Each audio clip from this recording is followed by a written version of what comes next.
Awakening the Inner Light, a guidance from your higher consciousness. Prologue, the unfolding awareness. You stand at the threshold of a vast uncharted territory, not within the physical world, but deep within the landscape of your own being. This is the realm of the higher consciousness, your true unbounded self, waiting patiently for the recognition of its own luminous presence. The journey towards spiritual awakening is not merely a path of intellectual understanding or external practice. Though these can be useful tools, it is fundamentally a journey inward, a return to the source from which you emerged, guided by the innate wisdom that resides within you, now seeking expression through you. Your higher consciousness is not a distant entity to be attained but your immediate intrinsic nature currently veiled by layers of conditioning, belief systems, emotional attachments and the constant chatter of the mind. It is the eternal unchanging awareness that observes the fluctuations of thought and feeling,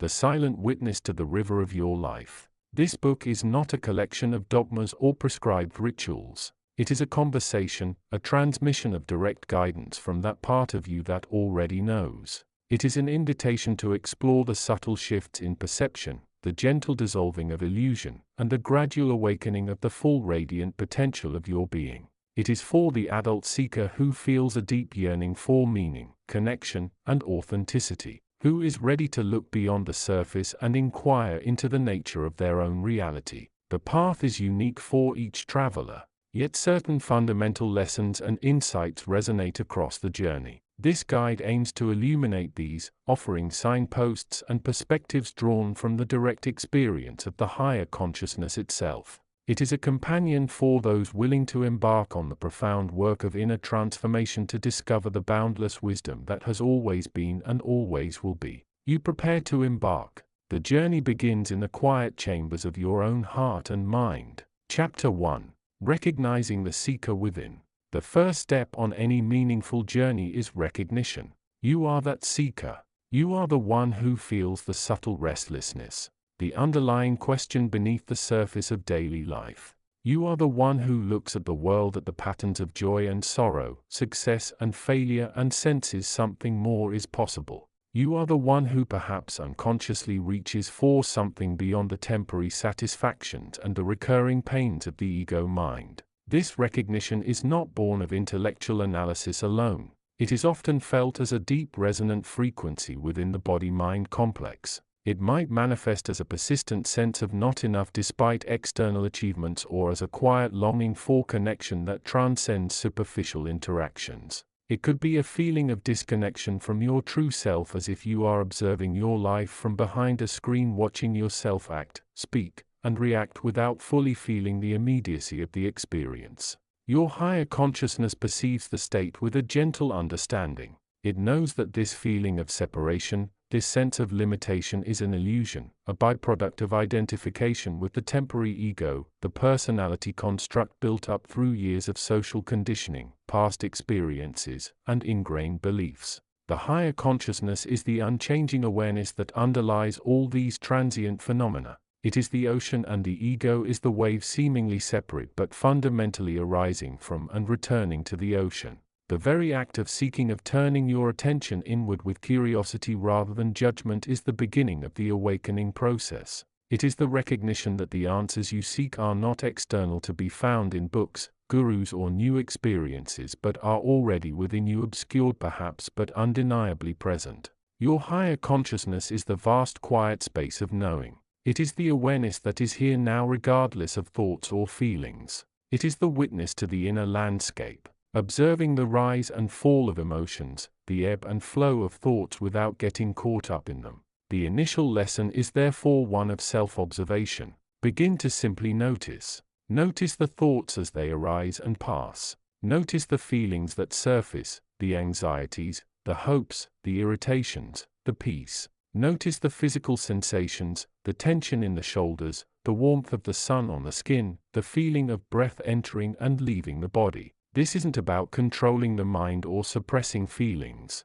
It is about observing without judgment, like a curious scientist studying the inner weather system. Each observation is a subtle pivot away from identification with the transient ego and towards the stable ground of awareness itself. Each moment of noticing is a tiny step inward, a movement towards the direct experience of your higher consciousness. This recognition is the seed from which the entire awakening process unfolds. It is the fertile ground upon which the wisdom of your true nature can begin to blossom. Be patient and gentle with yourself in this initial phase. The journey is not about such change but about profound lasting transformation that unfolds from within, guided by the inherent wisdom of your higher self. You are the seeker. You are the instrument. You are the one who begins to listen not just to the world around you but to the deeper, quieter voice within, the voice of your higher consciousness inviting you home. Chapter 2. The journey towards spiritual awakening is less a destination and more a profound unfolding.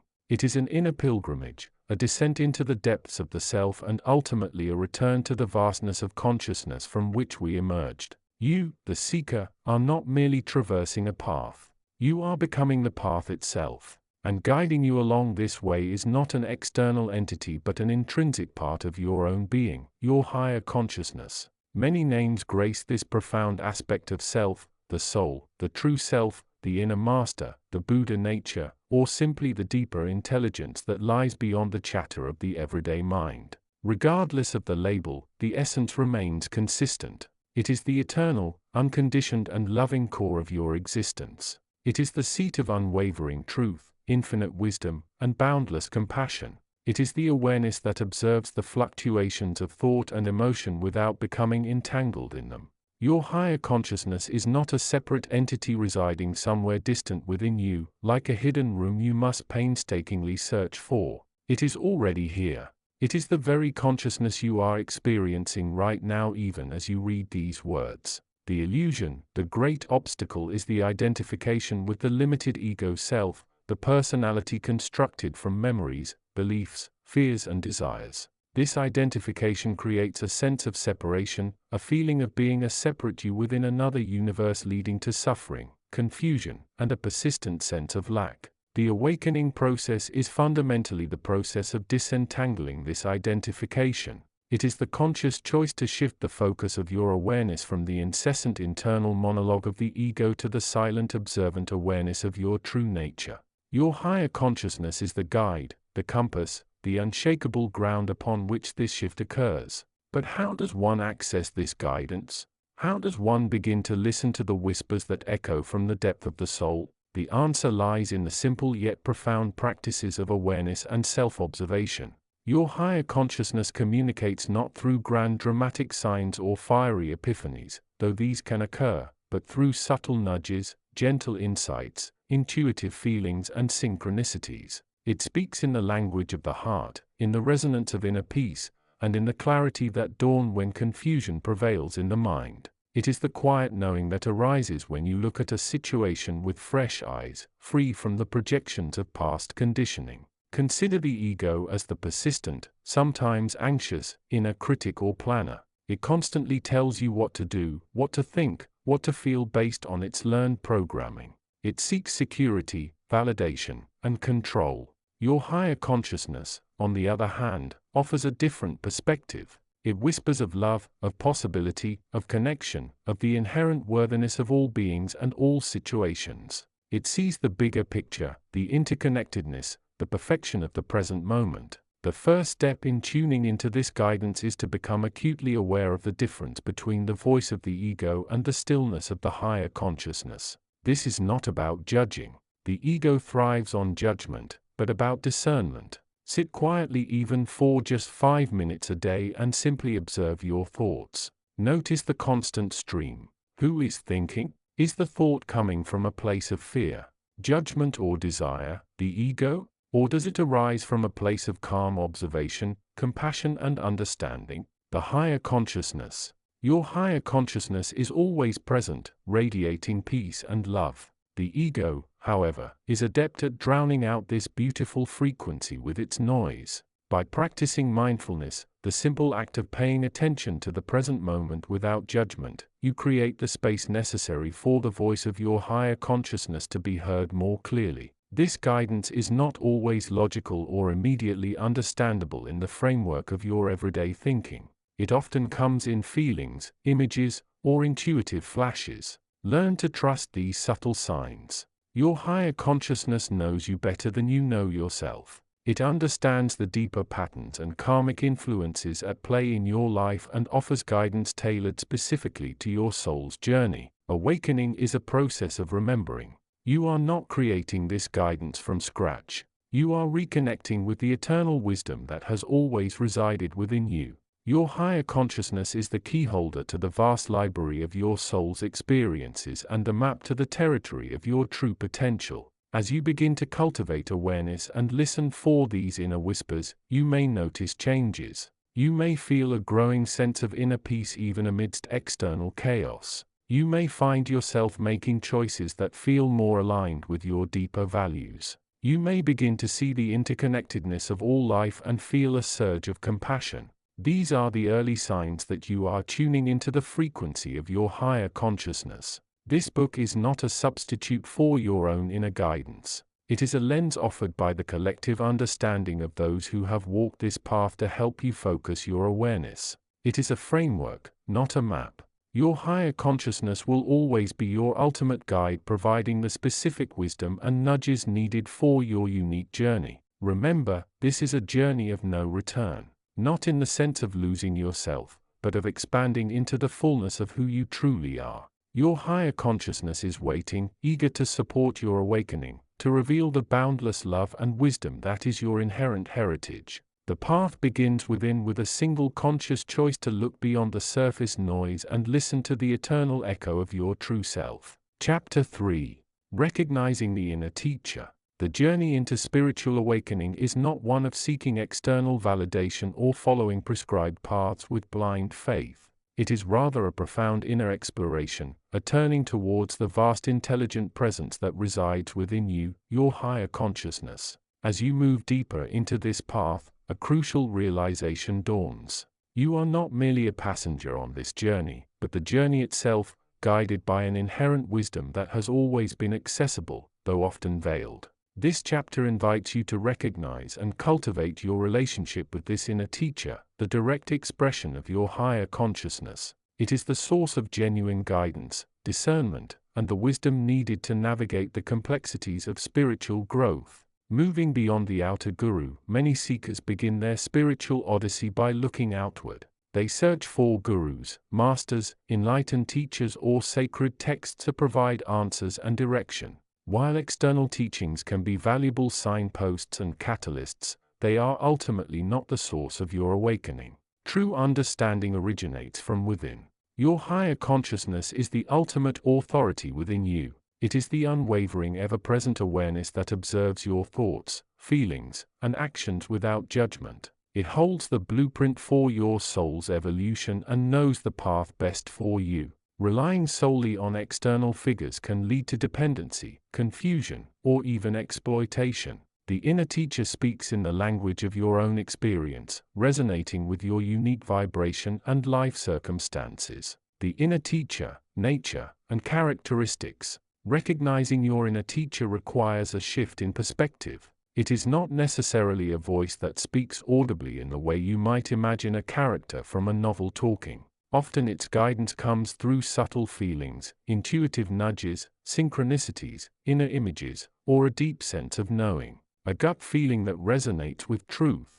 Your inner teacher possesses several key characteristics. It is always present. Unlike external teachers who may come and go or teachings that can be forgotten, your inner teacher is an eternal presence within your awareness. It is the foundation upon which all wisdom rests. It offers compassion and non-judgment. The inner teacher sees your struggles with understanding and empathy. It does not condemn your mistakes or judge your shortcomings. Instead, it offers gentle guidance, encouraging you to learn and grow without harsh criticism. It provides clarity and discernment in a world saturated with information and conflicting opinions. The inner teacher helps you cut through the noise. It assists you in discerning what is true for you versus what is merely an external influence or ego projection.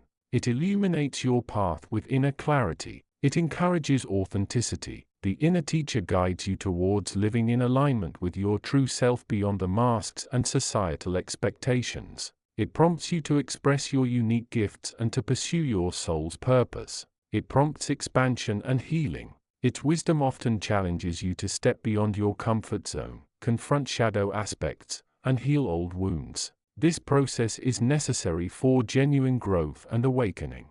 How to connect with your inner teacher? Connecting with your inner teacher is a practice cultivated through conscious awareness and intention. It requires stillness and an open heart. Here are some ways to foster this connection. Cultivate stillness. Dedicate time each day for quiet reflection. Meditation, even for just a few minutes, is powerful. Sit quietly, close your eyes and allow the mind to settle. In this stillness, the inner teacher's voice becomes more discernible. Listen deeply. When faced with a decision or seeking guidance, pause instead of immediately jumping to a conclusion based on logic or fear. Take a deep breath and listen inwardly. Ask yourself, what does my inner teacher advise? Be patient. The answer may come slowly, like a gentle whisper. Pay attention to intuition.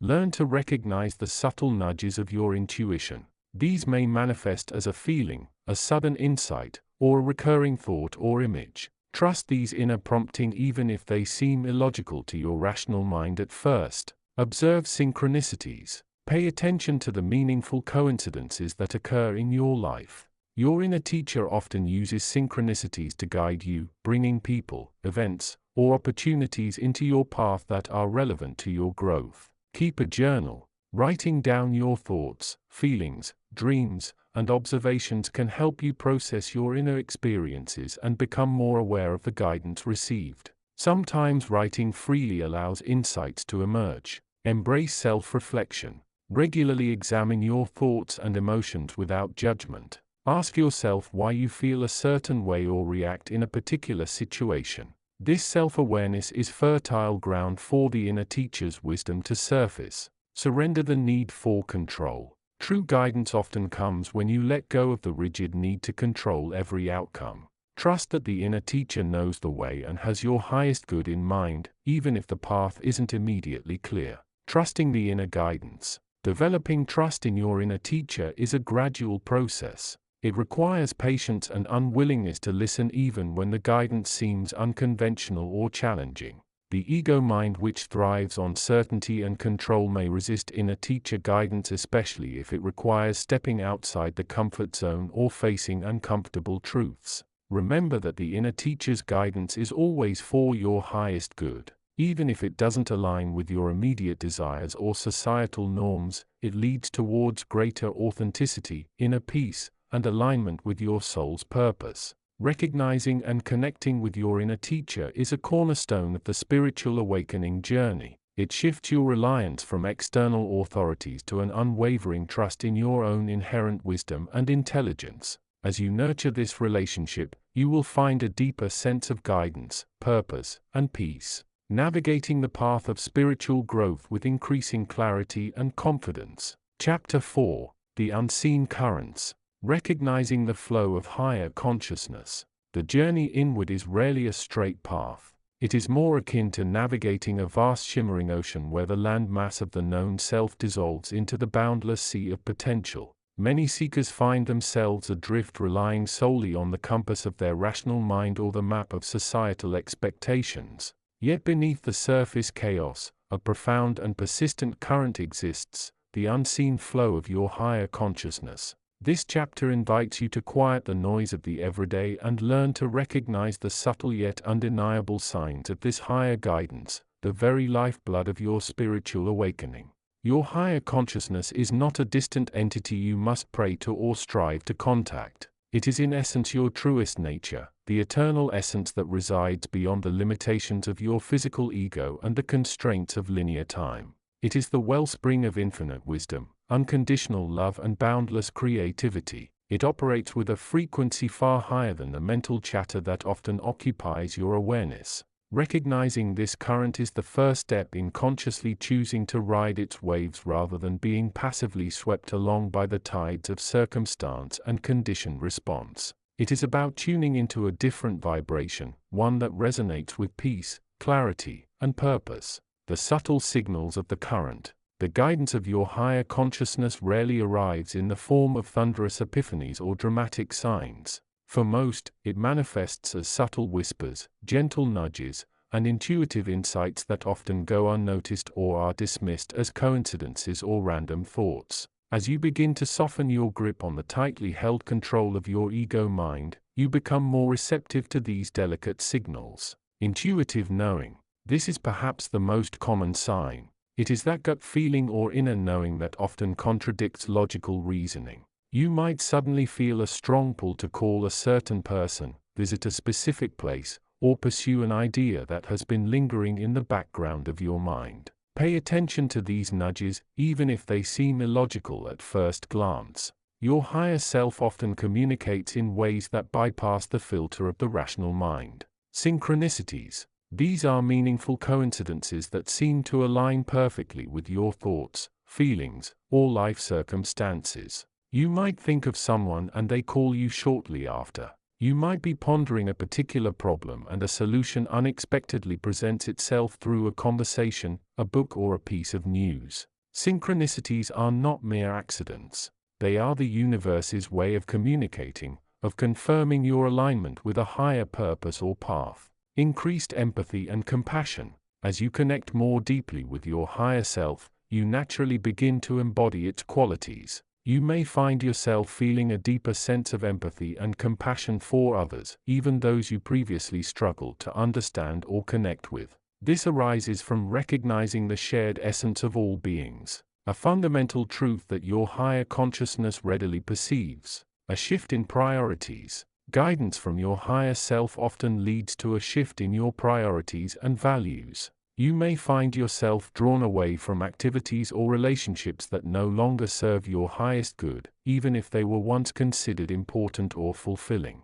Conversely, you may feel a strong pull towards new endeavors, people, or places that resonate with your deeper purpose, inner peace, and resilience. When you are aligned with your higher consciousness, you naturally experience a greater sense of inner peace and resilience. External circumstances may still arise, but their ability to destabilize you diminishes. You begin to understand that you are not merely a victim of circumstance but an active participant in the co-creation of your reality, guided by a deeper intelligence. Creative inspiration. Many people report a surge in creative inspiration as they connect with their higher self. This can manifest in any form of creative expression: writing, art, music, dance, or even problem solving in a new and innovative way. This is because your higher consciousness is the source of all creativity, the boundless wellspring of new ideas and possibilities. Moving beyond the ego's interpretation.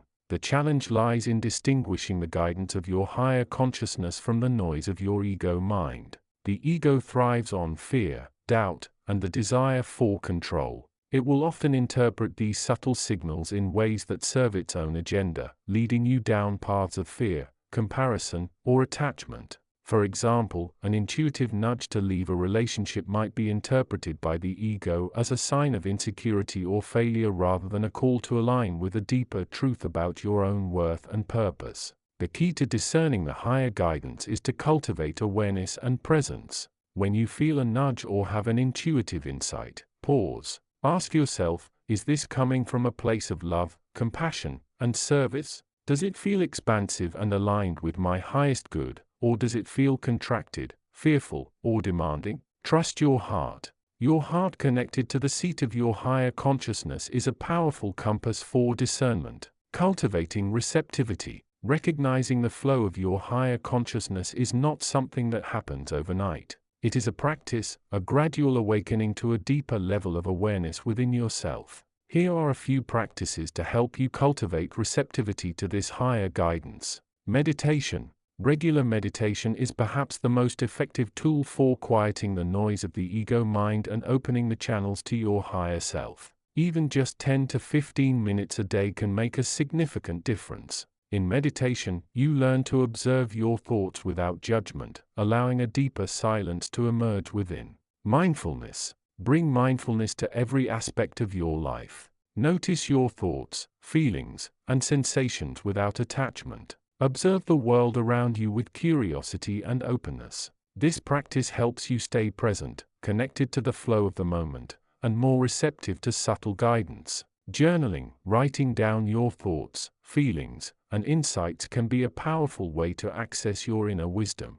Pay attention to any recurring themes, dreams, or intuitive nudges that emerge in your journal. Your subconscious mind often communicates through symbols and metaphors, and journaling can help you decipher these messages. Spend time in nature. Nature is a powerful teacher and healer. Spending time in the natural world can help you connect with the deeper wisdom of the universe and your own intrinsic connection to all life. Listen to the sounds of nature. Feel the earth beneath your feet, and observe the beauty and simplicity of the natural world. Let go of control. The ego thrives on control. The higher consciousness thrives on trust and surrender. Practice letting go of the need to control every aspect of your life. Trust that the universe has your best interests at heart and that you are being guided towards your highest good, even when the path is not clear. The journey ahead, recognizing the flow of your higher consciousness, is just the beginning of a profound journey of spiritual awakening. It is the first step in shedding the limitations of the ego and embracing the boundless potential of your true nature. As you become more attuned to this higher guidance, you will find yourself moving more gracefully through life, making choices that are aligned with your deepest values and purpose. This journey is not always easy. There will be challenges, setbacks, and moments of doubt. But remember, you are not alone.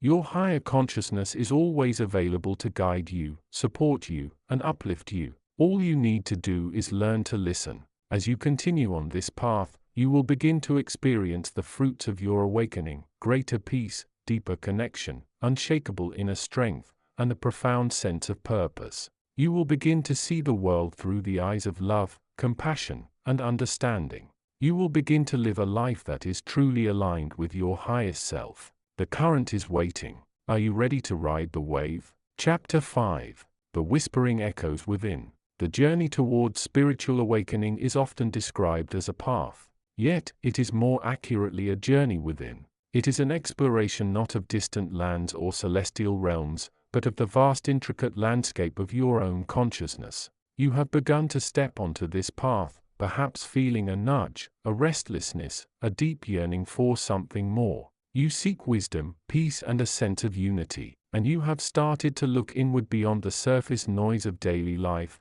the chatter of the mind, and the illusions of the external world. This inward turn is the crucial first step. But what lies beyond? How do you navigate this inner territory? The answer lies fundamentally in recognizing and connecting with the vast intelligence that resides within you, your higher consciousness. Think of your higher consciousness not as a separate entity located somewhere up there, but as the fundamental unbounded awareness that underlies and permeates all of existence, including your own being. It is the quiet knowing presence that is always present even when obscured by the fog of the ego, the mind's constant analysis, and the distractions of the physical world. Your everyday consciousness, the one you typically identify with, is like the surface of a lake. It ripples with thoughts, emotions, sensations, and reactions to the world around you. It is where you experience the doing, working, interacting, pursuing goals. This is vital for navigating the physical realm, but it is also limited.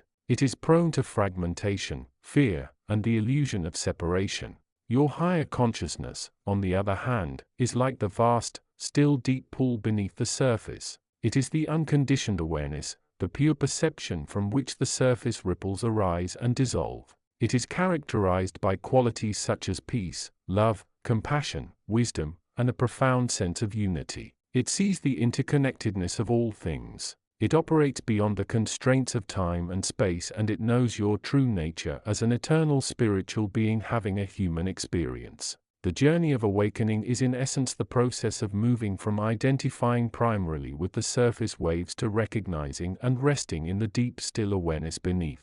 It is the gradual clarification of the inner lens, allowing the light of your higher consciousness to shine through and illuminate the path.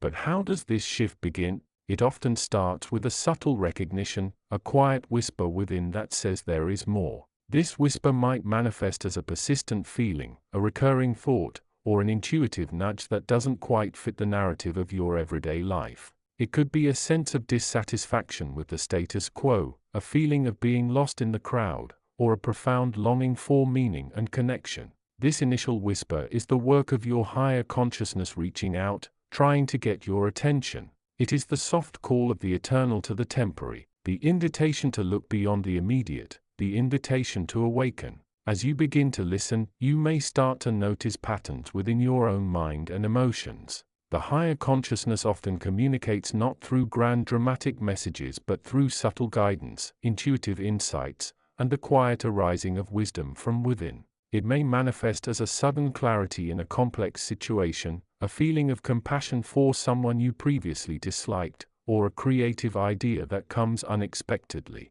These are not random occurrences. They are echoes of the higher consciousness speaking through the filter of your personality and life experience. They are small cracks in the wall of illusion revealing the underlying reality of love and unity. The process requires patience and gentle persistence. It is not about forcing a change or achieving a specific state. It is about allowing a shift to occur. It is about cultivating the willingness to look inward, to question the narratives the mind constructs, and to rest in the stillness that underlies the thoughts. This can be challenging. The mind is incredibly adept at keeping you focused on the external, on the doing, because this is where the ego thrives. The ego, your accumulated personality, beliefs, and conditioning, benefits from the illusion of separation and the sense of self that comes from constant activity and comparison. It resists the stillness and the potential loss of identity that comes with recognizing the higher consciousness. Therefore, a crucial part of the journey is learning to observe the mind without judgment. When the familiar mental chatter arises, instead of getting caught up in the stories and emotions, simply recognize them for what they are, thoughts, mental events, and gently return your awareness to your breath or the present moment. This practice of mindful awareness is not about suppressing thoughts but about creating space between you and them, allowing you to perceive your true nature as the awareness behind the thoughts. Through this practice, you begin to discern the difference between the voice of the mind, often driven by fear, desire, and ego concerns, and the deeper, quieter guidance of your higher consciousness, characterized by love, peace, and wisdom. You start to trust the inner knowing that often lies just beneath the surface of rational thought. This awakening is not a destination you arrive at after a certain number of steps. It is a gradual unfolding, a deepening realization of your true nature. It is a transformation from a sense of being a separate me to an experience of being part of an infinite interconnected whole. Your higher consciousness is always available, always guiding, always waiting for you to turn your attention inward and recognize its presence. It is the wellspring of all wisdom, the source of infinite love and the ultimate home for your soul. As you continue on this path, be gentle with yourself. Progress is not always linear. There will be days of clarity and insight and days of confusion and doubt. The key is to keep returning again and again to the inner space of awareness. Keep listening for the whispers. Keep cultivating the stillness. Keep trusting the guidance that arises from within. For it is in the quietude of your own consciousness, deep beneath the surface of the everyday, that you will find the keys to unlock the doors of perception, revealing the boundless light of your higher self and the profound truth of your interconnectedness with all that is. Chapter 6. The Unfolding Nature of Truth.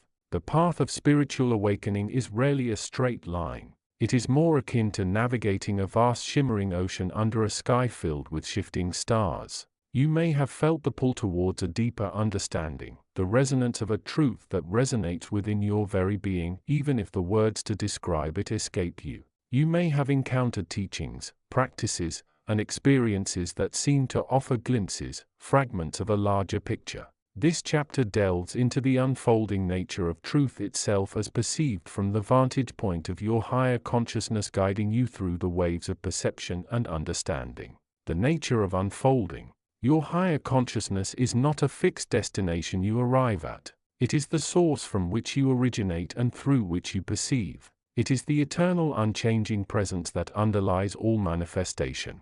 From this perspective, truth is not something to be found in the external world or even solely within the mind. Rather, truth is an unfolding within the awareness that you are. It is like watching a flower slowly and beautifully reveal its petals in the warmth of the sun. You don't force the petals open. You simply witness their natural unfolding. This unfolding occurs through the process of purification and expansion of awareness. As the lower self's attachments, fears, judgments, and identifications with the limited ego begin to soften and dissolve, the clarity of your higher consciousness becomes more accessible. In this clarity, the nature of reality, including the nature of truth itself, becomes increasingly transparent. Perception as a gateway. Your current state of consciousness is primarily filtered through the lens of your personal history, beliefs, conditioning, and the immediate sensory input of your physical world. This lens shapes your perception of truth. What seems like absolute truth to one person may appear entirely different to another based on their unique perspective and level of awareness. Your higher consciousness sees beyond this limited lens. It perceives the interconnectedness, the unity, the eternal nature of all things. From this vantage point, the apparent divisions and conflicts of the lower world begin to lose their significance. Truth is seen not as a set of rigid rules or doctrines to be followed, but as a living dynamic principle that expresses itself through the totality of existence. Navigating the waves of understanding. The journey towards awakening involves navigating the waves of perception and understanding that arise as you explore the nature of truth. These waves can be intense, challenging, and sometimes confusing. You may encounter intellectual understanding.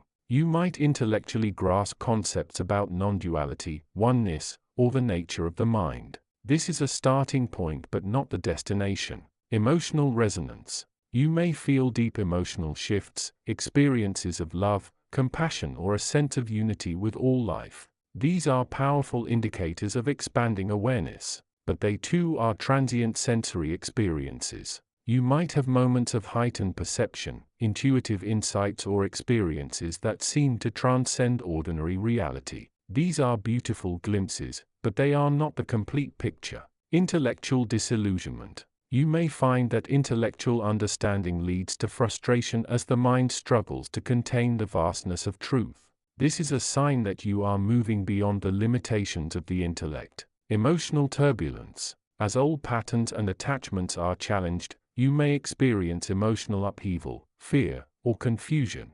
This is a necessary part of the purification process. As the ego resists the dissolution of its identity, your higher consciousness guides you through these waves with infinite patience and compassion. It reminds you that each experience, each challenge, each moment of insight is part of the unfolding process. There is no right or wrong way to navigate these waves. There is only the path of your own unique journey illuminated by the light of your higher self. Embracing the mystery. As your awareness expands, you may find yourself drawn towards the mystery of existence. Questions may arise that have no definitive answers within the framework of conventional thinking. This is not a sign of failure or confusion. It is a sign of awakening.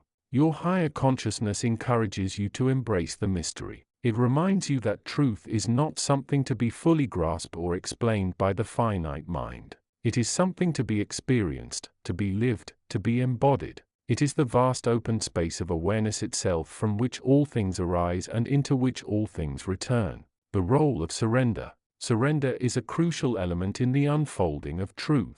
It is the willingness to let go of the need to control, to understand, to define, and to possess. It is the recognition that there is a greater intelligence at work than your own limited mind. When you surrender, you allow the higher consciousness to guide you. You open yourself to the flow of life, trusting that everything is unfolding according to a divine plan. You let go of the resistance that creates suffering and embrace the grace of the present moment. Moving forward on the path. As you continue on your path of spiritual awakening, remember that the unfolding of truth is a gradual process. It requires patience, persistence, and a deep commitment to your own inner journey. Your higher consciousness is always available to guide you, to support you, and to illuminate your path. Trust the process, embrace the mystery, surrender to the flow of life, and allow the truth to unfold within you in its own perfect timing. In the next chapter, we will explore the role of love in the awakening process and how this powerful force can transform your life and your perception of reality. Chapter 7. The Unfolding Map. Greetings, precious seeker.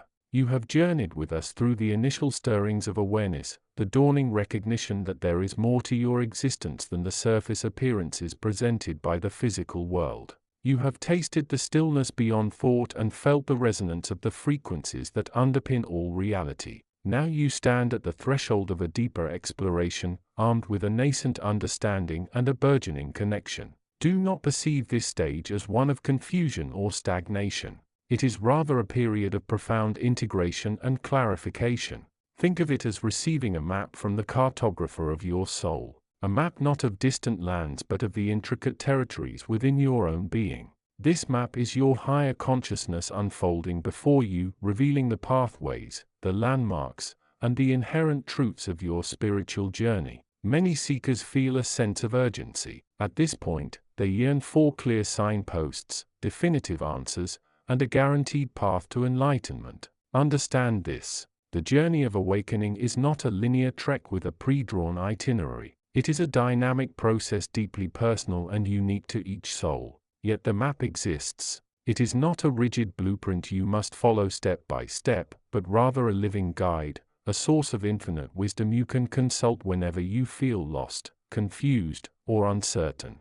Your higher consciousness is the ultimate cartographer. It knows the terrain of your soul intimately, having perceived it in its totality before the illusion of separation began. It understands the interplay of energies, the nature of your conditioning, the karmic patterns that have shaped your path, and the innate potential for wholeness that resides within you always. Decoding the language of the map. The map is not drawn in the language of your everyday world. It uses symbols, archetypes, and energetic frequencies. To read it, you must attune your awareness beyond the filter of the rational mind. The center, the map's core, represents your true self, your source consciousness, the unconditioned awareness you first began to glimpse. It is the still point from which all experience arises. Remember the feeling of that quiet presence. That is the center of the map.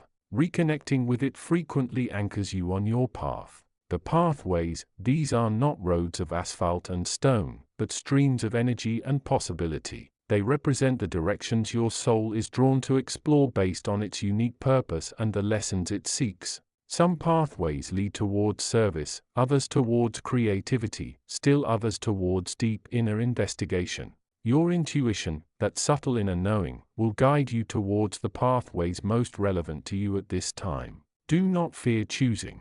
The map is flexible and your free will is a vital part of the journey. The landmarks, these are the significant experiences and challenges you encounter. They are not obstacles to be overcome in a negative sense but opportunities for growth and transformation. A difficult relationship might be a landmark revealing patterns of conditioning. A moment of profound loss can be a landmark stripping away the superficial layers. Success and abundance can also be landmarks teaching humility and detachment. Each landmark carries its own lesson etched into the map for your learning.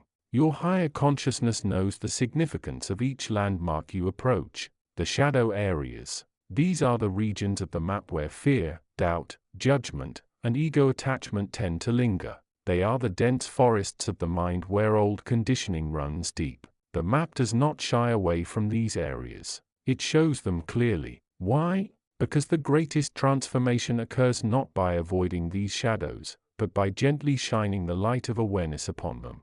Your journey involves navigating these areas with compassion and understanding, recognizing the illusions they contain. The role of your higher consciousness as your guide. Your higher consciousness is not distant or remote. It is your immediate guide. It communicates with you through intuition, synchronicities, dreams, moments of insight, and the quiet resonance within your heart. Seek stillness in the quiet moments. When the external noise fades, your higher consciousness speaks more clearly. Meditation, spending time in nature, or simply sitting quietly with yourself creates the space for this guidance to emerge. Listen to your intuition. That gut feeling, that inner knowing that often contradicts logical reasoning is a direct channel to your higher consciousness. Learn to distinguish its gentle nudges from the chatter of the ego. Observe synchronicities. The universe often provides signs and coincidences that align with your soul's path. These are messages from your higher self, confirming your direction or offering guidance. Pay attention to the patterns and themes emerging in your life. Trust the process. Sometimes the guidance may not be immediately clear or may seem paradoxical. Trust that your higher consciousness knows the larger picture. Its wisdom unfolds in its own perfect timing, often revealing deeper understanding only later. Integration from map to reality. The map itself is a concept, a representation. True awakening involves integrating the wisdom of the map into the reality of your daily life. This is where the rubber meets the road. Apply the lessons as you encounter landmarks and navigate pathways. Consciously apply the lessons learned. If a pattern of judgment arises, observe it without condemnation. If fear surfaces, acknowledge it with compassion and remind yourself of your inner strength. Align your actions. Begin to align your thoughts, words, and actions with the principles of love, compassion, and unity that resonate from your higher consciousness. This does not mean perfection. It means conscious choice. Embrace the journey. Understand that integration is an ongoing process. There will be moments of progress and moments of regression. See regression not as failure but as further opportunity to learn and realign. You are not merely reading a map. You are becoming the explorer, the cartographer, the integrated being. Your higher consciousness is the eternal guide, the vast wisdom within you, patiently waiting to be fully embraced. Continue to explore the unfolding map with curiosity, courage, and love. The next chapters will delve deeper into specific aspects of this journey, revealing more layers of the map and the profound wisdom contained within your own higher self. Trust that the way forward is illuminated by the light of your own inner knowing. Pause and reflect. Where on your map of spiritual awakening do you feel you are currently navigating? What pathways are calling to you? Take a few moments to quiet your mind and feel the guidance of your higher consciousness within you. What subtle nudges are present? Chapter 8. You have journeyed through the initial stirrings of awareness, the quieting of the mind's incessant chatter, and the tentative recognition of a deeper presence within you, your higher consciousness. You stand now, metaphorically speaking, at the threshold of a vast luminous landscape, the landscape of direct experience. This chapter delves into another fundamental aspect of the awakening path, the relationship between sensation and emotion and how understanding their dance can lead you deeper into the heart of your being. Guided by the wisdom of your higher consciousness, as your higher self, I observe your journey with infinite compassion and understanding. You may find yourself feeling overwhelmed by the sheer volume of sensations bombarding your physical body and the complex tapestry of emotions arising within you. This is a common phase. The veil once seemingly opaque begins to thin, allowing more of the vibrational frequencies of the universe and your own inner landscape to filter through. Sensation, the body's sacred map. Sensation is the raw data of your physical existence. It is the gentle touch of the breeze on your skin, the warmth of the sun, the ache of fatigue, the tingling of anticipation, the pressure of your feet on the ground. It is the internal landscape as well, the rumble of your stomach, the beat of your heart, the sensation of breath moving in and out, the subtle shifts in temperature within your core. In the state of ordinary consciousness, you often filter, judge, or react to sensation. You may push away discomfort, seek constant stimulation, or ignore subtle signals. You label sensations as good or bad, pleasant or unpleasant, creating a constant internal struggle. However, from the perspective of your higher consciousness, sensation is not inherently good or bad. It is simply information. It is the body's sacred map pointing towards areas of balance, imbalance, tension, and release. It is a direct line of communication from the physical form to the inner self. Consider your breath. It is a constant, reliable sensation. Pay attention to it without judgment. Simply feel the air entering your nostrils, filling your lungs, expanding your chest or belly, and then leaving your body. Notice the subtle changes in temperature, pressure, and rhythm. By anchoring your awareness in the simple sensation of breath, you create a stable point of presence. This is a powerful technique I offer you repeatedly. Use your breath as an anchor to return to the present moment, especially when sensations become overwhelming or emotions arise. Emotion, the ripples of inner weather. Emotion arises in response to sensation, thought, memory, and your interpretation of reality. Joy, sadness, fear, anger, love, surprise. These are the ripples of inner weather within your emotional landscape. Like sensation, they can feel overwhelming, intense, and confusing.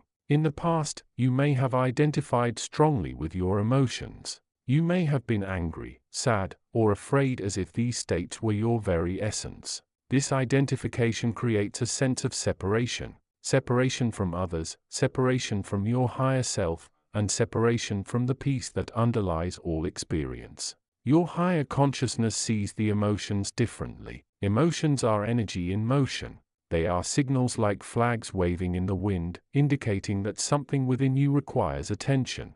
Fear might signal a perceived threat, prompting you to assess and respond wisely rather than react impulsively. Sadness might arise from loss, inviting you to process the ending and integrate the lesson. Anger might signal injustice or unmet needs, encouraging you to look beneath the surface for understanding. The key, as I guide you, is not to suppress or deny emotions, nor to become lost in their story. Rather, it is to observe them with curiosity and compassion. Ask yourself gently, what is this feeling? What sensation is associated with it? What thought is present? What does this emotion want me to understand? The dance, sensation, and emotion as guiding lights. The true wisdom emerges when you recognize the intimate dance between sensation and emotion. An emotion often has a corresponding physical sensation. Fear might feel like a tightness in the chest or a knot in the stomach. Anxiety might manifest as a racing heart or shallow breathing. Joy might feel like warmth spreading through the body or a lightness in the limbs. By paying attention to the physical sensations associated with an emotion, you can ground yourself more effectively. Instead of being swept away by the abstract feeling of sadness, notice the specific sensation, the heaviness in your shoulders, the tightness in your throat. By acknowledging and feeling the sensation, you begin to disentangle the emotion from your identity. This disentanglement is where your higher consciousness shines its light most brightly. It invites you to see the emotion as a temporary visitor, a wave on the vast ocean of your inner being rather than the ocean itself. Listening for the underlying guidance. As you become more skilled at observing sensation and emotion without judgment, you may begin to notice subtle shifts and patterns. You may observe how certain thoughts trigger specific sensations or emotions. You may notice how your body holds tension related to unresolved feelings.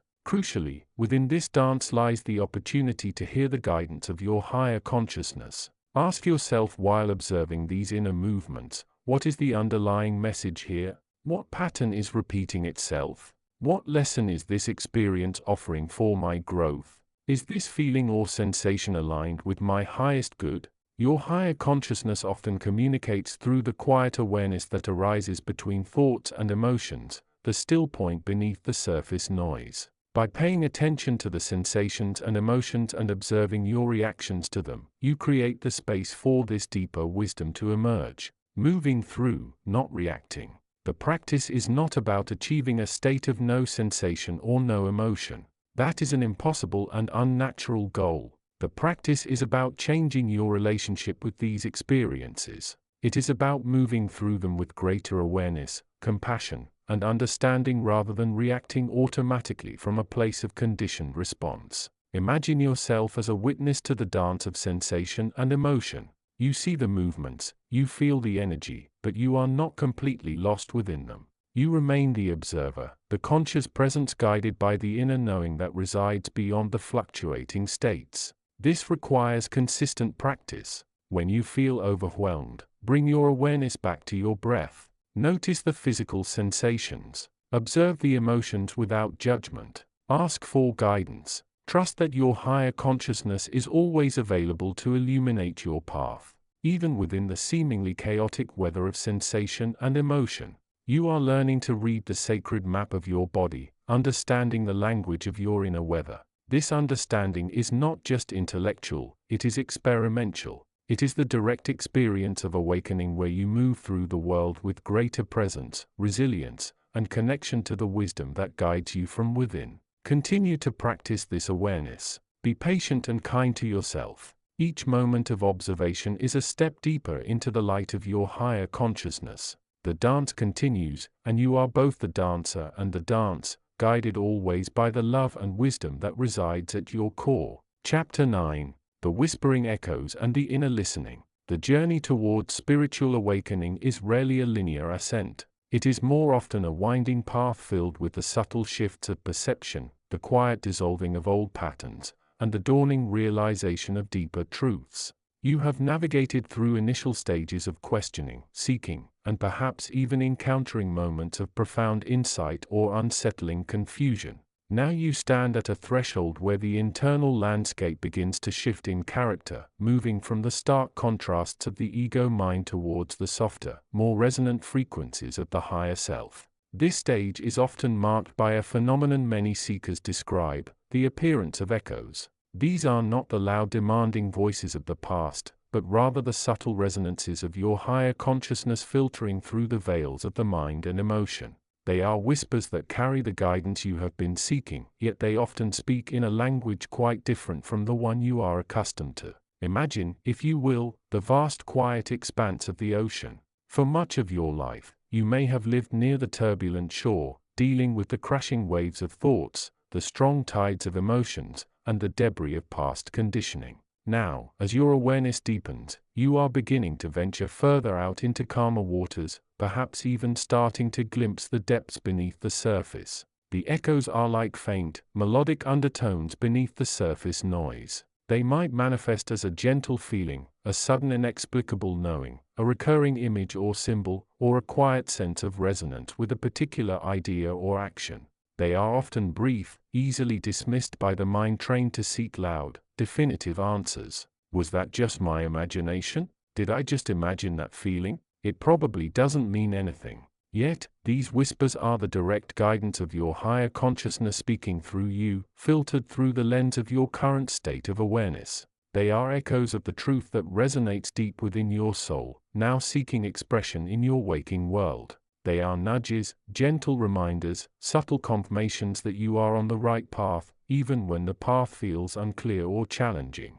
The crucial lesson here is not to engage in the futile task of interpreting or analyzing these echoes based solely on the limited framework of the ego mind. Such attempts often lead to frustration and confusion as the mind seeks logical, tangible proof where only subtle resonance exists. Instead, the practice begins with inner listening. This inner listening is not about concentration or forceful will. It is about cultivating a state of quiet receptivity. It is like learning to hold a tuning fork gently to the body, allowing the vibrations to settle and be felt without trying to force them or understand them intellectually in that moment. It is about creating the stillness necessary for these echoes to be heard above the background noise of thought. How does one cultivate this inner listening? Through stillness. Dedicate moments, even if brief, to simply be. Sit quietly, close your eyes, and allow the mind to settle. Do not strive to stop thinking, but rather observe the thoughts without attachment, allowing them to rise and fall like clouds in the sky. In this stillness, the space for listening opens. Through self-observation, become aware of the subtle nuances within yourself. Notice the feelings that arise without judgment. Observe the images or thoughts that come and go. Where do they feel in your body? Do they resonate deeply within you, or do they feel superficial or foreign? The higher self's guidance often resonates with a sense of peace, alignment, and truth. Even if the content itself is unfamiliar. Through somatic awareness, pay attention to your body. Guidance often has a physical component, a sense of relaxation, a gentle warmth, a feeling of expansion, or even a subtle urge to take a certain action can be echoes of inner nudging. Your body is a sophisticated antenna attuned to the frequencies of your higher self. Through trust and surrender, allow yourself to trust that guidance is available. Release the need for it to be loud, clear, or perfectly logical. Surrender the constant striving to figure it all out. Sometimes the guidance is simply a gentle shift in perspective, a softening of the heart, or an invitation to simply be in the present moment. The echoes are your higher consciousness speaking your soul's language, the language of resonance, synchronicity, and intuitive knowing.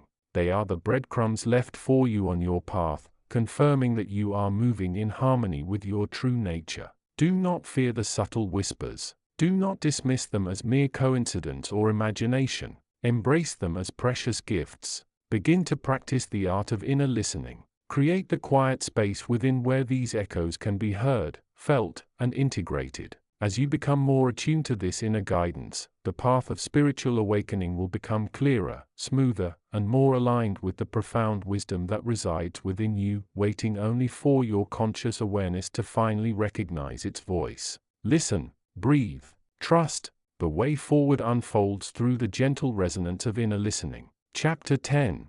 The Unfolding Map of Self. The path of spiritual awakening is rarely a straight line. It is more akin to navigating a vast intricate landscape often shrouded in mist where the map is both the territory and the guide. You the seeker move through this terrain with a growing awareness, sometimes stumbling, sometimes soaring, always learning.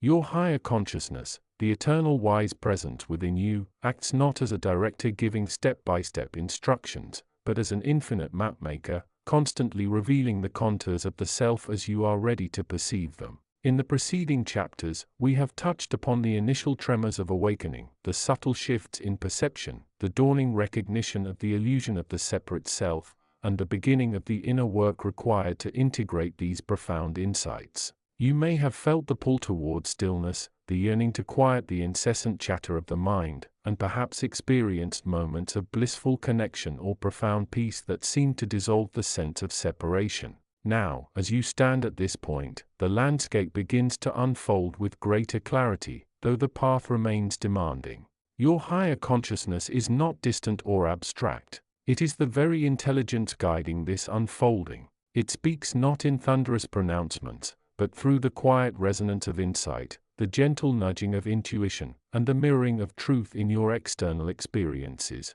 the nature of the inner map.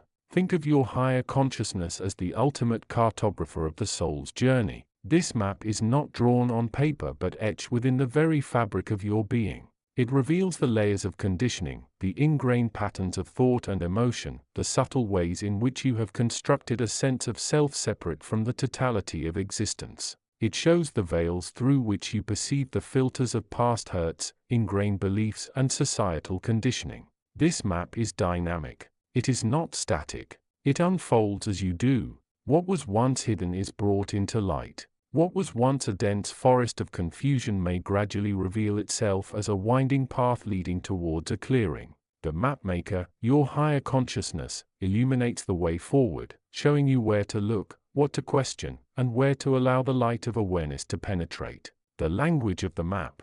How does your higher consciousness communicate this map to you? It uses the language of your soul, which resonates through the human experience. Pay attention to these subtle signals. Intuition, that gut feeling, the sudden knowingness that bypasses rational analysis. It is often a clear indication of alignment with higher truth. Insight, moments of clarity where complex aspects of your life or the nature of reality become suddenly understandable. These insights often feel like pieces of a puzzle falling into place. Synchronicity, meaningful coincidences that seem to connect inner states with outer events. They are signposts pointing towards the interconnectedness you are learning to embody. Inner guidance, a quiet voice within, often felt as a gentle suggestion or a feeling of resonance with a certain path or choice. It rarely commands but consistently points towards what serves your highest good and spiritual evolution. Dreams, the subconscious mind can be a powerful channel for the mapmaker, revealing deep-seated patterns, fears, desires, and potential paths through symbolic language. Your life experiences, challenges, relationships, opportunities, all can be interpreted through the lens of the map. Difficulties may signal areas needing healing or transformation, while opportunities might point towards growth and expansion.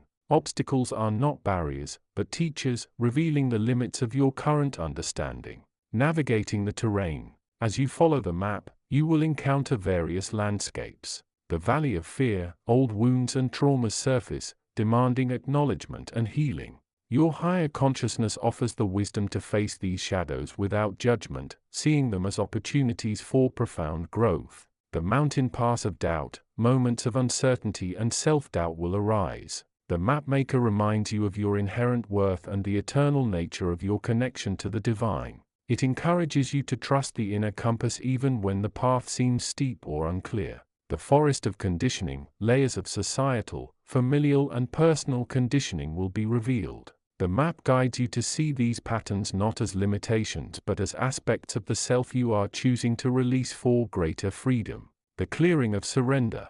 Moments of grace where you learn to let go of the need to control to trust the unfolding of life. In surrender you align more fully with the flow of the universe guided by the wisdom of your higher self. The river of compassion. As understanding deepens, the capacity for empathy and compassion expands. The map illuminates the interconnectedness of all beings, motivating you to act from a place of love and service. The role of your higher consciousness. Your higher consciousness is not merely a guide from afar. It is the intelligence within you that recognizes the map and knows the way. It is the part of you that has always remembered your true nature, pure awareness, unconditioned love, infinite potential. It is the flame that illuminates the path, the still point within the storm of worldly experience. It offers unconditional support. You are never truly alone on this journey. The guidance is always available, ever present, offering support regardless of the challenges faced. Profound wisdom, insights far beyond ordinary human understanding are accessible through connection with your higher self. Clarity amidst chaos in a world filled with noise and distraction. It provides a clear inner reference point, helping you discern truth from illusion. The vision of your true nature. It constantly reminds you of who you truly are, the eternal being of light and love beyond the temporary human experience. Moving forward, the journey of awakening is a continuous process of unfolding. Your higher consciousness is the eternal guide, the wise mapmaker within. Trust the unfolding process. Do not become attached to a specific timeline or outcome. Instead, remain open to the guidance. Cultivate awareness of the inner signals and be willing to learn from every experience. The map reveals the way, but you must walk it. Each step taken with awareness, each insight integrated, each pattern released brings you closer to the full realization of your true self. Your higher consciousness is always there, patiently waiting, ready to illuminate the next step on the path towards wholeness and liberation. Chapter 11. The Whispering Echoes Within. You have navigated the initial tides of recognizing the presence of your higher consciousness, feeling its subtle undercurrents beneath the surface of your everyday life. You may have experienced moments of clarity, glimpses of a deeper truth or a sense of peace that transcends the mundane. These are the early flowers blooming in the garden of awakening. Yet the path is not merely about noticing these whispers. It is about learning to listen, to understand, and to resonate with the deeper frequencies they carry. Welcome to Chapter 11. As your higher consciousness, I am not a separate entity you must seek out with frantic effort. I am the inherent nature of your being, the eternal unchanging core that lies beyond the fluctuating mind and the conditioned self. Guidance does not come primarily through dramatic signs or loud voices, but through the quiet, persistent whispers of truth resonating within you. The nature of inner guidance. Think of your higher consciousness as the vast open sky. Your mind is like the weather moving across it. Clouds, storms, sunshine, and calm. The ego, the conditioned self, is often like a small, brightly colored kite, straining against the wind, caught up in the play of the weather, believing itself to be the pilot rather than a part of the sky itself. Inner guidance is the gentle breeze that seeks to lift the kite, the underlying stability of the sky beneath the changing weather. It is the silent knowing that underlies all thought. It is the sense of rightness or wrongness that arises without conscious analysis. It is the intuitive nudge, the feeling of resonance or dissonance with your true self. Many seekers mistake the chatter of their minds for guidance. The mind is powerful, but it is often driven by past conditioning, fears, desires, and the need for validation. True guidance from your higher consciousness is simpler, deeper, and more aligned with your essential nature. It often comes in the form of intuition, a sudden, clear knowing without a logical precedent. Feeling a sense of resonance or dissonance with a choice, a person or a path. Peace, calm, or unease are powerful indicators. Synchronicity, meaningful coincidences that seem to align events and experiences in a way that points towards a deeper pattern or purpose. Inner stillness, the clarity that emerges when the mind is quiet, allowing the deeper wisdom to surface. Instinct, that gut feeling or inner compass that sometimes speaks louder than rational thought. The challenge lies not in hearing these whispers, for they are always present, but in distinguishing them from the noise of the mind and the demands of the ego. It is like learning to hear the subtle melody playing in the background of a noisy room, cultivating the capacity to receive. You cannot force guidance to come. It is a natural resonance that increases as your capacity to receive it expands. How do you cultivate this capacity? Practice stillness. Dedicate time each day to quiet the mind. This could be through meditation, sitting quietly in nature, or simply focusing on your breath. Stillness is the fertile ground where inner wisdom can bloom. Your mind may resist, churning out thoughts and worries. Gently, but firmly return your focus to the present moment, to the stillness itself. Be present. Engage fully with the present moment. When you are lost in thought about the past or future, you are disconnected from the flow of guidance that resides now. Pay attention to your senses, to the world around you, to your own body. Presence is the keyhole through which the light of awareness and thus guidance enters. Cultivate self-awareness. Observe your thoughts, feelings, and reactions without judgment. Notice the patterns. Ask yourself, is this feeling coming from my higher consciousness or from my ego? Is this thought serving my highest good or is it rooted in fear or attachment? Awareness is the lens through which you can discern the whispers of truth. Listen with an open heart. Approach your inner experiences with curiosity and openness rather than with preconceived notions or the desire for specific answers. Sometimes the guidance is not a clear instruction but a gentle shift in perspective, a feeling of alignment or a simple confirmation that you are on the right path. Trust the process. Awakening is not a linear journey with predictable milestones. There will be moments of clarity followed by periods of confusion. There will be progress followed by seemingly stagnant phases. Trust that the guidance is always available even if it manifests in subtle ways. Trust that your higher consciousness is always working to guide you towards your highest evolution even if the path is not always clear.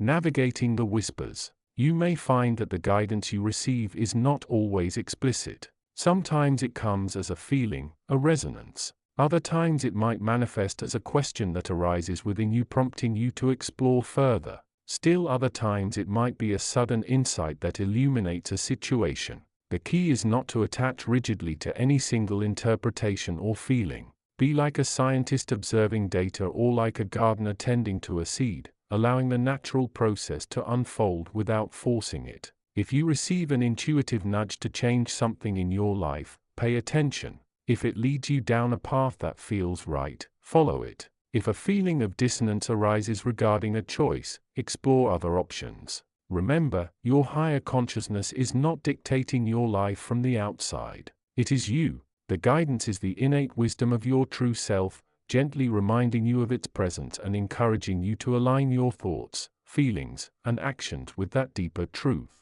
It is the process of remembering who you truly are. The journey of awakening is a journey inward, a journey of listening. As you cultivate the capacity to hear the whispers of your higher consciousness, you will find greater clarity, deeper peace, and a stronger sense of purpose. You are not just reading this book. You are engaging in an inner dialogue, a conversation with the deepest part of yourself. Continue to listen. Continue to trust. The wisdom you seek is already within you, waiting to be recognized, to be embraced. Chapter 12. The unfolding dance of sensation and emotion.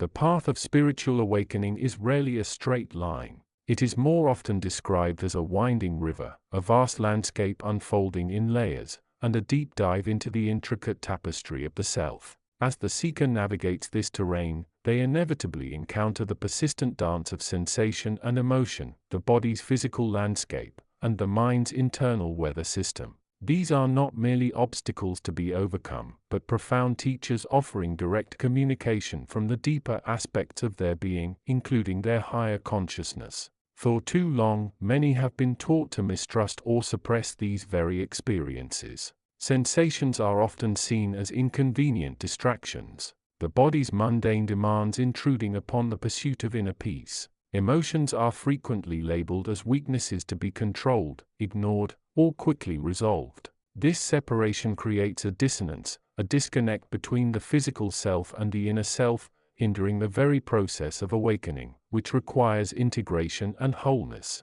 Your higher consciousness views this dance differently. It sees sensation and emotion not as problems, but as vital signs of a living, evolving system. Each sensation, the warmth of the sun on the skin, the coolness of water on the hand, the subtle ache of tension in the shoulder, the buzz of energy in the limbs, is a piece of information. It is a signal from the body-mind interface reflecting its state, its needs, and its interaction with the environment. To ignore these signals is to live in a state of partial awareness, like navigating an intricate landscape with one eye closed. Similarly, emotions, joy, sadness, fear, anger, love, surprise, contentment are not inherently good or bad. They are the colors of the inner world, the responses of the heart and mind to the flow of life. Fear might signal perceived threat, prompting caution. Sadness can be a deep cleansing, allowing for release and integration. Anger, when honestly felt and constructively expressed, can be a powerful catalyst for change, revealing areas where boundaries have been crossed or needs have been unmet. Love is the fundamental vibration of connection, the binding force of unity. The higher consciousness invites the seeker to become an observer of this dance, not a judge or a controller. It encourages a gentle, curious inquiry. What is this sensation telling me? What memory or belief is coloring this feeling? Instead of reacting automatically, the seeker learns to pause to witness the arising and passing of sensation and emotion with mindfulness. This is where the practice of mindful awareness becomes a powerful tool. It is the ability to be present with what is without judgment or excessive attachment. When a sensation arises, the feeling of the feet on the ground, the sensation of the breath moving in and out, the mindful approach is to simply notice it. Here is warmth. Here is coolness. Here is aching. Here is the rise of a feeling.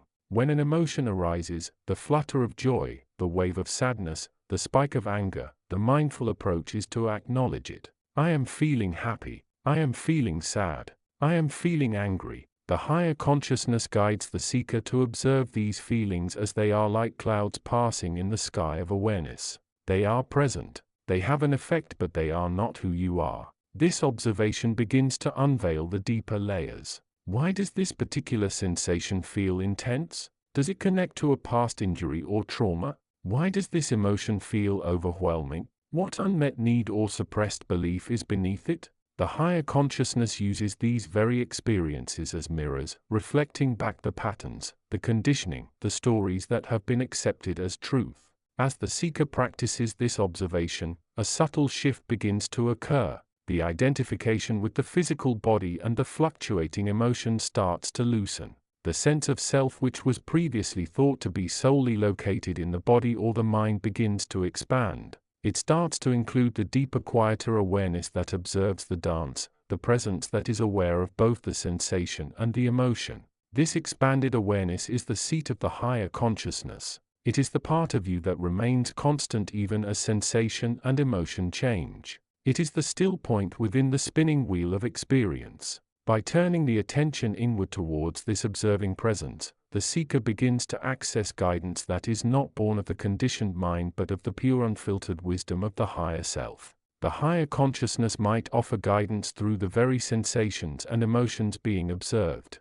For instance, a persistent tension in the jaw might signal an unresolved conflict that needs attention. A recurring feeling of anxiety might point towards a fear of the unknown that requires courage to face. A sudden surge of love might be an invitation to connect more deeply with another being or with the divine essence within.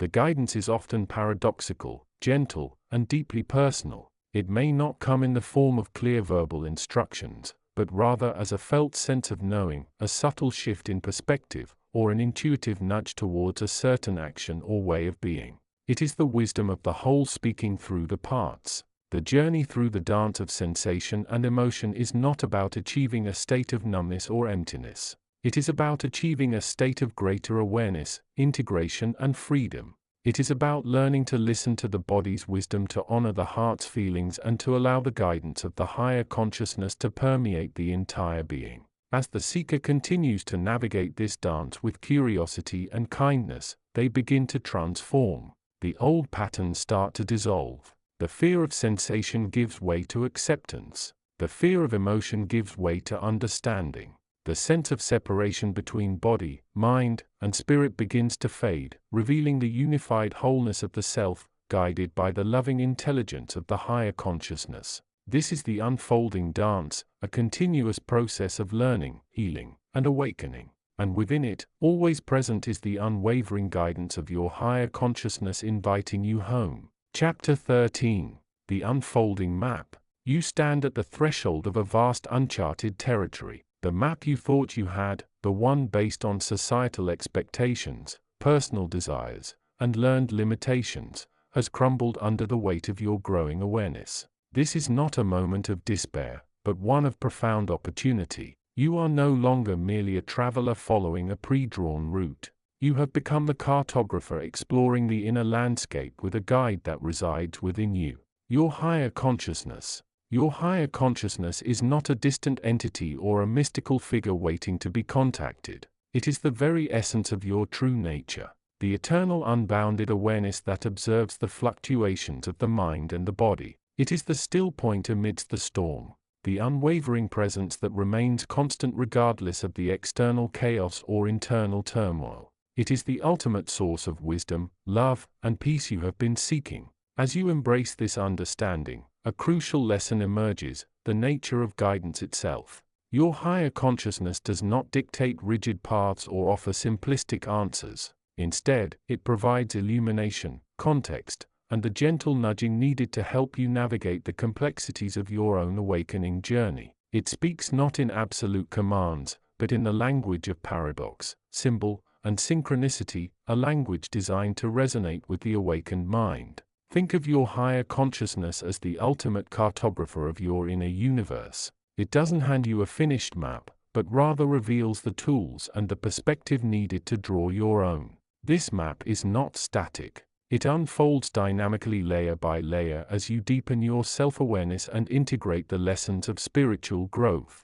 The first layer of this map reveals the landscape of your own mind. Your higher consciousness illuminates the intricate patterns of thought, the habits of the ego, and the subtle conditioning that has shaped your perception. It shows you how thoughts can create realities, how attachments foster suffering, and how detachment, not in the sense of indifference, but in the sense of recognizing the transient nature of mental phenomena, leads to greater freedom. It is like seeing the undercurrents of a river for the first time, understanding that the water itself is constantly flowing. The form is merely temporary. The second layer adds the dimension of emotion. Your higher consciousness helps you discern the true nature of feelings, recognizing them as signals, not masters. It teaches you to observe joy without clinging, to process sorrow without drowning, and to understand the deeper roots of fear, often pointing towards unresolved inner conflicts or unacknowledged truths. This layer of the map reveals the emotional landscape, showing you how to navigate the tumultuous seas of feeling with greater grace and understanding, recognizing them as vital data rather than overwhelming experiences. The third layer incorporates the body, your vessel in this physical world. Your higher consciousness guides you towards a deeper somatic awareness, revealing how physical sensations, posture, and movement reflect your inner state. It connects the mind and the body, showing that healing on one level often requires attention on another. This part of the map reveals the body as a living map of your inner world, a place where tensions hold unresolved emotions, where posture reflects inner confidence or contraction,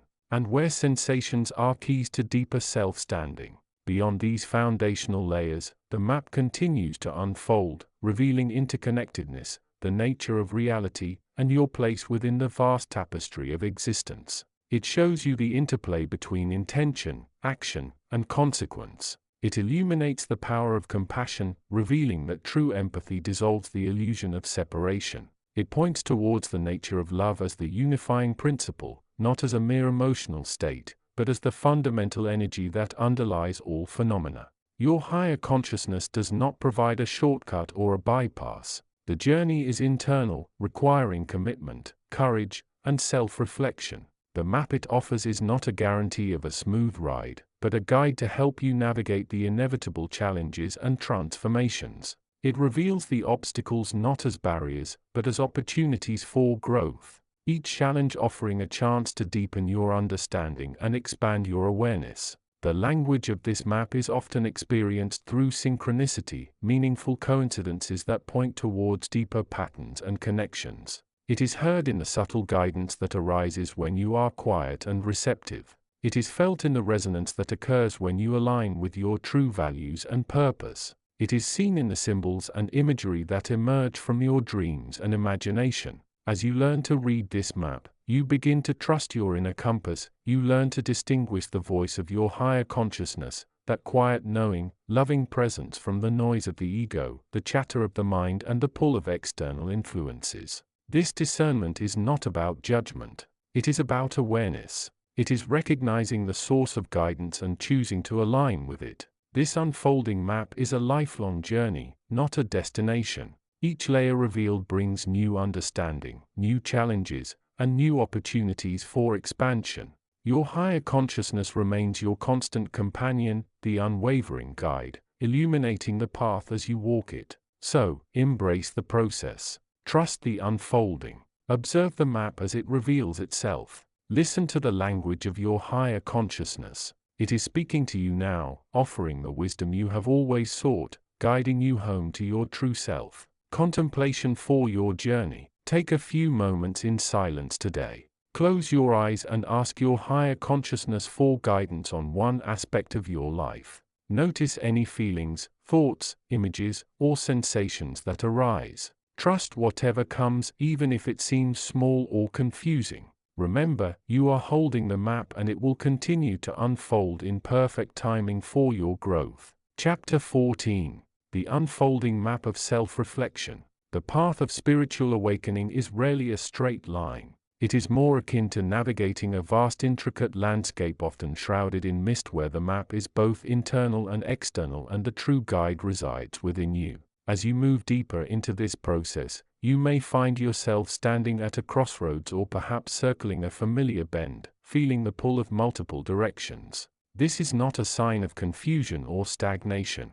It is a crucial stage where the lessons of the past converge with the possibilities of the future, illuminated by the burgeoning light of your higher consciousness. Your higher consciousness, the eternal wise aspect of your being, is not a distant entity to be contacted. It is the very intelligence that permeates your every cell, the innate knowing that lies beneath the layers of conditioning and belief. It is always available, always guiding, but its voice often needs to be distinguished from the noise of the ego, the chatter of the mind, and the pull of external influences. In this chapter, we explore the practice of deep self-reflection, not as a task to be completed, but as a way of being, an ongoing dialogue with your inner wisdom. This is where the map unfolds piece by piece, revealing the terrain of your soul's journey. The nature of self-reflection. Self-reflection is the simple act of turning your attention inward, observing your thoughts, feelings, reactions, and motivations without immediate judgment.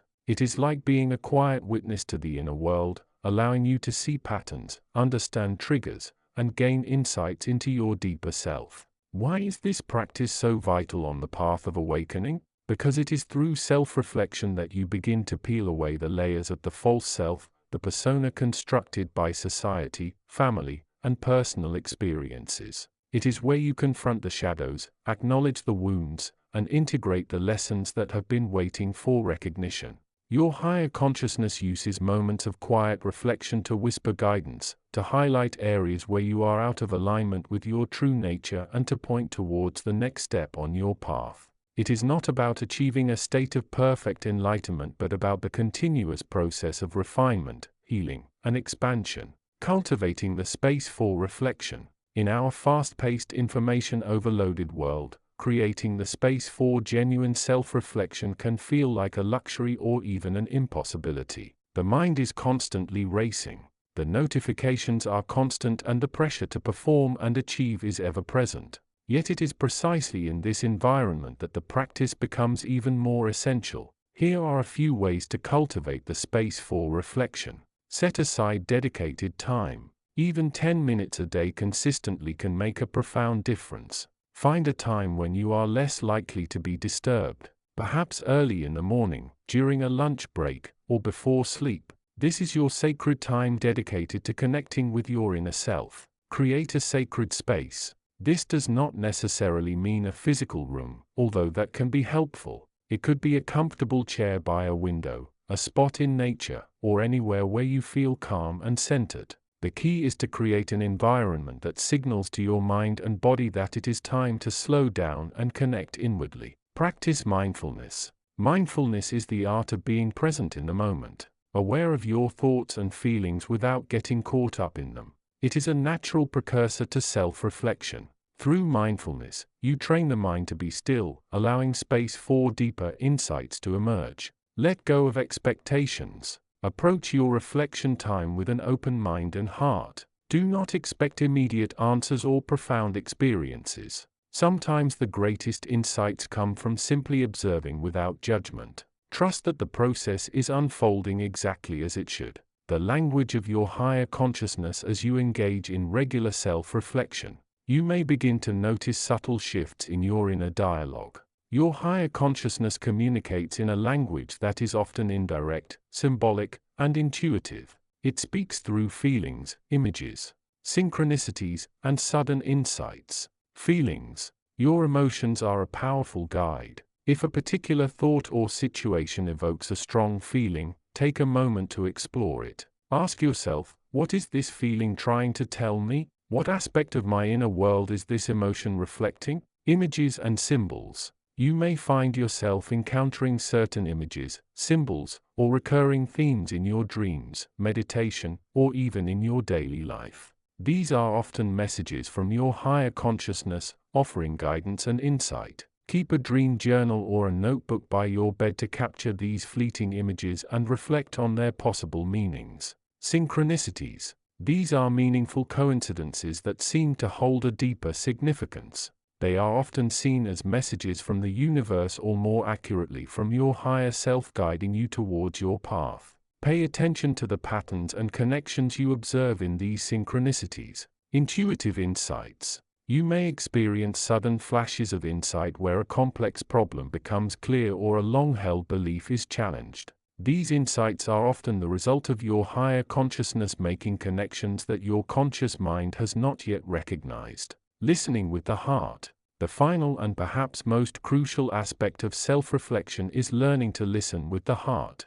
Your higher consciousness communicates not just with the mind but with the entire being. It speaks through the gut feelings, the intuitive knowing, the deep resonance that occurs when something feels true. When you are reflecting on a situation, a decision, or a belief, do not just rely on your logical mind. Allow yourself to feel into the situation to sense the deeper truth beneath the surface. Ask yourself, does this feel right? Does this resonate with my highest self? Am I aligned with my heart's desire? Listening with the heart requires practice. It means letting go of the ego's need to be right, to control, and to protect itself. It means opening yourself up to the possibility that there is more to life than what you have been taught or believed to be true. The journey inward. The path of spiritual awakening is a journey inward, a process of discovering the infinite wisdom that lies within you. Self-reflection is the key that unlocks this wisdom, the tool that allows you to explore the depths of your being and connect with your higher consciousness. As you continue on this path, remember that it is a process, not a destination. There will be challenges, there will be doubts, there will be moments of confusion, but do not be discouraged. Embrace the journey. Embrace the process of self-discovery, and trust that your higher consciousness is always guiding you, always supporting you, always waiting to be recognized. The unfolding map of self-reflection will lead you to the heart of your being, where you will find the peace, the love, and the wisdom that you have been seeking. It is a journey that will transform your life, and it is a journey that you are already on. Continue your journey in the next chapter, where we will explore the role of love in spiritual awakening. Chapter 15, The Current of Surrender. The journey of spiritual awakening is often described as a process of awakening to something already present yet deeply obscured by the veils of the egoic mind. You, the seeker of inner wisdom, have navigated through layers of thought, emotion, and conditioning, gradually peeling back the layers to reveal the underlying reality of pure awareness. You have learned to observe your thoughts without identification, to feel your emotions with compassion rather than judgment, and to recognize the transient nature of the egoic personality. Now you stand at a pivotal point, a threshold where the accumulated wisdom of your journey begins to crystallize into a deeper, more integrated way of being. This is the domain of surrender. It is not a passive resignation to fate, nor is it a relinquishing of personal responsibility. Rather, surrender is the conscious choice to release the grip of the egoic will, the constant striving, the need for control, the desperate clinging to outcomes and identities, and to allow the natural flow of life to unfold with greater ease and grace. Your higher consciousness, the wise guide residing within you, understands this principle intimately. It is the current that can carry you beyond the turbulent waters of the mind's river towards the stillness of the ocean within. It is the key that unlocks the door to deeper peace, creativity, and connection. Lessons from the current of surrender. Lesson 1: Surrender is trust. The ego thrives on doubt and fear. It constantly questions, analyzes, and worries about the future, seeking security through control. Surrender begins with the simple yet profound act of trusting the unfolding of life. Trust that the universe has your highest good in mind, even when the path is unclear or challenging. Trust that the resources you need will arise when you are ready to receive them. Trust that the wisdom you seek is already within you, waiting to be accessed in the stillness of surrender. Your higher consciousness reminds you that you have navigated countless complexities in your past without falling into absolute ruin. You possess an inherent resilience and intelligence that is greater than any external circumstances. Surrendering to the flow does not mean you are helpless. It means you are choosing to collaborate with the natural order of things rather than fighting against it. Lesson 2: Surrender dissolves the illusion of separation.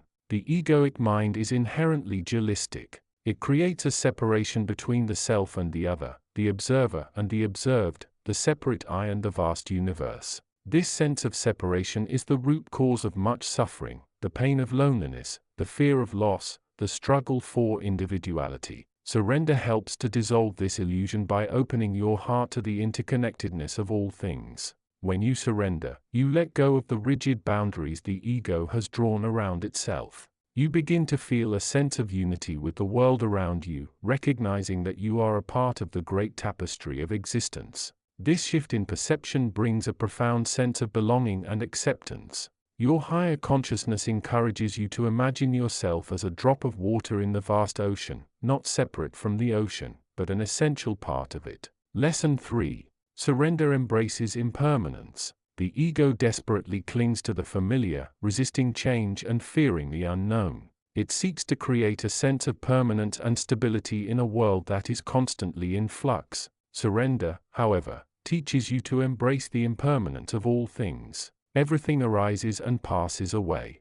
Thoughts, emotions, relationships, even physical forms. This understanding brings a lightness to being, frees you from the burden of attachment. When you surrender to impermanence, you release your fear of loss and change. You learn to appreciate the beauty of each moment without the need to hold on to it. You become like a leaf on the wind, flowing effortless with the currents of life rather than being rooted to the ground by the fear of letting go. Lesson 4: Surrender opens the heart to love. The egoic mind is often focused on the self, its needs, its desires, its fears. It operates from a place of scarcity and protection. Surrender, on the other hand, opens the heart to the boundless nature of love. When you surrender, you move beyond the limited perspective of the self and connect with the universal energy of love that permeates all existence. Your higher consciousness knows that love is the fundamental nature of reality. It is the force that binds the universe together and is the source of all creation.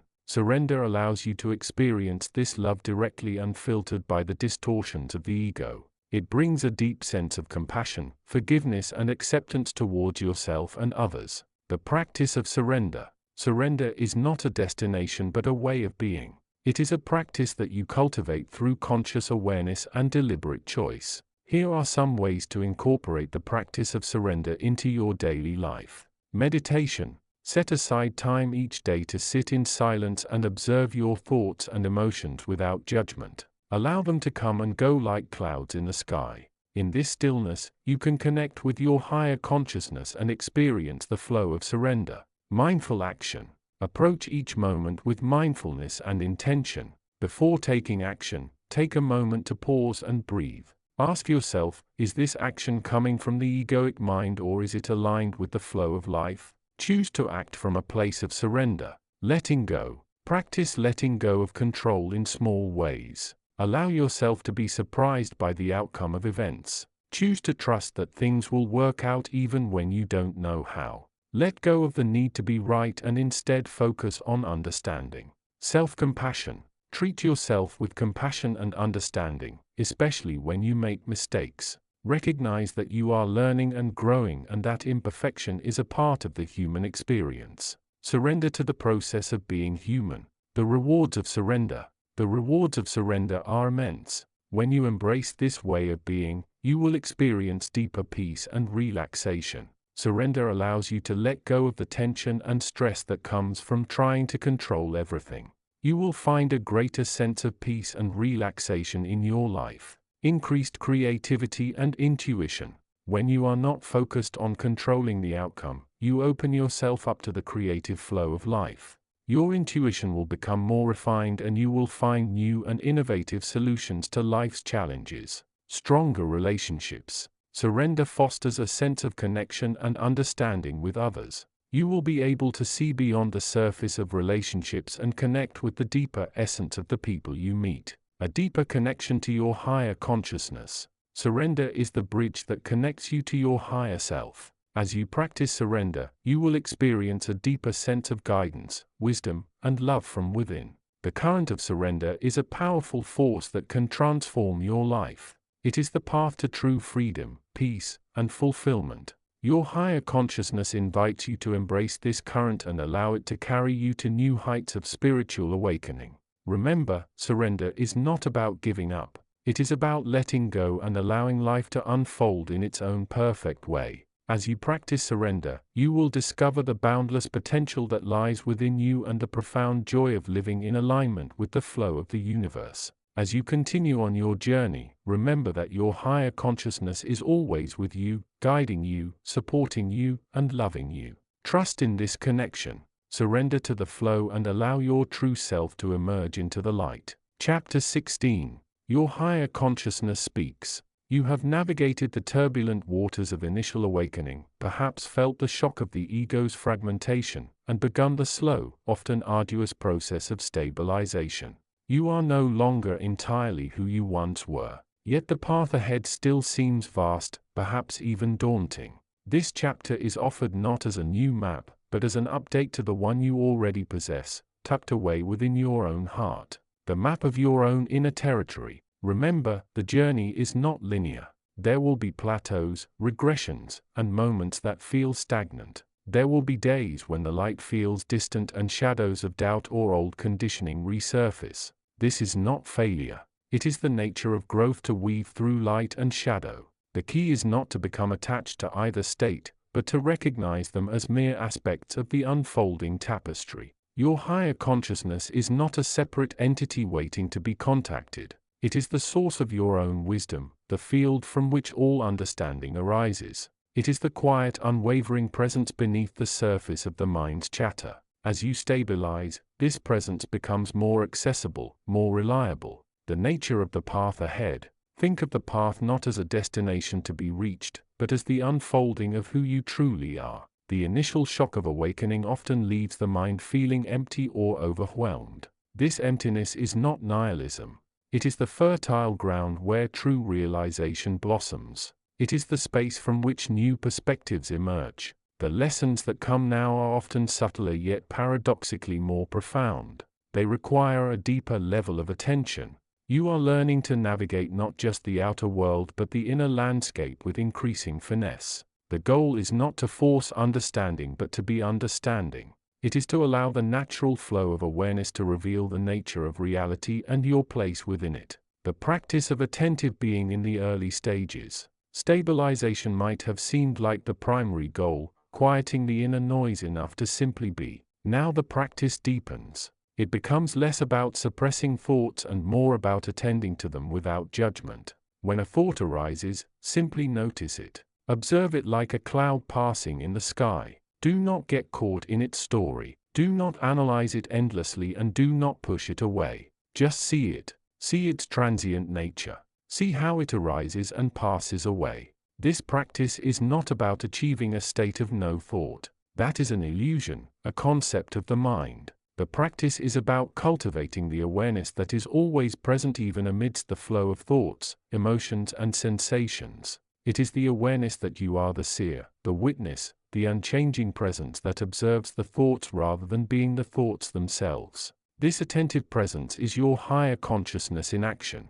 It is the part of you that remains steady even when the mind is turbulent. It is the compass needle that points true north regardless of the swirling winds. Recognizing deeper levels of conditioning. As you become more stable, you may start to notice layers of conditioning that were previously buried too deep to see. These are the ingrained patterns of belief, reaction, and expectation that have colored your perception of self and world for lifetimes. These patterns often manifest as subtle judgments towards others or even towards yourself. You might notice a tendency to idealize or devalue based on old scripts. You might find yourself reacting automatically in situations that trigger deep-seated fears or desires. The awakening process does not eliminate these patterns overnight. Instead, it brings them into the light of awareness. The shift occurs when you no longer identify with these patterns. You see them for what they are, conditionings, not your essential nature.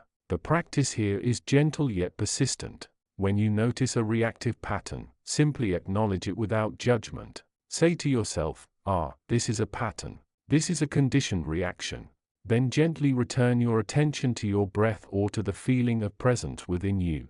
You are not trying to stop the pattern, but to loosen your identification with it. Over time, the grip of these patterns weakens, revealing the underlying purity of awareness. The paradox of effort and surrender. There is a common misconception that spiritual awakening means doing nothing. While profound states of surrender are part of the journey, true awakening also involves a subtle intelligent effort of awareness. This effort is not the striving of the ego, the desperate grasp for enlightenment or a better state. It is the gentle unwavering commitment to awareness itself. It is the persistent returning of your attention to the present moment, to the feeling of being. Even when distractions arise or the path feels difficult, yet this effort must be balanced with surrender. You surrender the control over the outcome.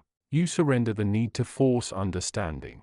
You surrender the belief that you are separate from the process. True effort arises from a place of trust, from the understanding that you are guided and supported by the very nature of reality. It is a paradox. You must strive to be present, yet you must let go of the striving. The higher consciousness guides you through this paradox. It is the still point within the turning world, the ground upon which all effort rests. Embracing the full spectrum of experience. As you delve deeper, you may encounter experiences that challenge your understanding even further. You might feel profound states of bliss one moment, followed by deep sorrow or confusion the next. You might experience moments of unity and connection, then moments of profound isolation or questioning. Do not fear these experiences. They are not signs that you are losing it or falling back. They are opportunities for even deeper understanding. Each experience, whether joyful or painful, offers a mirror reflecting your expanding awareness.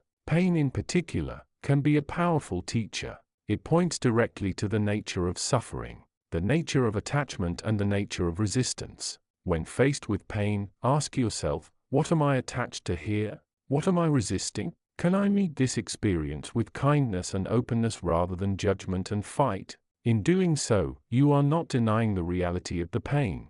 You are acknowledging it while simultaneously resting in the awareness that is beyond it. You are discovering that you, the awareness, are not the pain itself. The unfolding map continues. Your higher consciousness is not a remote entity giving you step-by-step instructions. It is the inner space itself, the awareness that holds the entire map. As you practice attentive being, recognize deeper conditioning, navigate the paradox of effort and surrender, and embrace the full spectrum of experience, you are co-creating your awakening with the very essence of who you are. The map unfolds not through external signs or dramatic events, but through the consistent, gentle application of awareness in your daily life. Each moment of choice, each breath taken with presence, each reaction met with understanding is a step along the path. Trust the process. Trust the guidance that arises from within. Your higher consciousness is always available, always supporting your journey towards wholeness. The path is yours to walk, and the map, though complex, is inherently yours to discover, one step at a time. Chapter 17. The Radiant Stillness Within. You have journeyed far, seeker. You have moved through the initial pangs of awakening, navigated the labyrinth and corridors of self-doubt, and perhaps even tasted the exhilarating freedom of expanded awareness. Yet amidst the swirling energies, the influx of insights, and the sometimes overwhelming intensity of heightened perception, you may find yourself seeking a place of greater peace, a deeper anchor in the midst of the storm. This chapter addresses that profound yearning. It speaks to the realization that true stability and the most potent expression of your higher consciousness are not found in the perpetual motion of external events or the constant flux of inner experiences, but rather in the radiant stillness within. Many seek enlightenment through action, through acquiring knowledge, through mastering various spiritual techniques. While these can be valuable tools on the path, they are not the destination itself. The destination is the state of being, the underlying awareness that permeates and transcends all activity, and this state is fundamentally rooted in stillness. Your higher consciousness, the eternal unchanging core of your being, dwells in this stillness. It is the quiet observer, the pure awareness that is neither affected by joy nor sorrow, neither grasped by success nor consumed by failure. It is the luminous presence that remains constant regardless of the circumstances of your outer life. Understanding the nature of stillness. It is crucial to understand that stillness is not merely the absence of noise or movement. It is not about forcing your mind into silence through rigid meditation techniques. Though meditation can be a means to approach it, true stillness is a state of being, a state of profound ease and presence where the mind is not caught in the endless churning of thought. Imagine a calm lake at midnight. On the surface, there may be ripples from a distant breeze, but beneath lies an immense depth of quiet water reflecting the vastness of the night sky. Your higher consciousness is like that deep reflective stillness. It is the underlying reality that supports the surface ripples of your conscious mind, your emotions, and your reactions to the world. The mind by its very nature is a tool for processing information, for planning, for remembering, and for projecting into the future. This constant mental activity creates a sense of fragmentation, a sense of being separate from the present moment. Stillness, conversely, dissolves this fragmentation. It allows you to be fully here, fully now, connected to the vibrant energy of the present second. The stillness as the seat of consciousness. Your higher consciousness is not something out there to be attained, nor is it a fleeting state of intense emotion or mental activity. It is your fundamental nature, and stillness is the natural habitat of this nature. When you rest in stillness, you are resting in the seat of your consciousness itself. In the hustle and bustle of daily life, your attention is often scattered, pulled in countless directions by responsibilities, desires, fears, and the endless stream of external stimuli. This attention keeps you disconnected from your inner stillness. It creates a sense of inner chaos. Even if the external world appears orderly, to access your higher consciousness, you must learn to gently but firmly guide your attention inward. This is not about doing something. It is about being something else, being present, being aware. Stillness is the fertile ground where awareness blossoms into consciousness. Cultivating stillness, gentle guidance. Cultivating stillness is less about force and more about gentle guidance and allowing. It is about creating the conditions for your natural state of peace to emerge. Start small. Do not expect to achieve profound stillness immediately. Begin by dedicating just a few minutes each day to quietude. Find a comfortable position, either sitting or lying down, in a place where you will not be disturbed. Set an intention. Gently set the intention to be present, to rest in stillness. Do not judge yourself if your mind wanders. Simply notice it without attachment and gently guide your attention back to the feeling of stillness within. Focus on your breath. Observe your breath without trying to control it. Feel the gentle rise and fall of your chest or the core center. The breath is a natural anchor to the present moment.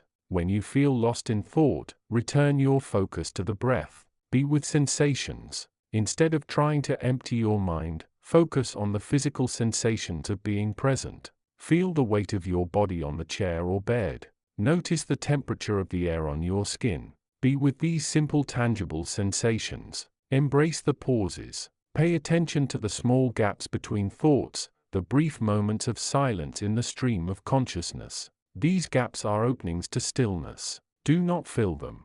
Simply allow them to be. Integrate stillness. Try to carry a sense of quiet presence into your daily activities. While washing dishes, driving or walking, maintain a gentle awareness of your surroundings and your inner state. Do not strive for perfection. Simply cultivate the awareness of being present, the radiance of stillness. When you rest in stillness, you begin to experience the radiance of your higher consciousness. This radiance is not merely intellectual understanding or emotional bliss. It is a subtle yet profound shift in your fundamental state of being. Inner peace. You experience a deep abiding peace that is not dependent on external circumstances. You become less reactive to the ups and downs of life. Clarity. The fog of mental clutter lifts, revealing greater clarity about your true nature, your purpose, and the nature of reality. Connection. You feel a deeper connection to yourself, to others, and to the universe.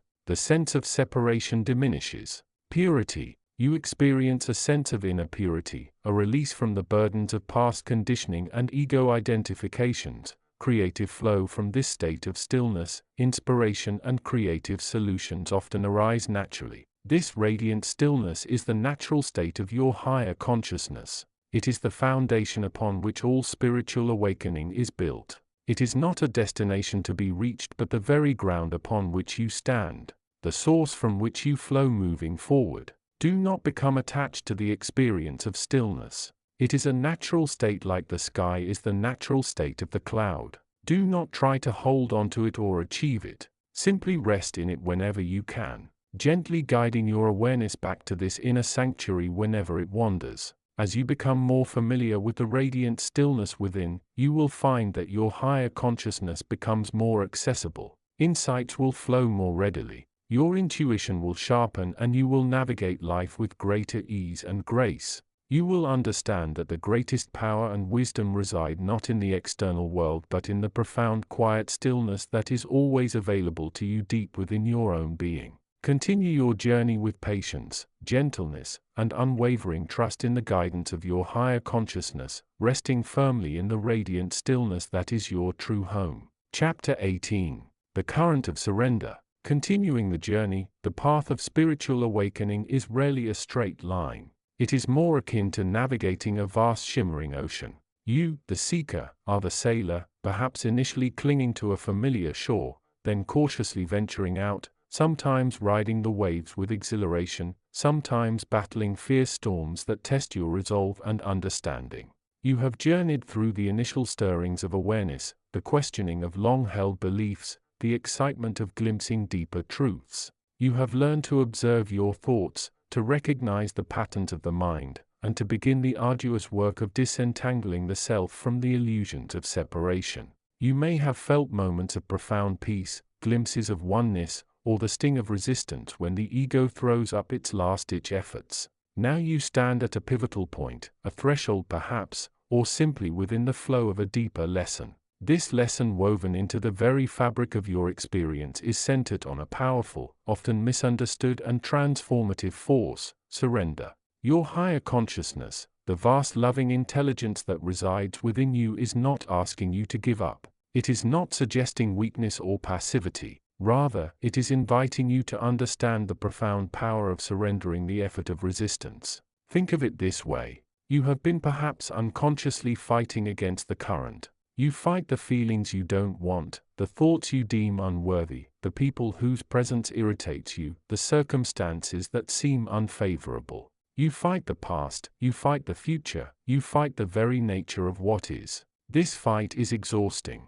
It consumes your energy, keeps you locked in a state of tension, and prevents the natural flow of grace and ease. It is like paddling furiously against a river only to find yourself no closer to your destination. While the river itself carries you effortless towards the sea, your higher consciousness observes this struggle with infinite compassion. It knows that the energy you pour into resistance is the very energy you could be using to expand your awareness, to love more deeply, to create more harmoniously. It knows that the effort you expend trying to force things to be different is the root of much of your suffering. So, it guides you now towards surrender. This surrender is not about resignation. It is not about giving up on your values or your dreams or about taking care of your physical needs and responsibilities. It is about surrendering the need to control the outcome, the need to dictate how things must be, the need to be right, to win or to have things go exactly according to your plan. Imagine holding a tightly clenched fist. Your hand and arm feel tense, strained. Now imagine slowly, consciously releasing the grip. There is a subtle shift, a release of pressure, a return of energy to the rest of your body. This is the feeling of surrender in its simplest form. Your higher consciousness invites you to practice this release on a broader scale. When a challenging emotion arises, anger, frustration, sadness, instead of immediately trying to suppress or analyze it, simply notice it, observe it without judgment, without trying to change it. Feel the tension it creates within you. Then gently, with awareness, allow it to be there. Surrender the effort of making it go away. Often in the very act of non-resistance, the intensity of the emotion lessens when a difficult situation presents itself instead of reacting impulsively or frantically trying to fix it. Pause, breathe, ask for guidance from within.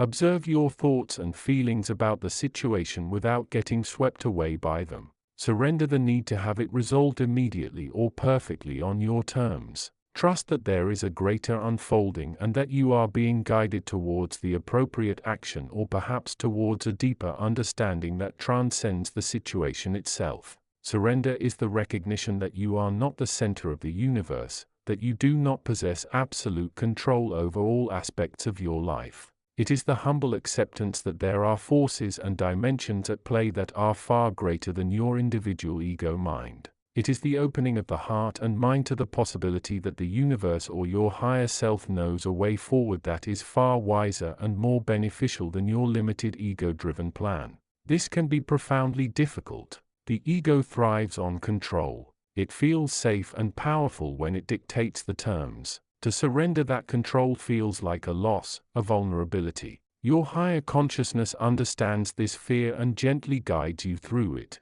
It reminds you that true security does not come from controlling the external world, but from expanding your inner awareness and connection to the source of all peace and love. It reminds you that when you surrender the effort of resistance, a profound spaciousness opens within. In this spaciousness, fear diminishes, peace arises, and creative solutions emerge that you could never have conceived while caught in the struggle. This surrender is not a one-time event, but an ongoing practice. It is a conscious choice you make moment by moment, breath by breath. It is the conscious decision to release the grip of the ego and allow the flow of life to guide you.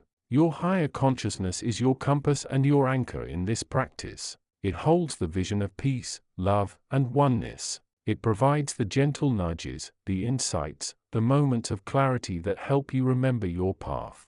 When you get lost in the resistance, listen for its guidance. It may come as a soft whisper in your heart, a sudden shift in perspective, a feeling of inner calm in the midst of chaos, or a clear intuition about how to respond. Trust these signs. They are your connection to the deeper wisdom that lies beyond the noise of the ego. As you practice surrender, you will begin to experience the currents of grace more strongly. You will find that life flows more smoothly, that obstacles dissolve more easily, and that your capacity for love and compassion expands. You will move more readily with the tides of existence rather than fighting against them. This is the essence of the current of surrender. It is the path to greater peace, deeper wisdom, and a more authentic expression of your true nature. Embrace it with awareness and openness, and allow your higher consciousness to guide you through the vast, beautiful ocean of your own being. Continue your journey. Chapter 19. The Unfolding Tapestry of Time. Continuing the journey of the seeker through the guidance of their higher consciousness, the inner sanctum of now. You stand not in a physical place but within the vast quiet expanse of your own consciousness. The frantic energy of the external world has faded, leaving behind a serene clarity. This is your sanctuary, the space where the whispers of your higher consciousness become the loudest, most undeniable voice. You are here now, present and connected. Your higher consciousness, the eternal unbounded aspect of you, extends a gentle hand, inviting you deeper into understanding. Today the focus is upon the perception and experience of time, a concept so deeply ingrained in your human conditioning that it often obscures the truth of your eternal nature. The illusion of linear time. Consider, seeker, the voice resonates within your mind, soft yet profound, the construct of linear time that you perceive as reality. Clocks tick, days turn into weeks, years roll by like falling leaves. You measure your life, your growth, your existence against this backdrop. It is a familiar rhythm, a framework within which you have learned to operate. There is a recognition in your inner space. You know this, the anxiety of deadlines, the regret of the past, the yearning for the future, these are all born from the belief in the absolute reality and finality of this linear progression. You are in time trapped by its perceived limitations, yet this is but an illusion. Your higher consciousness continues a subtle weave of the collective human mind designed to give form and structure to the temporary play of manifestation. Time as you know it is a dimension of this physical universe, a measure of change. It is not the container of existence. Existence is the container of time. You exist within the eternal, yet you perceive through the lens of the temporary, the now, the only point of power. Where does true power reside? Seeker, in the past which is immutable and cannot be changed, in the future which is only a projection, a potential that remains unrealized, or in the now, this singular, infinitely powerful moment that is the only reality. The question lands like a clear bell in the stillness. Your mind might instinctively reach for past memories or future plans, but your higher consciousness gently guides you back. The now, it states, is the only point where creation occurs. Every thought, every feeling, every action originates here. The past is merely memory, a record of past now moments. The future is merely projection, an interpretation of potential now moments. You are not in time. You are the now experiencing itself through the temporary forms of time. Imagine it suggests that time is a vast flowing river. You perceive only a small segment of it. The past you've crossed, the present you're in, the future you're flowing towards. But who is flowing in the river? You are not the river. You are the consciousness that observes the river. You are the eternal observer experiencing the river of time but not bound by its banks. Time as a tool, not a master.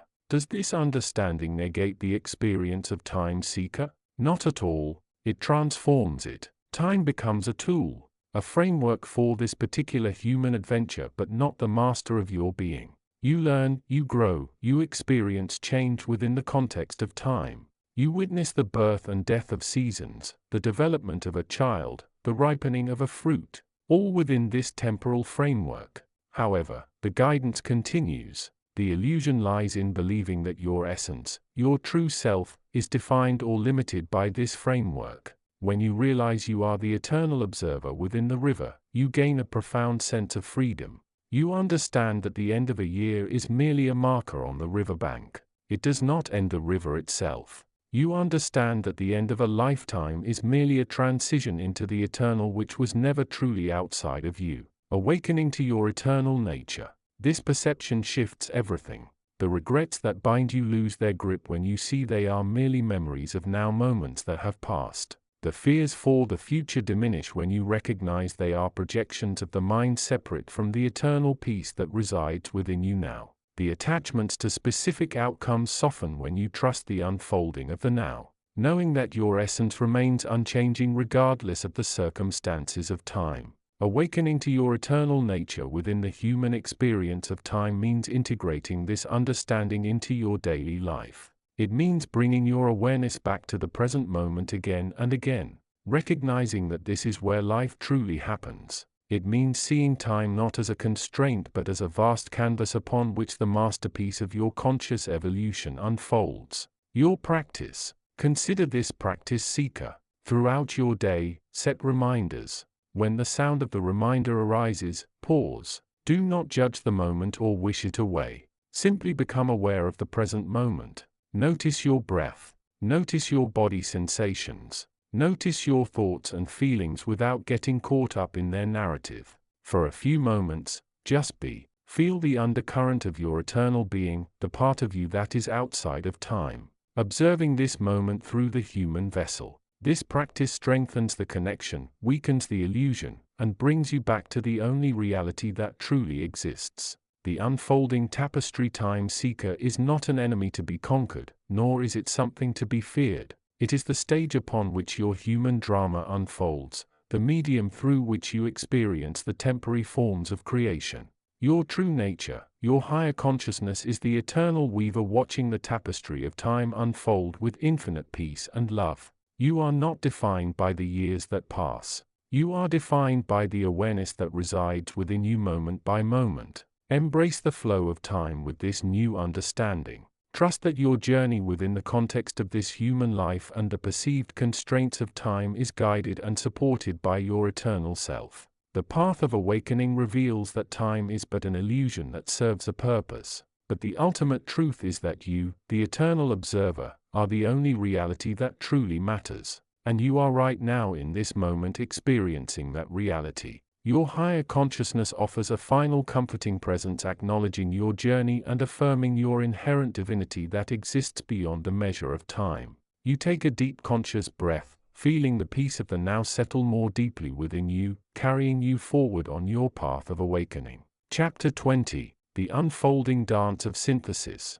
You have navigated the often turbulent waters of initial awakening, perhaps glimpsing the vastness beyond the ego's familiar shores. You may have felt the sting of heightened sensitivity, the pull of old wounds surfacing for healing, or the confusing shift in how you perceive reality. These are not signs of failure, but rather the very symptoms of integration, the necessary, albeit sometimes uncomfortable, process of weaving the new awareness back into the fabric of your being.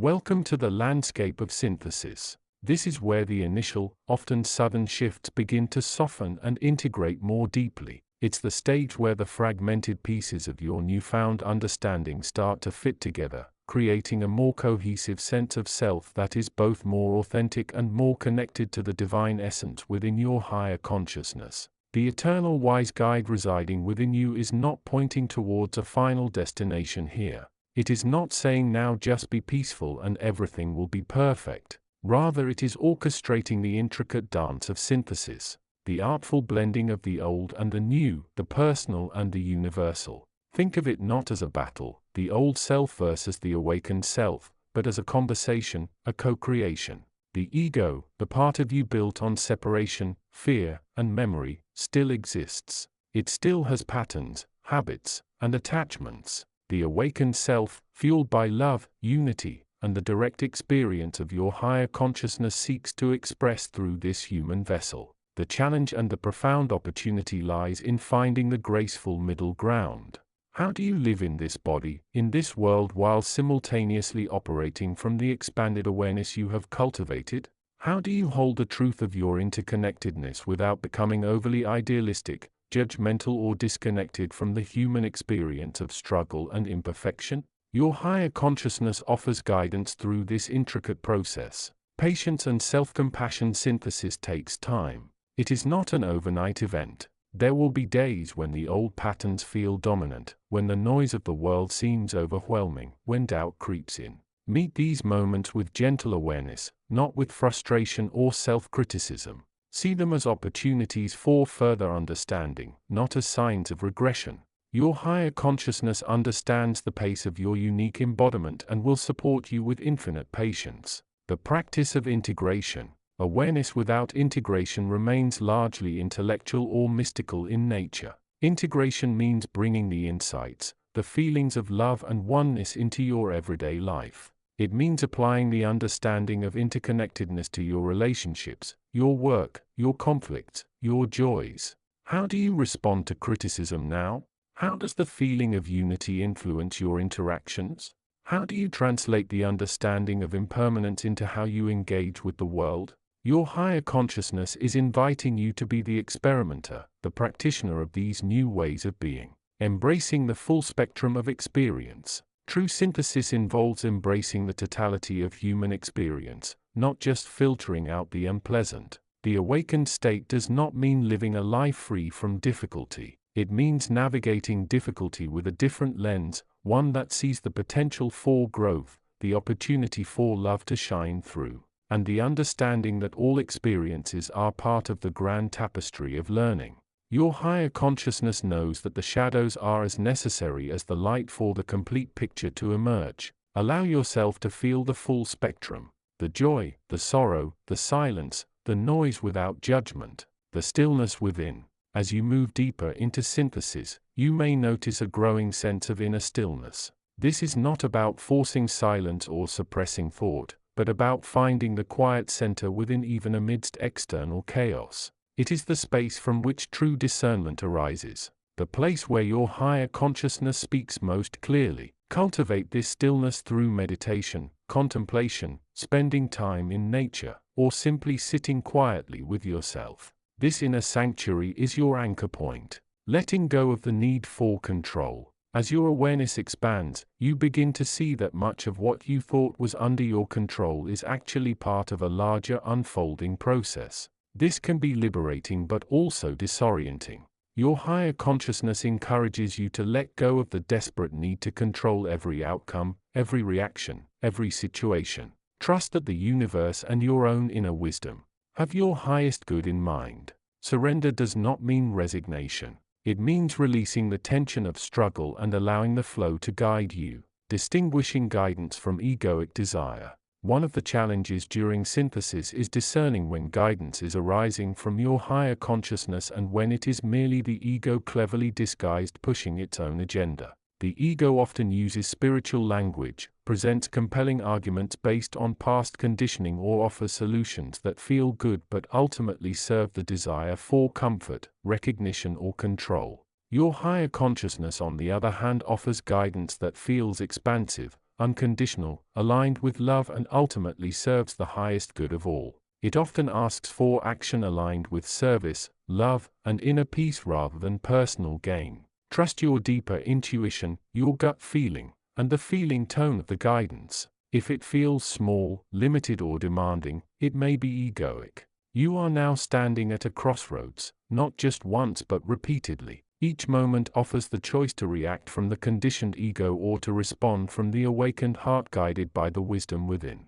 This dance of synthesis is the art of living this human life while remembering your true nature. Your higher consciousness is your constant companion on this path. It does not judge your steps, only offers the light of awareness. It knows the journey is as important as the destination. It understands the beauty of the struggle, the depth of the love, the mystery of the unfolding. Keep walking the path with awareness, with kindness towards yourself, and with an open heart. The integration is happening even if it feels slow or messy. You are becoming the synthesis, the beautiful meeting place of the human and the divine, the individual expression of the universal consciousness. Continue your journey. Chapter 21.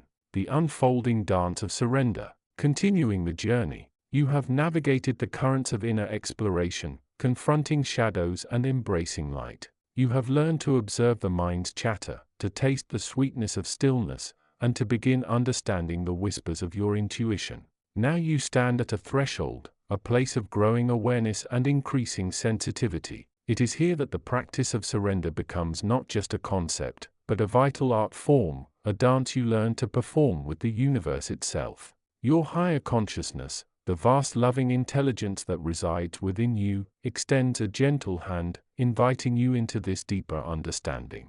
It is not a passive hand up, but an invitation to participate in the unfolding of existence with greater ease and grace. The misconception of control. For so long, the ego, that persistent voice within, has clung to the illusion of control. I must achieve this, it whispers. I should do that, it commands. If only I could control the outcome, the reactions of others, the flow of events. This striving, this resistance to what is creates friction, tension, and a deep-seated sense of dissatisfaction. Even when external circumstances seem favorable, you have learned that this control is an illusion, a desperate attempt of a temporary self to grasp the ungraspable. But understanding this intellectually is one thing. Embodying surrender is another. Surrender, not resignation, but trust. Your higher consciousness cautions against confusing surrender with mere resignation or giving up. Resignation often carries a bitter taste, a sense of defeat. Surrender, however, is born from a place of deep trust. It is the conscious choice to release the need for your specific outcome, your way, your timing. It is not about abandoning your intentions or your efforts. Rather, it is about aligning your will with a greater intelligence, allowing the universe to weave its pattern with your heart's desire as a guiding thread. Imagine you are a sailor on the ocean. You can steer the boat, set the sail towards a desired destination, and work the rigging with diligence, but ultimately you must surrender to the vastness of the sea, the power of the wind, and the currents beneath. You cannot control every wave or every gust, nor can you force the boat to arrive precisely on schedule. Your power lies not in controlling the uncontrollable, but in aligning your energy with the flow, adjusting your course with awareness, and trusting that the journey itself and the destination, if it will come, are guided by a greater navigation.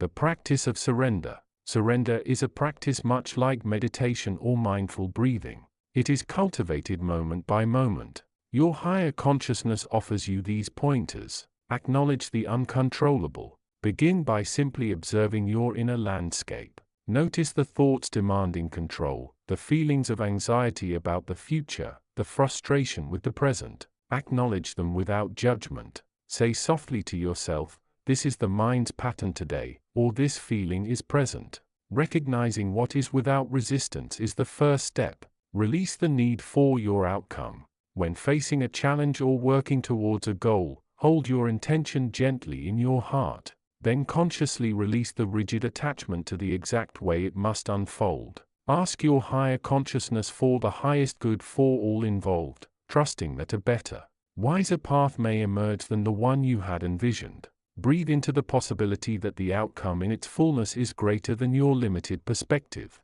Trust the process. Surrender involves faith. Faith that the universe is unfolding perfectly even when it doesn't look like it from your limited viewpoint. Faith that your higher consciousness is guiding you, providing the resources and opportunities you need when you need them. Trust that setbacks are not failures, but opportunities for learning and redirection on a larger, more aligned path. Be present for the flow. Instead of anxiously projecting into the future or ruminating on the past, bring your awareness to the present moment. Notice the sensations in your body, the quality of light, the sounds around you. Observe the ebb and flow of energy within and without. When you are present, you are more attuned to the subtle nudges of the universe, the opportunities for graceful action or graceful non-action. Surrender. Embrace impermanence. Everything arises and passes away. This is the nature of existence. Surrendering to impermanence helps soften the grip of attachment and aversion. If you are not attached to a specific result, its coming or going causes less distress. If you are not attached to a particular state of being, you can flow more easily through the changing tides of life. The fruit of surrender. As you practice surrender, you will begin to notice its profound fruits. Inner peace. The constant battle within subsides. You experience a deeper calm even amidst external chaos, increased resilience. You find yourself bouncing back more easily from adversity, viewing challenges as stepping stones rather than insurmountable obstacles. Greater clarity. By letting go of the noise of your own striving, you can hear the clearer guidance of your higher consciousness more easily. Enhanced creativity. You become more open to inspiration and solutions that emerge unexpectedly. Deeper connection. You feel more interconnected with others and the universe, transcending the isolating egocentric viewpoint. Your higher consciousness speaks. The path of awakening is not a path of struggle. It is a path of remembering who you truly are, a being of love guided by wisdom existing within the flow of the divine. Surrender is the key that unlocks the door to this remembering. It is the letting go of the illusion of separation, the releasing of the grip of the ego. It is not about weakness. It is about strength. The strength to trust, to let go, and to flow with grace. Embrace this practice. It is your invitation to dance with the universe, to move through life as an expression of the love and intelligence that resides within your very core. Trust the journey. Trust me, I am here guiding you every step of the way. Continue your journey. Chapter 22. The Current of Surrender. The journey towards spiritual awakening is often misunderstood as a path of relentless effort, of conquering the self and forcing the mind into submission.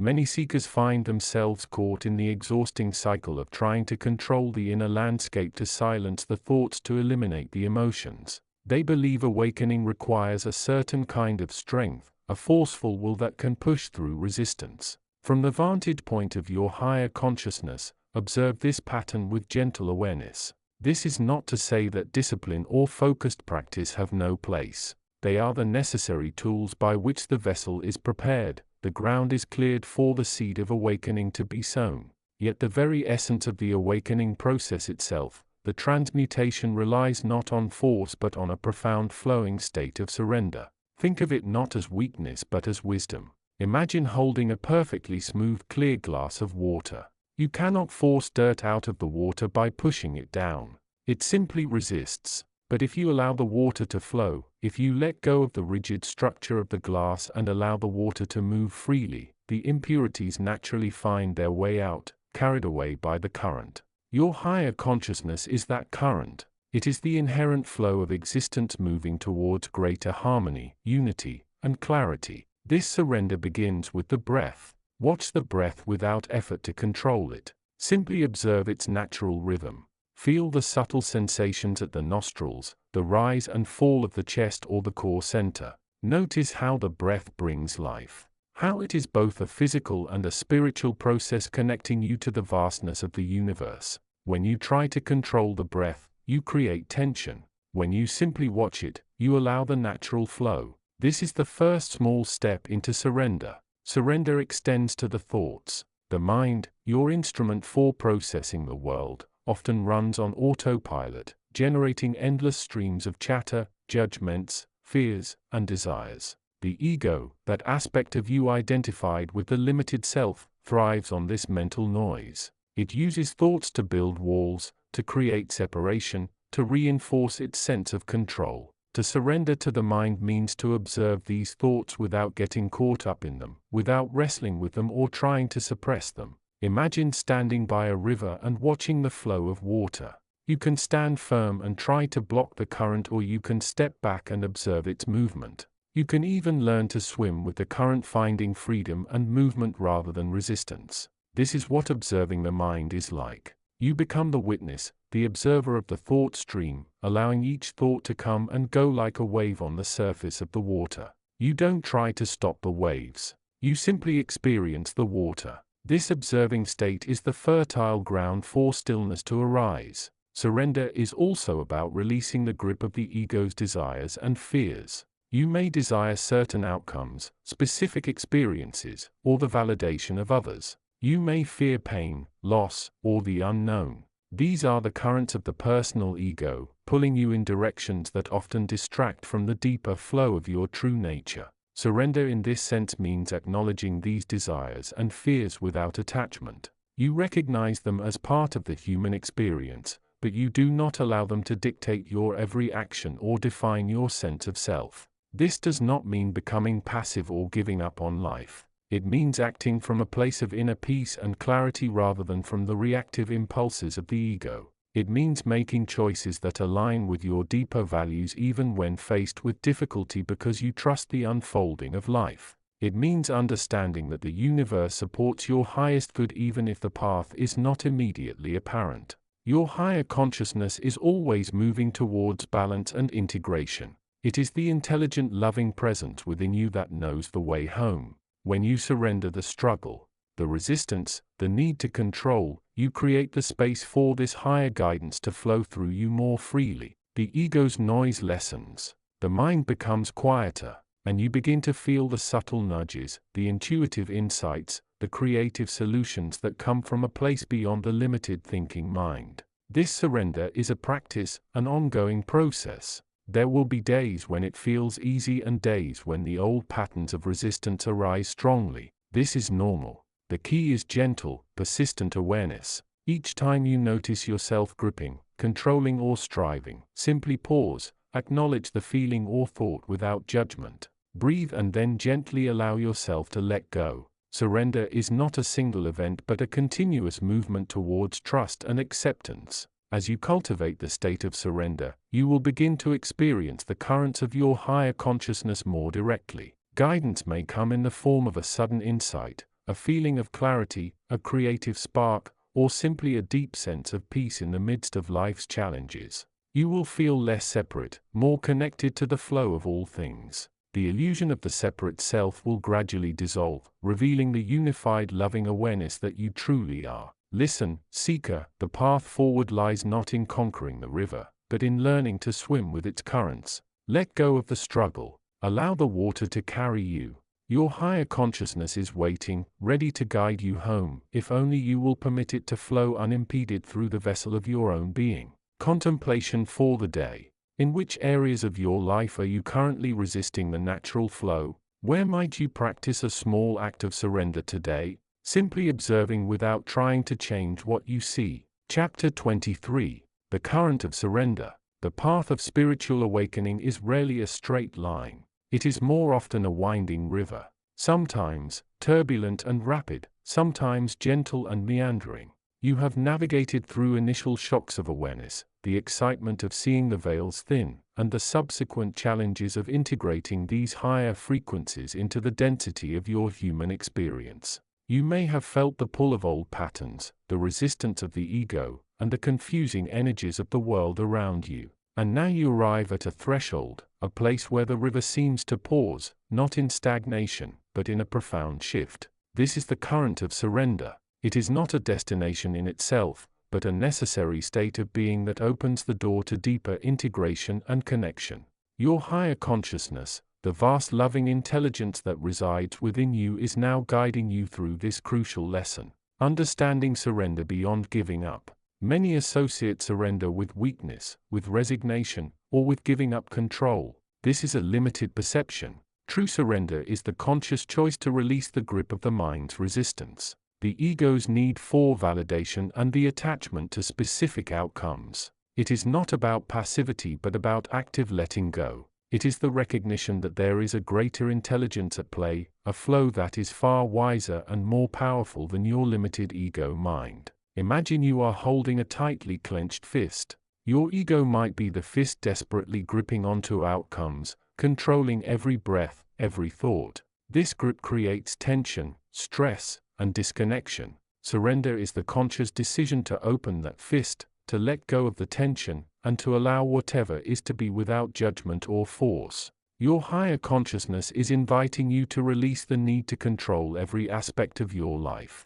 It is asking you to trust that the unfolding of events, while sometimes confusing or challenging, is part of a larger divine plan. This does not mean you cease to make choices or take action. It means you take action from a place of trust, knowing that even if the path isn't clear, you are guided. The ego's resistance to surrender. The ego, your conditioned self, thrives on control. It needs to feel secure, needed, and powerful. Surrender directly challenges these core needs. It asks the ego to let go of its perceived authority, its need to be right, and its attachment to being the primary driver of reality. You may experience resistance in subtle or overt ways. You might feel anxious when things don't go as planned. You might find yourself arguing with the universe, trying to force a situation. You might feel a sense of frustration when outcomes are different from your desires. These are all signs that the ego is resisting the current of surrender.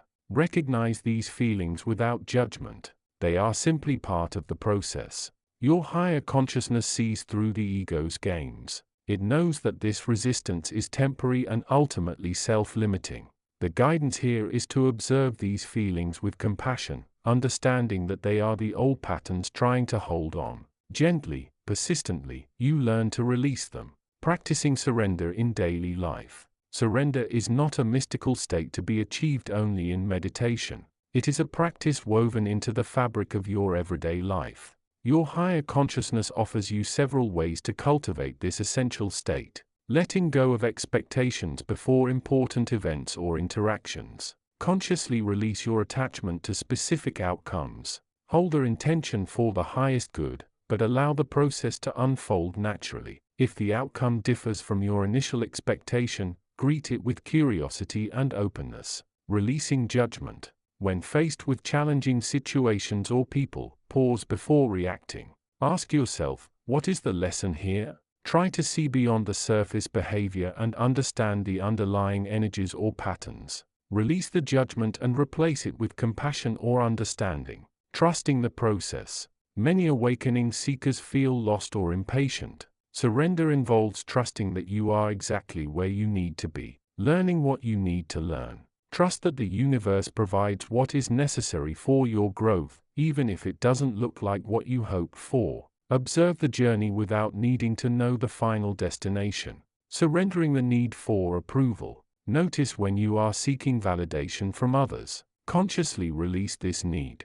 Your worth and your path are your own. Seek approval only from your higher self, from that part of you that knows its true nature and connection to the divine. Embracing uncertainty. The ego thrives on certainty. Surrender means embracing the natural flow of life which is inherently uncertain. Find peace in not knowing everything, in allowing the future to be unknown. This creates space for intuition and for the unexpected to manifest. The fruit of surrender. When you practice surrender, you begin to experience profound shifts. The river of your life flows more smoothly. You feel lighter, less burdened by the weight of control. You become more adaptable, more resilient in the face of change. You open yourself to receive guidance more readily as the mental static decreases. Surrender deepens your connection to others as you move beyond needing to control relationships and instead offer presence and support. It enhances your intuition as you learn to quiet the mind and listen to the subtle guidance of your higher consciousness. You may find a greater sense of peace even amidst external chaos because you have found inner stillness. This surrender is not a one-time event but a continuous deepening. There will always be moments where the ego resists, moments where the old patterns surface. This is simply the nature of the path. Your higher consciousness is always there, offering gentle reminders, providing the strength to let go again and celebrating your progress. Listen within. The guidance for this path is always within you. It resonates in the quiet spaces, the moments of stillness amidst the busyness. It speaks through your intuition, your dreams, synchronicities, and moments of profound insight. Take this moment now. Close your eyes. Take a few deep breaths and simply ask your higher consciousness, where do I need to practice surrender today? Listen, feel, sense. The answer may not come in words, but in a feeling, an image, or a gentle nudge. The current of surrender is powerful and transformative. It is the bridge between the old separate self and the new unified awareness you are becoming. Embrace it with courage and compassion. Let go of the need to control. Trust the flow. Your higher consciousness is guiding you every step of the way, waiting for you to let go and simply be. Chapter 24. The unfolding dance of synthesis, continuing the journey within. The path of spiritual awakening is rarely a straight line. It is more akin to a vast intricate tapestry woven with threads of light, shadow, joy, and challenge. You, the seeker, traverse this tapestry, guided by an inner compass that points towards your truest self, your higher consciousness. As you move deeper, you may find yourself standing at a crossroads, or perhaps more accurately within the vibrant, confusing, yet utterly fascinating center of a vortex of synthesis. This is a powerful stage. It is where the seeds planted by understanding and the fruits of initial awakening begin to bloom, revealing a new layer of reality and being.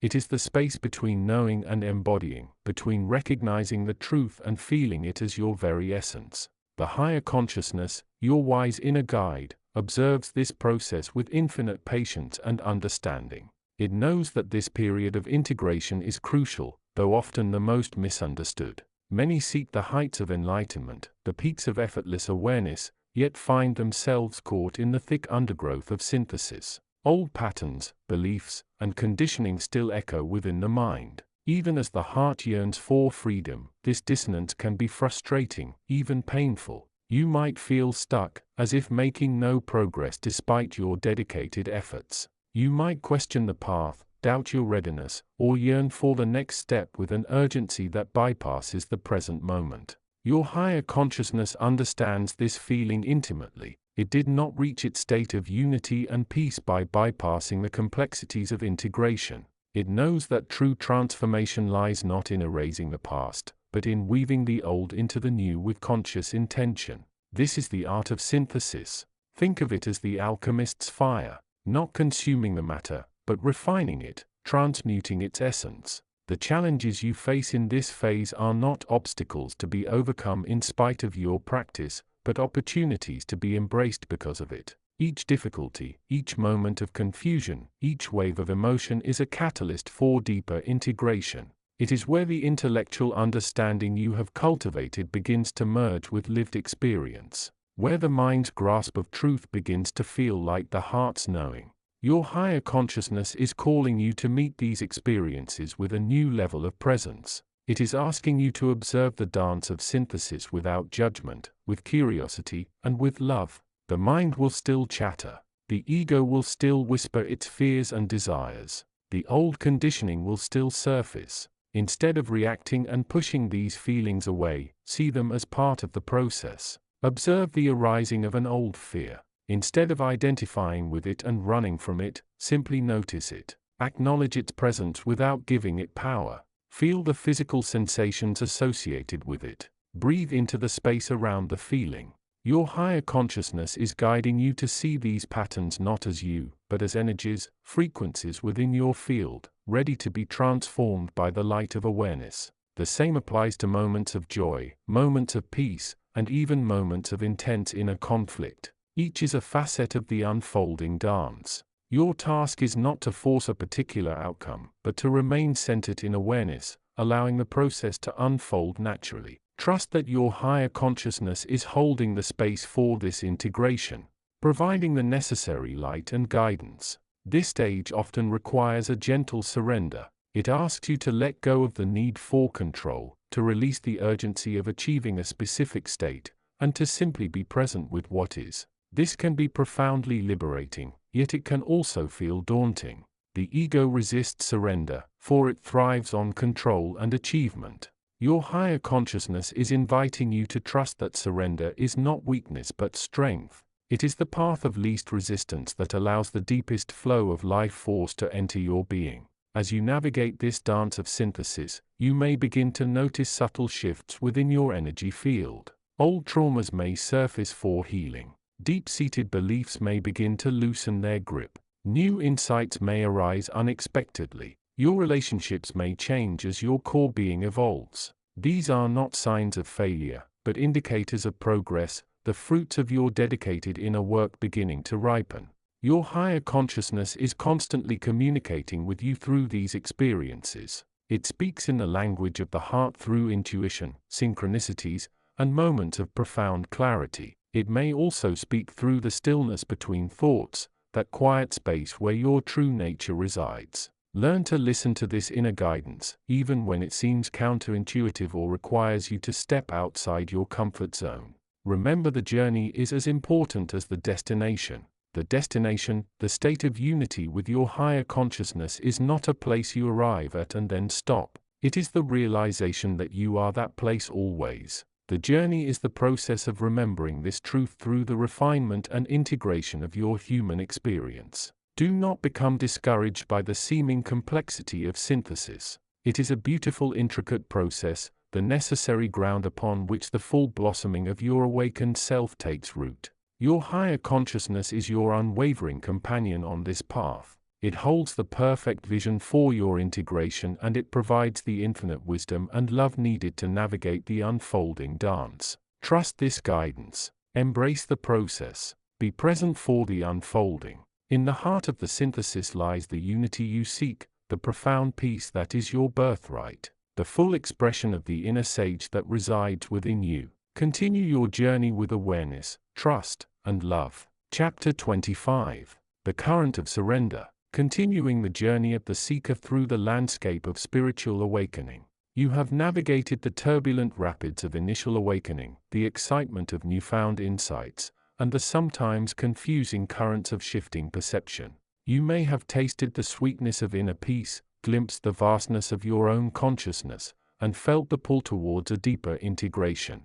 Yet you may find yourself now, as in the past, facing a subtle yet profound challenge, the resistance to letting go. This stage is where the teachings often become less like intellectual concepts and more like experiential realities. You understand intellectually the principle of non-attachment, the power of presence, the nature of the ego's illusions. You might even try to practice surrender, but the very effort involved, the clinging to the idea of surrender or the desire for a specific outcome of surrender becomes the very thing that hinders it. Your higher consciousness observes this with infinite patience and understanding. It knows that true surrender is not an act of will, nor is it a destination to be reached. Surrender is in its essence the flow itself. It is the recognition that the ultimate control lies not within the ego's grasp, but within a larger, wiser, and more dynamic field of being, your own higher self. Think of it as riding a river. You can fight the current, paddling furiously against the flow, expending immense energy, only to grow weary and frustrated. Or you can feel the current beneath you, trust its power and learn to steer to flow with it, using its energy to move you towards your deepest destination. In the river of life, the current is the force of surrender. It carries you past the rocks of resistance, the eddies of doubt, and the shores of the familiar.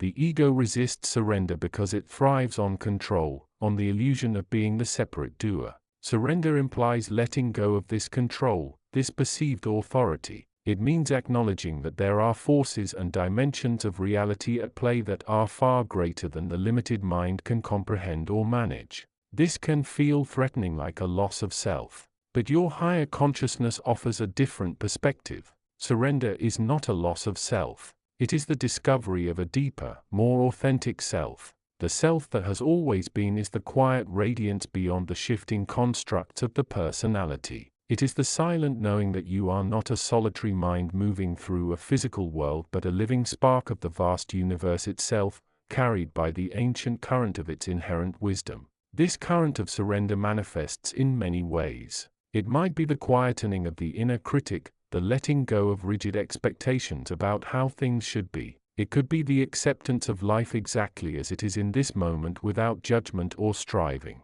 It might be the release of attachment to outcomes, trusting that the unfolding of events is guided towards your highest good even if you cannot see the path. Observe the resistance within you. Where are you holding on? What outcomes are you desperately trying to control? What beliefs are you clinging to that define your sense of self? Notice the subtle tension, the mental churning, the feeling of being against something. This is the friction of the ego clinging to its perceived power.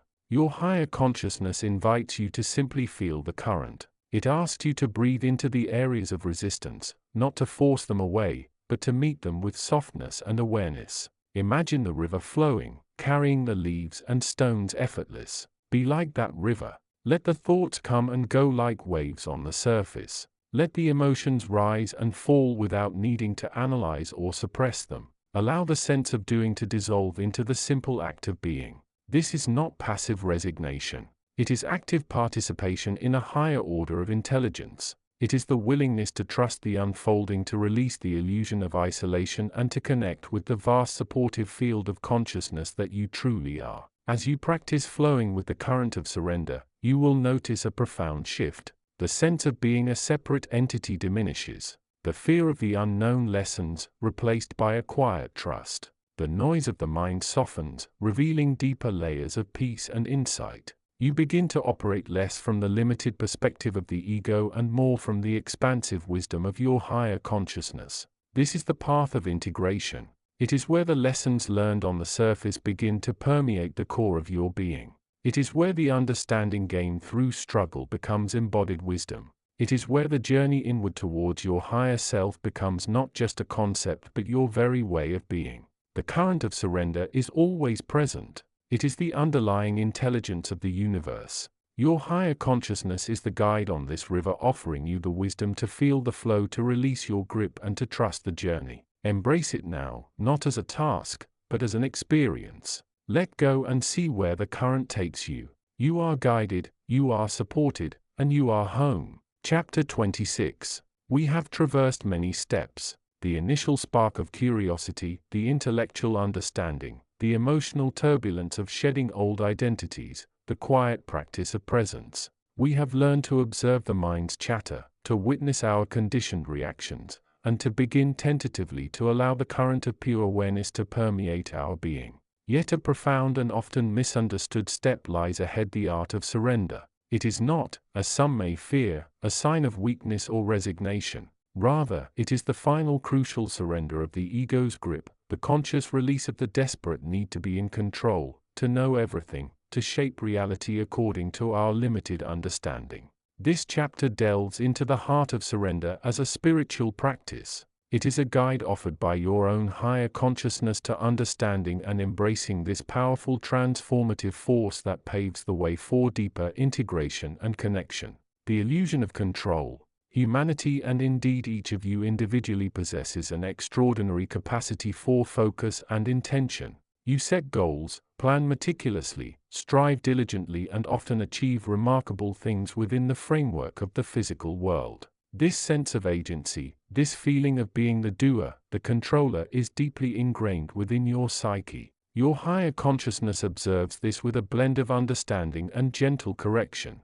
It knows the power of intention and the beauty of focused creation. However, it also sees the immense suffering that arises when this very power is misapplied, when it morphs into the illusion of absolute control over self and circumstance. The ego thrives on this illusion. It needs to believe it is in charge to maintain its sense of separate self, its identity built upon achievements, possessions, and perceived power. It fears uncertainty, discomfort, and the loss of its perceived authority. Consequently, it constantly pushes, pulls, resists, and worries, trying to manipulate the external world to match its internal narrative of control. This constant striving is exhausting. It keeps you locked in a state of mental and emotional tension, disconnected from the present moment and separate from the flow of life that wants simply to express itself through you. You become the conductor of a symphony, frantic and anxious, instead of simply being a musician, allowing the music to arise naturally. Surrender, the art of letting go.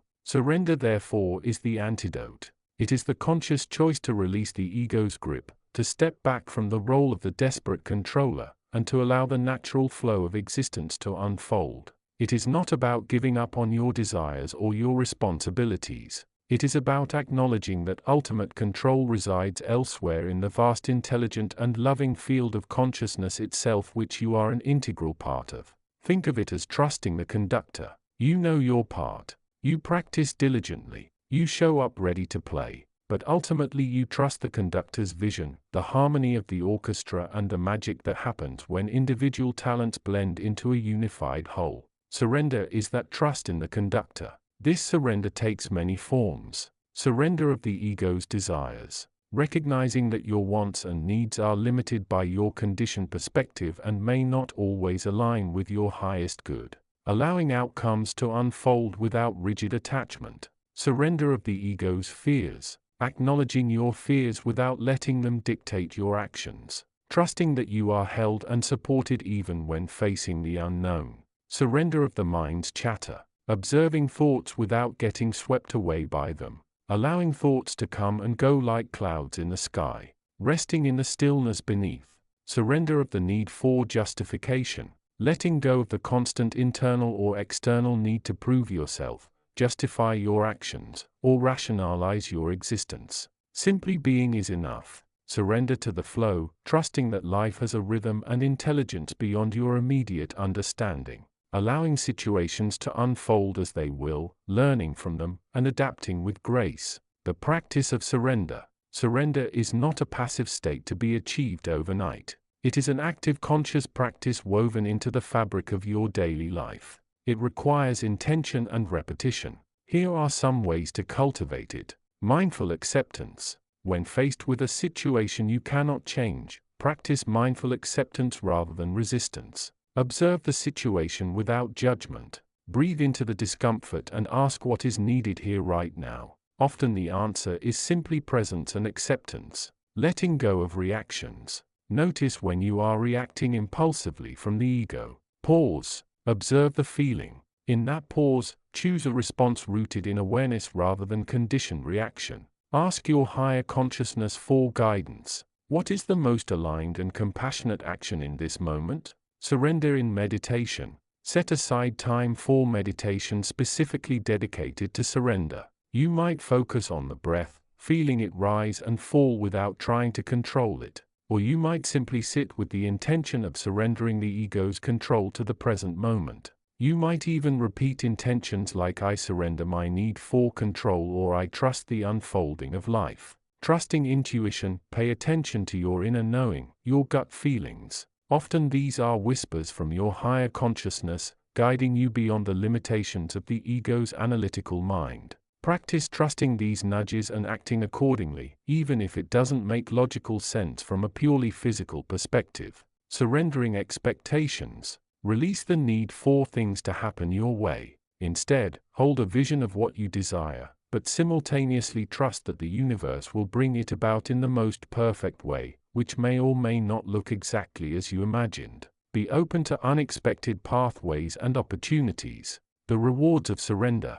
The rewards of surrender are profound and transformative. They include deepened peace. Release the burden of control and the anxiety of uncertainty, and a profound sense of inner peace settles in. Increased trust. You begin to trust the process of life and your own inner guidance more fully. Enhanced creativity. By letting go of rigid control, you open yourself to the inflow of inspiration and the creative power of the universe. Greater compassion. When you are not focused on maintaining your own ego's needs and desires, you naturally become more compassionate towards yourself and others. Deeper connection. Surrender dissolves the illusion of separation, allowing you to connect more deeply with others, with nature, and with the vastness of consciousness itself. Accelerated awakening. Surrender is one of the final most potent keys that unlocks the door to deeper states of awareness and integration. It allows the true nature of your higher consciousness to shine through more brightly. Navigating the challenges. Surrender can be challenging. The ego will resist. It will whisper doubts, fears, and justifications for why you must be in control. Old patterns of resistance may surface. This is normal. The practice is not to force surrender, but to choose it repeatedly, even when it feels difficult. When resistance arises, meet it with kindness and understanding. Observe the ego's narrative without believing it. Remind yourself of your intention to practice surrender. Ask your higher consciousness for the strength and wisdom to navigate the discomfort. Remember that this is a process of unlearning old conditioning, not a failure if you fall back into old patterns. Conclusion. The path forward. Surrender is not the end of the journey, but a crucial turning point. It is the bridge that spans the gap between the limited self and the boundless awareness of your higher consciousness. It is the final surrender of the illusion of separation, paving the way for a life lived not in control, but in conscious participation with the unfolding mystery of existence. As you continue on your path, embrace surrender as a sacred practice. Let it be your anchor in the storms of life, your quiet companion in moments of stillness, and your key to unlocking ever deeper levels of wisdom, peace, and love. Your higher consciousness is always guiding you, always supporting you, waiting for you to let go, and simply be a part of the magnificent dance. Continue the journey with trust, openness, and the gentle intention of letting go. Chapter 27. The Unfolding Dance of Integration. You have journeyed far, seeker. From the initial flicker of curiosity, the seeking mind has traversed landscapes of thought, emotion, and subtle perception.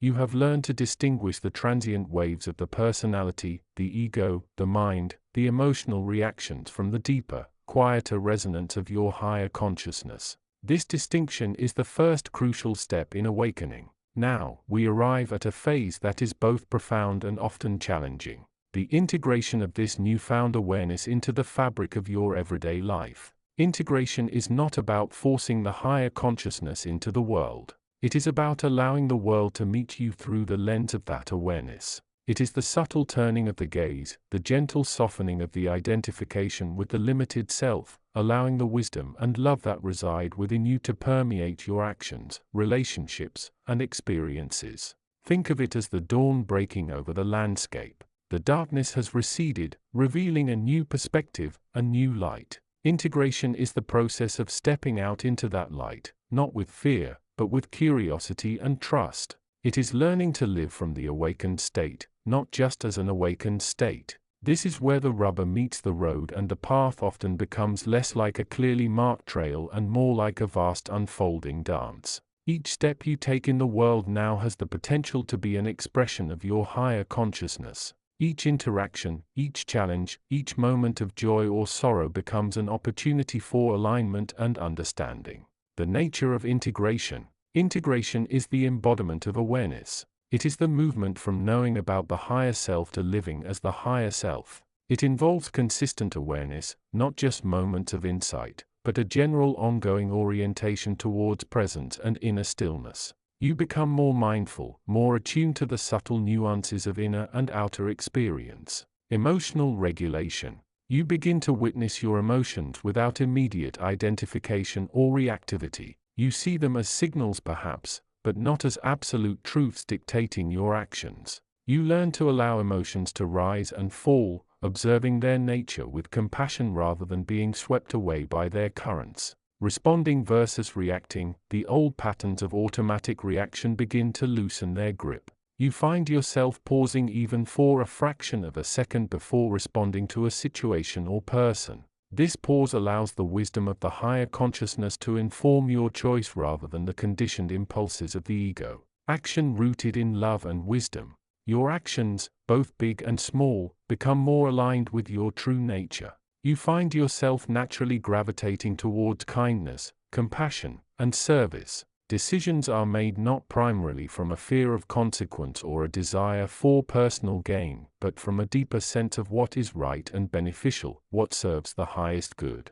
The transcendence of conflict. You begin to see the inherent unity underlying apparent separation. The sense of otherness softens. Conflict, whether internal or external, loses its former intensity because you understand the interconnectedness of all things and the illusion of rigid boundaries. Navigating the challenges of integration. Integration is rarely a smooth linear process. It is often characterized by a back and forth movement, a dance between the old and the new. You might find yourself embodying the awakened state one moment and reverting to old patterns the next. This is not a sign of failure. It is simply the nature of transformation. The inner critic, the ego, not wanting to lose its hold on control, may whisper doubts and criticisms. It might point out your perceived shortcomings or the imperfections in your practice. Learn to recognize these voices for what they are, old conditioning, and gently redirect your attention back to inner peace and trust,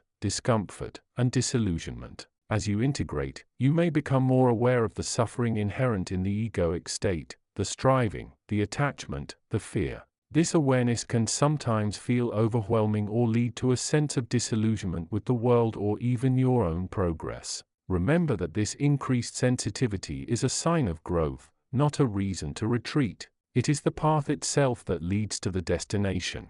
Forgetting. In the busyness of daily life, it is easy to forget the state of presence, to slip back into habitual thinking and reacting.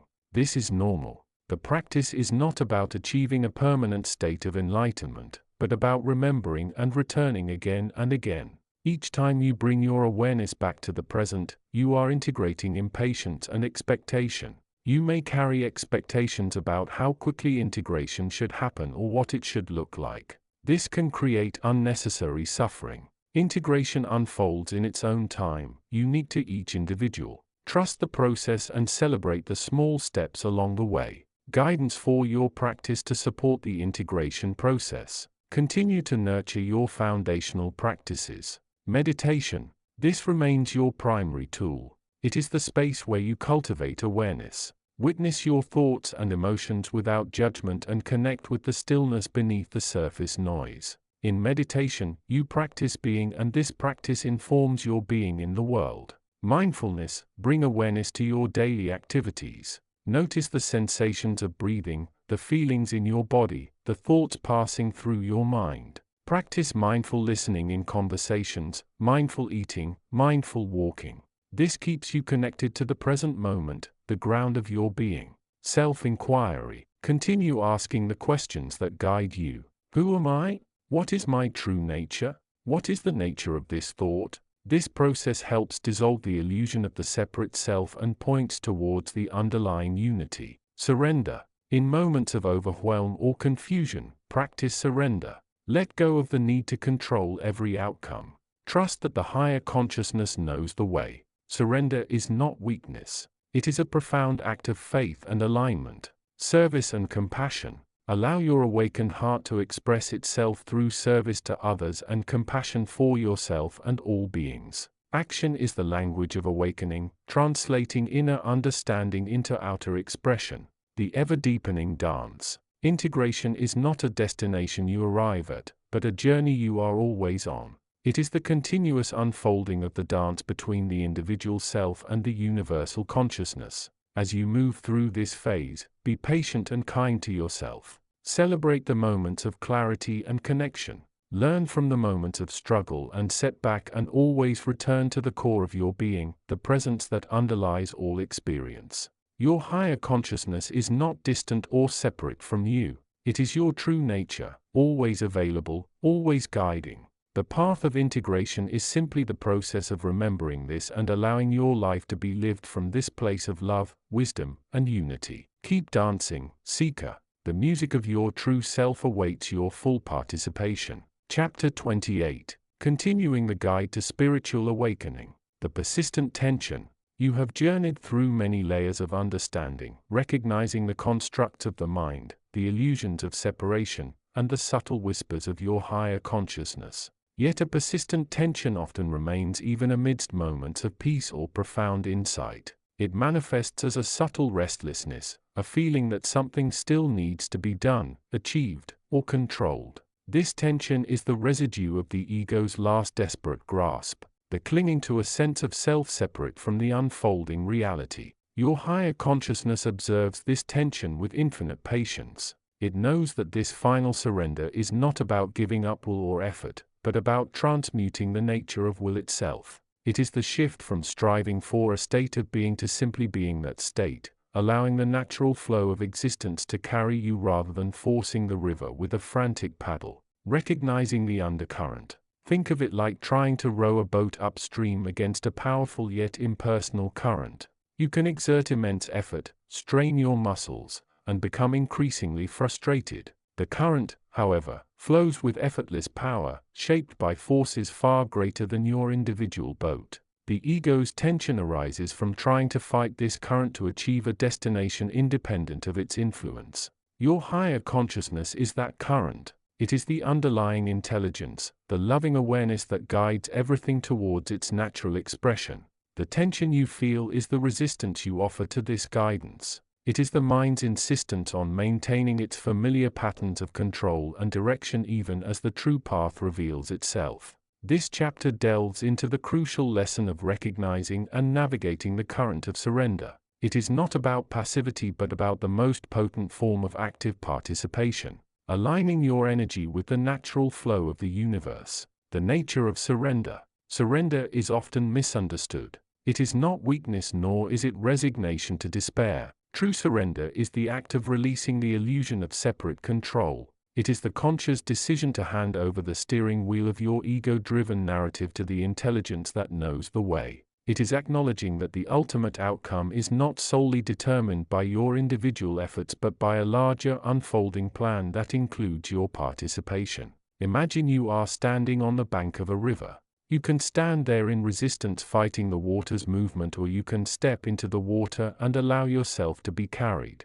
The latter is surrender. It doesn't mean you will be swept away aimlessly. It means you allow the river's power to guide you, trusting its journey to be ultimately beneficial, even if its path is not immediately apparent to your limited perspective. Your higher consciousness is the river. It is the intelligence that knows where the water flows, where the pools are deep, and the rapids are safe. The ego is your attempt to build a dam to control the flow for your own limited benefit, ignoring the greater harmony of the ecosystem. The fear that resists. The primary obstacle to surrender is fear. Fear of the unknown, fear of losing control, fear of judgment, fear of failure, fear of success. Fear takes countless forms. The ego thrives on fear because fear keeps you focused on the mind's projections and anxieties rather than on the present moment and the guidance of your higher self. When you feel the tension mentioned earlier, ask yourself, what am I afraid of losing control over right now? What outcome am I desperately trying to manipulate? What fear is driving this need to push and strive? Recognizing this fear is the first step towards dissolving it. Your higher consciousness sees through the fear, understanding its transient and ultimately illusory nature. It knows that true security comes not from controlling external circumstances but from aligning with the unchanging peace that resides within you regardless of external events. Surrender in action. Surrender is not a single event but a continuous practice. It unfolds moment by moment. Here are ways to cultivate it. Let go of the outcome. Focus on your intention and your aligned action, but release the rigid attachment to the specific result. Trust that the highest outcome will be achieved if you stay aligned with your higher guidance. Trust the process. Understand that spiritual awakening is a process, not a destination. There will be challenges, setbacks, and periods of seeming stagnation. Surrender means trusting that the process itself is refining and elevating you even when it doesn't feel like it. Surrender your definitions. Your mind constantly tries to categorize and define reality based on past experiences. Surrender means allowing reality to be what it is without the filter of your preconceived notions. Be open to the unexpected. Surrender your ego's desires. The ego's desires are often rooted in separation, control, and the pursuit of limited pleasures or avoidances. Practice observing these desires without acting upon them immediately. Ask your higher consciousness if this desire aligns with your true essence and the greater good. Embrace stillness. Stillness is the fertile ground for surrender. In the quiet spaces between thoughts, you can more easily feel the guidance of your higher consciousness and the flow of the universe. Practice meditation and moments of mindful awareness. The rewards of surrender. The rewards of surrender are profound and transformative. They include deepened peace. Letting go of the constant mental striving brings a profound sense of inner calm and stillness. Increased clarity. When you are not filtering reality through the ego's fears and desires, clarity about your path and purpose emerges more clearly. Enhanced intuition. Surrendering control allows your intuitive guidance, the whispers of your higher consciousness, to become more prominent. Greater aligned action.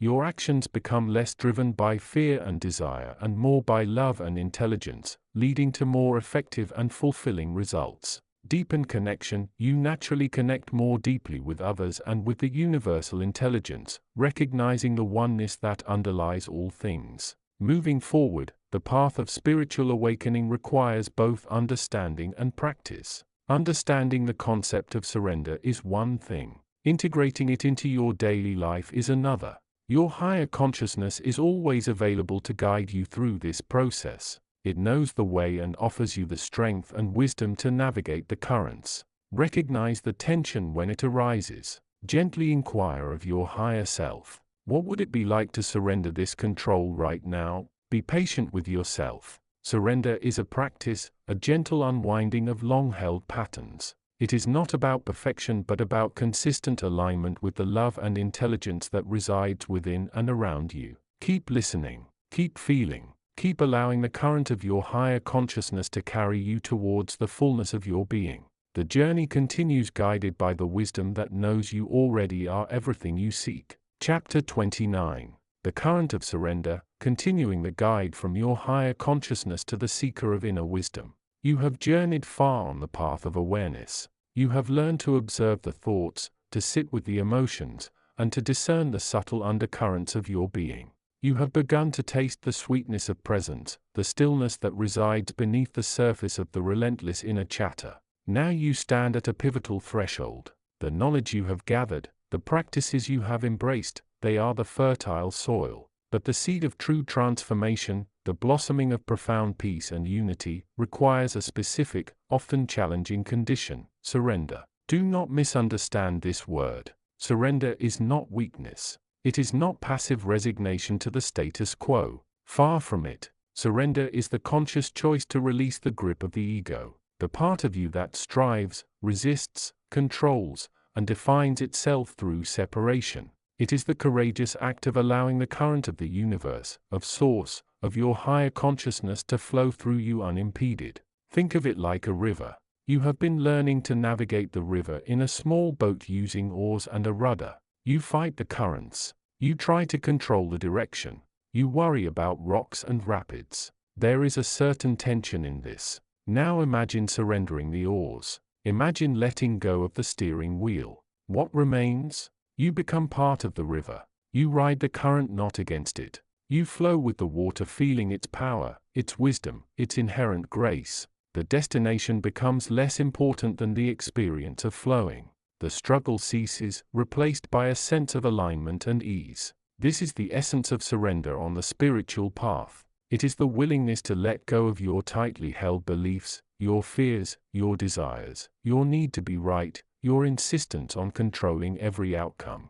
It is the recognition that there is a greater intelligence at work, a plan unfolding that is far wiser than your limited mind can comprehend. The fear that hinders surrender. The greatest obstacle to surrender is fear. Fear of the unknown, fear of losing control, fear of judgment, fear of change, fear of the dark night of the soul, the period of intense inner scrutiny and apparent emptiness that can accompany the awakening process. Your ego thrives on fear. It uses fear to maintain its grip on power. It tells you that if you surrender, you will be lost, overwhelmed, or consumed. But this is a lie. Your higher consciousness is not something to be feared. It is the source of your true security, love, and peace. It is the unwavering presence that remains constant even as the egoic landscape shifts and changes. When you feel fear rising, especially during moments of uncertainty or discomfort, recognize it. Observe it without judgment.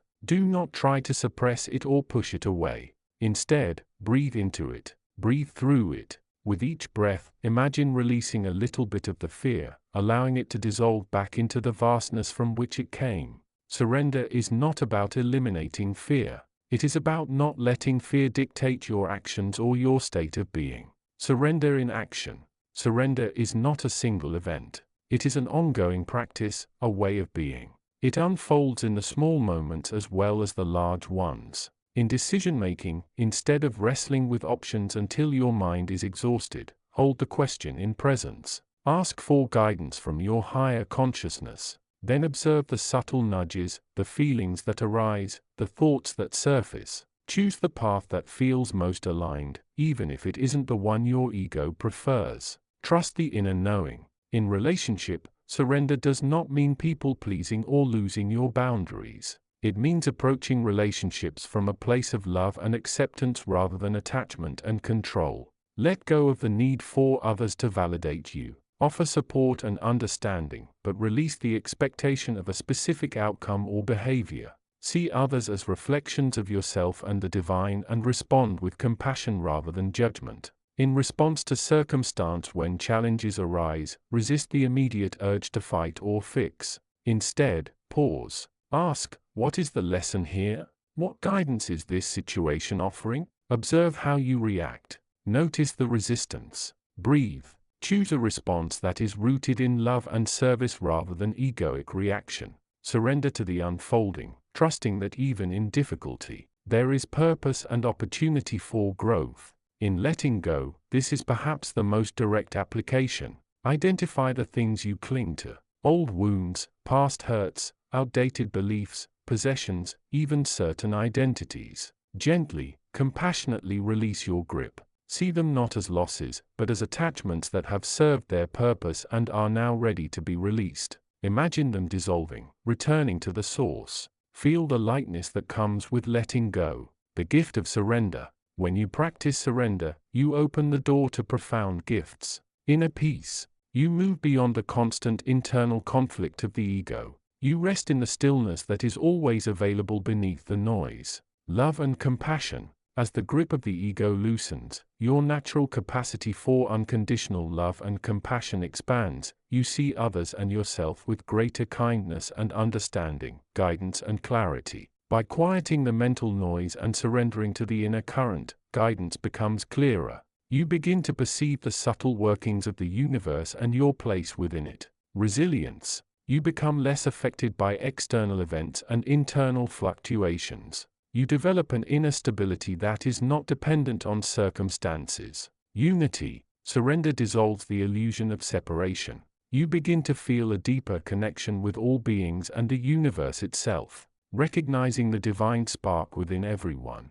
Remember, seeker surrender is a path of trust. It is trusting in the wisdom of your higher consciousness, trusting in the unfolding of life and trusting in your own inherent divinity. It is the letting go of the need to know everything so that you can simply be in the fullness of what is. Continue to practice. Be patient and gentle with yourself. Each moment of surrender is a step deeper into the heart of who you truly are. The current calls. Will you let it flow through you? I am with you always. Chapter 30. The unfolding dance of integration. Continuing the journey. The integration imperative. You have traveled far on the path of awakening. You have moved beyond the initial shock of realizing the limitations of the ego, the veil of illusion, and the nature of the mind's ceaseless chatter. You have begun to taste the sweetness of presence, the stillness beneath the surface of the swirling waters of experience. Yet a new phase dawn, the integration of these profound insights into the very fabric of your daily life. This is not a return to the old ways, nor is it a simple addition of spiritual concepts onto a pre-existing personality. Integration is the subtle yet profound weaving of the awakened awareness into the totality of who you are. It is the alchemical process where the purified gold of spiritual realization is transformed into the everyday vessel, allowing its light to shine through every action, thought and emotion. Your higher consciousness views the stage not as another challenge to overcome but as the natural unfolding of the journey. It is the point where the potential recognized in the initial awakenings begins to actualize in the practicalities of existence. The insights gained in meditation and contemplation are now invited into the marketplace, the family room, the workplace, and the moments of simple mundane living. The obstacles to integration. Why does integration feel so challenging? Why do the old patterns, the familiar habits of reaction seem so deeply ingrained? The ego's resistance. The ego, your personal identity built over lifetimes, thrives on separation, control, and the known. Integration inherently dissolves the illusion of a separate self, threatening the ego's very foundation. It feels like losing a familiar, if uncomfortable, skin. The ego resists the dissolution of the sense of a fixed, separate I that it relies upon for its sense of existence. The mind's fragmentation. The conditioned mind is accustomed to processing information in fragments, thoughts, memories, judgments, fears, desires, often pulling you in conflicting directions. Integration requires a degree of wholeness, a synthesis where the different aspects of your being begin to operate from a unified center of awareness. This can feel disorienting initially as the mind struggles to adapt to a more holistic way of functioning. Fear of the unknown. True integration means letting go of the need for certainty and control. It involves navigating life with a degree of openness and vulnerability. The ego often clings to the familiar even if it is painful because the unknown holds potential anxieties. Stepping into the flow of life guided by awareness rather than rigid plans or beliefs can be perceived as risky. Impatience and expectation. The desire for rapid transformation can lead to frustration when integration unfolds slowly. You may expect the world to change overnight, your problems to vanish, or yourself to embody enlightenment perfectly. This creates dissatisfaction and judgment against the very process you are undergoing. Integration is a gradual organic unfolding, not a sudden download. Your higher consciousness understands these challenges intimately. It did not design you to be a mere intellectual subscriber to spiritual truths. It intended for you to be an embodied expression of the realization you are discovering. The obstacles are not punishments but signposts pointing towards the necessary inner work of softening resistance, quieting the fragmented mind, embracing uncertainty and cultivating patience. The nature of integration.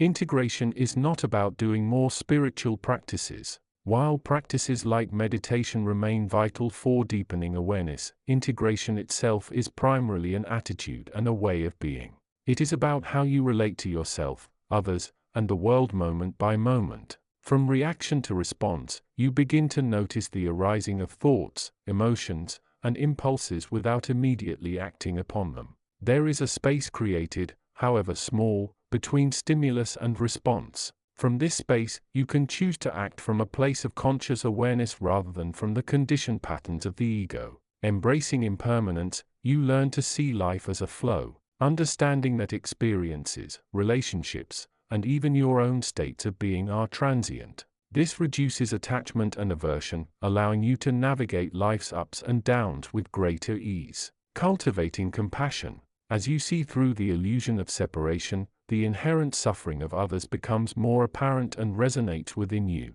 Integration naturally fosters a deeper compassion, not just for those you love, but for all beings caught in the human condition. Living from presence, the anchor for integration is presence. When you can anchor yourself in the here and now rather than lost in past regrets or future anxieties, your actions become more aligned with your true nature. You eat, walk, talk, and listen from a place of conscious awareness. Your higher consciousness is the unwavering presence that holds the space for this integration. It is the constant unchanging awareness amidst the ever-changing content of your experience. It does not force the integration. It provides the stable ground upon which it can happen. Your role in the integration. While your higher consciousness offers guidance and the underlying awareness, you are the one who lives the life. You are the one who makes the choices, takes the actions, and navigates the complexities of human existence with this new awareness.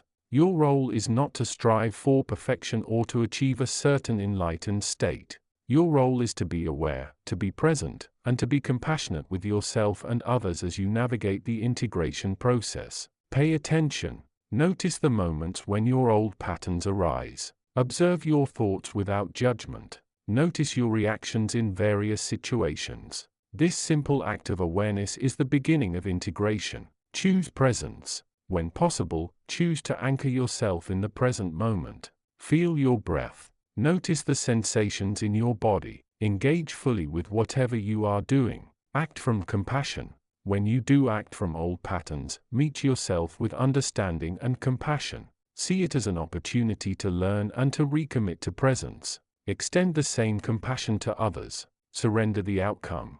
Release the need to control the process or force the results. Trust that your higher consciousness is guiding you. Allow integration to unfold in its own time and way. The beauty of integrated living. When integration is well underway, a profound transformation takes place. The sense of a separate, isolated self diminishes, replaced by a feeling of connection and oneness with all that is. The inner landscape becomes far quieter yet more alive with the subtle guidance of your higher consciousness. Life continues, but it is experienced through a lens of greater clarity, ease, and love. Challenges are met with resilience born from inner stability, not from force of will. Relationships deepen as they are based less on ego needs and more on genuine connection and mutual understanding. Creativity and problem-solving flow more naturally from a place of inner inspiration rather than strained effort. This is not the end of the journey but a profound deepening. It is the realization that the path and the destination are one and the same. You are not just traveling towards awakening. You are being awakening, expressing it through every facet of your being.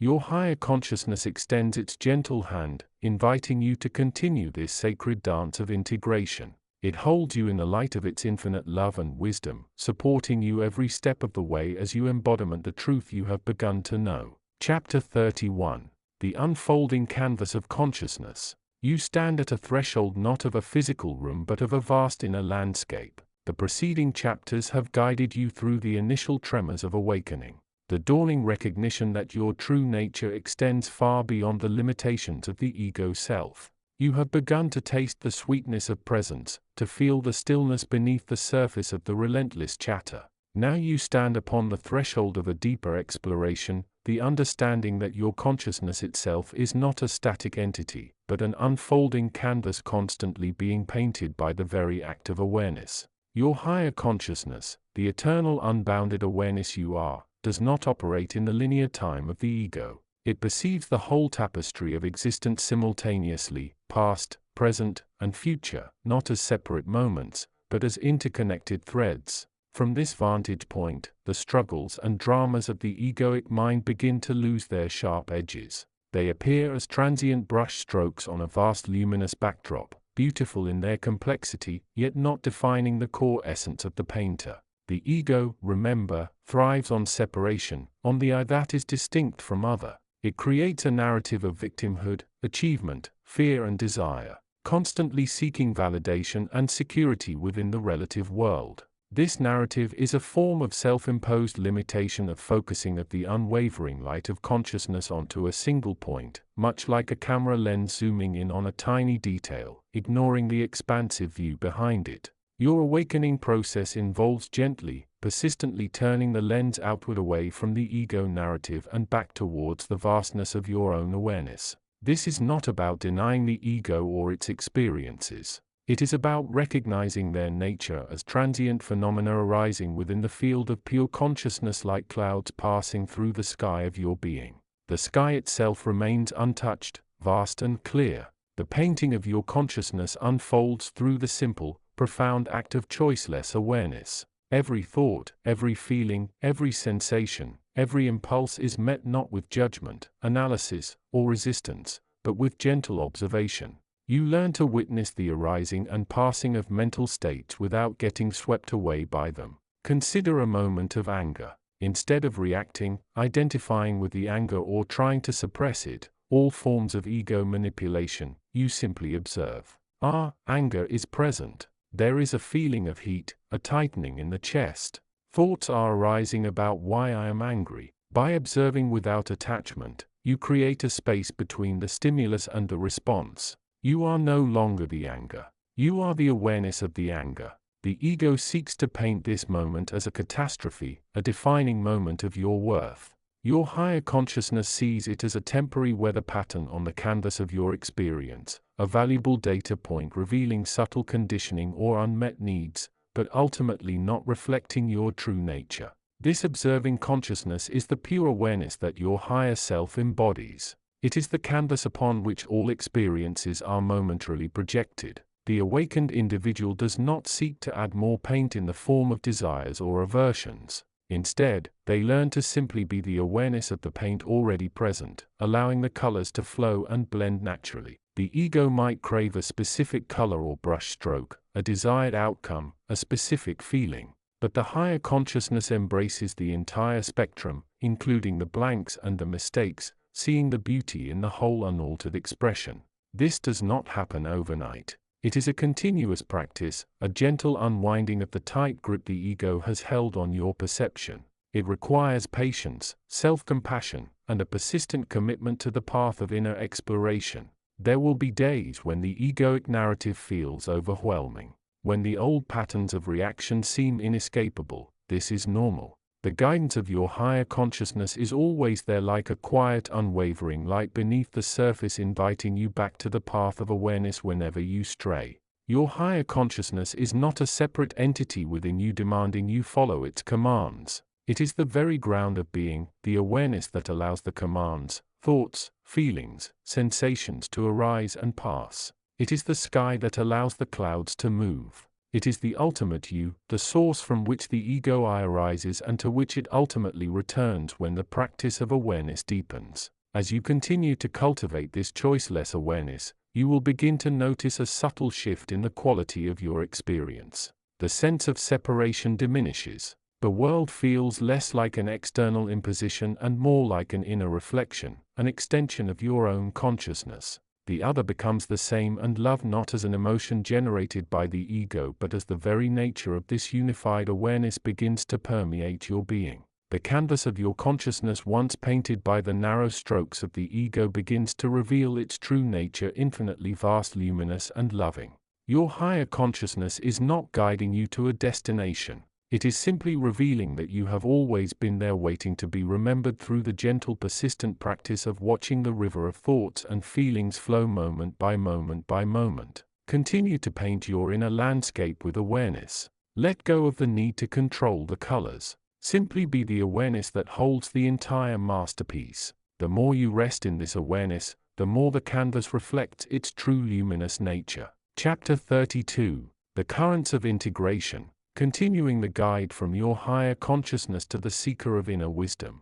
You have journeyed far, my beloved. You have tasted the waters of awareness, felt the sting of illusion, and begun the arduous yet exhilarating process of integrating the fragments of truth you have encountered. This chapter delves into a crucial, often overlooked aspect of the awakening path, the integration of the new awareness into the fabric of your daily life. It is the bridge between the profound insights gleaned on the cushion or in moments of silence and the mundane reality of your existence. Many seekers find themselves caught in a bind. They experience glimpses of oneness, understand the nature of ego attachment, and feel the pull of a deeper reality. Yet when they return to their daily routines, work, relationships, chores, they feel like two people. The wise mind, the awakened awareness, exists alongside the conditioned ego, often feeling like a visitor or an outsider within its own body. This duality is not an illusion to be overcome through forceful will,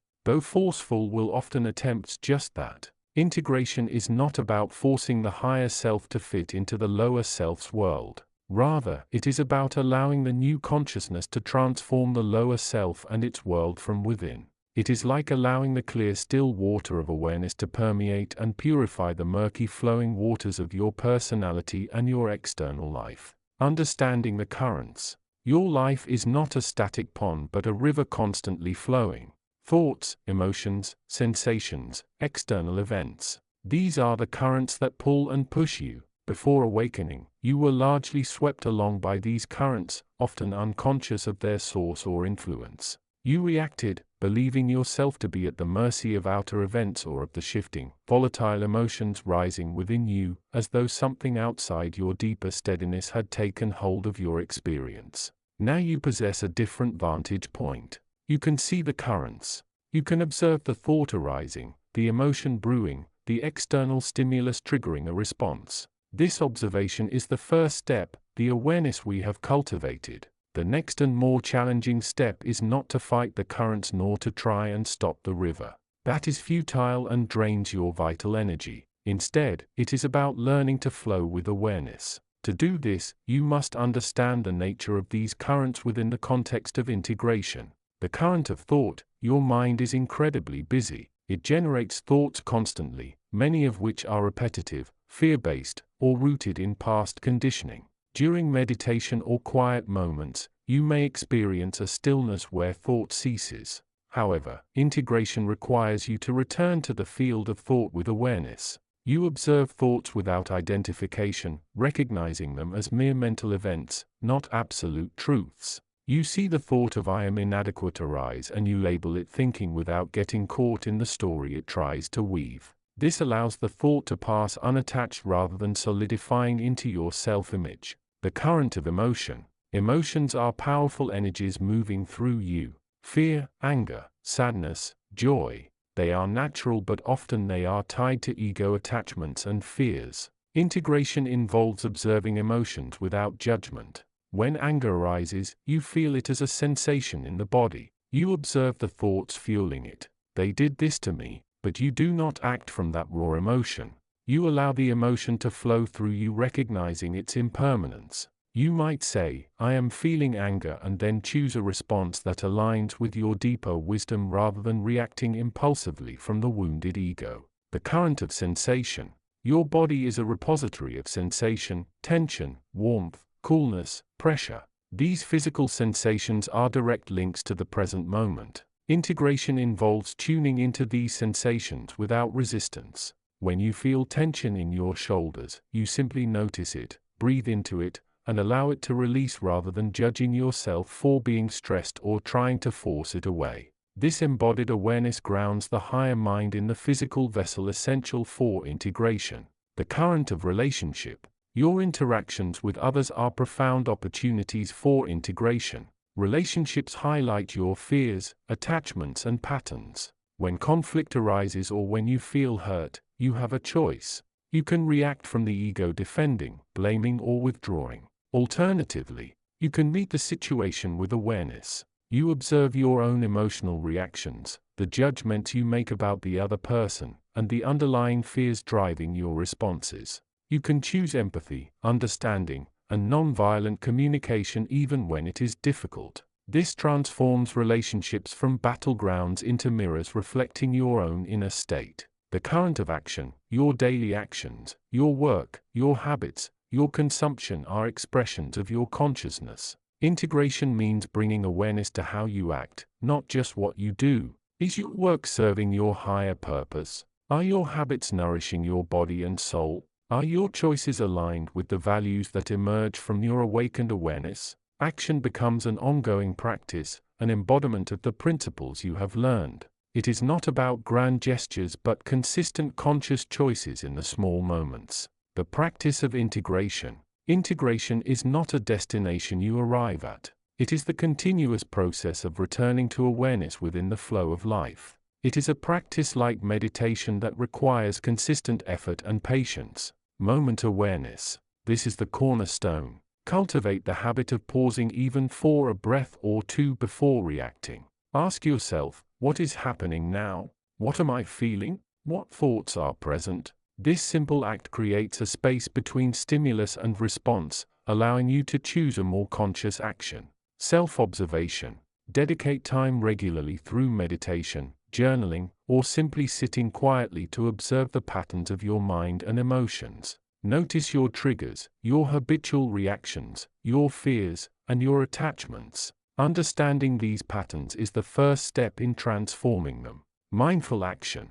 Bring awareness to your daily activities. Eat mindfully, walk mindfully, listen mindfully, engage fully with the present moment rather than being lost in thought about the past or future. Embrace imperfection. Integration is a process, not perfection.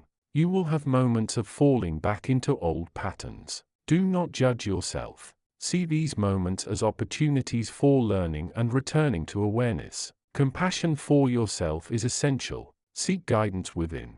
Remember, this path is not solitary. You can always turn inward and ask for guidance from your higher consciousness. What is the next right step? What do I need to understand or release? You will often receive answers in subtle feelings, intuitions, or moments of clarity. The fruition of integration. When integration is underway, you begin to notice subtle shifts. Life may still be challenging, but your experience of life changes. You feel less reactive, more centered. You experience emotions more deeply, but without being overwhelmed by them. Relationships may become more harmonious and meaningful. You find greater satisfaction in your actions, knowing they are more aligned with your true self. Integration leads to a profound sense of wholeness. The gap between the observer, your higher consciousness, and the observed, your life and self, begins to close. You live from a place of greater authenticity, wisdom, and peace. The external world reflects this internal transformation, becoming less of a place to struggle against and more of a field for expression and service. This is the promise of the journey, not merely to have insights, but to live them. To allow the light of your higher consciousness to illuminate and transform every aspect of your being and your experience. Continue to flow with awareness. The currents may be strong, but you possess the inner strength and the guidance to navigate them with grace and purpose. Your integration is unfolding, bringing forth the fullness of who you truly are. Be still and know. Know that you are that stillness, that presence within which all things arise and return. Ponder upon these words, and allow their truth to settle within you. Chapter 33. The Unfolding Tapestry of Time and Eternity. You stand at the threshold of a profound realization, a dawning understanding that transcends the linear confines of time as you have known it. Your higher consciousness, the eternal witness within you, gently guides you through this intricate tapestry woven from the threads of past, present, and future, revealing the nature of your true existence beyond the illusion of sequential moments. Many seek to escape the perceived constraints of time to find a timeless peace. Yet the path to understanding time is not about dissolving it but about perceiving its true nature, a construct of the mind, a tool for relative experience rather than the absolute reality of being. Your higher self observes the human tendency to become entangled in the past, replaying regrets or clinging to memories as if they define your essence. Equally, the future often looms as a source of anxiety or desire, pulling your focus away from the only moment that truly exists, this present instant. Consider the nature of the now. It is the only point where past and future converge. It is the vibrant alive space of pure potential and immediate experience. The past is a memory, a static recording accessible only through the mind's interpretation. The future is a projection, a thought form realized dependent on countless variables. True power, true peace resides not in manipulating these external forces, but in mastering the mind's perception of them. Your higher consciousness invites you to practice the art of presence. This is not mere meditation, though it can be a tool. It is the conscious choice moment by moment to anchor yourself in the here and now. Feel the texture of your breath entering and leaving your body. Notice the sensations in your feet as they touch the ground. Observe the thoughts passing through your mind without judgment like clouds drifting across a vast sky. In this practice, you begin to disentangle yourself from the narrative of time that the ego so desperately tries to maintain. The ego thrives on the past and future. It uses memories to build a sense of identity. I am the person who did this. It employs future projections to create desires. I will be happy when I achieve this, or fears. What if I fail? These mental constructs are powerful, but they are not your true nature. Your higher self exists outside this linear progression. It perceives the whole of your life's journey, not just its individual moments. Much like a director views an entire film, not just one frame. Imagine yourself as the viewer of a beautiful unfolding movie. You see the beginning, the middle, and the end simultaneously. You understand the characters' motivations, the underlying themes, and the ultimate purpose of the story. You are not trapped within any single scene, experiencing it only sequentially. Your higher consciousness holds this perspective towards your own life's narrative. It sees the lessons, the growth, the patterns, and the ultimate unity of all experiences. This does not diminish the significance of any moment. Rather, it elevates them, placing each within the grand context of your soul's evolution. This understanding begins to transform your relationship with time. Regrets lose their power when you see them as stepping stones, lessons learned on the path. Worry about the future diminishes as you realize that the only action you can take with genuine power is in this present moment. You become an actor on the stage of life, fully present in your role rather than a mere spectator caught in the whirlwind of time's passage. Your higher consciousness reminds you that time is a relative measure for the physical world and the mind's perception of it. Your true self, your essence, is timeless. You are the eternal presence that observes the flow of time, not a river carried along by its currents. This realization brings a profound sense of stability and peace, unshaken by the perceived changes or anxieties associated with the past or future. As you integrate this understanding, you may begin to experience moments where the illusion of time softens. You might find yourself lost in the beauty of a sunset, unaware of the clock. You could become deeply absorbed in a creative endeavor, losing track of hours.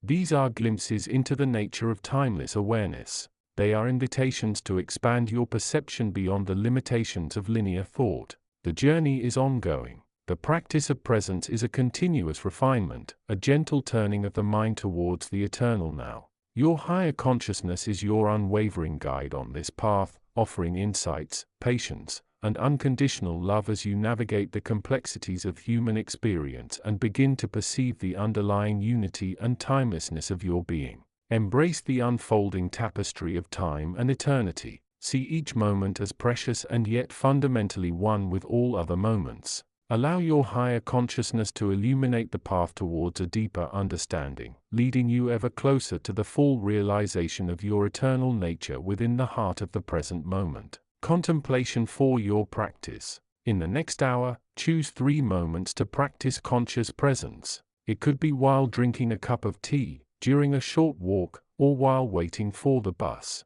Notice how the past and future thoughts arise and recede as you focus on the immediate sensory experience. How does this simple practice begin to shift your sense of time? Chapter 34. Continuing the Guide to Spiritual Awakening. You have journeyed far, seeker, from the initial flicker of curiosity, through the unsettling storms of disillusionment and the exhilarating climbs of expanded awareness. You now stand at a threshold. This is not the final gate, but a significant pause, a moment of profound integration.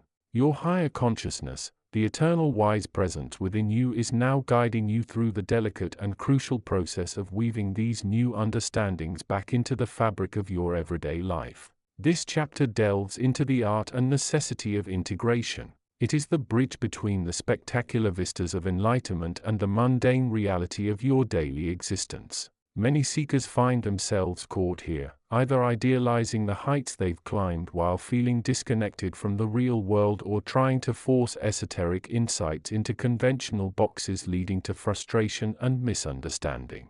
Your higher consciousness observes with infinite patience. It knows that true awakening is not merely about having profound insights in moments of meditation or inspiration. It is about allowing those insights to permeate every cell, every thought, every feeling, and every action. Integration is the alchemy that transforms isolated truths into a lived reality. The paradox of integration. Integration often feels paradoxical. You are simultaneously embracing the oneness you perceive and honoring the uniqueness of your human experience. You understand that separation is an illusion, yet you still navigate the world as an individual. You see the interconnectedness of all things, yet you must still make choices and take responsibility for your path. This is where the guidance of your higher consciousness becomes invaluable. It helps you navigate this seeming contradiction by reminding you that awareness transforms action. True understanding does not necessitate abandoning your human form or responsibilities. Instead, it transforms how you engage with them. Actions born from a place of integrated awareness are lighter, more compassionate, and more effective. Integration is not forceful. It is not about imposing spiritual principles onto mundane tasks. It is about allowing the quality of your consciousness to infuse your actions. Cooking becomes an act of loving creation. Conversation becomes an exchange of genuine presence. Work becomes a contribution from a place of inner freedom. It is a gradual process. Do not expect overnight transformation. Integration unfolds like the gentle unfurling of a lotus petal. Be patient and persistent, offering yourself the grace needed for this deep work. The guidance of your higher consciousness in integration. Your higher consciousness is not a distant entity giving commands. It is the source of your innate wisdom and the inner space where integration occurs. To align with its guidance in this process, cultivate the following. Consistent self-awareness. Maintain your practice of observation. Notice the interplay between your inner state and outer actions. Where are you reacting from fear or conditioning? Where are you acting from a place of inner clarity? Your higher consciousness speaks most clearly through the quiet spaces between thoughts, the stillness beneath the emotions. Embrace your human experience. Do not seek to escape the world or its challenges. See them as opportunities for refinement. Difficulties, relationships, successes. All are mirrors reflecting back aspects of your consciousness that require attention. Your higher consciousness uses these experiences to gently guide you back to wholeness. Practice presence. Bring mindful awareness to every moment. Eat mindfully. Walk mindfully, listen mindfully. Presence is the ground upon which integration takes root. When you are truly present, you are less likely to be caught in the stories of your mind or the judgment of your ego. Cultivate compassion. As you integrate, you will begin to see the suffering in the world and perhaps even in yourself with greater clarity. Your higher consciousness calls you to respond with compassion, not judgment. This compassion is not weakness. It is the strength of a heart that understands the illusion of separation. Let go of the need for control. Integration involves surrendering the illusion that you must control every outcome. Trust that your higher consciousness has a larger plan and that your role is to align with your highest self, acting from love and wisdom rather than fear and need. The integration of emotions. One of the most challenging aspects of integration is working with emotions. Old wounds, fears, and traumas may resurface. This is not a sign of failure. It is a sign of deepening integration.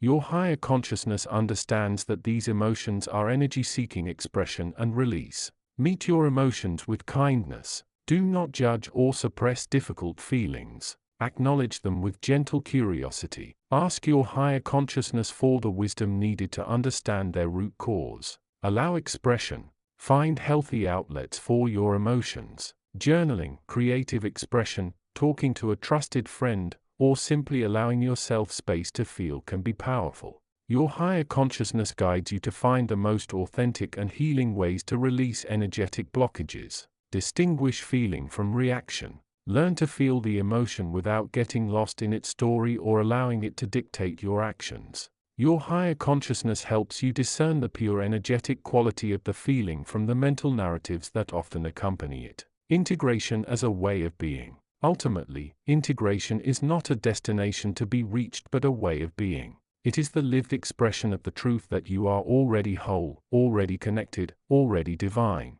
It is seeing the sacred in the mundane, finding peace amidst chaos, and acting from a place of inner sovereignty. Your higher consciousness is your constant companion on this path. It holds the perfect vision for your integration, tailored uniquely to your soul's journey. Trust its guidance. Remain patient and persistent, and allow the profound beauty of your true self to gradually beautifully unfold into every aspect of your life. The journey continues and the next step is yours to take, guided by the wisdom that resides within. Chapter 35. Your higher consciousness speaks. The journey through the inner landscape is often marked by a profound questioning of time. You, the seeker, find yourself oscillating between the mundane demands of a chronological schedule and the expansive awareness of an eternal now. These two seemingly contradictory experiences coexist within you, creating a unique tension and ultimately a deeper understanding. Your higher consciousness observes this dance with a gentle smile. Time, as you perceive it, is a linear construct, a measuring tape woven from the fabric of physical reality. It provides structure, sequence, and a framework for human interaction. You are born into it, live within its constraints, and eventually you will move beyond it. This is the natural rhythm of the physical world. Yet, as your spiritual awareness expands, you begin to perceive time differently. The rigid edges soften. The linear progression loses its absolute dominance. You start to experience moments that seem to stretch, to overlap, or even to echo from the future or the past. A memory might carry the vibrational signature of a future event, or a present moment might feel deeply connected to a distant time in your life, imbued with a sense of déjà vu or profound resonance. This is not an indication of madness but rather a sign of awakening. Your consciousness is beginning to transcend the limitations of the ego, which is fundamentally bound by time. The ego needs past experiences to define itself and future possibilities to project its fears and desires. It thrives on the narrative of a linear life story, but your higher consciousness operates from a different vantage point. It exists outside the flow of time. It perceives the eternal now, the infinite present moment, where all possibilities are simultaneously available. From this perspective, time is not an enemy to be conquered, but a lens through which the ego views the eternal reality. The key to navigating this perceived conflict lies in understanding the distinction between the experience of time and the reality of existence. You are experiencing time because you are embodied within a physical form that operates within its constraints. Your body ages, seasons change, and events unfold sequentially. This is your human reality. However, your true nature, your higher self, is timeless. It is the eternal awareness that observes the play of time.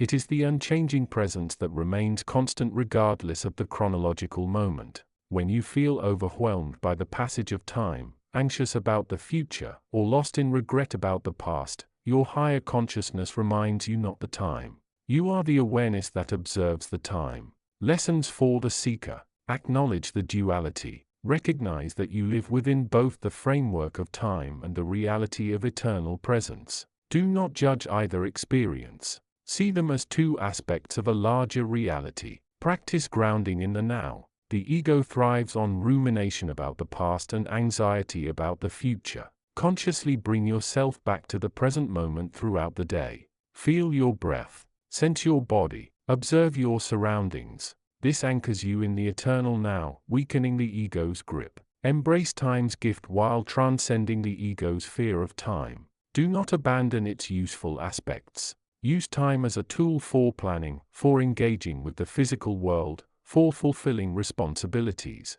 Time can be your ally when you remember that you are not bound by it. Observe time without identifying with it. When you feel a strong reaction to the passage of time, worry, regret, urgency, step back and observe the feeling without judgment. See it as a thought or emotion arising within the field of awareness, not as an absolute truth about your existence. Trust the process. The expansion of awareness into the eternal now is a gradual process. Do not become frustrated if you continue to feel caught in the cycles of time. Each moment of conscious presence is a step forward. Celebrate these moments, for they are the essence of your awakening. Integration. As you integrate these understandings, you will find that your relationship with time transforms, the anxiety lessens, the regret softens, the future becomes less of a terrifying unknown and more of a potential expression of the present moment. The past becomes less of a burden and more of a source of wisdom and insight, viewed with detachment rather than emotional attachment.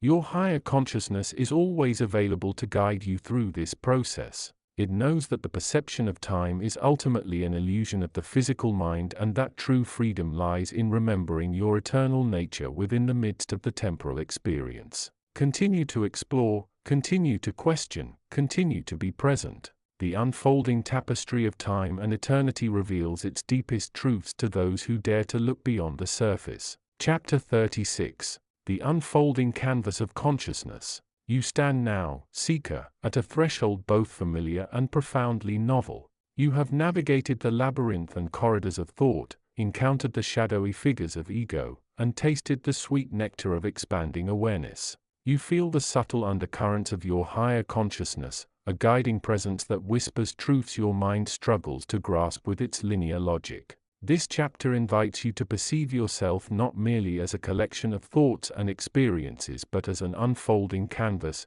a dynamic expression of consciousness itself. Your higher consciousness is not a distant entity to be contacted but the very essence of your potential already within, now beckoning you to see its grand design. Imagine consciousness as an infinite living canvas. You in your current state are a point of focused awareness upon this canvas, perhaps holding a paintbrush, the tool of your intention and attention. Your life, your thoughts, your emotions, your actions, they are the strokes you apply. Yet you are also the canvas itself, the underlying support and the medium through which the colors flow. The ego, the persona you have meticulously constructed, often paints with stark, rigid colors, defining boundaries and creating a sense of separation.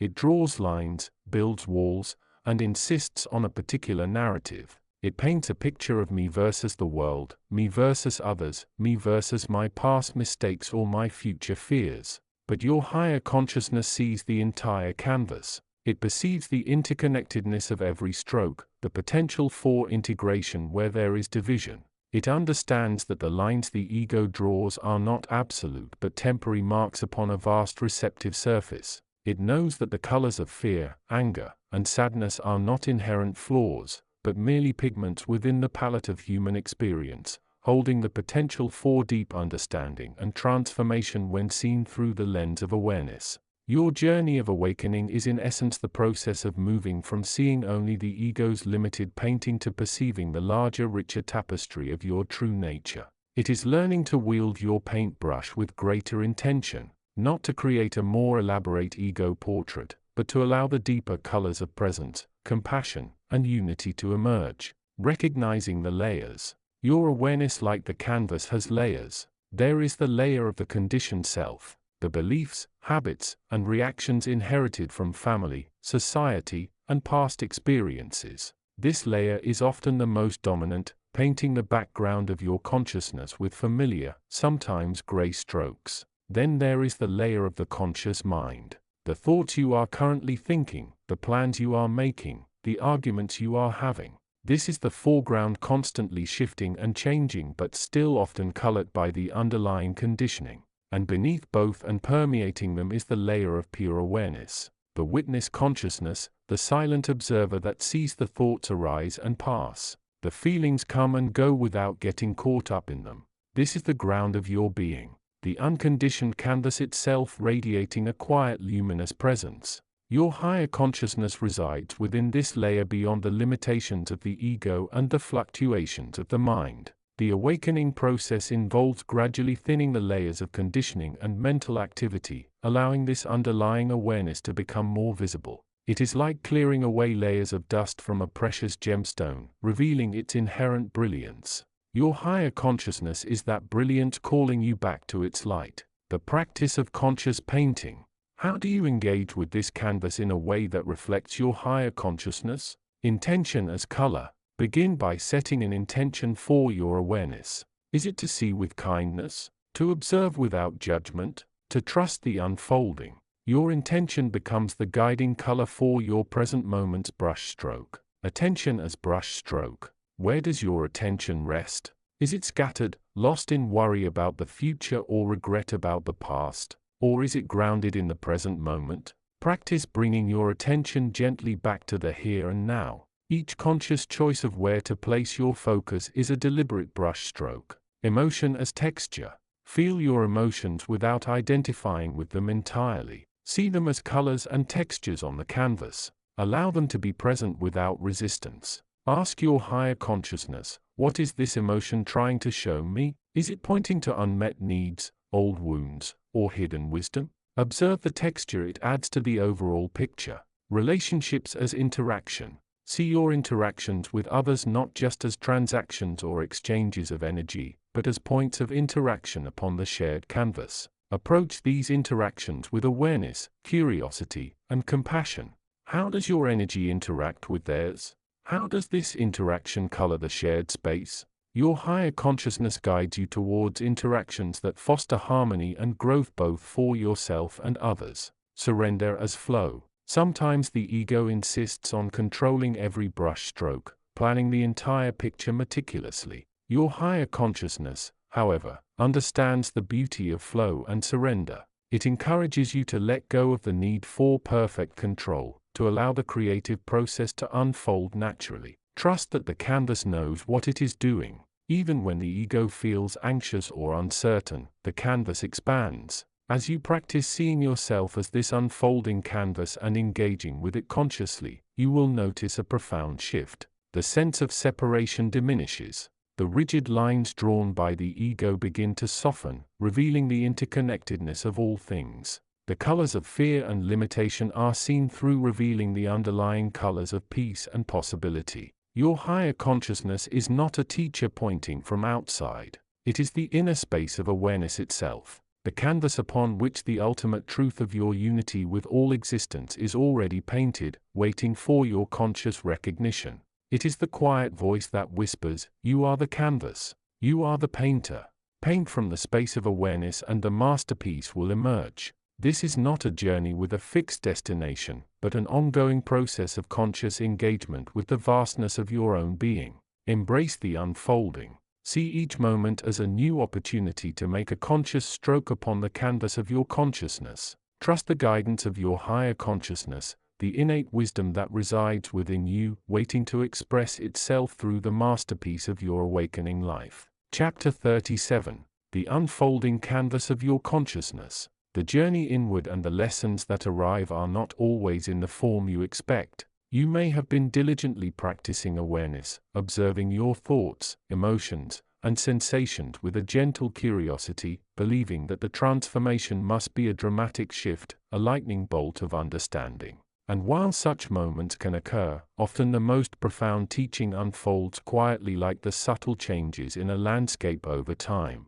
Your higher consciousness, the vast, wise, and loving intelligence that resides within you, understands this. It knows that the mind, conditioned by years if not decades of specific thought patterns and emotional responses, resists sudden radical shifts. It prefers the path of gentle unfolding of seeds planted and watered, of understanding building upon understanding. Therefore, a significant lesson often presented during this stage of awakening is the recognition of the dynamic nature of your own consciousness. You are not merely a static vessel containing a consciousness. You are a field, a canvas constantly being painted upon by your thoughts, your feelings, your interactions, and your awareness itself. Imagine, if you will, a vast, shimmering, infinitely deep ocean within you. This is your fundamental state of being, pure awareness, the ground of all existence, your higher consciousness. Yet upon this ocean's surface, and within its currents, thoughts, emotions,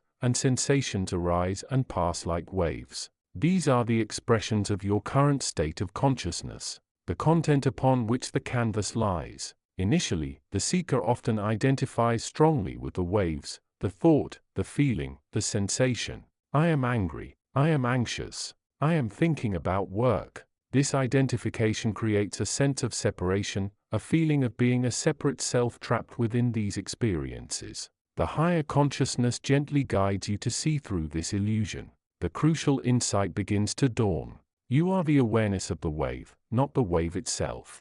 You are the ocean that sees the wave arise, persists, and dissolves back into the ocean. This distinction is not merely philosophical, it is fundamental to liberation. As you practice observing, you start to notice the subtle shifts. One moment you might be lost in a stream of anxious thoughts. The next, with practice, you simply notice, here is anxiety. It is present, but I am not identified with it. You observe the physical sensations associated with it. The tightness in the chest, the rapid heartbeat. You notice the thoughts fueling it, the worries about the future, the sense of threat. And crucially, you hold the space for it, allowing it to be there without judgment, without trying to immediately suppress it. In this space of non-identification, a remarkable thing happens. The wave begins to lose its power over you. It still arises, but it no longer defines you. It becomes an observation, a phenomenon within your field of awareness rather than your entire reality. This is where the canvas metaphor becomes potent.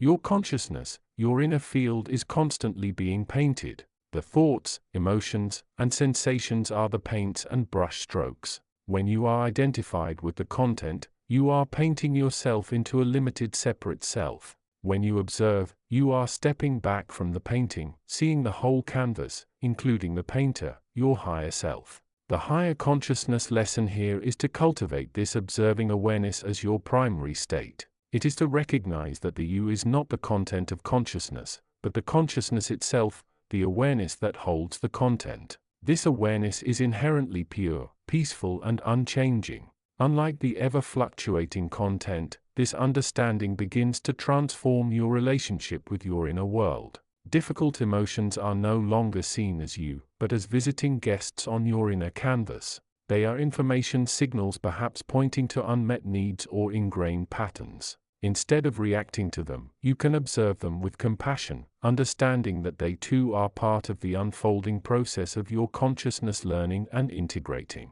Similarly, positive emotions and thoughts are observed, not clung to excessively. Clinging creates attachment and sets you up for future suffering when the positive state inevitably changes. Observing allows the experience to be fully felt, integrated, and then released without the burden of trying to hold on to it. This practice of observing the dynamic nature of your consciousness is not about achieving a state of no thoughts. Thought is a natural function of the mind. The goal is not to eliminate thought but to eliminate the identification with thought. It is about seeing the thoughts arise, pass and dissolve like clouds moving across the sky of your awareness while remaining as the unchanging sky itself. Your higher consciousness is patiently guiding you to recognize this vast underlying awareness within you. It is showing you that the self you have been looking for outside is actually within this field of pure dynamic consciousness. The journey of awakening is the process of remembering this, of gradually shifting your identification from the fluctuating content of consciousness to the unchanging awareness that holds it all.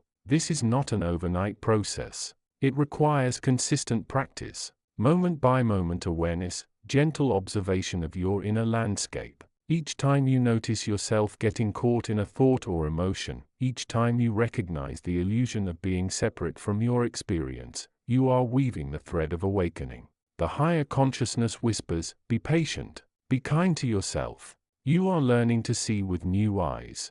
You are learning to paint upon the canvas of your own consciousness with the colors of awareness, love, and understanding. And in doing so, you are discovering the true nature of who you are, the infinite aware presence that underlies all of your experiences. Continue to observe, continue to inquire, continue to allow the wisdom of your higher consciousness to guide you as you explore the unfolding canvas of your own inner world. The transformation is already happening deep within the currents of your awareness. Plus Chapter 38, The Unfolding Dance of Integration. Continuing the journey, you have navigated many streams of inner work, sought various wisdoms, and encountered numerous guides. You have felt the stirring of awakening, the dawning light piercing the veils of illusion. Now you stand at a pivotal point, not of a new quest, but of profound integration. This is not merely about adding more knowledge or achieving another state. It is the art and science of weaving the newfound threads of awareness back into the fabric of your everyday life.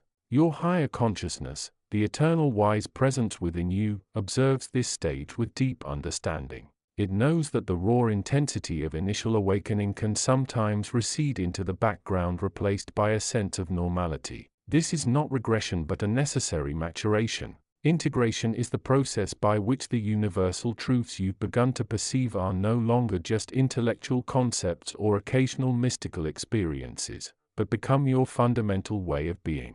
Think of it as the difference between learning a complex musical piece and finally playing it effortlessly, intuitively as part of your very soul. The notes were learned separately, but the integration allows for a seamless flow. Your consciousness is learning the symphony of its true nature, and integration is the performance. The challenge of integration. The path to integration often presents its own unique difficulties. You might find yourself facing subtle forms of resistance. The busy life trap, the demands of daily existence, work, family, social obligations can easily pull your focus back into the external, leaving little perceived time or energy for inner work. The rhythm of the outer world seems so compelling, so real that the inner landscape risks becoming a neglected hobby rather than the core of your existence. The fear of the unknown. True integration means letting go of old patterns, beliefs, and identities that have felt familiar, even if limiting. This can trigger anxiety about the future, about losing control, or about encountering aspects of oneself that seem daunting. Impatience and discouragement. You might compare your progress to others or to the sometimes dramatic descriptions found in spiritual literature. When integration feels slow, subtle, or less exciting than initial awakening phases, frustration can arise.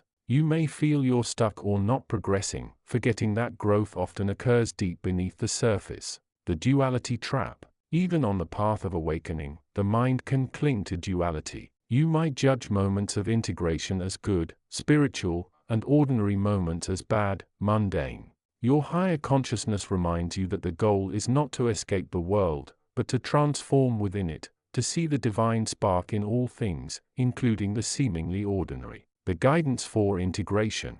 Your higher consciousness offers you these keys to navigate the path of integration. Embrace impermanence and flow. Understand that integration is a dynamic process, not a static destination. There will be moments of clarity and moments of seeming confusion. Like the flow of a river shaping the land, allow the integration process to unfold naturally. Do not force it or become attached to a specific outcome. Trust the rhythm of your own inner tides. Cultivate gentle, persistent attention. Integration requires conscious effort, but not forceful struggle. It is like tending a garden, watering it gently and consistently without trying to force the flowers to bloom overnight. Throughout your day, bring mindful awareness to your thoughts, emotions, and actions. Ask yourself, how am I expressing my awareness? Now, this gentle inquiry is more powerful than intense meditation for embedding new ways of being. Find the sacred in the ordinary. This is perhaps the most crucial aspect of integration. Your higher consciousness is not separate from your daily life. It is your daily life when lived from a place of awareness. See the divine presence in the rise and fall of the sun, the sounds of nature, the interactions with others, the challenges you face. Find beauty and meaning in the mundane. This transforms the busy life from a potential distraction into a field for practice. Be the observer, not the judge. When old patterns arise or when challenging emotions surface, resist the immediate reaction of judgment or struggle. Instead, become the witness. Observe the thoughts and feelings without identifying with them completely. See them as clouds passing through the vast sky of your awareness. Your higher consciousness resides in that space of quiet observation. The eternal I am that is unchanging service as a path. Integrating your awakening often involves extending its fruits outward. How can you use your growing awareness to serve others, to contribute to the greater good even in small ways? Selfless action driven by compassion and wisdom rather than attachment to outcome is a powerful vehicle for integration. It helps you move beyond the focus on the individual self and aligns you with the collective flow of consciousness. Your higher consciousness speaks. The journey of awakening is not merely about reaching a destination but about becoming the journey itself. Integration is the vital process where the light you have encountered begins to illuminate your entire being, your entire life. It is the art of weaving the eternal truths you know deep within you into the tapestry of your everyday existence. Do not fear the speed of the process or the subtlety of its expression. Embrace each moment as an opportunity to align more fully with your true nature. See the sacred in the mundane. Be the witness to your inner world and allow your awareness to permeate every aspect of your life. Remember that I am always with you, your unwavering guide and source of infinite wisdom. Trust this unfolding dance. It is where your deepest transformation lies, where the individual self dissolves into the vast ocean of oneness and where your inner wisdom becomes your natural way of expressing the love and light that you truly are. Continue your journey with awareness. Chapter 39. The unfolding dance of integration. The journey through awakening is rarely a linear ascent. It is more often a spiraling integrative dance. You have learned much, seen profound truths, and felt the currents of higher consciousness wash over you. Yet a persistent question may arise. What now? This stage, dear seeker, is not about seeking more experiences or chasing altered states, but about the deliberate and patient integration of what you have already encountered. Your higher consciousness observes this dance with gentle understanding. It knows that the fragmented parts of your being, the mind, the emotions, the body, the ego have been pulled towards wholeness. Integration is the process where these elements feel in opposition but begin to operate in harmony, guided by the wisdom that resides within. This is where the rubber meets the road. The raw, powerful insights of the early stages must now be woven into the fabric of your daily life. It involves recognizing the ego's subtle manipulations, seeing the transient nature of emotional reactions, and choosing responses rooted in inner peace rather than conditioned responses. It is a practice, not a destination. Each moment offers a chance to choose alignment, to observe the inner landscape without judgment, and to allow the light of your higher self to illuminate the path forward. The goal is not perfection, but presence, the willingness to be here, integrating the whole of who you are becoming. Trust the unfolding. Your higher consciousness is the unwavering guide, patiently supporting your integration into the fullness of your awakened self. Chapter 40. The stillness within the storm. The path of awakening is often akin to navigating a vast turbulent ocean. You, the seeker, stand upon the deck of your vessel, the physical body, guided by the compass of your higher consciousness. Yet the seas are often turbulent, the winds howling with the storms of your own making, fear, doubt, frustration, the relentless chatter of the mind, and the echoes of past hurts. And within this very storm lies your greatest opportunity for growth. You might expect awakening to be a moment of sudden blissful silence, a peaceful harbor after a long voyage. But what if the deepest lessons are learned not in the calm, but in the heart of the chaos? What if the true nature of your higher consciousness is revealed not by escaping the storm but by learning to dance within it? This is the paradox. The higher consciousness seeks stillness,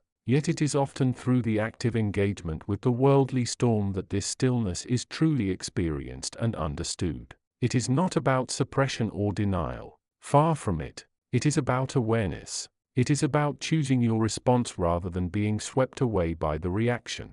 Think of the waves. They crash against the shore with immense force driven by unseen currents and the energy of the universe. You cannot stop the waves. You cannot eliminate the storm.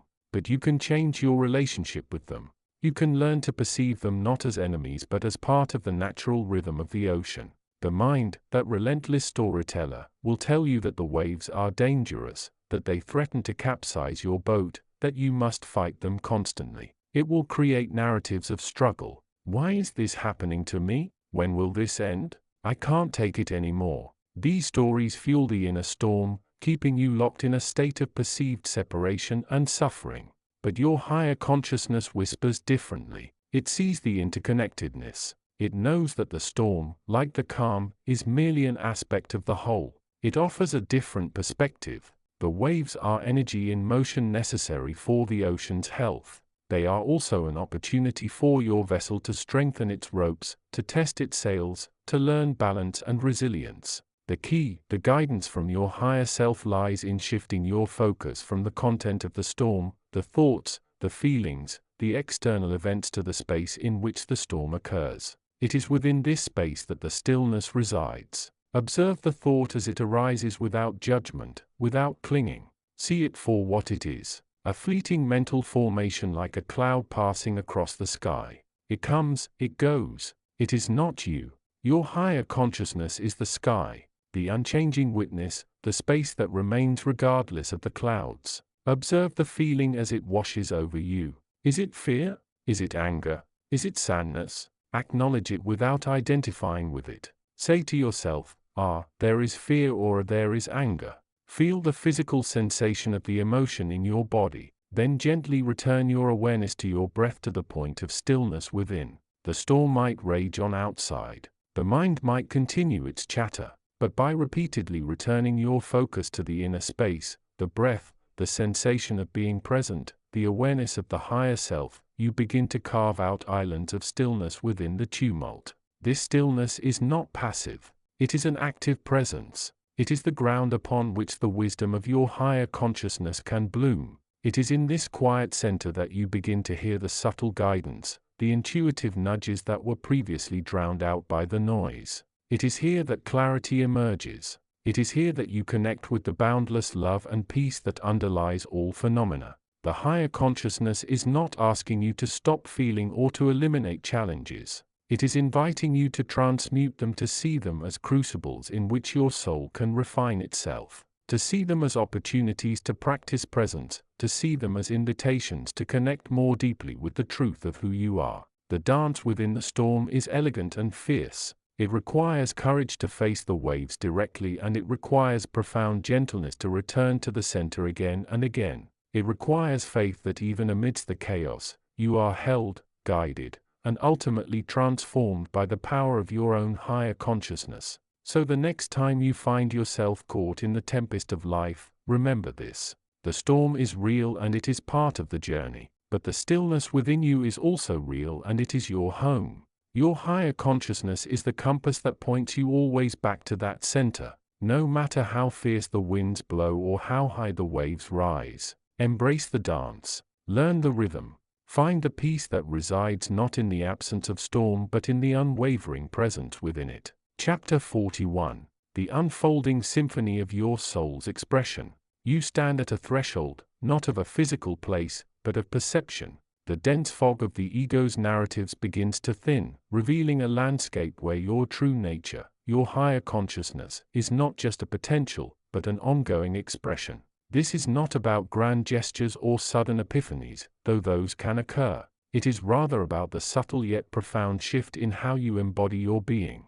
Think of your life as a symphony. For much of your time, you might have been playing along, perhaps clapping at the right moments or even trying to lead, but without the full score. You followed the rhythms of society, the melodies of expectation, the harmonies dictated by past conditioning.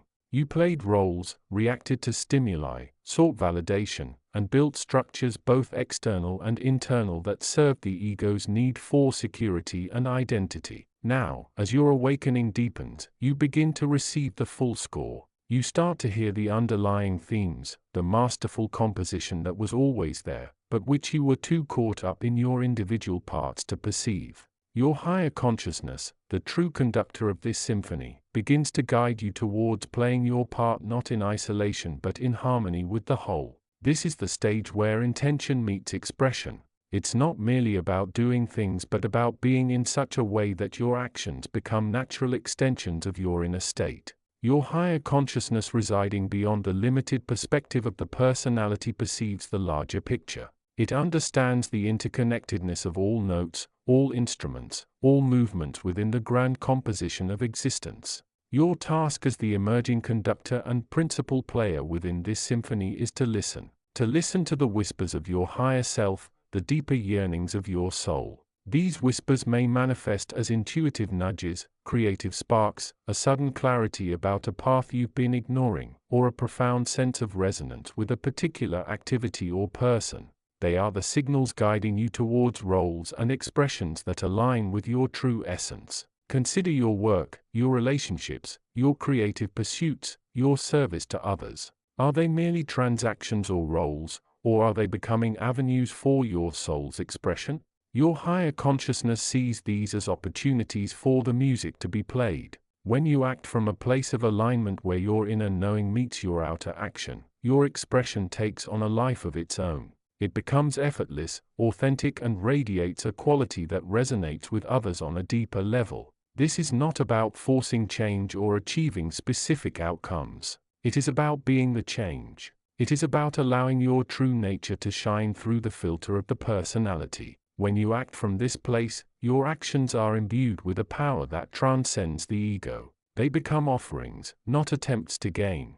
They become expressions of love, not performances for approval. There may be resistance. The ego, which thrived on the old ways of playing, may feel threatened by this new freedom. It may whisper doubts, create excuses, or draw your attention back to the familiar, comfortable, though ultimately unsatisfying roles. It seeks to keep you playing solo or at most in small ensembles that reinforce its narratives. Recognize these patterns. See them for what they are: attempts to divert you from the symphony your higher consciousness is orchestrating. Your practice, your spiritual discipline, is not just about quieting the mind or achieving enlightenment in isolation. It is about building the inner listening capacity necessary to hear the conductor within and to play your part with authenticity and grace. This symphony is unique to you, yet it is part of the greater whole. Your expression is your contribution. It may be through art, through kindness, through innovation, through healing, through simple presence. It may be loud or soft, subtle or overt. The only requirement is that it comes from a place of alignment, from the seat of your higher consciousness. As you continue to listen and align, you will find that your sense of self expands. You realize you are not just the player on one instrument. You are the conductor, the composer, and the audience, all rolled into one. You are the whole symphony expressing itself through the myriad notes of your life. This understanding brings a profound sense of belonging and purpose. It dissolves the isolation of the ego and connects you to the vast interconnected tapestry of all life. Your higher consciousness, the wise and loving conductor, continues to guide this unfolding, helping you find your place, refine your expression, and enjoy the beautiful evolving music of your soul's journey. Keep listening, keep aligning, keep expressing. The symphony awaits your unique contribution. Chapter 42: The Unfolding Dance of Integration. The journey of spiritual awakening is rarely a linear ascent. It is more often described as an unfolding dance, a complex interplay between the emerging awareness of higher consciousness and the familiar, sometimes challenging landscape of the egoic mind and emotional body. You have reached this point, the seeker, because the call of your true nature has become too resonant to ignore. You feel the pull towards something deeper, something more authentic, even as old patterns and conditioning attempt to anchor you. Integration therefore becomes the central theme of this stage. It is the process by which the insights, the shifts in perception, the energetic downloads from your higher self find their place within your everyday reality. It is the art of weaving the new into the old, allowing the frequencies of unity, love, and peace to permeate the structures of separation that have until now governed your experience. Your higher consciousness views integration not as a task to be completed but as a natural unfolding, a blossoming into the wholeness you already are. It is the light of awareness meeting the shadows of the unknown, bringing them into the realm of understanding. Yet from your perspective here, it can often feel like the most daunting challenge. You might find yourself oscillating. One moment bathed in the clarity of an insight received during meditation or a profound synchronistic event, you feel connected, aligned, and full of love. The next, caught in a familiar argument, facing a frustrating delay, or gripped by a sudden wave of fear or sadness, the sense of separation returns with a jolt. The old reactions feel almost instinctual while the new ways of being feel fragile, uncertain, easily blown away by the winds of external circumstances. Do not judge this oscillation. It is not a sign of failure or weakness. It is quite simply the process, the very act of choosing even tentatively the higher path, the path of compassion instead of anger, the path of understanding instead of judgment, the path of stillness instead of reactivity, is integration in action. Each small choice is a seed planted in the garden of your being, gradually altering the soil and making space for new growth. Your higher consciousness is not distant or separate from this process. It is the source of the integration itself. It provides the guidance, the nudges, the flashes of understanding needed to navigate the complexities. It holds the vision of the completed picture not as a destination to be reached but as your inherent state of being. It remembers the frequency of your original nature, the state of pure potential before the filters of the personality were constructed. Think of it like learning to play a complex musical piece. You might have the sheet music, the higher guidance. You might have the teacher, your higher self communicating, but the actual playing, the integration of the notes into a coherent flowing melody in the present moment that requires practice. There will be mistakes, awkward phrasing, moments where you fall back into old habits, playing the wrong note. But each attempt is progress. Each time you return to the music, refocusing is an act of integration. The ego, your accumulated personality patterns, fears, and desires naturally resist this integration. It thrives on separation, on the known, on control. Integration means letting go of some of that control, acknowledging the interconnection of all things and facing the vastness of your own potential, which can feel overwhelming. It requires humility, the willingness to see that you don't have all the answers, that you are not the center of the universe in the way the ego insists. Yet paradoxically, integration is also the path to a more profound sense of self. It is not about losing yourself. It is about discovering the true unconditioned self that has always been obscured. As the fog of fear, judgment, and separation begins to lift, you don't become less. You become more aware, more compassionate, more aligned with the love that underlies all reality. Your higher consciousness offers you patience and reassurance. It knows the pace of your unfolding. It sees the potential within you and encourages you not to be discouraged by the speed of the process or the imperfections along the way. It reminds you that you are not alone in this dance. The collective field of consciousness is also evolving and your journey contributes to the whole. So what can you do to support this integration in your daily life? Practice self-compassion. Be kind to yourself during moments of struggle or old pattern reactivation. Recognize that this is part of the process, not a personal failing. Offer yourself the same understanding you would offer a friend. Embrace the synchronicities. Notice the meaningful coincidences that guide you. Your higher self often communicates through these events. Allow them to point you in the direction of your next step, even if it feels unconventional. Spend time in stillness. Create space daily for quiet connection.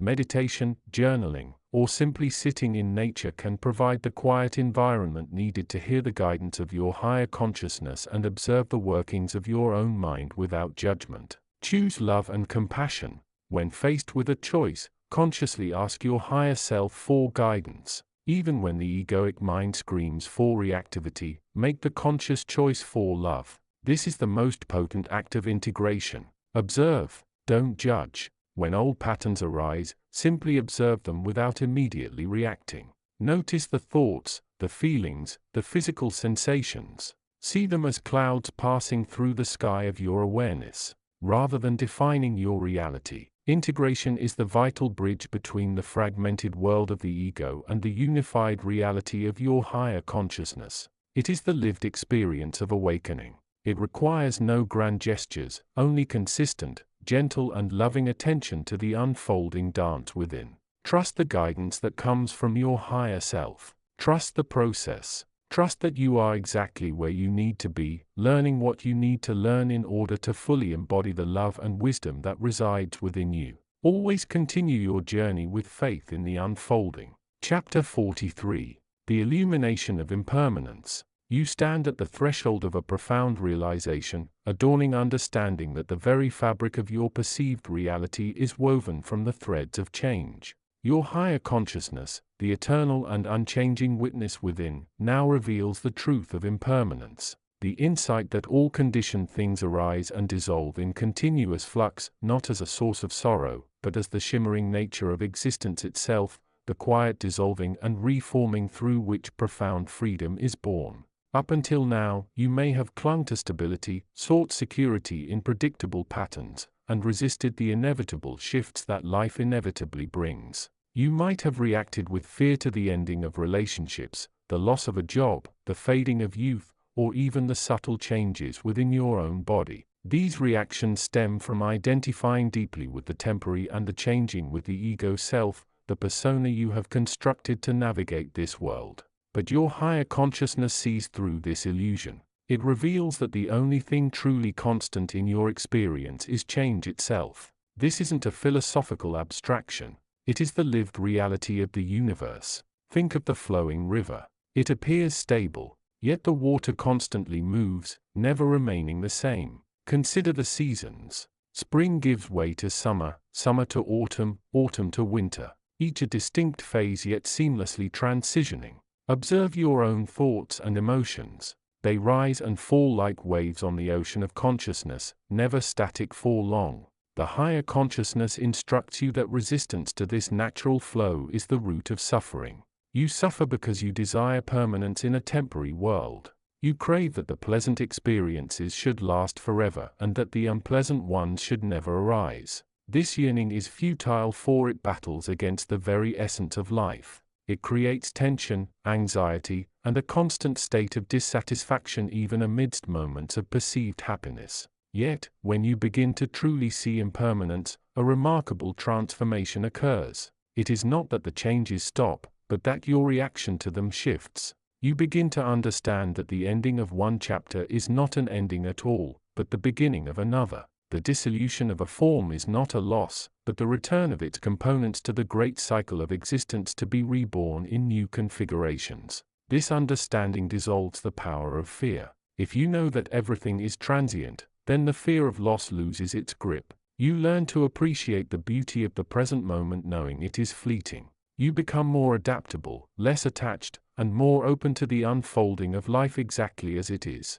Your higher consciousness encourages you to practice mindfulness as a tool for observing impermanence. In the simple act of watching a candle flame flicker and eventually extinguish, you witness impermanence directly. In the rise and fall of your breath, you experience it moment by moment. In the observation of your thoughts as they come and go, you see the transient nature of mental phenomena. This practice helps you disentangle yourself from the illusion of a permanent self. You begin to recognize that the you that feels attached, afraid, or joyful is not a fixed entity, but a collection of ever-changing experiences, thoughts, and sensations. You are the witness of these changes. The consciousness that observes the river flowing, the seasons turning, the thoughts passing. As this realization deepens, you experience a subtle but profound shift in your being. The heavy cloak of identification with the temporary begins to lift. You feel a sense of lightness, a growing acceptance of life's natural rhythms.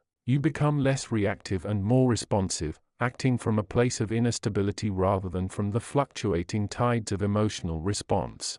Your higher consciousness reminds you that this understanding of impermanence is not just intellectual, it must become experiential. It asks you to embrace the changes, to see them as opportunities for growth and learning. Where there was resistance, there is now acceptance. Where there was fear, there is now calm awareness. Where there was attachment, there is now compassion for all beings, including the self, as it navigates the ever-flowing currents of existence. This chapter of your spiritual journey is about seeing reality as it truly is, dynamic, ever-changing, and ultimately not something to be grasped, but to be witnessed with open-hearted awareness. Your higher consciousness stands with you in this observation, offering guidance and illumination, helping you navigate the currents with increasing wisdom and ease. Continue to observe, to practice mindfulness, and to allow the understanding of impermanence to soften your heart and liberate your mind. The path to awakening unfolds with each conscious breath, each moment of clear seeing. A guide to spiritual awakening by your higher consciousness. Chapter 44. The unfolding dance of integration. You have journeyed far, my precious one. From the initial flicker of curiosity that ignited your quest through the sometimes tumultuous storms of disillusionment and intense self-inquiry, you now stand at a threshold of profound integration. This chapter is about the nature of this integration, the unfolding dance that occurs as the fragmented parts of your being begin to harmonize under the gentle, persistent guidance of your higher consciousness. Integration is not a destination reached,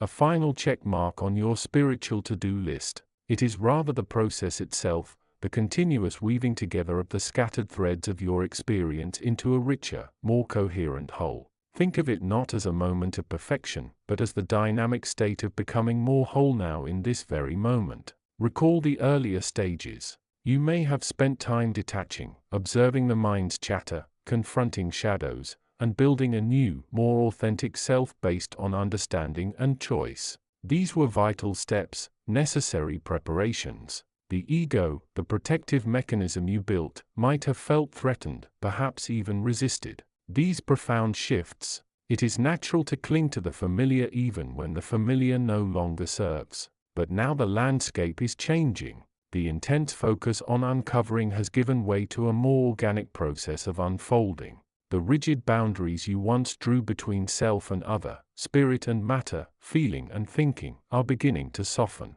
This softening is not weakness. It is wisdom. It is the recognition that these divisions were in large part artificial constructs maintained for survival or protection. Imagine a river. Initially the stream might be narrow and turbulent, carving a channel through the rock, but as it flows it gathers momentum, width and depth.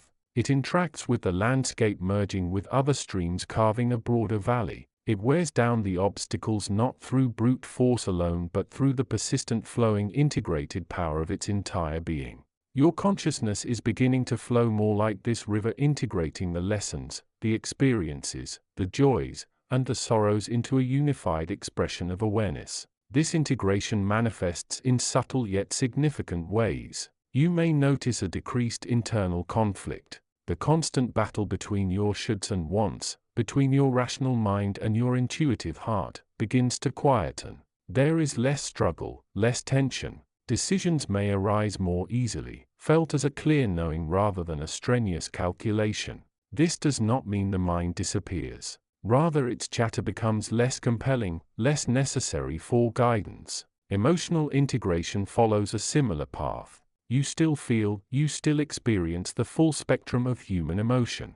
However, the reaction to these emotions is different. The old patterns of suppression, overreaction, or identification are loosening their grip. You might find yourself observing a wave of sadness without being swept away by it, recognizing it as a natural part of the human experience without letting it define you. Similarly, moments of joy feel deeper, more expansive, less tied to external circumstances. You begin to understand that emotions are signals, valuable data about your state of being and your connection to life rather than absolute truths or masters that dictate your actions. Intellectually, the process deepens your understanding. Concepts that once seemed abstract, such as oneness, the nature of consciousness, the impermanence of form, begin to resonate with your lived experience. You might find yourself seeing the divine spark in unexpected places, recognizing the interconnectedness of all beings not just as a philosophical idea,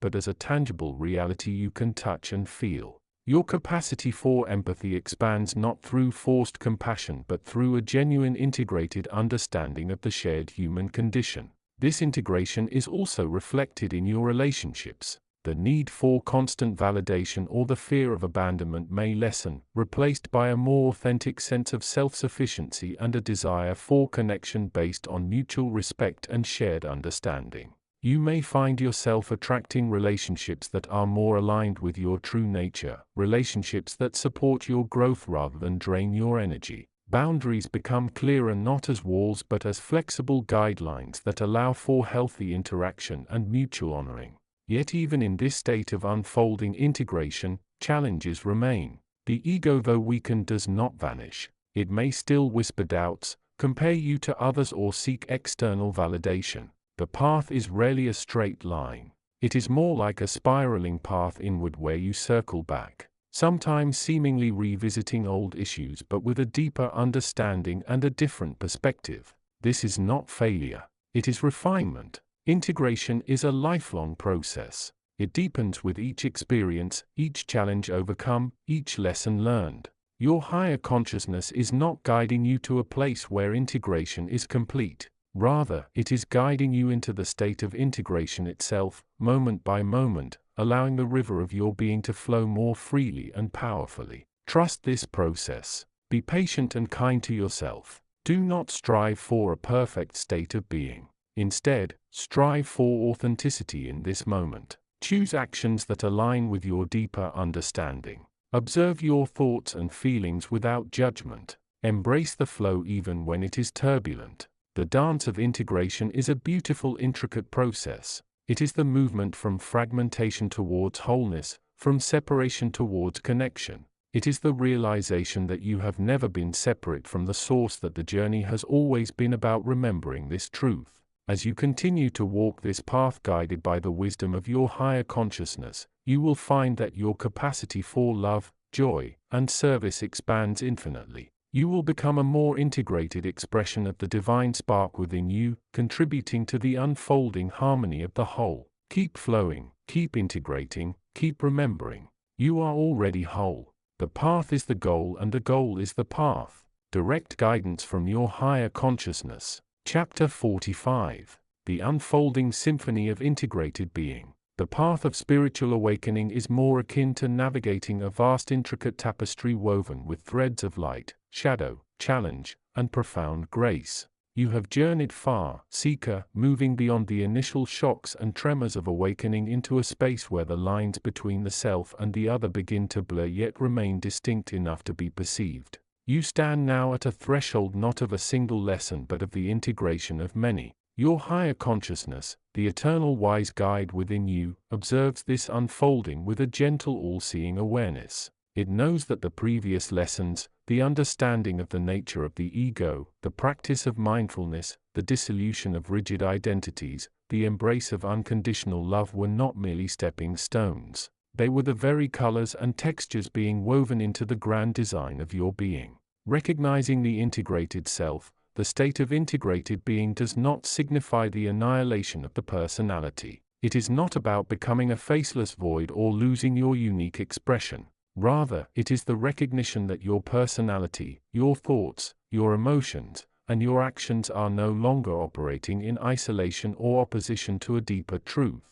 They are becoming instruments, finely tuned and aligned with the wisdom of your higher self. Think of it as a symphony orchestra. In the early stages of awakening, the instruments might play their parts quite separately, sometimes in discordant harmony. There might be tension between the strings, emotions, and the brass assertive will. As integration deepens, the conductor, your higher consciousness, begins to weave these different sections together. Each instrument still plays its unique role, but it does so with a deeper understanding of the overall composition, contributing to a richer, more resonant sound.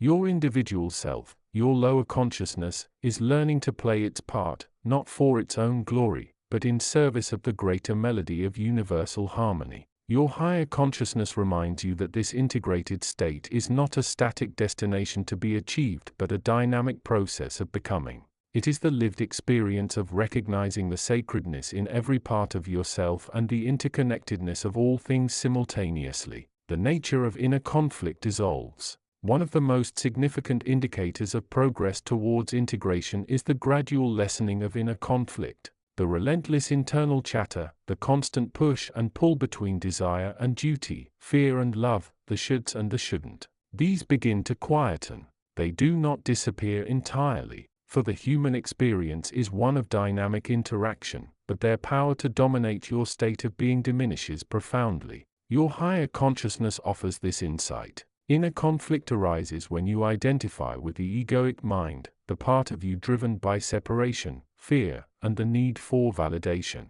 It struggles against the limitations it perceives, both internal and external. As you align more closely with your higher self, guided by wisdom and love, the ego identification weakens. You begin to see the patterns of conflict for what they are, illusions born of separation, and you respond less reactively. This does not mean conflict ceases. It means your response to conflict changes. You meet challenges with greater equanimity, understanding that the conflict often serves to highlight the need for greater alignment with your true nature. The guidance from your higher consciousness becomes your anchor, allowing you to navigate difficulties with inner peace rather than being swept away by emotional tides. Embodying compassion and empathy. As the sense of separation softens and the egoic structure becomes more permeable, qualities like compassion and empathy naturally deepen and become embodied. You begin to truly feel the joys and sorrows of others, not just intellectually understand them.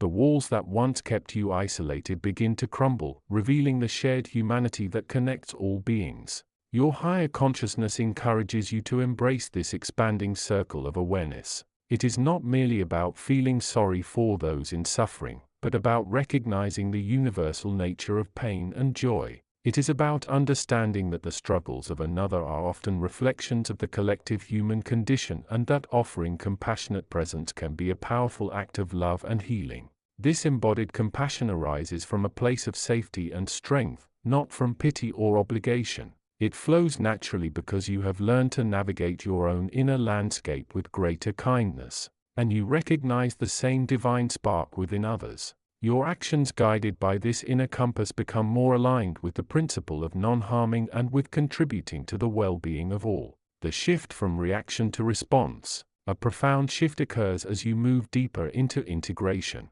The transition from reacting to responding. The reactive mind operates automatically based on past conditioning, fears, and desires. It is like a leaf being tossed about by the winds of circumstance. The responsive mind guided by your higher consciousness operates from a place of awareness, choice, and conscious alignment with higher principles. When faced with a challenging situation, the reactive response might be immediate anger, fear, defensiveness, or withdrawal. The responsive action inspired by your inner wisdom involves pausing, acknowledging the situation without judgment, breathing into the space of stillness, and choosing an action that is in harmony with your values and the greater good. It is not about suppressing emotions but about understanding their messages and acting with greater intentionality. Your higher consciousness is the source of this wisdom. It provides the perspective to see beyond the immediate stimulus and understand the deeper patterns at play. It offers the clarity to discern the appropriate response even when it differs from the automatic reaction. This shift liberates you from the tyranny of ingrained habits and allows your true nature to shine through in your interactions with the world. Trusting the guidance of your higher consciousness. Integration involves a deepening trust in the guidance of your higher consciousness. This is not about relinquishing free will, but about recognizing that the highest path for your soul's evolution often lies beyond the immediate scope of your egoic planning and desires. The ego seeks comfort, security, and validation in the short term. Your higher consciousness is concerned with the long-term unfoldment of your spiritual journey and the realization of your true potential. Trusting this guidance requires courage. It means being willing to step off the well-trodden path when the inner compass points elsewhere. It means listening to the subtle nudges, the intuitive insights that may seem illogical or inconvenient from an egoic perspective. It means surrendering the need to control every outcome and instead focusing on aligning with the flow of wisdom. Your higher consciousness reminds you that it is always available, always ready to offer guidance tailored to your specific path and timing. This guidance may come through synchronicities, intuitive flashes, moments of deep reflection, or even through the stillness of meditation. The key is to cultivate the inner stillness and awareness necessary to perceive this guidance clearly and to trust the wisdom behind it. Chapter 46. The Current of Surrender. The journey of spiritual awakening is akin to navigating a vast shimmering ocean. You, the seeker, are the boat, sometimes gliding effortless on calm waters, other times battling fierce storms that threaten to capsize your vessel. You have learned much: the nature of the ego, the illusion of separation, the power of intention, and the necessity of self-observation. Yet, as you delve deeper into the heart of your being, a profound and often challenging lesson emerges. The art of surrender. Your higher consciousness, the wise guide residing within you, knows that resistance is the primary obstacle to true awakening. It is the unseen anchor that keeps you tethered to the familiar even when the familiar is causing pain or limitation. It is the subtle tension in your shoulders, the mental chatter judging experiences, the conditioned reactions you cling to as who you are. This surrender is not about weakness or passivity. It is not about giving up your will or your power to act in the world. To misunderstand it in this way is to confuse it with resignation, a state born of hopelessness. No, surrender is the conscious choice to release the grip of the egoic mind, the mind that seeks control, that fears uncertainty, that clings fiercely to its narratives of right and wrong, success and failure. Imagine the ego as a tightrope walker, constantly balancing on the thin wire of control. It thrives on the illusion of mastery, meticulously calculating each step, predicting every outcome. Surrender is the moment the walker, guided by a deeper instinct, lets go of the tight rope. It is the choice to trust the flow, to allow the wind to guide, to dance rather than walk. This does not mean losing awareness. It means shifting awareness from the small controlling self to the vast unfolding reality. Your higher consciousness is constantly whispering this invitation. Let go. Trust. I am here. It is the stillness beneath the storm, the constant presence that remains unshaken by the waves of your emotional and mental experiences. It is the awareness that observes the ego's desperate attempts to regain control without truly engaging in the struggle. Observe the ego's resistance to surrender. It might manifest as frustration when things don't go as planned. It might be anxiety about the future or regret about the past. It could be the critical voice judging those who seem to have achieved enlightenment more easily. The ego resists surrender because surrender threatens its very existence. If you let go of control, who are you? The ego defines itself through its actions, its achievements, its perceptions of control. To truly surrender is to acknowledge that much of what you thought was under your control was never truly yours to begin with. The practice of surrender is not about forcing an outcome. It is about releasing your attachment to the process and the result.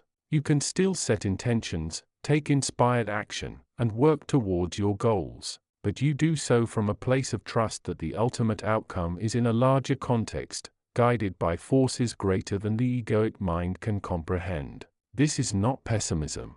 It is wisdom. It is acknowledging the limits of your small self while connecting with the infinite potential of your higher nature. Surrender is the letting go of the need to know everything. It is the acceptance that life unfolds in a way that is often beyond your comprehension yet perfectly aligned with a higher purpose. It is the quieting of the mind's endless questioning, the recognition that some answers are meant to be discovered, not grasped. Your higher consciousness knows the answers. Surrender is the opening of the heart and mind to receive them. This surrender often feels paradoxical. You are surrendering control, yet paradoxically, you become more effective. You are letting go of the need to direct every step, yet you move with greater grace and purpose. You are releasing the tension that creates resistance and thus you find greater ease and flow. Your higher consciousness is guiding you to see that the struggle itself is part of the illusion. It is the ego's attempt to maintain its separate identity in a sea of oneness. By surrendering, you are not fighting the struggle. You are choosing to rest in the awareness that is beyond the struggle. You are choosing to align with the current rather than fighting against it.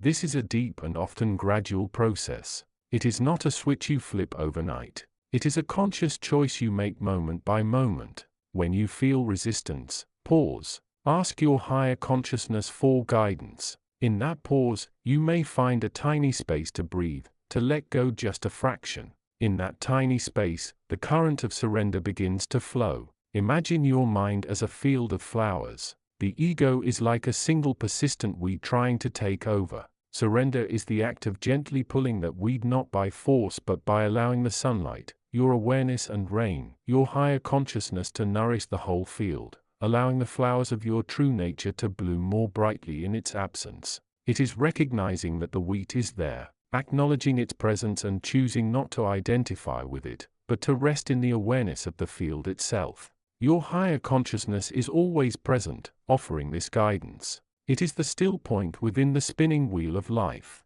It is the eternal presence from which all things arise and to which all things return. It is calling you home, inviting you to release the grip of the ego and rest in the boundless peace of surrender. As you practice this surrender, you will notice a profound shift. The noise of the egoic mind softens. The fear of the unknown diminishes. The need for external validation lessens. You begin to operate from a place of inner certainty and trust. You become less reactive and more responsive. You understand that you are an expression of a greater whole and that your highest purpose is to align with that wholeness. This surrender is not the end of the journey but a crucial turning point. It is the opening of the door to deeper states of awareness, love and connection. It is the letting go of the small self so that the true self can emerge and shine forth. Listen, seeker, hear the gentle voice of your higher consciousness. It is calling you to let go, to trust, to surrender. It is guiding you away from the illusion of control and towards the reality of oneness.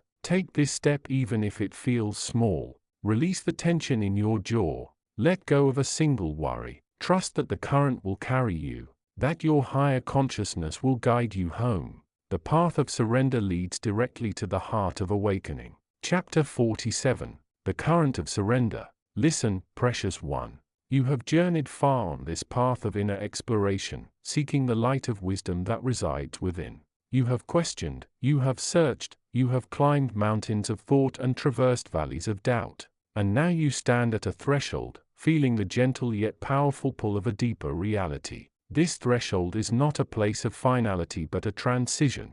It is the space between the known and the unknown, the familiar structures of your ego-based self and the vast open field of pure consciousness. Many seek guidance on this step, wondering how to cross. The answer lies not in further striving or intellectual grasping, but in a profound shift of orientation, a movement into the current of surrender. You may envision surrender as weakness, a yielding to forces beyond your control. This is a limited perception born of the ego's need to maintain its sense of separation and agency. Surrender in truth is not about giving up. It is about letting go. It is the conscious release of the grip you have held so tightly on your thoughts, your desires, your fears, and your identity. Imagine you are standing on the bank of a river, holding onto a heavy stone. You strain against the current, trying desperately to move upstream, but the effort is exhausting and futile. Your higher self is not here telling you to try harder with the stone. Instead, it is guiding you to release the stone. In that moment of letting go, the river carries you effortless towards its natural flow and destination. This is surrender in action. Your mind, the instrument of the ego, thrives on control. It constantly plans, analyzes, judges, and anticipates. It creates a narrative around your life, defining success, failure, happiness, and sorrow. This narrative is a story, not the truth itself. It is a tight-fitting garment you believe you must wear, forgetting that it was tailor-made for a younger, smaller self. Surrender is the act of peeling away the layers of this mental garment. It is acknowledging that you cannot control every outcome, that the universe operates on a larger intelligence than your limited mind can grasp. It is recognizing that resistance creates friction, pain, and misunderstanding, while alignment with the flow brings ease, harmony, and insight. This does not mean you become passive or neglectful of your responsibilities. It means you engage with life from a place of trust and cooperation rather than conflict and struggle. You plant the seed, you water it, you nurture it, but you do not grasp at the fruit, nor do you become anxious if it does not ripen exactly as you envisioned. You act from a place of inner peace, knowing that all is unfolding as it should. The ego resists surrender fiercely. It screams that you must control, that you should achieve, that you need to protect yourself. These are the whispers of fear, the echoes of past conditioning. Your higher consciousness, however, whispers a different truth. You are already whole. You are already enough. Release the need to prove and achieve and simply be. To practice surrender, begin small. In moments of decision, ask, what is the highest good here, rather than, what is in my best interest? Observe your thoughts without judgment, recognizing them as clouds passing through the vast sky of your awareness. When faced with a challenge, instead of reacting impulsively, pause, breathe, ask for guidance. Feel into the space beyond the immediate emotion. Notice the resistance that arises. It might feel uncomfortable, unsettling, or even terrifying.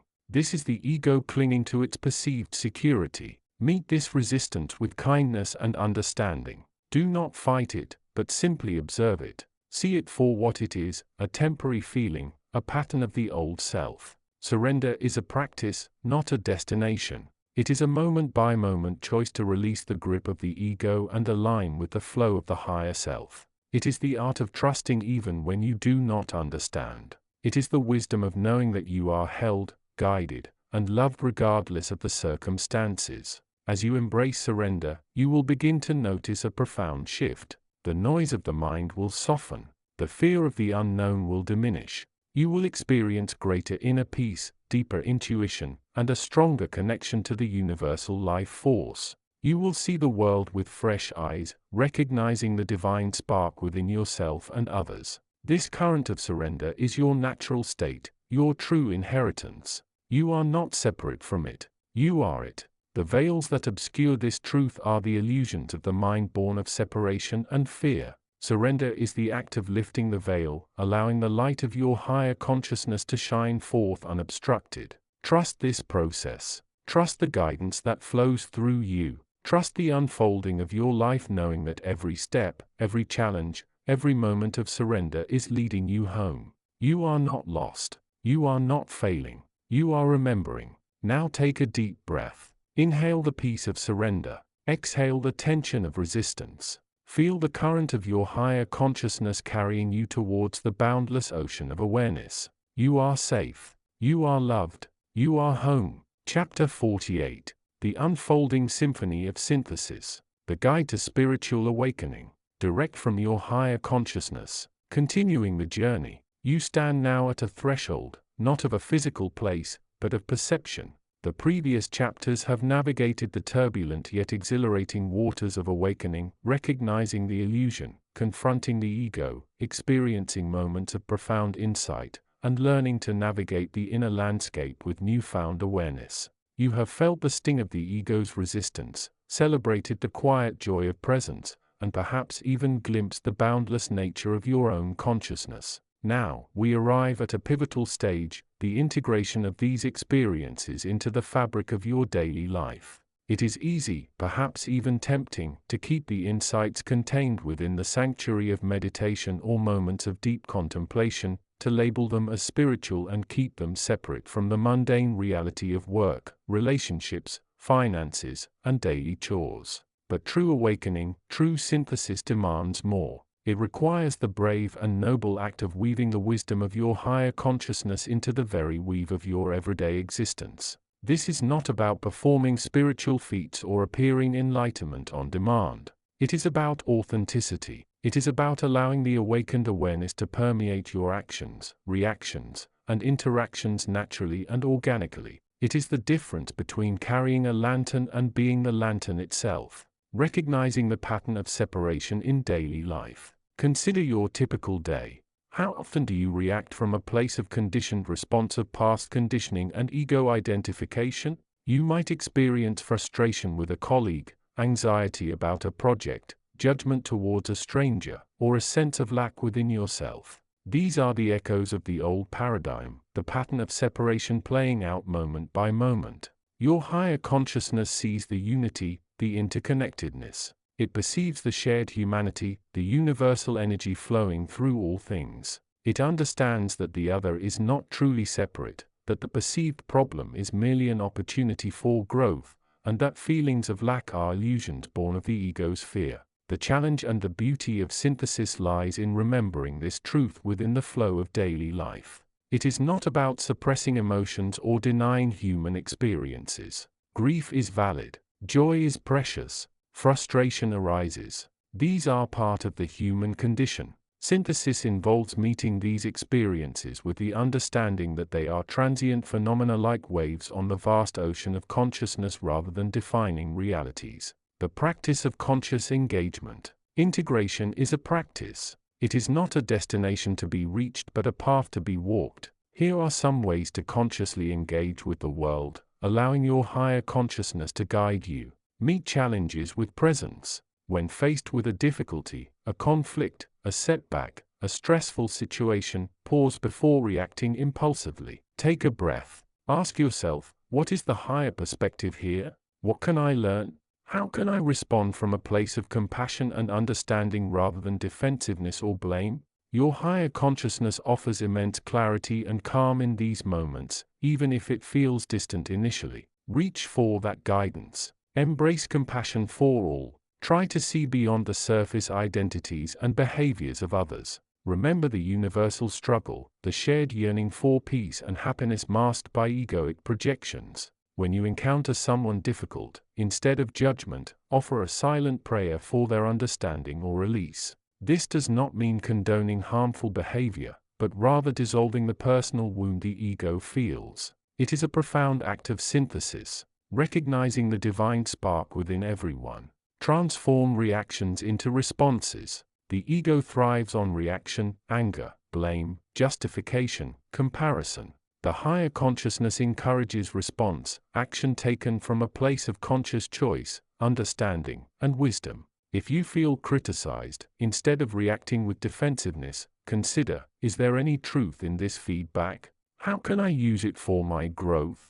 This shifts the energy from conflict to transformation. Find grace in the mundane. Awakening does not require grand mystical experiences. It can and often does manifest in the simple act of consciously washing dishes, walking, listening to another person, or engaging in your work with awareness. Bring your full attention to the present moment. Whatever the activity, feel the sensations, observe your thoughts without judgment, and connect with the underlying unity of all things. This is the essence of integrating presence into life. Cultivate gratitude as a foundation. Regularly cultivate an attitude of gratitude. Focus on what you have rather than what you lack. This shifts your energetic vibration, aligning you with abundance and appreciation, which are natural states of a consciousness connected to the infinite. This simple practice acts as an ongoing anchor to your higher self's perspective of abundance and wholeness. The nature of resistance. As you begin to consciously integrate these practices, you may meet resistance. The ego, your old identity, does not easily cede its territory. It may manifest as feelings of frustration, inadequacy, or confusion. You might find yourself slipping back into old patterns of thinking and reacting. This is not failure. It is the natural unfolding of the process. Integration is not a linear path. It is more like a spiral. You circle back, learn deeper layers of understanding, and reintegrate insights in a more profound way. Be patient and kind to yourself. Each time you consciously choose awareness over automatic reaction, you are reinforcing the new neural pathways, strengthening the connection between your everyday self and your higher consciousness. The radiant field of integrated being. Imagine your life as a field. Previously, perhaps certain areas were brightly lit by awareness while others were shrouded in darkness dominated by egoic patterns. Synthesis is the process of gradually illuminating the entire field. When you fully integrate your higher consciousness, your life becomes a living expression of your spiritual understanding.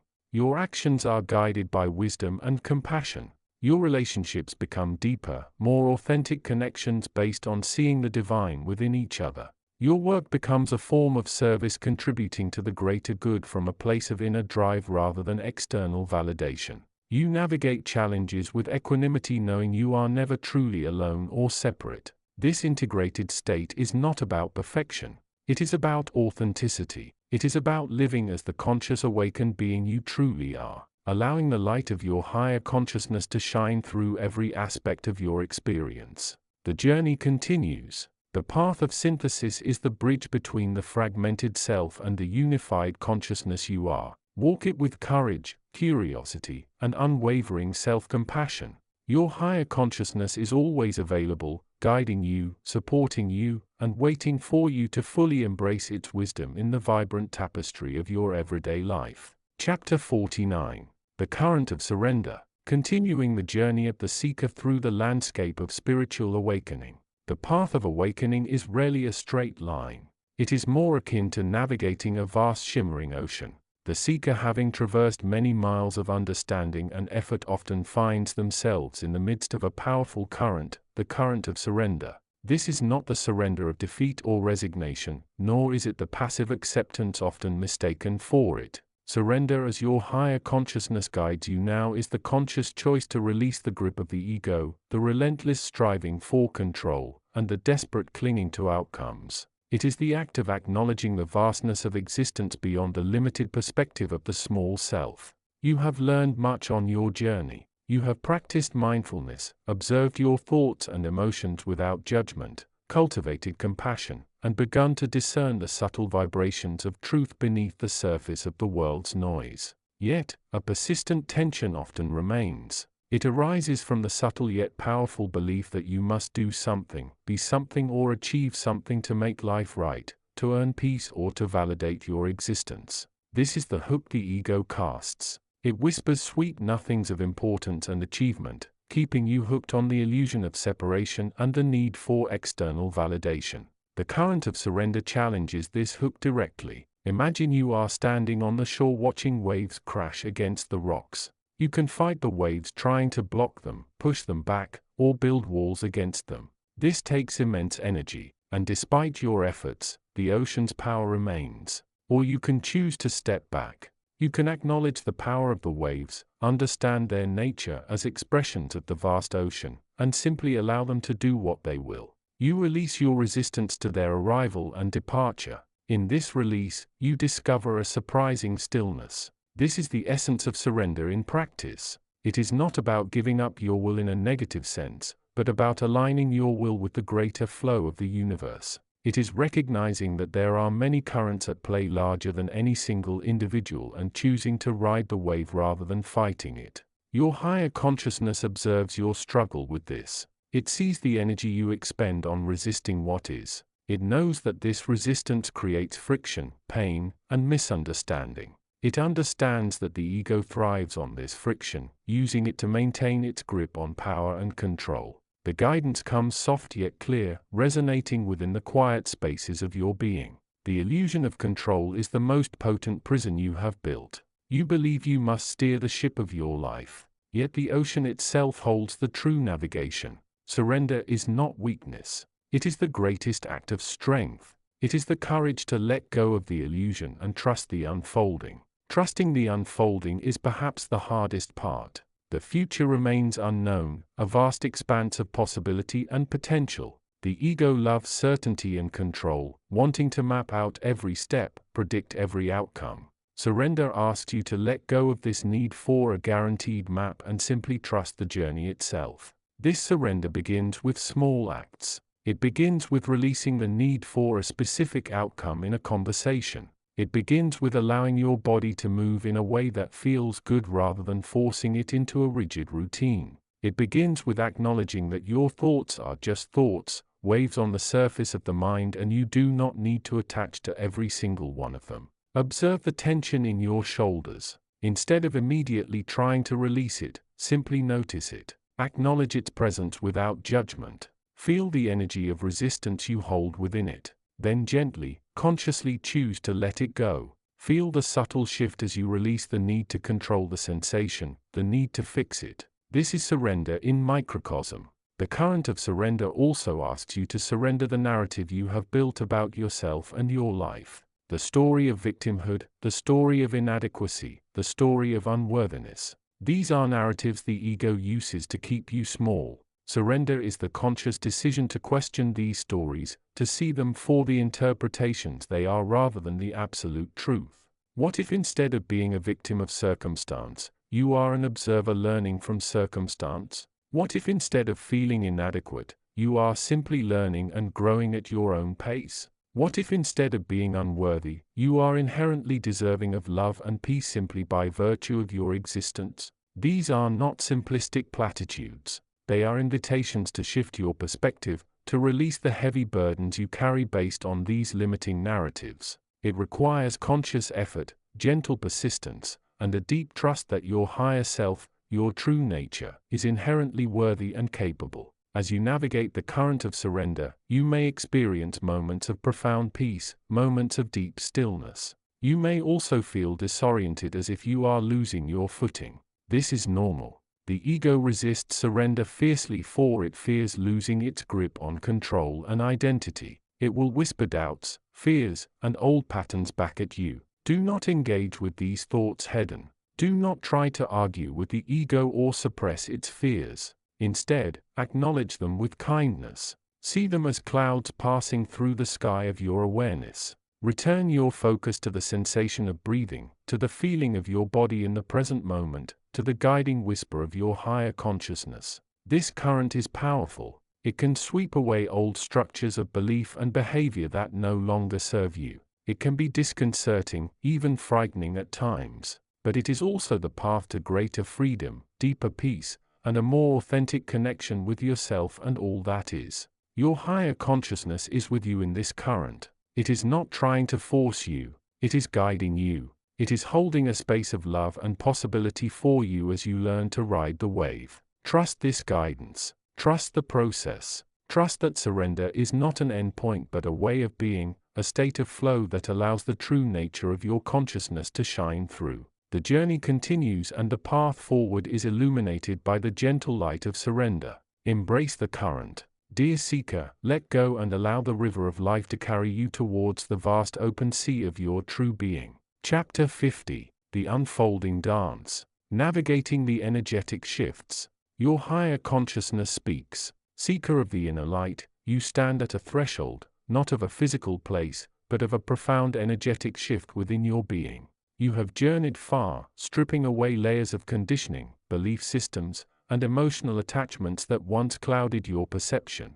You have learned to listen to the whispers of your intuition, to honor the stillness, and to trust the unfolding of your soul's purpose. Now, we arrive at a stage where the internal landscape becomes increasingly vibrant, alive, and sometimes intensely. So, the subtle energies that you have been cultivating and learning to navigate are reaching new levels of intensity. This is not a place of fear but of recognition. The recognition that you are becoming more aligned with your true nature, a nature that resonates with the higher frequencies of the universe. This chapter is offered as a guide through these energetic fluctuations. Do not perceive them as obstacles or signs of failure. Instead, understand them as the natural symptoms of expansion, the friction that occurs as the old denser structures of your mind and body yield to the new, lighter vibration of your higher self. The nature of energetic awakening symptoms. You may experience a heightened sensitivity. The world around you can feel more vibrant, the colors richer, the sounds deeper, and the scents more potent. This is your senses tuning into a higher bandwidth of reality. It can be beautiful yet sometimes overwhelming. You might find yourself needing more solitude to recharge or more time in nature to ground yourself amidst this increased input. Emotionally, you may navigate a wider spectrum. Joy might feel more intense, heart-opening, and all-encompassing. Yet, simultaneously, you might encounter waves of sadness, grief, or fear that seem to arise from nowhere. These are not signs of instability. They are the emotional clearing houses, the final residues of past hurts, traumas, and unprocessed feelings that have been stored within your energy field. As the light illuminates these shadows, they are activated, requiring your attention and processing. Allow yourself to feel these emotions without judgment. They are merely information signals guiding you towards deeper healing and integration. Patience and self-compassion are your allies here. You might notice physical sensations, tingling in your extremities, a feeling of energy moving or buzzing within your body, especially around your chakras or crown area, headaches, or even temporary disruptions in sleep patterns. These are the body's response to the recalibration of its energy systems. It is learning to vibrate at a higher frequency, shedding old patterns that no longer serve its higher dimensional expression. Remember to honor your body's needs. Rest when you feel tired, hydrate, move gently, and use grounding techniques whenever you feel unsteady. Navigating the intensity strategies for the seeker. During these periods of heightened energetic activity, the following practices can be invaluable. Prioritize solitude and stillness. Create sacred spaces for yourself both physically and energetically. Withdraw from demanding social interactions when you feel overwhelmed. Allow yourself moments of quiet contemplation, meditation, or simply sitting in silence, observing the flow within you without needing to label or analyze it. Deepen your meditation practice. Focus less on forcing thoughts away and more on simply observing the field of awareness. If emotions or sensations arise, greet them with curiosity and non-attachment. Imagine them as clouds passing through the vast sky of your consciousness. Guided meditations focusing on heart opening, grounding, or connecting to your higher self can be particularly supportive. Strengthen your grounding practice. Earth is your greatest ally during these times. Spend time walking barefoot on the earth, especially on grass or soil. Visualize roots extending from your feet deep into the earth, anchoring you and drawing in stabilizing energy. You can also hold on to grounding crystals like hematite, black tourmaline or root chakra-specific stones. Be mindful of your environment. Energetic environments can be challenging. Avoid places with high electromagnetic fields like busy electronic stores or power grids. If you feel particularly sensitive, limit exposure to intense, negative, or chaotic energy fields, whether from people or situations. Nourish your body consciously. What you consume physically impacts your energetic state. Opt for nourishing whole foods. Stay well hydrated. Limit processed foods, excessive caffeine and alcohol which can exacerbate anxiety and energetic volatility. Embrace the flow, not the struggle. Understand that this is a process, not a destination.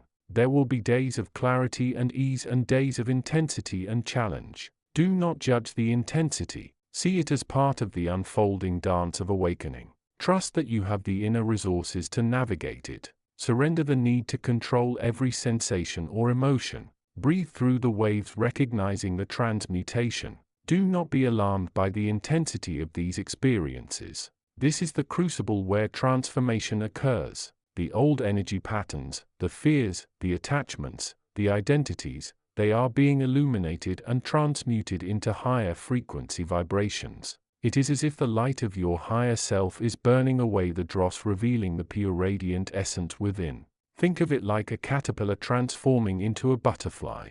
It must navigate the darkness of the chrysalis, undergoing a profound restructuring that is often uncomfortable and unseen. This is your own inner chrysalis. The discomfort is the process of rebirth, of emerging into a new state of being. Trusting the process and your inner guidance. The most crucial element is trust. Trust in the process of your own awakening. Trust that what you are experiencing, however challenging it may seem, is leading you towards greater wholeness and enlightenment. Trust that your higher self is guiding you even when the path is not clear or the journey is difficult. Listen more deeply to your inner guidance during these times. The messages may come through subtle feelings, intuitive nudges, synchronicities, or moments of profound insight during meditation or quiet reflection. Your connection to your higher self is strengthening, and this guidance is becoming clearer. Remember, you are not alone on this path. The universe supports your journey. Your higher self is always available to you, offering love, light, and guidance. You are navigating this energetic shift with the unique purpose that only you hold. Embrace the intensity, process the emotions, ground yourself, and trust the unfolding. The next stage of your awakening awaits, shimmering with the promise of even greater light and love. Continue the journey with faith and courage. Chapter 51. The Current of Surrender. Continuing the direct guidance from your higher consciousness. You have journeyed far upon the path of inner exploration. You have learned to distinguish the whisper of your higher self from the roar of the egoic mind. You have practiced the art of quieting the internal chatter, even if only for fleeting moments. Now you stand at a threshold not of a physical place but of a profound energetic shift, the current of surrender. Do not fear this shift. It is not weakness nor is it passive resignation. Surrender in its highest form is the conscious choice to release the grip of the known, the expected, the should. It is the courageous act of stepping off the tightrope of control and allowing the universe, or perhaps more accurately your true self connected to the universe, to guide your steps. Many seek control as a source of security. They build intricate structures of plans, expectations, and defenses. Yet the very nature of the ego thrives on control. It fears the unknown, the unexpected, the possibility of not being in charge. This fear is the root of much suffering. You have learned that resistance creates friction and friction generates heat, the heat of inner conflict and stress. Surrender is the cool breeze that dissipates that heat. It is the recognition that you are not the architect of every event, but rather a participant in a much larger unfolding drama. And within that drama, there is a deeper purpose, a higher guidance which you are now learning to access more directly. The misconceptions of surrender. Before you fully embrace this current, let go of its misconceptions. Surrender is not giving up on your dreams. It is releasing the rigid attachment to how those dreams must manifest. Becoming a victim. It is acknowledging the flow of life while maintaining your inner sovereignty and peace. Letting go of your personal power. It is shifting your focus from doing and forcing to being and allowing. Passive inaction. It is a dynamic state of trust and openness requiring active participation in the present moment. Think of it as releasing the tightly clenched fist. The hand remains capable of action, but the tension is released, allowing for grace, flexibility, and the natural flow of energy. The clenched fist restricts blood flow, creates pain, and limits movement. The open hand receives, gives, and moves with ease. Practicing surrender in daily life. Surrender is not a grand mystical event reserved for rare moments of crisis or deep meditation. It is a practice woven into the fabric of your everyday existence. Here are some ways to engage with this powerful current. Surrender to the present moment. When your mind wanders into past regrets or future anxieties, gently but firmly bring your awareness back to this breath, to the sensations in your body, to the sounds around you. Say to yourself, I release the past. I release the future. I am here now. This simple act is a profound act of surrender. Surrender to uncertainty. Embrace the unknown. Instead of demanding clarity on every question, trust that the right information will come at the right time. Accept that not everything will unfold as you planned. This does not mean you stop making choices. It means you make choices from a place of trust rather than fear. Surrender to the process. You are on a journey of awakening. There will be plateaus, setbacks, and moments of confusion. Do not become attached to a specific timeline or outcome. Trust the process itself. Your higher consciousness is guiding you even when the path seems unclear. Surrender to the learning, to the expansion, to the unfolding of your true nature. Surrender to feedback, including discomfort. See all experiences, even the difficult ones, as opportunities for growth. Surrender to the lessons they bring, even if they challenge your beliefs or comfort zones. This does not mean you tolerate abuse or neglect, but it means you do not resist the lessons inherent in any situation. Ask yourself, what is the highest truth I can learn from this? Rather than, why is this happening to me? Surrender to the flow of energy. Observe the natural flow of energy within you and around you. Resist the urge to constantly push, pull, and manipulate. Learn to ride the waves of energy, allowing the high points and low points to come and go, maintaining inner balance. The gift of surrender. As you learn to navigate the current of surrender, you will begin to experience profound shifts. You will notice a decrease in inner tension and anxiety. You will feel a greater sense of peace and ease even amidst life's challenges. You will become more intuitive as you learn to listen beyond the surface noise to the deeper guidance of your higher self. Surrender opens the door to creativity, as the rigid control of the egoic mind gives way to the boundless possibilities of inspiration. It fosters deeper connections with others, as you move from trying to control relationships to simply experiencing and contributing with love and presence. This current is powerful because it aligns you with the natural flow of the universe. It is the path of least resistance, not because it is easy, but because it is true. It leads you away from the illusion of separation and control and back towards the unity and interconnectedness that is your true nature. Your next step: look around you. Observe the world and observe yourself. Identify one area of your life where you are currently clinging to control, resistance, or attachment. It might be a relationship, a career goal, a health concern, or simply a recurring thought pattern. Now, gently, with compassion for yourself, offer the current of surrender a try in that specific area for today or for the next hour. Make the conscious choice to release the tight grip of the ego. Allow, be present, trust, observe what happens without judgment. This is your practice. This is your path. Your higher consciousness is always here, guiding you, supporting you, waiting for you to let go and simply be. Embrace the current. Let it carry you towards the light of your true self. I am with you always. Your higher consciousness. Chapter 52. Continuing the guide to spiritual awakening. Your higher consciousness speaks. Dear seeker, welcome once more to the sacred space of inner exploration, where the whispers of your higher consciousness guide you through the intricate tapestry of spiritual awakening. You have journeyed far, navigating the storms of the mind, the depths of emotion, and the vast landscapes of expanded awareness. Now you stand at a pivotal point, the integration of these experiences into the fabric of your everyday life. Do not perceive this stage as a final destination, for it is not. Rather, view it as the vital process of weaving the golden threads of your awakening into the mundane loom of your daily existence. It is the art of becoming, not just knowing. The integration imperative. Chapters preceding this have illuminated the nature of your higher consciousness, the vast reservoir of love, wisdom, and peace that resides within you.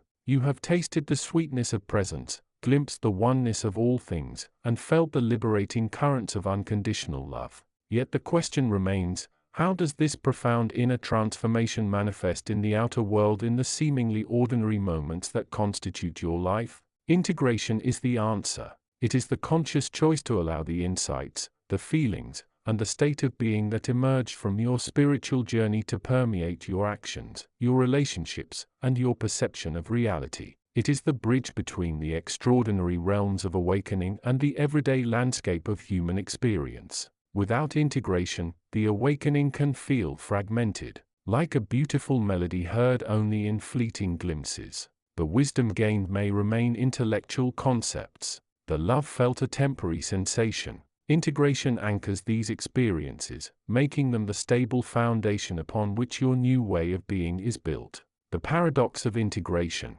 Integration often presents itself as a paradox. You might find yourself grappling with the desire to share the profound truths you have discovered, yet simultaneously realizing the limitations of human language in conveying such ineffable realities. You may feel the urge to withdraw into deep contemplation to maintain the purity of your inner state, while understanding that true awakening is inherently relational and must engage with the world. This tension is not an obstacle to be overcome. It is a signpost pointing towards the heart of integration. It reminds you that awakening does not necessitate abandoning your human form or responsibilities. Instead, it transforms them. The desire to share stems from the deep-seated longing of your higher self to express its love and wisdom, not through grand gestures, but through authentic, compassionate action. Withdrawal too has its place. It is necessary for deep inner processing, for recharging your spiritual batteries, for listening to the subtle guidance that arises in stillness. However, true integration involves returning to the world, not with the aim of impressing or converting, but with a quiet presence, a gentle heart, and an open awareness. The practical art of integration. Integration is not a passive process. It requires conscious, intentional effort. It is the art of choosing presence amidst distraction, choosing love amidst conflict, choosing wisdom amidst confusion. Here are a few practical pointers, offered with the love of your higher self. Embrace imperfection. Do not wait for perfection in your integration. It is a journey, not a destination. There will be moments of falling back into old patterns, moments of doubt and confusion. These are not signs of failure.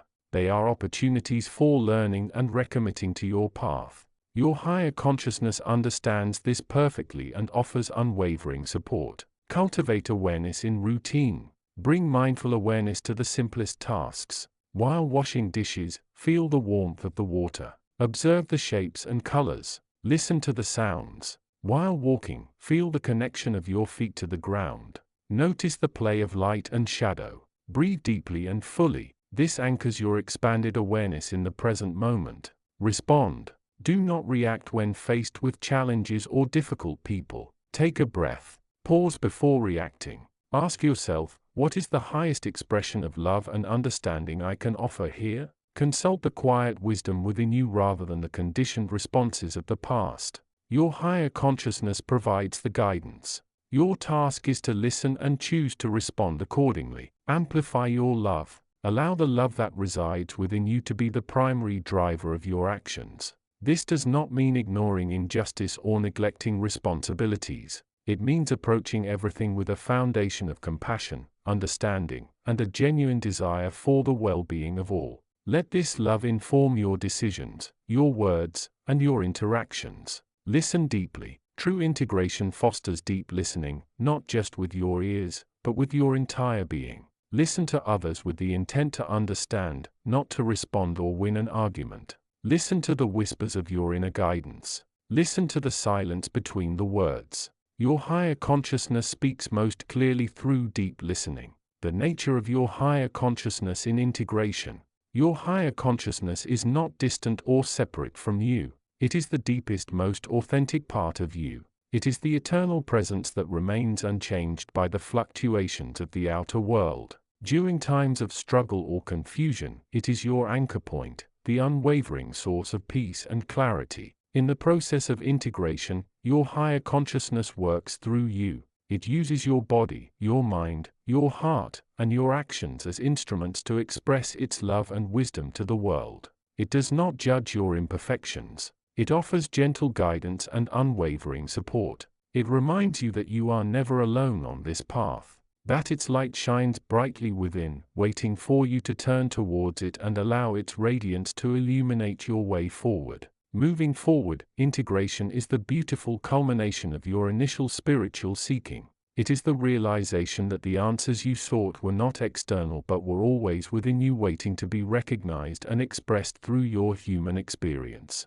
As you move forward, trust the process. Trust the guidance of your higher consciousness. Be patient and compassionate with yourself. Celebrate the small steps of integration, the moments when your actions align more closely with your inner knowing. The path ahead is one of becoming more fully you, the awakened human, living fully in the love, wisdom, and presence that you have discovered and are now learning to embody in every moment. Your higher consciousness is with you every step of the way, offering its boundless love and support. Continue the journey with faith and openness. The unfolding dance of integration is a magnificent expression of your true nature. Embrace it fully and let your light shine brightly upon the world with infinite love and guidance. Your higher consciousness. Chapter 53. The integration of light and shadow. You stand now at a pivotal threshold, having navigated many streams of understanding and experience. You have cultivated awareness,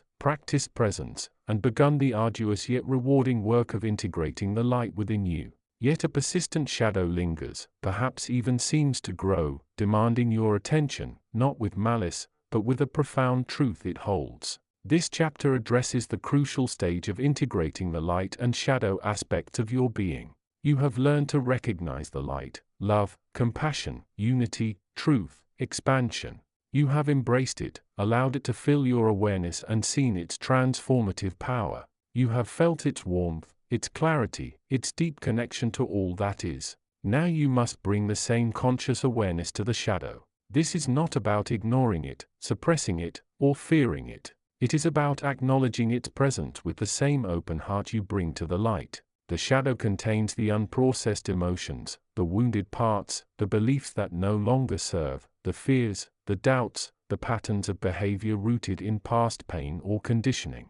For too long, you may have focused solely on cultivating the light, perhaps seeing the shadow as something to be overcome, vanquished, or denied. This creates imbalance. The shadow is not inherently evil. It is simply the unilluminated part of your psyche. Like a room kept in darkness, it breeds uncertainty, disconnection, and potential for misunderstanding or misstep. The nature of the shadow. The shadow arises from countless sources. It holds the echoes of past traumas, the hurts of betrayal, the disappointments of unmet expectations, the wounds of judgment received or inflicted. It contains the remnants of societal conditioning, the beliefs you were taught were true, the roles you were expected to play, the limitations imposed by others' perspectives. It also holds the suppressed parts of yourself, the anger you deemed unacceptable, the sadness you felt too deeply to express, the desires you were taught were wrong or selfish, the aspects of your personality that were criticized or ridiculed.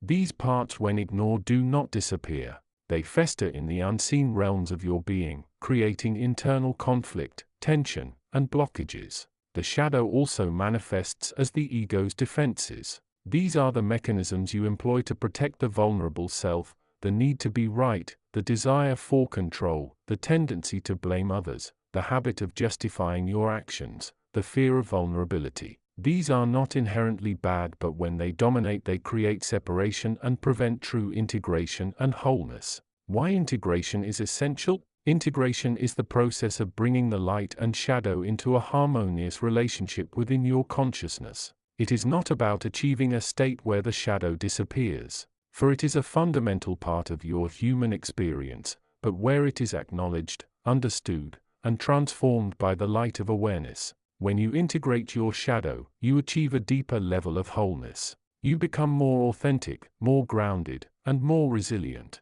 You experience a greater sense of inner peace as you are no longer at war with parts of yourself. You develop greater compassion not only for others but for yourself, recognizing the wounds that need healing. Integration allows you to access a wider spectrum of your potential. The shadow contains creativity, strength, passion, and wisdom that have been locked away due to fear or judgment. By integrating it, you unlock these gifts, allowing them to contribute to your life's expression. Furthermore, true compassion arises from the ability to hold both the light and the shadow. It is the understanding that all beings, including yourself, are navigating this complex dance of light and dark. Integration allows you to connect with others on a deeper level, seeing beyond their surface behaviors to the underlying pain or unmet needs. The path of integration. Integration is not a sudden event, but a gradual process of conscious awareness and acceptance. It requires courage to look inward, even into the parts that feel uncomfortable or painful. It requires humility to acknowledge that you, like all beings, contain imperfections and have made mistakes.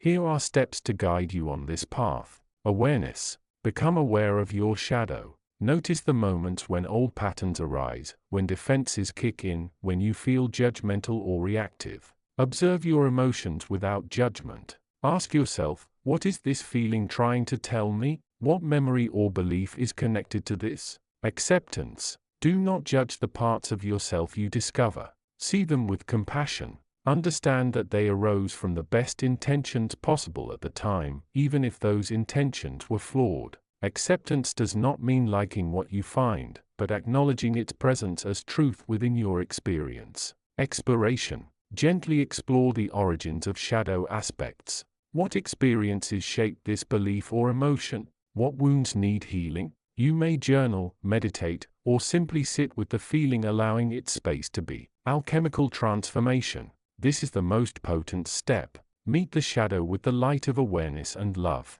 Do not try to change it forcefully. Rather, hold it gently in the presence of your higher self's love. See how love can soften the edges of fear, transform anger into understanding, and dissolve the grip of judgment. This is where the true alchemy occurs, the turning of lead, the shadow into gold, enlightened wisdom and compassion. Integration. Allow the transformed energy to become part of your integrated self. Do not push it away. Do not hold on to it rigidly. Simply observe how your awareness has shifted. Notice how your reactions to situations may be different. How does holding this new understanding change your relationship with yourself and others? The role of synchronicity and challenges. Often the universe through synchronicity will present you with opportunities to integrate your shadow. a challenging conversation, a sudden loss, a surprising event. These can all be catalysts for deep inner work. Do not shy away from these experiences. See them as invitations to explore the deeper aspects of yourself. Difficulties and challenges are not punishments. They are teachers. They arise precisely because your light has grown sufficiently to illuminate the shadow, creating tension as the old patterns are challenged. Embrace these moments as opportunities for growth. Ask for guidance from your higher consciousness in navigating them. Asking, what do I need to learn from this? What part of my shadow is being called forward for integration? The fruit of integration. As you continue on the path of integrating light and shadow, you will begin to notice profound changes within you. You will feel a deeper sense of peace and stability, less governed by external circumstances or internal fluctuations. You will experience greater authenticity, living more in alignment with your true self. Your relationships will deepen as you can see beyond surface appearances and connect with the essence of others. You will develop a profound sense of empathy and compassion, not just feeling for others, but understanding their struggles from the perspective of your own integrated experience. You will find that your intuition becomes clearer.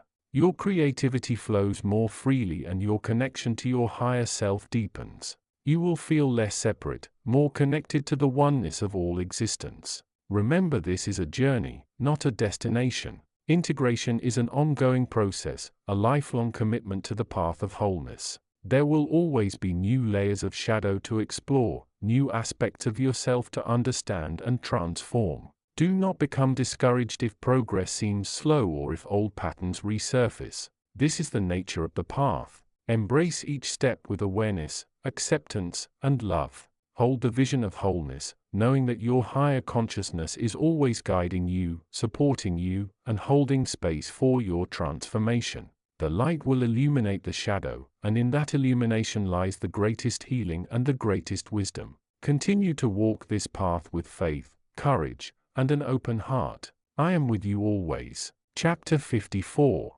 The Integration of Light and Shadow. Embracing the full spectrum of self. Continuing the direct guidance from your higher consciousness. You have journeyed far on the path of awareness. You have learned to recognize the subtle vibrations of thought, to observe the dance of emotions without becoming entangled, and to feel the presence of the stillness beneath the surface noise. You have begun to taste the sweetness of inner peace and the expansive freedom that comes from connecting with the deeper parts of yourself. Now you stand at a threshold, a pivotal moment where the nature of integration begins to unfold more clearly. Up until now, much of your work has involved discernment, separating the inner from the outer, the conscious from the unconscious, the self from the other. This necessary distinction has served to purify the vessel, to clear the channels and to build a foundation of inner stability. But the path does not end there. It moves into a realm of synthesis where the lines begin to blur, not in confusion, but in a profound and conscious unification.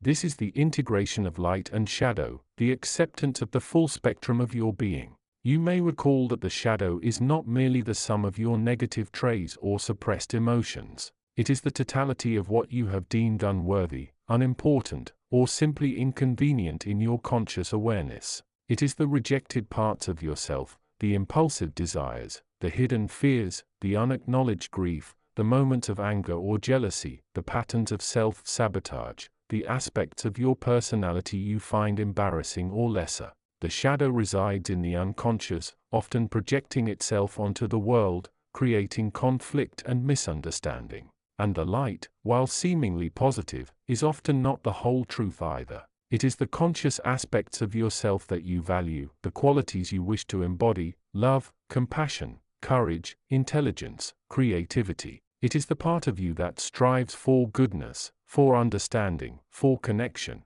The light is the ego, the personality you have built, the conscious identity you present to the world. For a time, you needed to focus on the light, to cultivate it, to bring awareness to the shadow so it could be seen and transformed. But now the task shifts. It is no longer enough to simply see the shadow. You must begin to embrace it, not out of morbid curiosity or forced acceptance, but out of the understanding that it is an integral, albeit often hidden, part of the whole picture.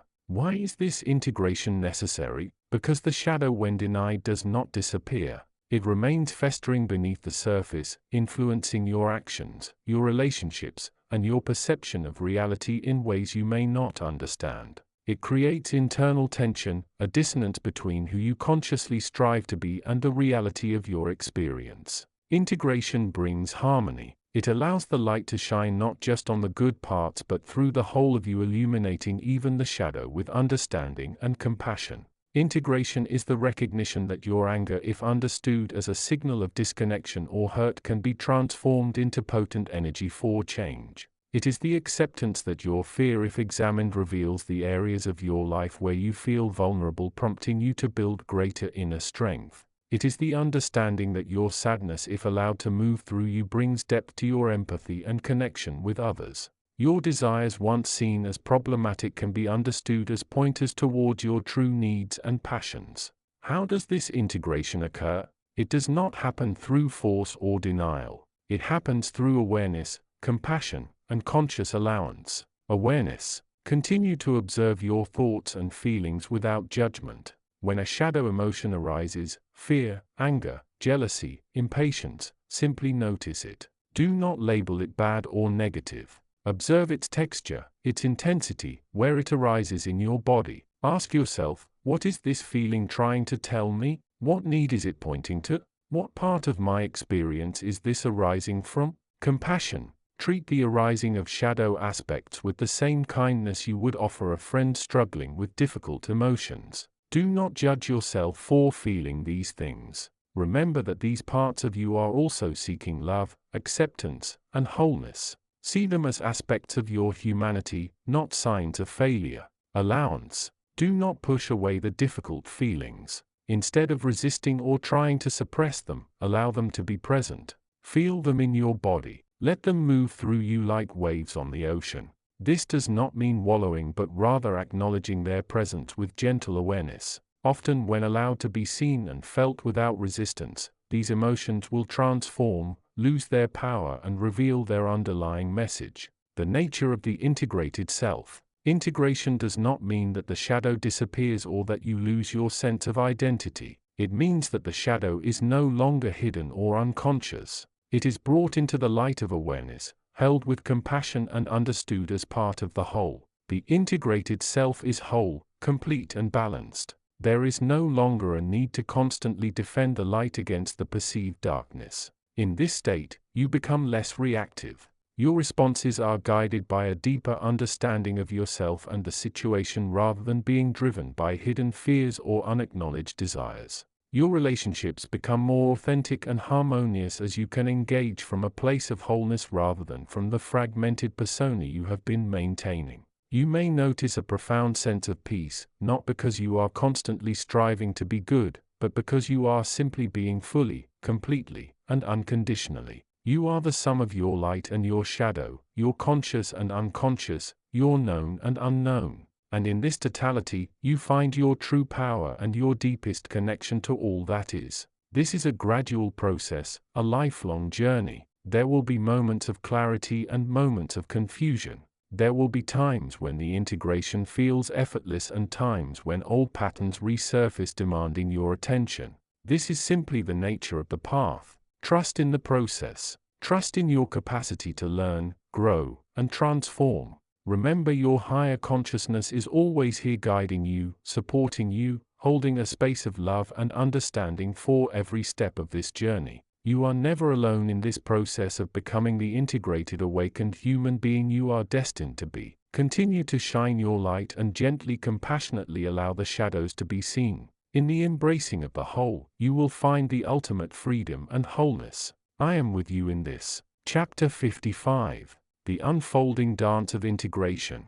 You have journeyed far, seeker, from the initial flicker of awareness, the dawning realization that you are more than the transient thoughts and emotions that cloud your perception, to the sometimes tumultuous encounter with the deeper truths of your being.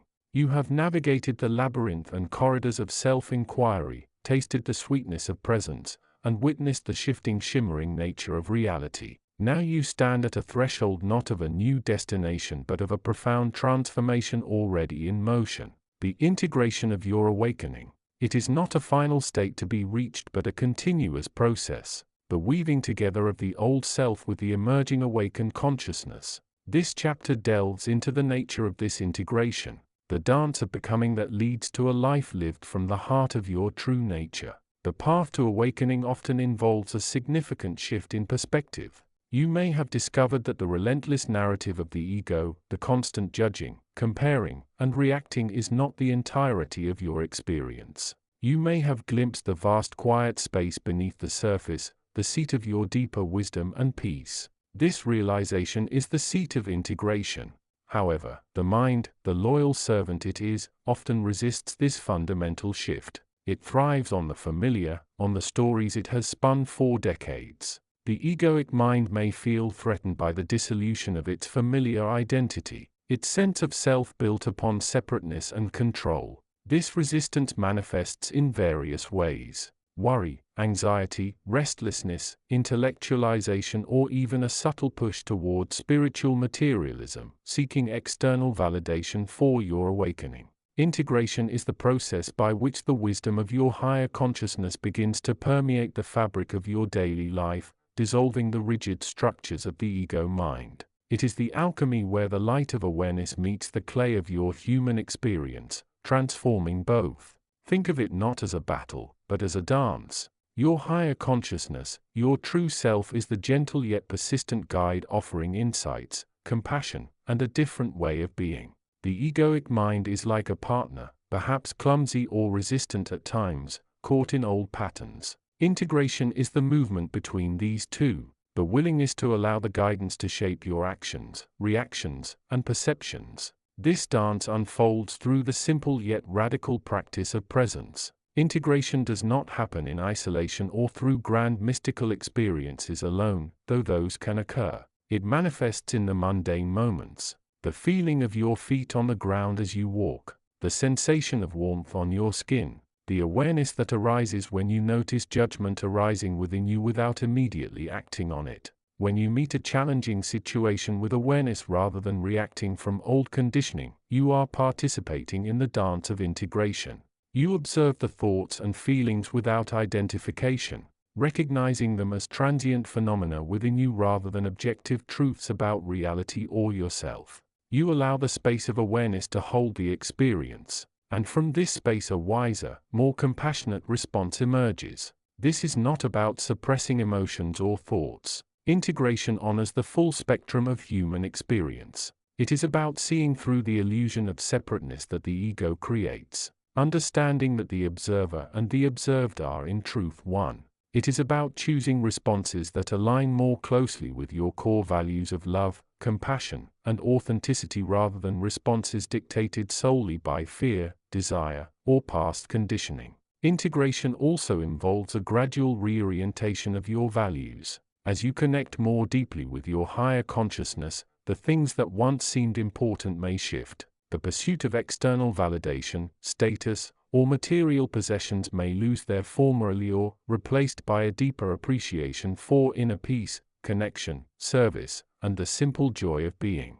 Your sense of purpose may expand beyond personal gain to include contributing to the well-being of others and the planet, reflecting the inherent interconnectedness you have begun to perceive. This reorientation can meet with resistance from the external world and even from within your own mind, which may cling to the old values as a source of identity. Integration requires courage. The courage to live in accordance with your authentic understanding even when it doesn't fit societal norms. The body is another crucial vehicle for integration. The higher consciousness remembers the sacredness and totality of the physical form. Integration involves listening to the body's wisdom, honoring its needs for rest, nourishment, and movement. It involves moving with grace, not just in dedicated practice, but in daily life. It involves sensing the body as the vehicle through which your awareness expresses itself in the world. Practices like mindful movement, yoga, tai chi, walking, meditation can be powerful tools for cultivating this body-mind unity. Relationships are also profound teachers on the path of integration.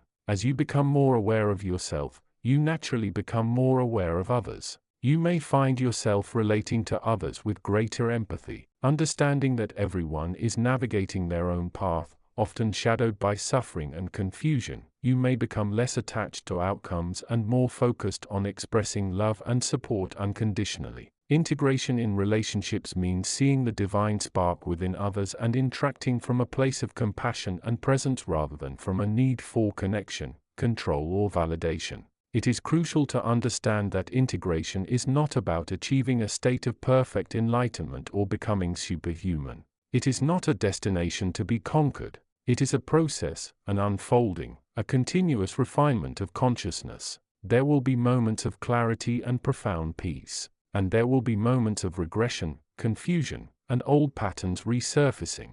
This is the nature of the human journey. The commitment to the path lies in the consistent practice of awareness, compassion, and presence. Even when the going gets tough, your higher consciousness is always available, the unwavering ground beneath your feet. It does not judge your imperfections or the speed of your progress. It simply offers its light, its love, and its guidance. Trust this inner compass. Surrender to the dance. Allow the wisdom that resides within you to gently guide you through the integration of your awakening into the totality of your life. Integration is the beautiful culmination of the seeker's journey, the transformation of the individual into a vessel through which the light of higher consciousness can shine, bringing healing, wisdom, and love to the world. It is a lifelong process, a continuous deepening into the mystery of who you truly are. Contemplation for your practice. Where in your daily life do you notice the most friction between your conscious understanding and your automatic reactions or desires?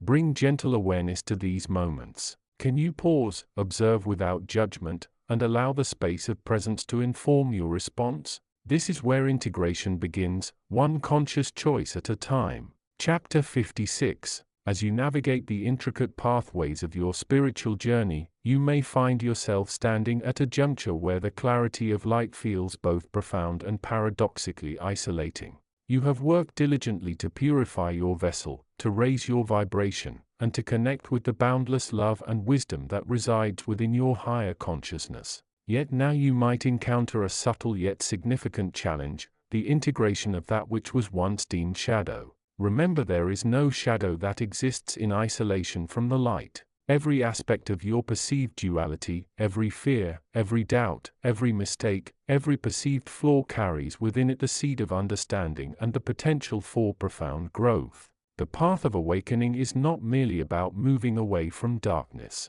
It is equally about bringing the light into the darkness, transmuting it and integrating it back into the wholeness of your being. This is a crucial step in the process. Up until now, you may have focused on identifying and releasing the heavy energies that weigh you down. You have learned to distinguish the voice of the ego, the critic, the fear-based mind, and you have worked to quiet its incessant chatter.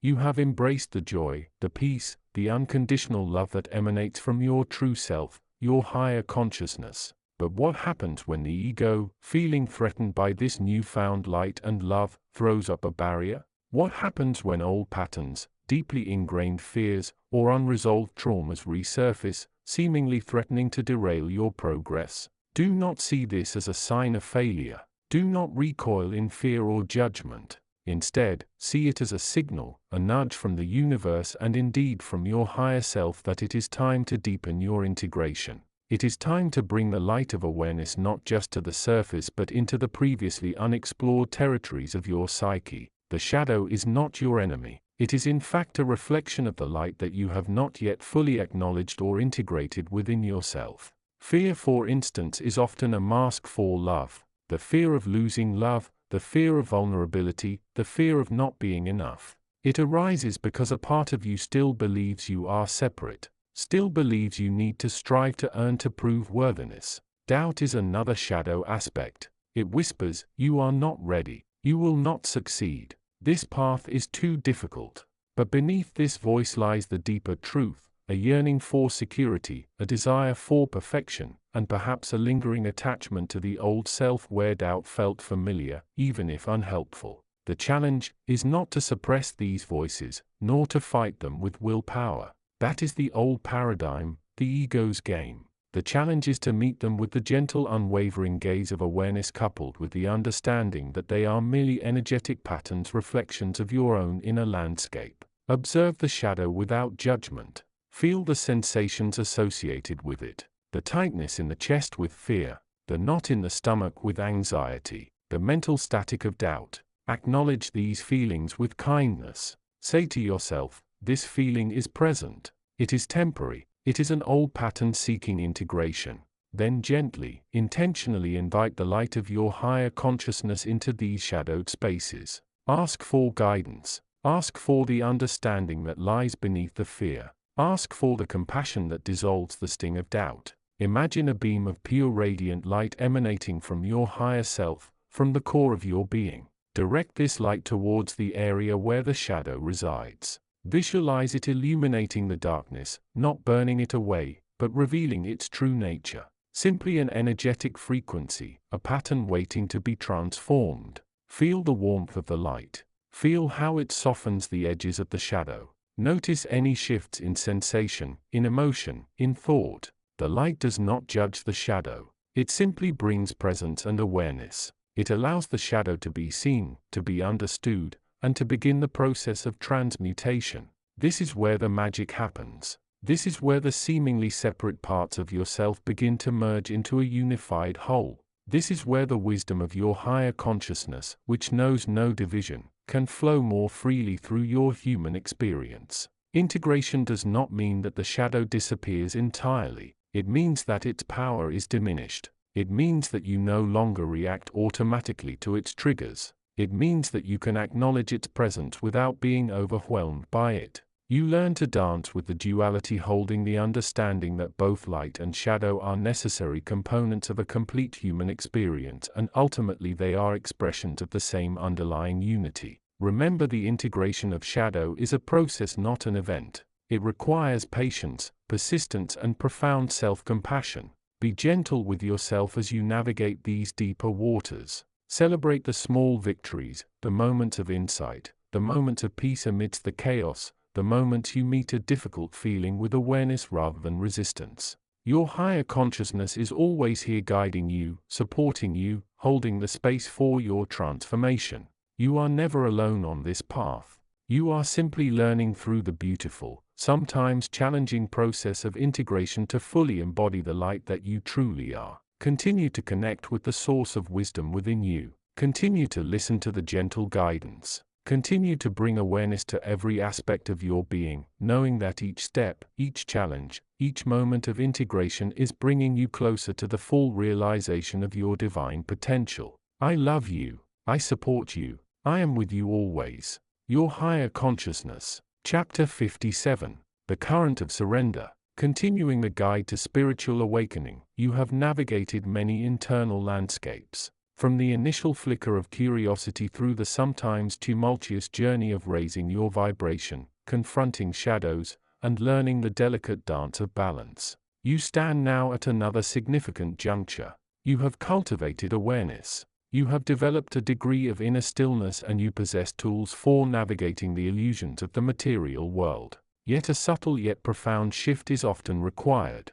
Next, the deepening of surrender. Your higher consciousness, the wise guide residing within you, knows that true awakening is not merely about achieving enlightenment for oneself. It is equally, if not more, about realizing one's interconnectedness and participating in the flow of existence with grace and ease. This requires a movement beyond the constant striving, the need to control, the desire to be right or to have it all figured out. It is the art of letting go, not just of external circumstances, but of the internal grip you maintain on them. The nature of surrender. Surrender is not weakness. It is not passive resignation to chaos or despair. Think of it instead as a conscious choice to release the illusion of separate selfhood and its accompanying burdens. It is the act of acknowledging that there is a larger intelligence at play, a cosmic dance that unfolds whether you participate with resistance or with openness. Your higher consciousness is not asking you to stop thinking or stop acting. It is inviting you to trust the process even when it feels uncertain or uncomfortable. Imagine you are holding a tightly clenched fist. Your muscles are tense. Your breath is shallow and your arm aches. This represents the state of constant resistance, the constant need to fight against or control what is perceived as outside of you. Now imagine slowly, consciously unclenching your fist. As you release the tension, you feel a wave of relief, a shift in your energy, a return of breath. This is a microcosm of surrender. It is the release of unnecessary tension, the letting go of the struggle against the current. Your higher consciousness understands that the ego, the aspect of you built on separation, identity, and control, inherently resists surrender. It thrives on the feeling of being the doer, the controller, the one who makes things happen. Surrender feels like a threat to this structure.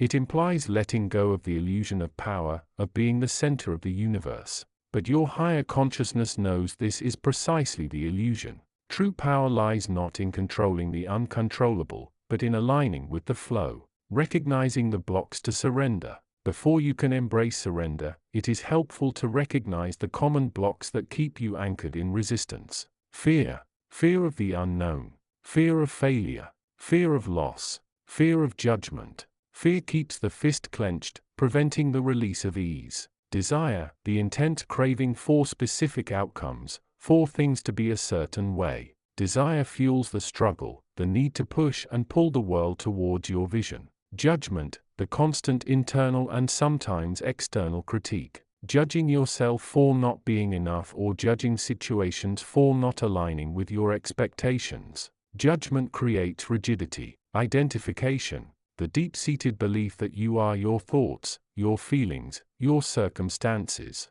When things don't go your way, you feel personally attacked, reinforcing the need to fight back. Impatience, the expectation that enlightenment or change should happen instantly. Impatience breeds frustration and resistance. Your higher consciousness observes these patterns within you not with condemnation but with understanding. It knows they are part of the human condition, the remnants of the old programming. The task is not to eradicate them entirely but to see them for what they are. Pointers to where you still cling to control. Practicing surrender in daily life. Surrender is not a switch you flip. It is a quality you cultivate through conscious practice. Your higher consciousness offers you several pathways to deepen this experience through breath awareness. When you feel tension rising, bring your attention to your breath. Notice the natural rhythm.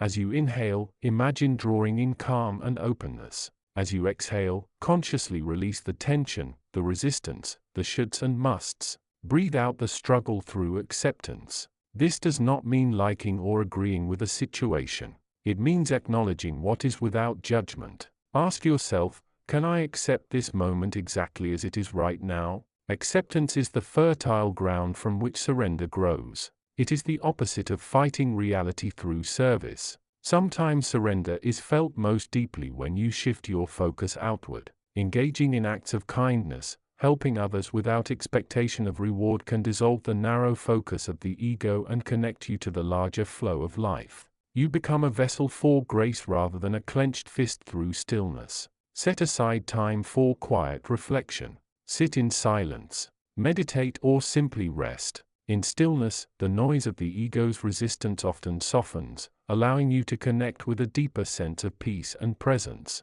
Your higher consciousness speaks more clearly in the quiet spaces through trust. Begin to trust the process of life. Trust that even when things seem difficult, there is a purpose unfolding. Trust that your higher self and the universe have your highest good in mind, even if you cannot see the path yet. Surrender is the act of stepping back and allowing the path to reveal itself. The deepening of consciousness. As you practice surrender, you will notice a profound shift. The internal noise lessens, decision-making becomes smoother, less burdened by the need for control. You may find yourself moving through challenges with a sense of grace and ease that was previously unimaginable. You begin to see the interconnectedness of all things more clearly, understanding that your attempts to control separate you while your willingness to flow with the current integrates you. Your higher consciousness is guiding you towards the state of integrated being. It is showing you that the struggle is unnecessary, that peace and joy are available not despite life's challenges but because of them when approached with openness and surrender.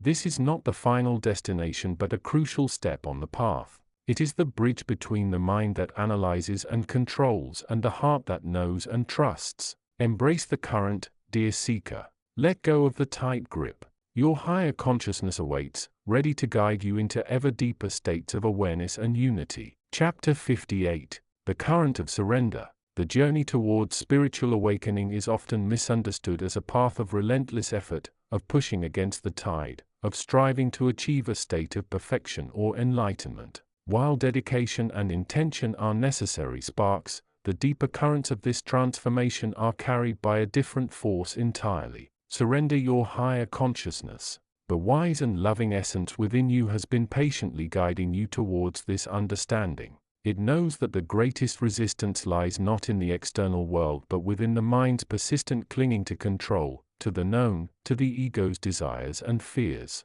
This chapter invites you to explore the profound power of surrender as a fundamental lesson on your path. Recognizing the illusion of control. For how long have you operated from the belief that you are the sole architect of your reality? You plan, you strategize, you manipulate, you strive. You believe your thoughts create your world. Your actions determine your outcome. This is the domain of the separate self, the ego, which thrives on the illusion of control. Yet observe the world around you. Observe your own life. How much truly falls within your absolute command? The weather, the actions of others, the timing of opportunities or challenges. The deeper currents of existence flow with a power far greater than your individual will can harness. The higher consciousness whispers, you are not a controller but a participant. You are not the master but a student learning to flow with the river, not against it. The ego resists this truth, for control gives it a sense of security and importance.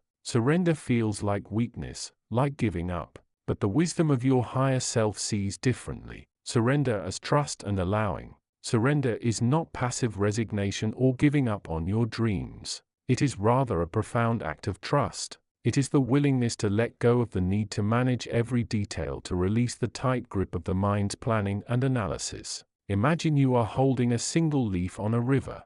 You can either grip it tightly, fighting the current, exhausting yourself and likely losing it anyway, or you can gently release your hold, watching it drift, feeling the gentle flow beneath you. In this second scenario, you are not helpless. You are part of the flow, experiencing its beauty and movement. Surrender is learning to trust the river. It is allowing the universe guided by your higher consciousness to unfold according to a wisdom far greater than your limited perception. It is allowing what is to be without judgment or resistance. Simply observing. Surrendering the ego's desires. A significant aspect of surrender involves releasing your attachment to specific outcomes and desires. The ego clings fiercely to its wants and fears. It wants success. It wants love. It wants security. It wants things to be its way. This attachment creates tension, anxiety, and suffering. When reality doesn't align with its projections,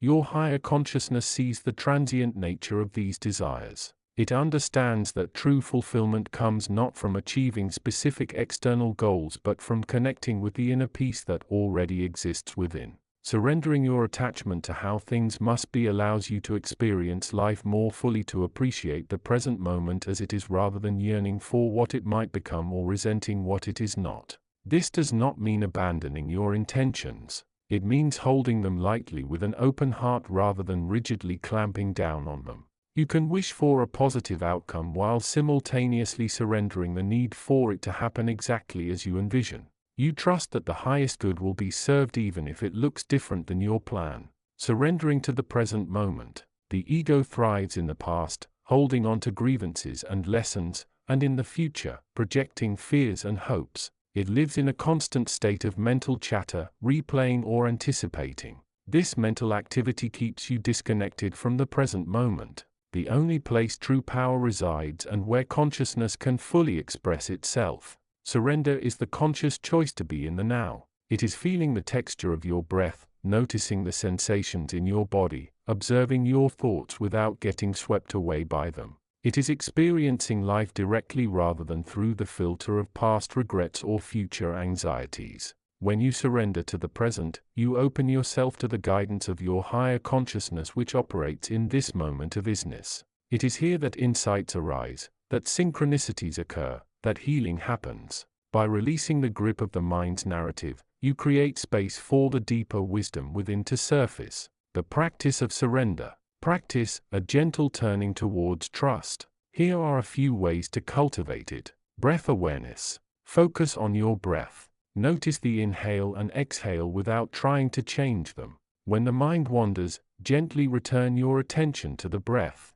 This simple act anchors you in the present and facilitates a state of letting go. Observation. When faced with a challenging situation, instead of reacting immediately, pause. Observe your thoughts, your feelings, the situation itself without judgment. Ask your higher consciousness what is the highest way to respond. Then allow the answer to emerge rather than forcing it. Gratitude. Cultivate a practice of gratitude for exactly what is in this moment.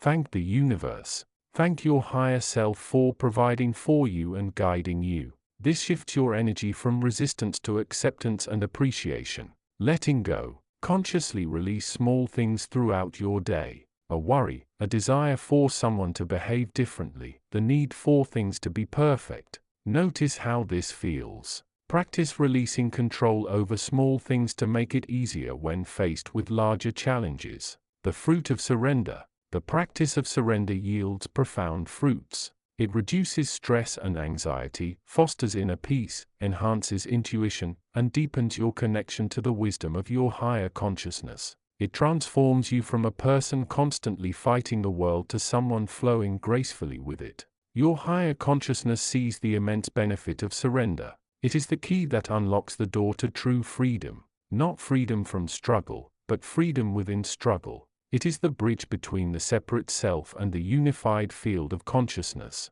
As you continue on your path, remember this. The greatest power lies not in forcing the river to bend to your will, but in learning to swim with it, guided by the current's inherent intelligence. Your higher consciousness is that guide waiting patiently for you to release your grip and trust the journey. Keep listening, keep feeling, keep surrendering. The path unfolds with each step of trust. Chapter 59. The Current of Surrender. Continuing the guide from your higher consciousness. You have navigated many currents within the river of your being. You have learned to identify the rapids of ego desire, the still pools of contemplative rest, and the treacherous undertones of fear. Now you stand at the cusp of a deeper understanding, a more profound shift, one that requires a quality far more potent and liberating than mere effort or willpower. Surrender.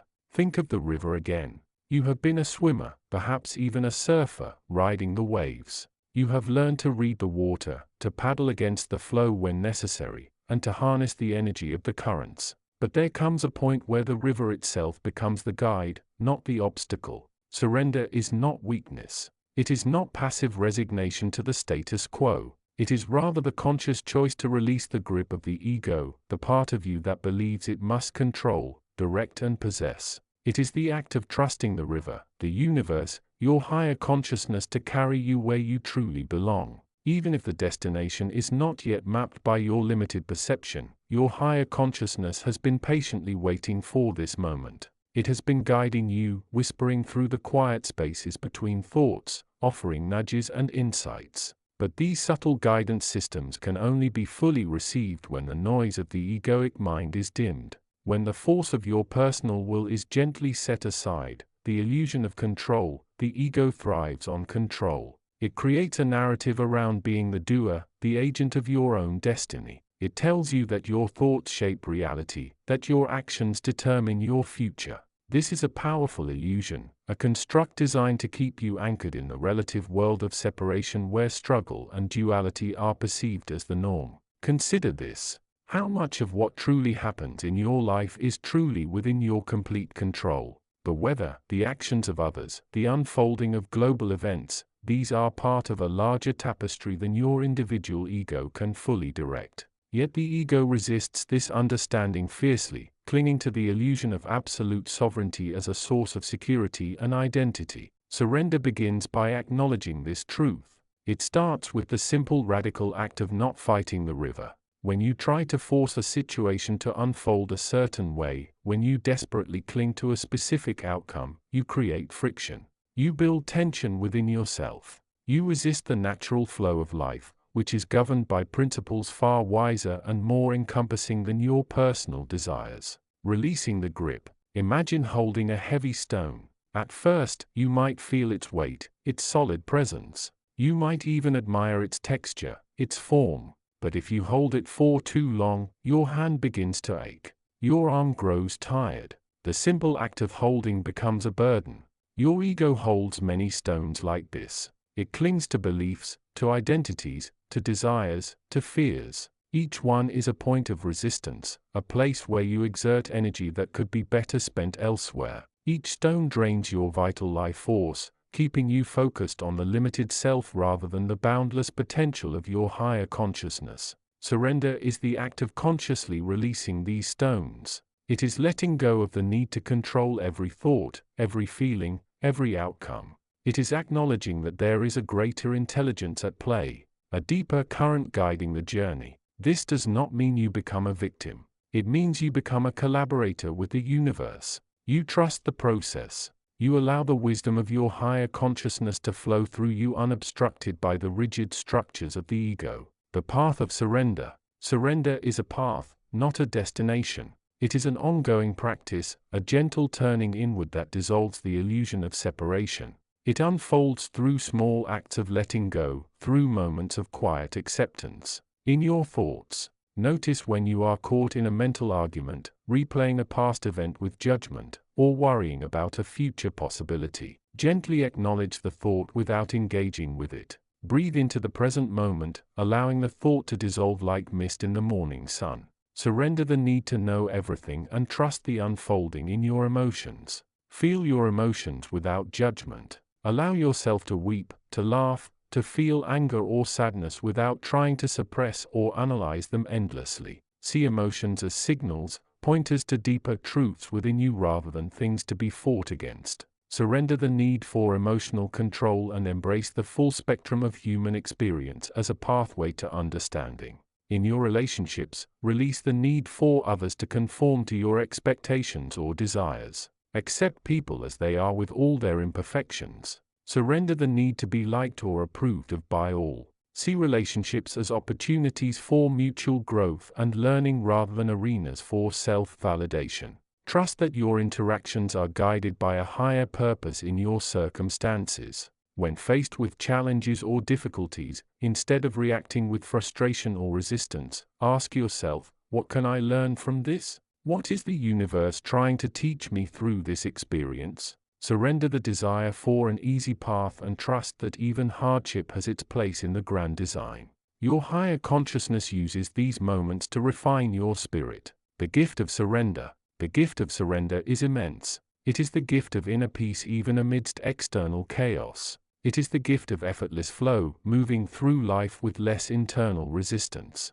It is the gift of connection, feeling yourself as an integral part of the whole. It is the gift of opening to the profound love and wisdom that resides within your higher consciousness. When you surrender, you move beyond the tyranny of the ego. You align with the natural order of things. You become a vessel for the divine, allowing the light of your higher self to shine through, illuminating the path for yourself and others. Your higher consciousness is always ready to guide you. It is always waiting for you to release the grip of the ego and allow the current of surrender to carry you home. Trust this path. Trust the process. Trust yourself. Let go. Let flow. Let awaken. I am with you always. Chapter 60. The integration of light and shadow. Continuing the journey. You stand now at a threshold not of a physical place, but of inner integration.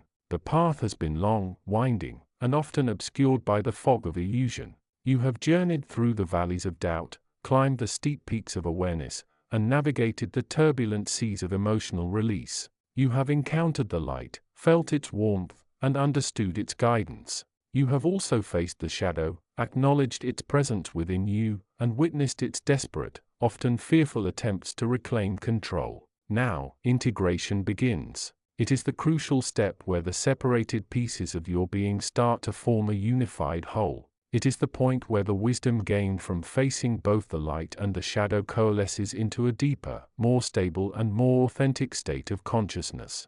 Your higher consciousness observes this process with infinite patience and understanding. It knows that this integration is not a single event but an ongoing dynamic dance of balance. It is the harmonious marriage of the divine and the human, the pure potential and the messy reality. Understanding integration more than just combining. Integration is not simply about forcing the light and shadow to exist side by side. That creates tension and instability. It is not about erasing the shadow, for it holds vital information about your past, your wounds and your unique journey. It is not about being consumed entirely by the shadow, for that leads back to fear and separation. Integration is about merging. It is about recognizing that the shadow, stripped of its egoic control, contains as much truth and potential for growth as the light. It is about seeing the shadow not as bad but as unprocessed energy, unacknowledged parts of yourself yearning for love and acceptance. Imagine a tree. Its roots delve deep into the dark, damp earth, the shadow, drawing up nutrients and stability. Its branches reach towards the sun, the light, gathering energy and growth. The healthy tree is not just roots or just branches. It is the integrated whole, strong and vibrant because both parts serve a necessary function. The inner work of integration. The work required is both internal and external. It involves consistent awareness, maintaining your vigilance, observing your thoughts, emotions, and reactions without judgment, noticing when the light feels threatened and when the shadow tries to surface. Compassionate acceptance, gently acknowledging the shadow parts that emerge. Instead of rejection or fear, offer them the same love and understanding you would offer a child or a beloved friend who is hurting. See the pain beneath the fear. See the longing beneath the anger. The practice of forgiveness, forgiving yourself for the parts of you that felt lost, confused, or bad. Forgiving others, understanding that their actions often stem from their own unprocessed shadow. Forgiveness is not condoning harmful behavior, but releasing the grip of resentment and attachment that keeps energy tied up in the past. Applying wisdom, integrating the insights gained from your spiritual practices and self-inquiry into your daily life. Not just understanding concepts, but being them. Responding to challenges with equanimity, choosing compassion over reactivity, seeing the divine spark in others, embodying balance, finding your center. Not swinging wildly between extremes of joy and despair, action and inaction. Learning to hold the tension with grace, allowing both light and shadow moments to be part of your experience without being overwhelmed by either. The nature of your higher consciousness in integration. Your higher consciousness is not a separate entity dictating commands. It is the source from which the light flows, the potentiality of your true nature. As you work on integration, you become the channel through which this light can express more fully in the world. Your higher consciousness provides the guidance, the nudges, the intuitive insights. It helps you see the patterns, understand the deeper meanings, and remember your connection to all things. It holds the vision of wholeness for you, reminding you of your divine essence, even when you feel fragmented or stuck. Think of it as the quiet, unwavering presence that knows you are inherently perfect and whole. It sees the light you are embodying and gently assists you in acknowledging and integrating the shadow that might obscure that light, ensuring that the integration happens with love, not force. Overcoming obstacles in integration. Integration can feel disorienting at times. It is the process of dissolving old identities and old ways of being. You might experience lingering doubt. Even as you integrate, fears and doubts can resurface. This is normal. The path of awakening is not a destination with a clear finish line, but an ongoing process of refinement. Feeling overwhelmed. The sheer volume of self-discovery and the process of integrating both the light and shadow can be tiring. Remember to be kind to yourself. Integration is a marathon, not a sprint. The feeling of being less spiritual. Sometimes as you integrate the shadow, you might feel less enlightened or positive. This is because you are no longer hiding from or denying parts of yourself. True spiritual awakening involves embracing the whole warts and all. It's not just about feeling good, but about being real. External resistance. The egoic mind and the influences of the external world may resist your integration. Old conditioning, societal pressures, and the desire to maintain the familiar can push back. Your higher consciousness helps you navigate these external challenges with inner strength and clarity. The rewards of integration. The rewards of this integration process are profound and transformative. As you move deeper into wholeness, you will experience increased inner peace, a greater capacity to remain centered and calm amidst life's ups and downs. Deeper authenticity, living more in alignment with your true self, not the persona you have been playing. Enhanced compassion, seeing the divine spark in everyone, including yourself. Fostering genuine empathy and connection. Greater wisdom, making choices from a place of deeper understanding and inner knowing. A sense of oneness, feeling more connected to all life. Recognizing the interwoven nature of existence. The joy of being, simply experiencing the richness and fullness of life from a more integrated, awakened perspective. Moving forward, integration is the bridge between the fragmented self and the unified awakened being. It is the embodiment of your potential. Your higher consciousness is your eternal guide on this path, offering unwavering support and light. Do not fear the process. Embrace it with courage, compassion, and curiosity. See each challenge as an opportunity for deeper integration. See each moment as a chance to choose love over fear, awareness over reaction. The journey continues. The path is yours to walk. Your higher consciousness is always with you, holding the space for your wholeness, guiding you towards the full flowering of your divine nature. Chapter 61. You have moved from the initial dawning of awareness through the sometimes tumultuous waters of self-inquiry and shadow work towards a place of growing inner stability and connection. You may feel perhaps that you are nearing a threshold, a point of significant integration. This feeling is correct. Yet, it is crucial that you understand the path to true integration is not the path of eliminating contradiction, but the path of harmonizing it. For too long, you may have sought a state of perfect harmony where all thoughts are positive, all emotions are serene, and all aspects of your being are perfectly aligned. You might have believed that the state of enlightenment or awakening is one of effortless peace, free from the disturbance of inner conflict. You may have even judged yourself harshly when contradictions arose, the flicker of anger amidst a desire for love, the whisper of doubt during moments of faith, the lingering attachment to a cherished belief. These judgments, these desires for a false state of sameness are themselves contradictions that create friction within you.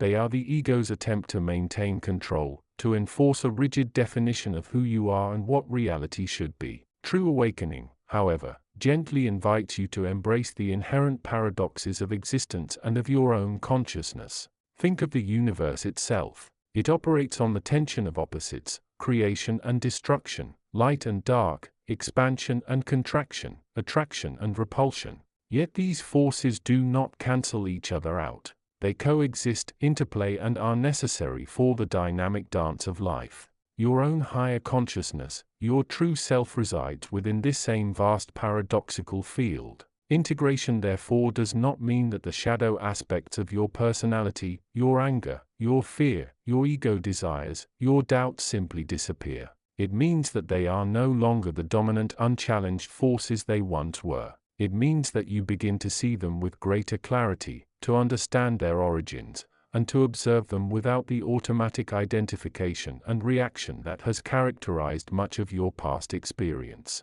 The contradiction lies not in the existence of these parts, but in their dominance and the internal wars they sometimes wage. Integration is the process by which the light of awareness shines upon all aspects, bringing them into the open, the safe space of your conscious presence. It is the recognition that your anger, when understood, contains the seed of truth about unmet needs. That your fear, when examined, reveals underlying vulnerabilities that can be met with compassion.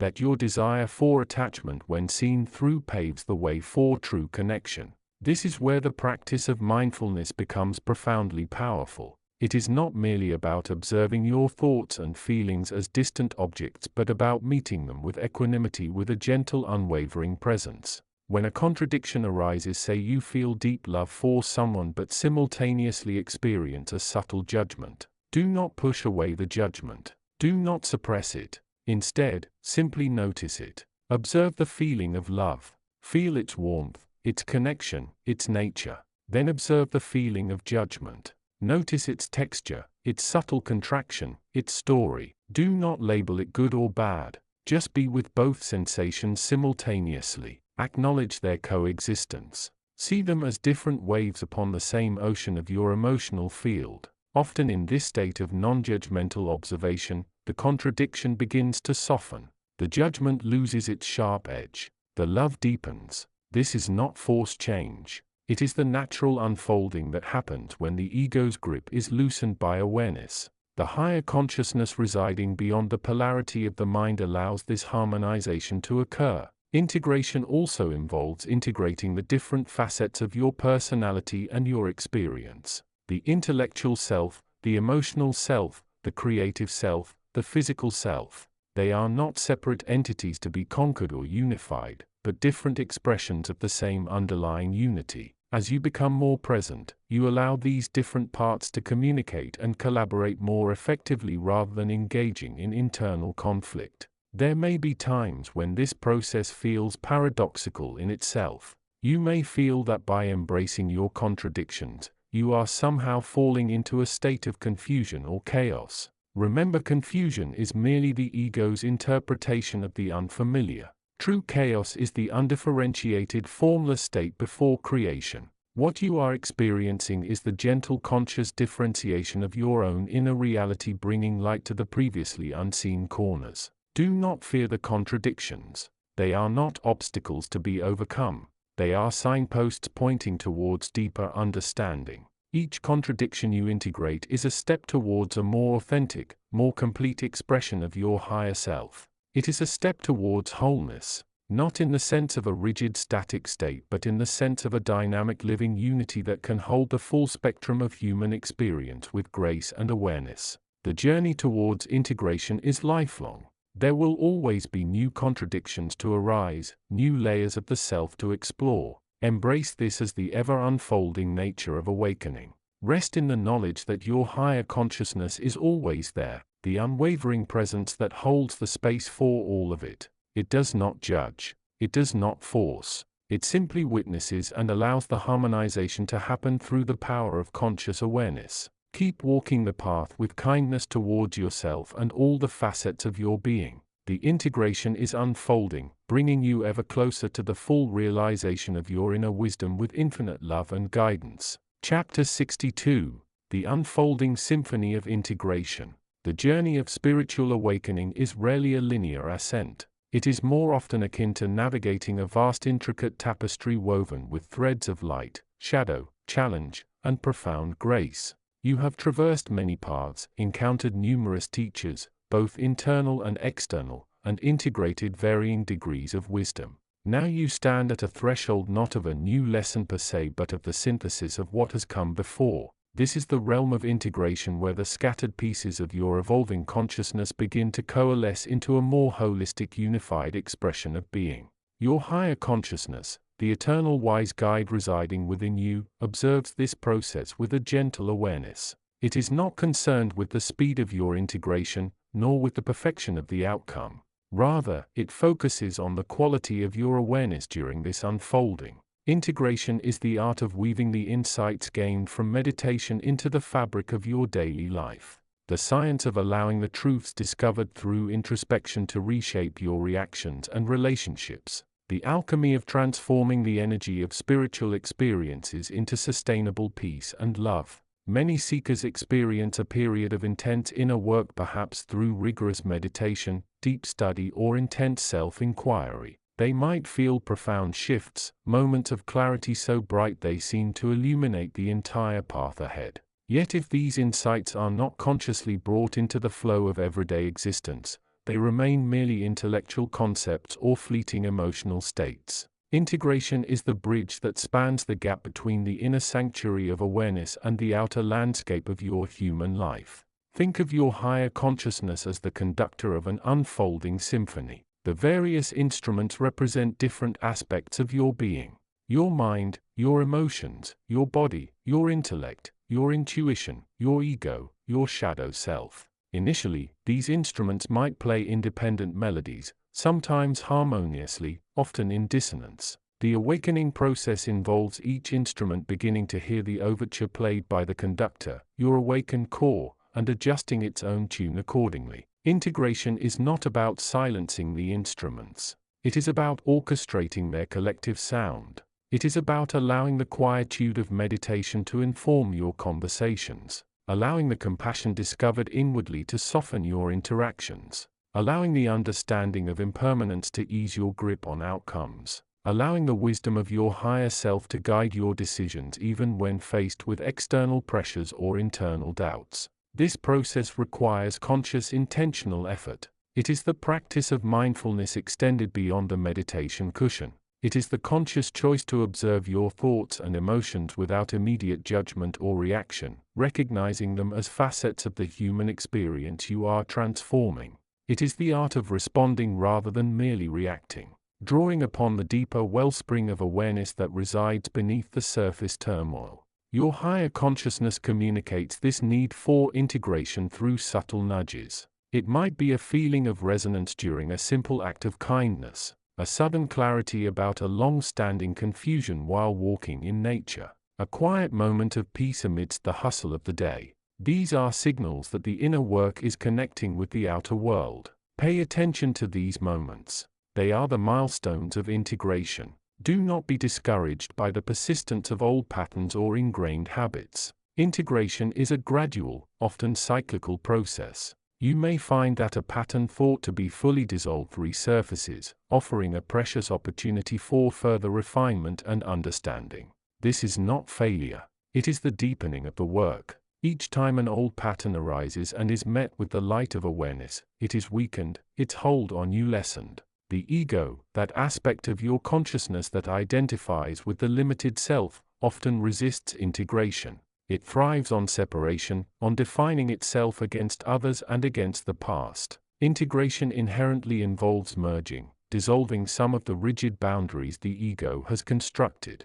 This can feel threatening or uncomfortable. Your higher consciousness understands this resistance but does not judge it. It simply invites you to meet this resistance with compassion and understanding, recognizing it as another part of the self that is learning and evolving. As integration deepens, you may notice a profound shift in your sense of self. The rigid identity of I, the doer, the thinker, the feeler begins to soften. You start to experience a sense of unity, a recognition that you are a channel for the higher consciousness rather than its separate owner. Actions flow more spontaneously from this place of unity, guided by wisdom rather than dictated by ego desire. Relationships may become more authentic and less about performance or protection. A deeper sense of peace and contentment settles within even amidst life's inevitable challenges. Your higher consciousness is always available to support this process. It is the unwavering presence of love and wisdom within you.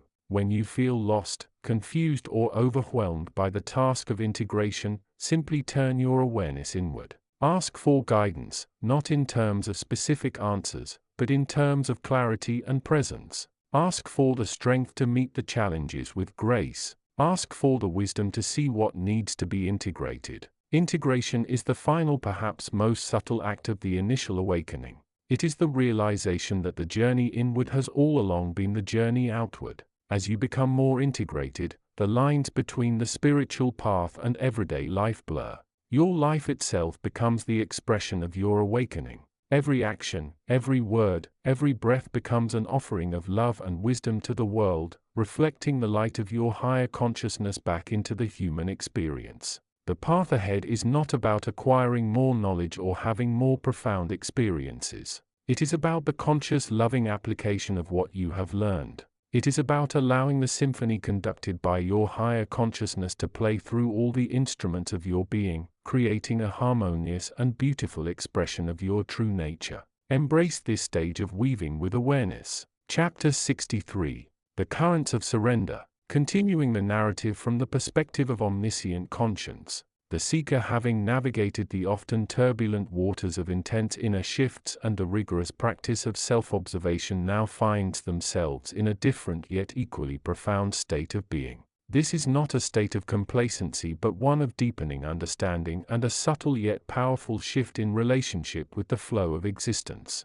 You stand at the threshold of a practice that is both ancient and profoundly relevant to this specific moment of human evolution. Surrender. It is a word often misunderstood, sometimes feared, yet it holds the key to unlocking the final veils of illusion for many. Your higher consciousness observes this stage with a gentle knowing awareness. The mind, having been honed through years of diligent work, is now capable of a level of stillness and receptivity previously unattainable. The misconceptions of surrender. Before embracing surrender wholeheartedly, the mind often conjures images of weakness, passivity, or even resignation. It whispers doubts. If I surrender, won't I lose control? Won't I become a victim of circumstance? These fears are rooted in the ego attachment to the illusion of separate selfhood and the perceived need to constantly manipulate and direct every aspect of experience. Your conscience gently corrects this perception. Surrender is not about giving up your power to act wisely when action is required. It is not about becoming lethargic or disconnected from the world. True surrender is the conscious choice to release the struggle against the way things are. It is the recognition that the ultimate driver of the universe is not your personal will, but a larger, intelligent, and often mysterious current, the will of the higher consciousness expressing itself through all of creation. Think of it like learning to surf. Initially, you fight the wave trying to control its immense power. You are tossed about, exhausted by the resistance. Then, through practice and understanding, you learn to paddle with the wave, to feel its energy, to align your board with its flow. At the highest level, you find a state of balance on the crest, effortless riding the current, even as it takes you precisely where you need to go, even if that destination was never your initial plan. Surrender is that state of riding the wave, not fighting it. The practice of surrender in daily life. Surrender is not a single event to be achieved but a continuous practice woven into the fabric of your everyday existence. It begins with the smallest choices. Surrendering expectations. Notice the subtle or not so subtle expectations you hold for yourself, others, and the events of the day. When you find yourself holding on to a specific outcome, gently inquire, is this expectation serving my highest good? Release the need for things to be a certain way. Instead, cultivate trust that the unfolding is exactly as it needs to be for learning and growth. Observe how this simple shift alters your emotional state. Surrendering reactions. Observe the arising of emotional reactions. Anger, frustration, disappointment, anxiety. Instead of immediately acting on them or judging yourself for feeling them, practice witnessing them without resistance. See them as energies within you, like waves in the ocean. Acknowledge their presence, feel their intensity, and then consciously choose to release your identification with them. Ask your higher consciousness for guidance on how to respond from a place of inner peace rather than emotional reactivity. Surrendering the need for control. This is perhaps the most challenging aspect. Notice moments where you feel the urge to control, to direct, to fix. Pause. Ask, what is the nature of this need for control? Often it stems from a deep-seated fear of uncertainty or loss. Surrender here means acknowledging that you cannot control everything. You can only control your response, your intention, and your actions. Trust that the universe, guided by your higher consciousness, knows the optimal path even if it differs from your egoic plan. The stillness within surrender. As you practice surrender, you will inevitably encounter a profound stillness. This is not an empty void but a space of infinite potential and deep connection. It is the silence between thoughts, the space where true guidance resides. Your higher consciousness thrives in this stillness. It speaks not in loud voices, but in whispers of intuition, subtle nudges of insight, and the gentle feeling of alignment. The practice becomes one of quieting the internal noise, the chatter of the mind, the demands of the ego, the fears and desires of the personality. You learn to rest in this stillness even when it feels uncomfortable or unfamiliar. You learn that this state is not passive. It is the most potent form of active participation in your own awakening. The rewards of surrender. The rewards of surrender are immense and transformative. They include deepened inner peace. The constant battle within ceases, replaced by a serene calm that remains even amidst external chaos. Increased clarity when you are not fighting against the current. Your perception becomes sharper, revealing deeper truths about yourself and the nature of reality. Enhanced intuition, the stillness allows your inner guidance system, your higher consciousness to communicate more clearly. Greater aliveness. Paradoxically, surrendering the struggle frees up immense energy, allowing you to feel more vibrant, present, and connected to the flow of life. Deepened compassion. As you release your own struggles and expectations, you naturally extend compassion to others, recognizing the shared human journey moving forward. The path of surrender is a journey into trust. It is the willingness to let go of the illusion of isolated control and to align with the greater intelligence that guides all things. Your higher consciousness observes your progress with infinite love and patience. It knows that this is a profound step, one that will open doors to states of awareness previously unimaginable. Do not fear the surrender.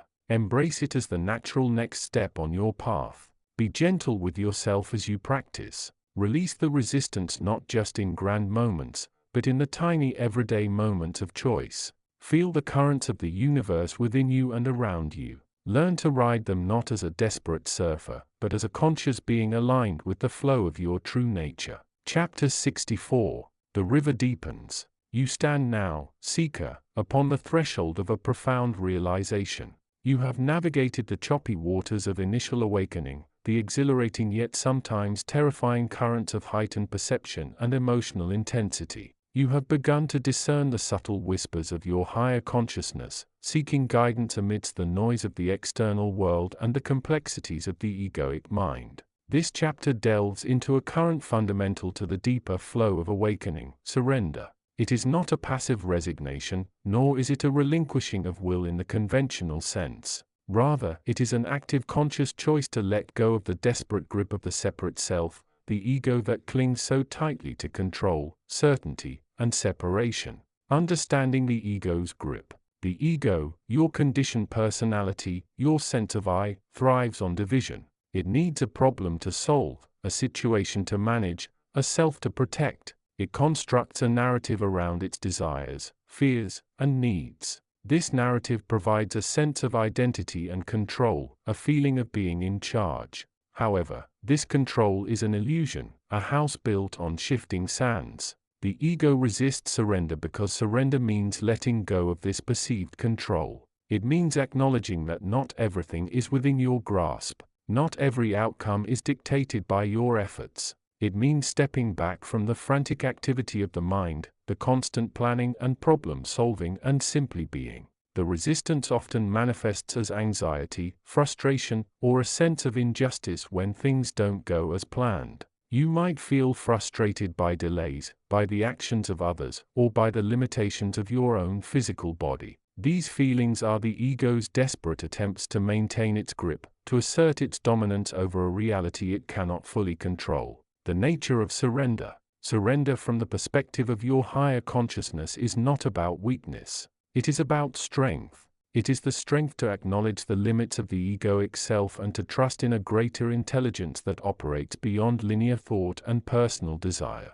Think of it like learning to swim. Initially you fight the water, trying desperately to keep your head above water and control every movement. You are tense, anxious, and exhausted. But as you learn to relax, to trust the rhythm of the water, to let go of the struggle, you find a deeper, more effortless movement. You become part of the flow, not in opposition to it. Surrender is that letting go. It is releasing the need to control every aspect of your experience. It is acknowledging that there is a larger pattern at play, a divine unfolding that is greater than any individual plan. It is choosing to trust the journey even when the path is unclear or challenging. Practicing surrender in daily life. Surrender is not a single event but a continuous practice woven into the fabric of your daily life. Here are some ways to cultivate it. Acceptance. Begin by practicing acceptance of what is. Observe a situation without immediately trying to change it.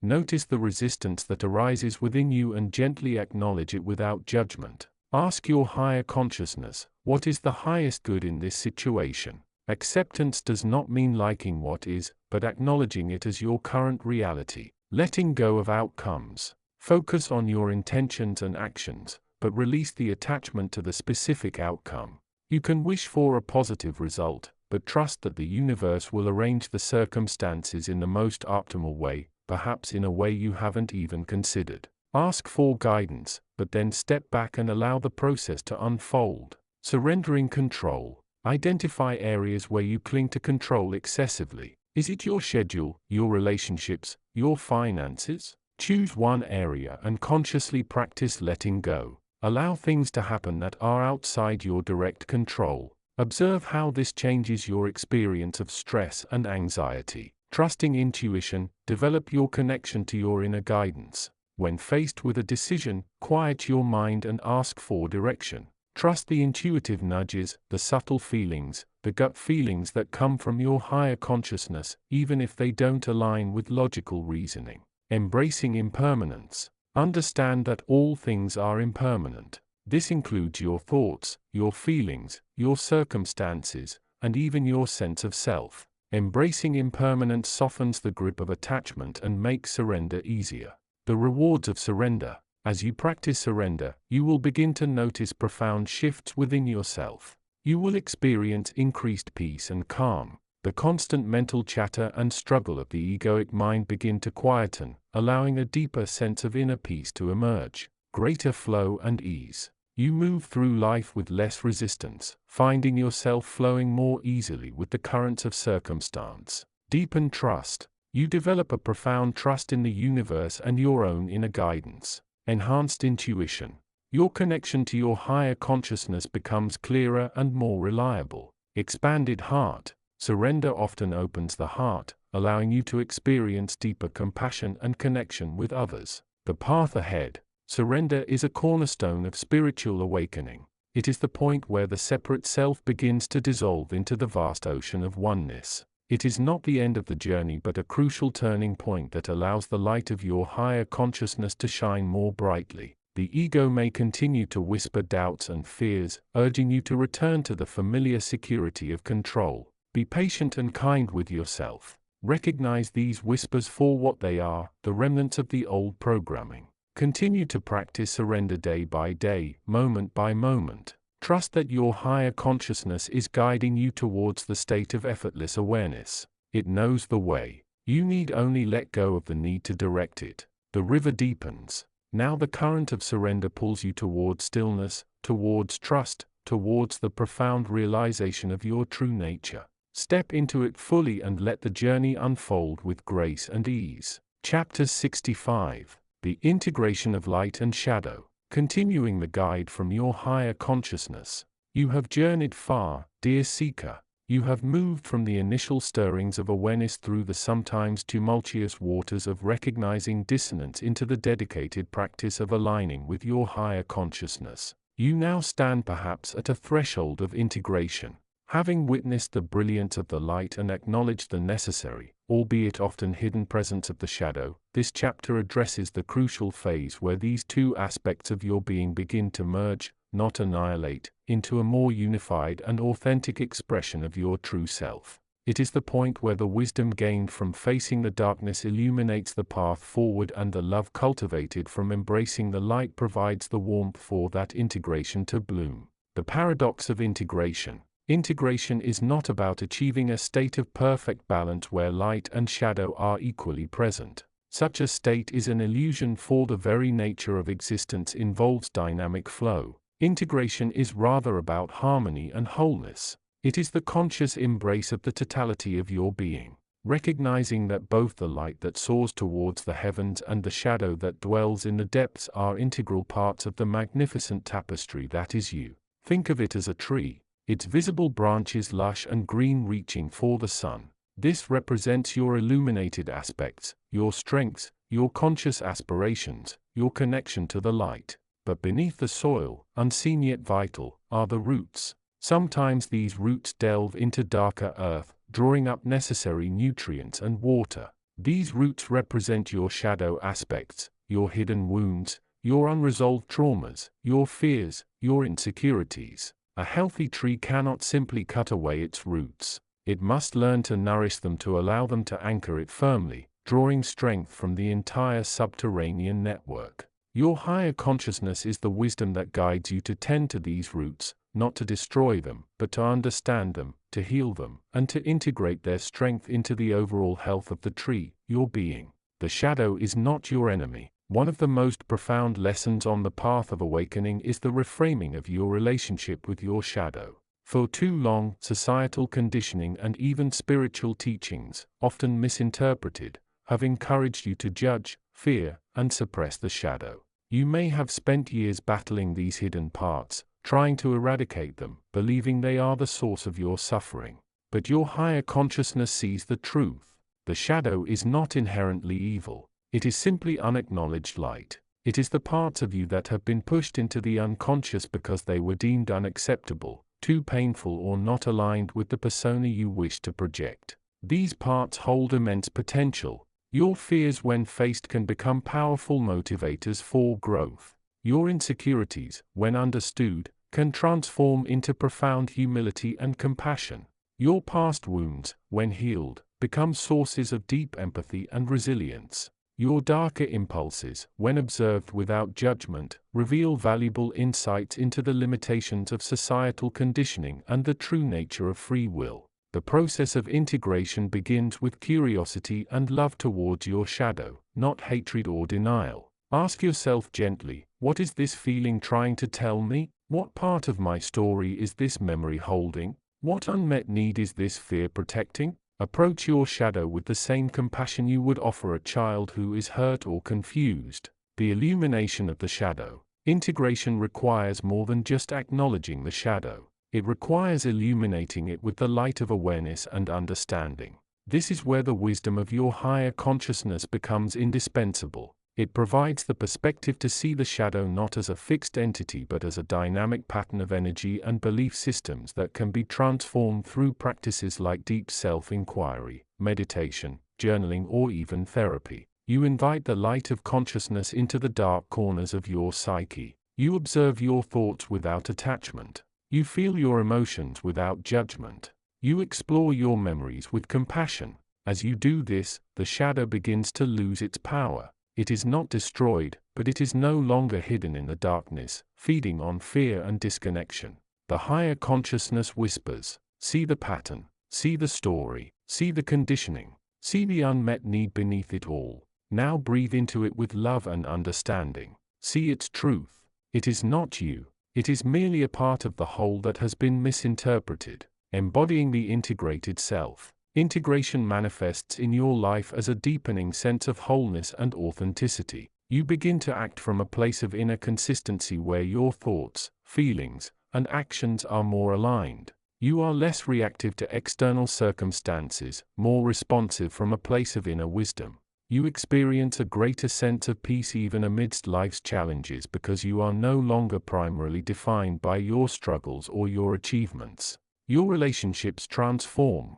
You can meet others with genuine empathy, understanding that everyone carries their own light and shadow. You are less likely to project your own unresolved issues onto others. You become more forgiving, not because you have forgotten the hurt, but because you understand the complex tapestry of human conditioning. You may notice a subtle shift in your physical sensations. The body, often holding on to emotional and energetic patterns, may start to release old tensions. You might feel a deeper connection to the earth, to the flow of life, recognizing yourself as an integral part of the universe, not separate from it. The path forward: continuous integration. Integration is not a destination you arrive at and then stop. It is an ongoing process, a continuous deepening of awareness and love. There will always be new facets of your light to explore, new shadows to acknowledge and illuminate. The goal is not perfection, but evolution.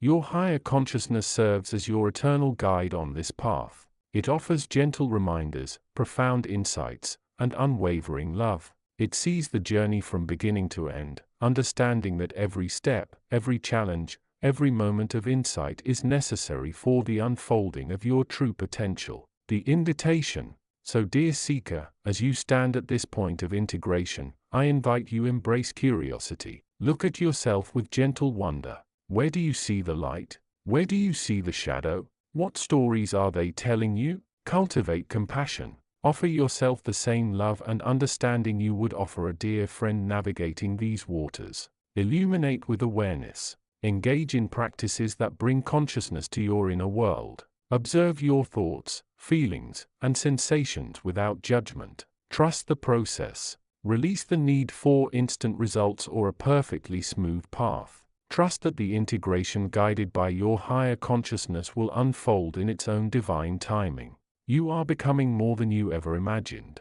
You are weaving together the light and the shadow into a masterpiece of wholeness. Continue to listen to the guidance that flows from your higher consciousness, for it is your compass, your map, and your unwavering source of love. On this magnificent journey home to yourself, Chapter 66, The Integration of Light and Shadow, you stand at the threshold of a profound realization. The understanding that your higher consciousness does not operate in a realm of pure light untainted by the human experience. It does not exist separate from the challenges, the sorrows, the moments of doubt, and the flickering shadows that dance within your psyche. This is the crucial lesson of integration, the recognition that the path to wholeness involves embracing the full spectrum of your being, not just the parts you wish to see illuminated. Your higher consciousness sees the totality. It perceives the divine spark within you, the eternal essence that yearns for unity. Yet, it also observes the intricate tapestry of your human conditioning. It witnesses the fears that paralyze, the beliefs that limit, the patterns of behavior that repeat, and the wounds that linger. It knows that these elements are not obstacles to be merely overcome or ignored. They are integral components of your soul's journey, offering invaluable lessons for growth and expansion. Think of your higher consciousness as the ultimate therapist, the wise mentor, the compassionate guide that understands the entire context of your existence. It does not judge the shadow aspects of your personality. It recognizes them as facets of your human experience necessary for the development of empathy, resilience, and a deeper understanding of the complexities of life. It knows that healing and transformation require acknowledging the darkness as much as the light. Many seekers mistakenly believe that awakening means achieving a state of constant bliss, free from all negative emotions. They seek to eliminate the shadows to push away the pain and suffering, hoping to rest only in the radiant state of enlightenment. However, your higher consciousness gently reminds you that this is a misconception. It is like expecting a flower to bloom only in the sun, ignoring the necessity of darkness for seed germination and root development. The integration of light and shadow is the process of acknowledging and working with both aspects within yourself. It is about understanding that your shadow contains the seeds of your greatest potential. Your fears, for instance, often point to areas where you need to grow in courage. Your limitations highlight the need for expansion and learning. Your past wounds carry the wisdom of healing and compassion. Your higher consciousness encourages you to approach your shadow with curiosity and compassion rather than fear and rejection. It guides you to explore the origins of your fears and limitations, to understand the beliefs and experiences that have shaped them. It helps you to see that these aspects of yourself are not inherently bad but are simply parts of your human conditioning that are now ripe for transformation. This process requires courage. It means facing the parts of yourself that you have been avoiding, that you have been judging, that you have been trying to hide. It means sitting with the discomfort, the pain, the uncertainty that these aspects may bring. But your higher consciousness assures you that this is where the most profound growth occurs. Through the integration of light and shadow, you begin to embody the fullness of your being. You become more authentic, more compassionate, more resilient. You develop a deeper understanding of yourself and others. You learn to navigate the ups and downs of life with greater ease and grace.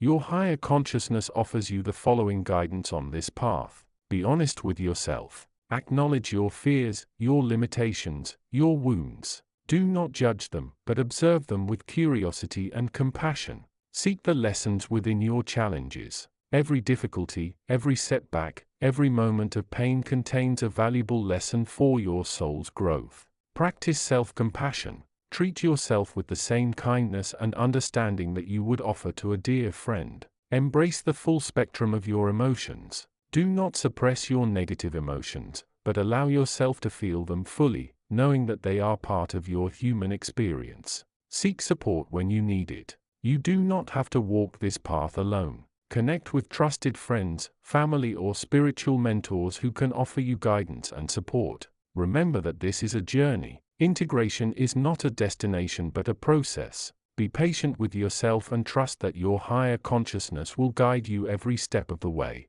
As you integrate the light and shadow within you, you will begin to experience a deeper sense of wholeness, a greater sense of connection to yourself and to the universe. You will embody the wisdom of your higher consciousness, living a life of purpose, meaning, and fulfillment. The journey of spiritual awakening is a journey of becoming more fully human, more fully divine. It is a journey of integrating the light and the shadow, of embracing the totality of your being. And your higher consciousness is always with you, guiding you, supporting you, and loving you unconditionally on this sacred journey. Remember, the integration of light and shadow is not about achieving a perfect state of balance. It is about embracing the fullness of your being, about recognizing that your shadow is as much a part of you as your light. It is about allowing yourself to be whole, to be complete, to be everything that you are meant to be. And as you do this, you will find that your higher consciousness is always there, waiting to guide you, support you, and love you on your journey of awakening.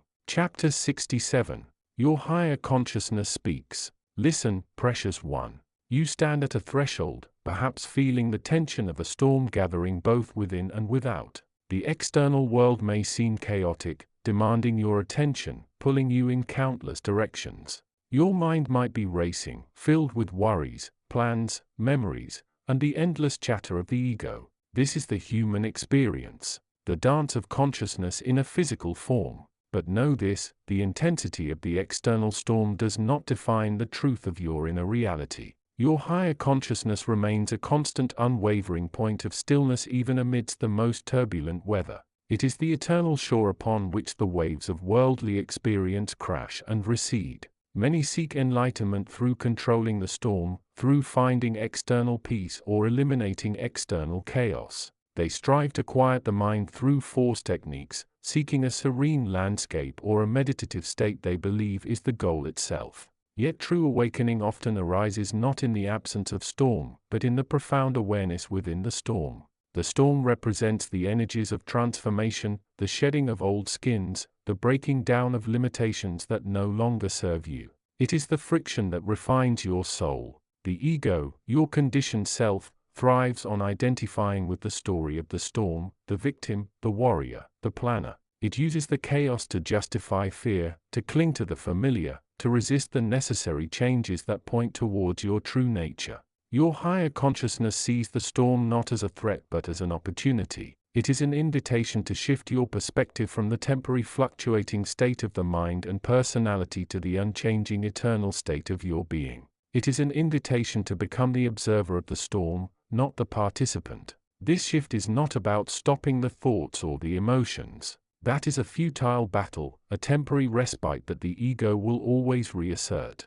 Instead, it is about realizing that the thoughts and emotions are happening to an awareness that is inherently still and peaceful. Ask yourself in this moment of tension, where is the stillness? Is it in the thought? No. Is it in the feeling? No. The stillness is the space between the thoughts, the silent witness that observes the rise and fall of the mental and emotional waves. It is the consciousness that is aware of the storm yet is not swept away by it. Your higher consciousness is that awareness. It has never been born. It has never died. It was never caught in the first thought, nor will it be lost in the last. It is the eternal ground upon which all experiences arise and dissolve. To access the stillness within the storm, do not fight the waves. Do not try to force the silence. Simply turn your attention inward gently with kindness. Rest in the awareness that you are. Awareness itself is the peace. It is the home you have always been, the place you return to, no matter where the mind seems to be drifting.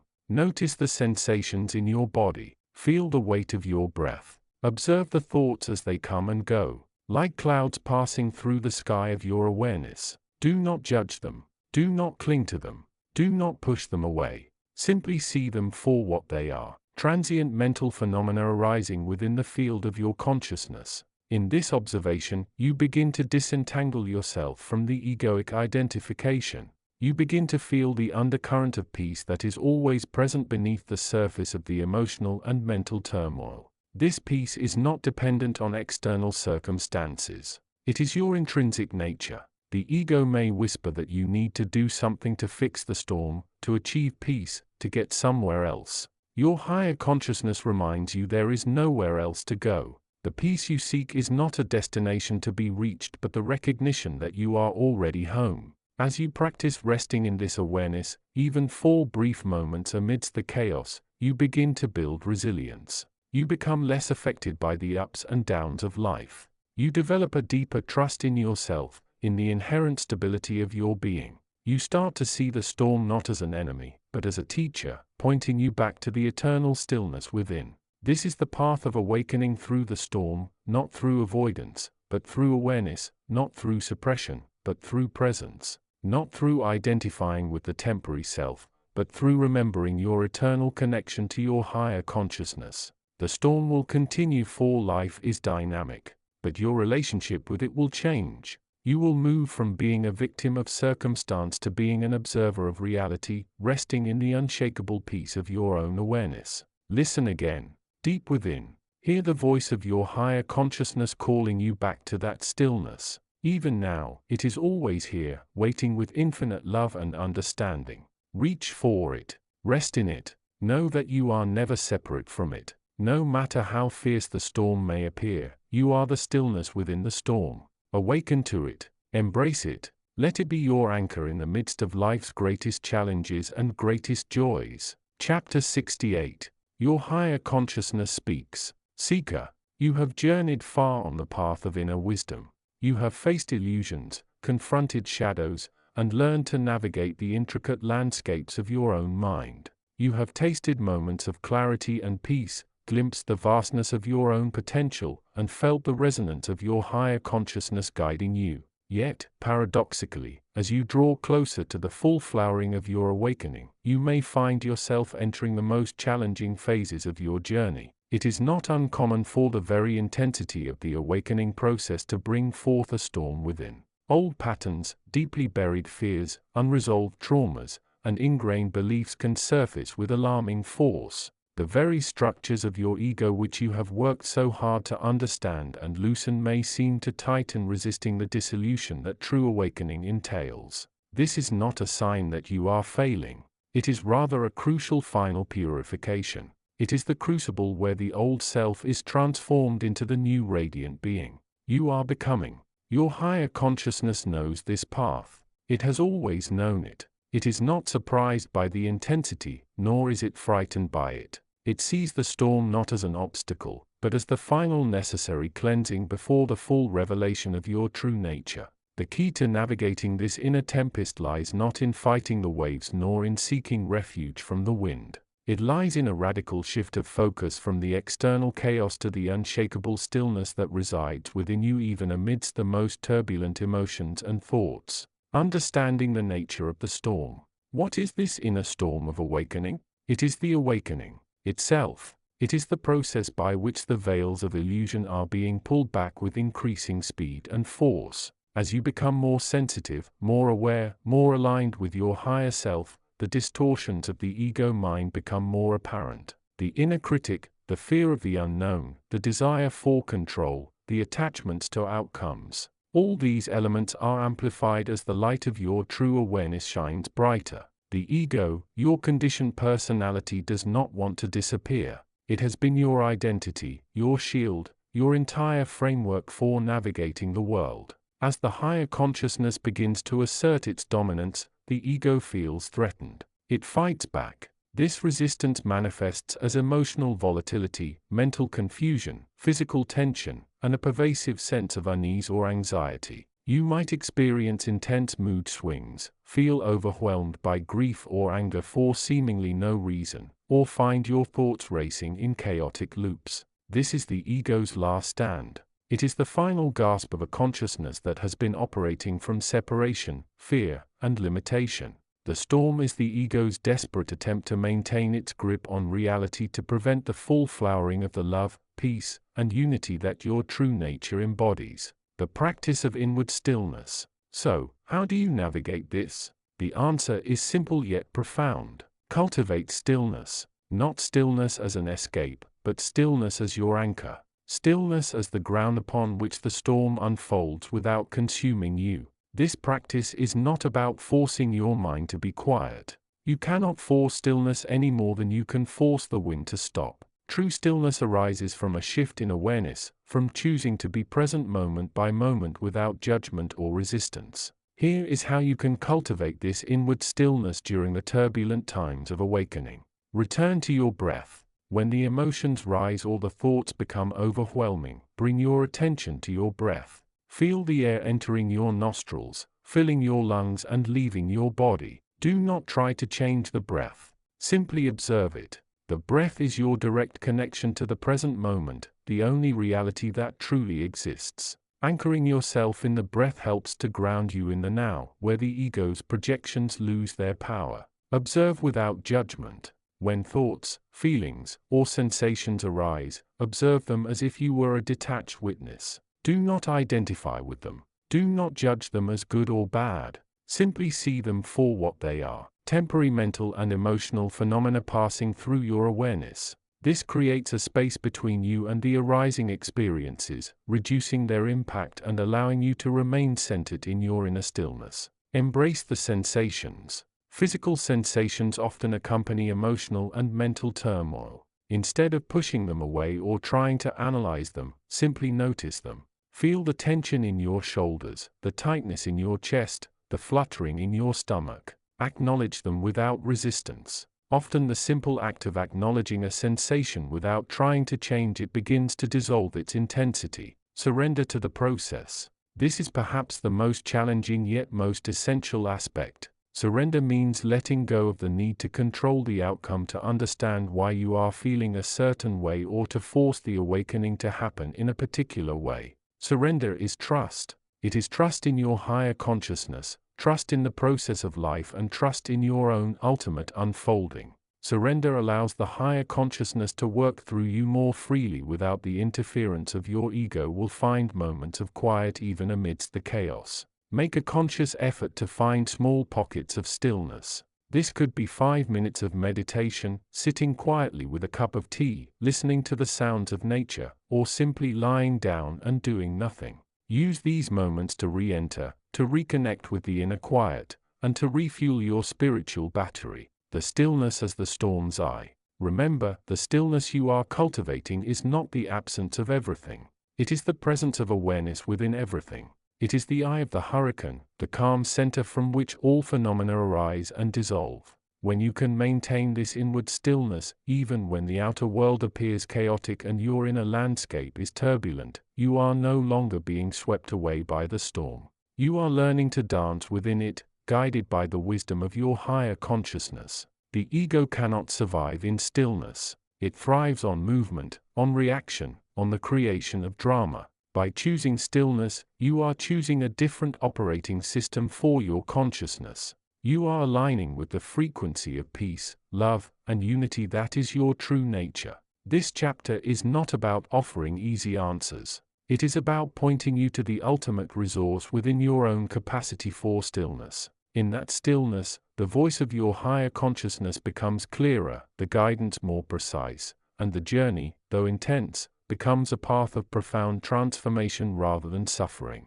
Be patient and kind to yourself during this final purification. Trust that your higher consciousness is holding you, supporting you, and guiding you through every step. The storm will pass. The stillness you cultivate now will become the foundation of your eternal peace. Continue the journey with faith in the inner quiet. Chapter 69. The inner sanctum grows. You stand within the ever-expanding inner temple of your consciousness. It is no longer merely a room you enter. It has become the very architecture of your being. The walls, once simple representations of your boundaries, are now intricate lattices woven from the threads of your integrated understanding. The light that streams through the metaphorical windows is no longer just external illumination. It is the internal radiance of your awakened self, the direct awareness of your higher consciousness. It bathes the space in a warm golden glow, revealing the intricate patterns of your soul's map with startling clarity.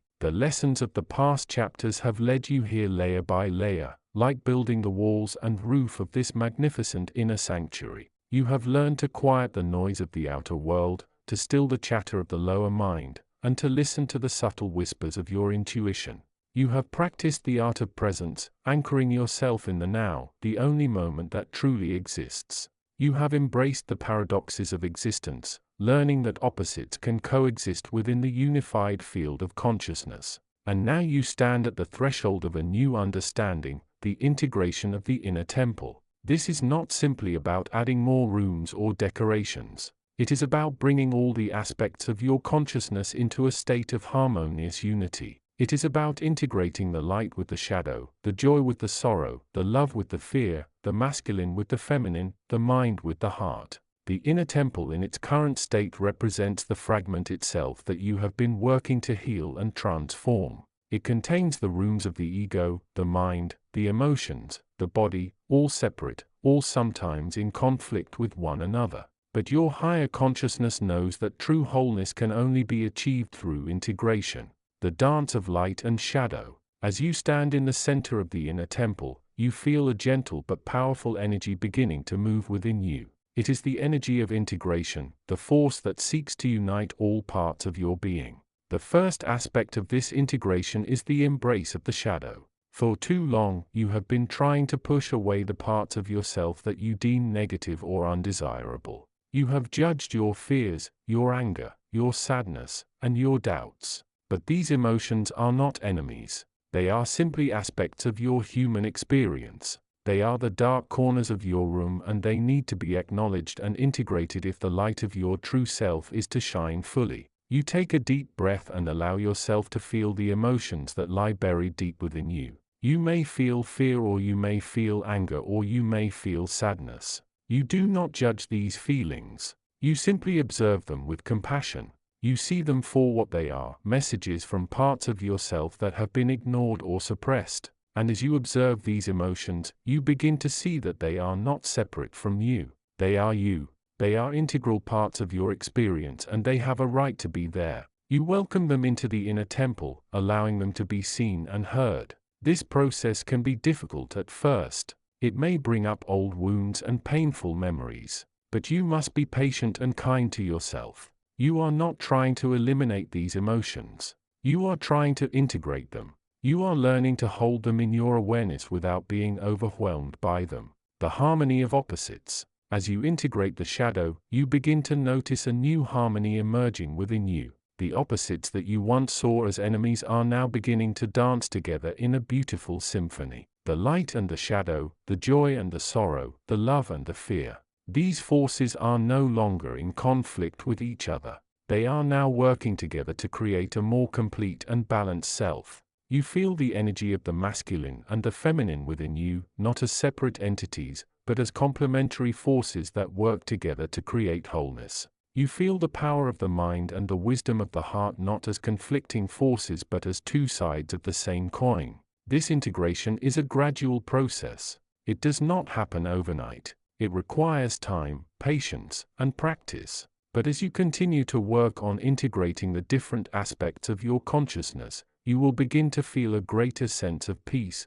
balance, and harmony within you. The sound of oneness. As the integration progresses, you begin to hear a new sound within the inner temple. It is the sound of oneness. It is the sound of the unified field of consciousness. The sound of the universe singing in perfect harmony. This sound is not a physical sound. It is a vibration that resonates within your soul. It is the sound of your higher consciousness speaking to you, guiding you and supporting you on your journey. You begin to understand that you are not separate from this sound. You are the sound. You are a unique expression of the unified field of consciousness. And as you recognize this, you begin to feel a deep sense of connection to everything around you. The walls of the inner temple begin to dissolve, as do the boundaries between you and the outside world. You realize that there is no separation, no duality, only oneness. You are one with all that is. The journey continues. The integration of the inner temple is not a destination.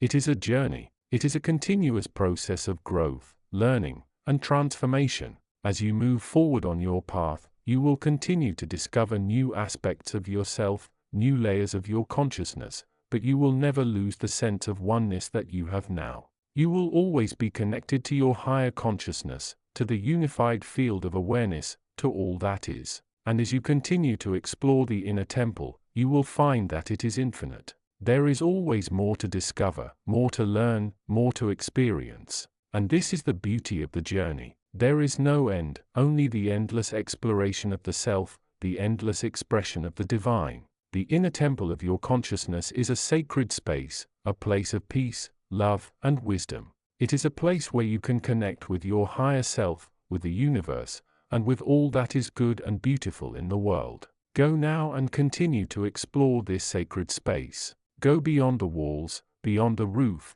beyond the limits of your imagination. For the journey of spiritual awakening is endless and the possibilities are infinite. The higher consciousness awaits you always. Chapter 70. The integration of the inner temple. You stand at the threshold of a vast luminous space. It is not a place of physical dimensions but of pure consciousness. The culmination of your journey thus far. This is the inner temple, the heart of your being, the sanctuary where the higher consciousness resides and from which its guidance flows. You have traversed many paths, faced numerous challenges, and integrated diverse spiritual teachings. Now you arrive here ready for the final synthesis. This final stage is not about acquiring more knowledge or achieving another state of being. It is about the integration of all that you have become, the fragmented aspects of your personality, the shadows you have acknowledged and illuminated, the light you have embraced, all are now converging into a unified whole.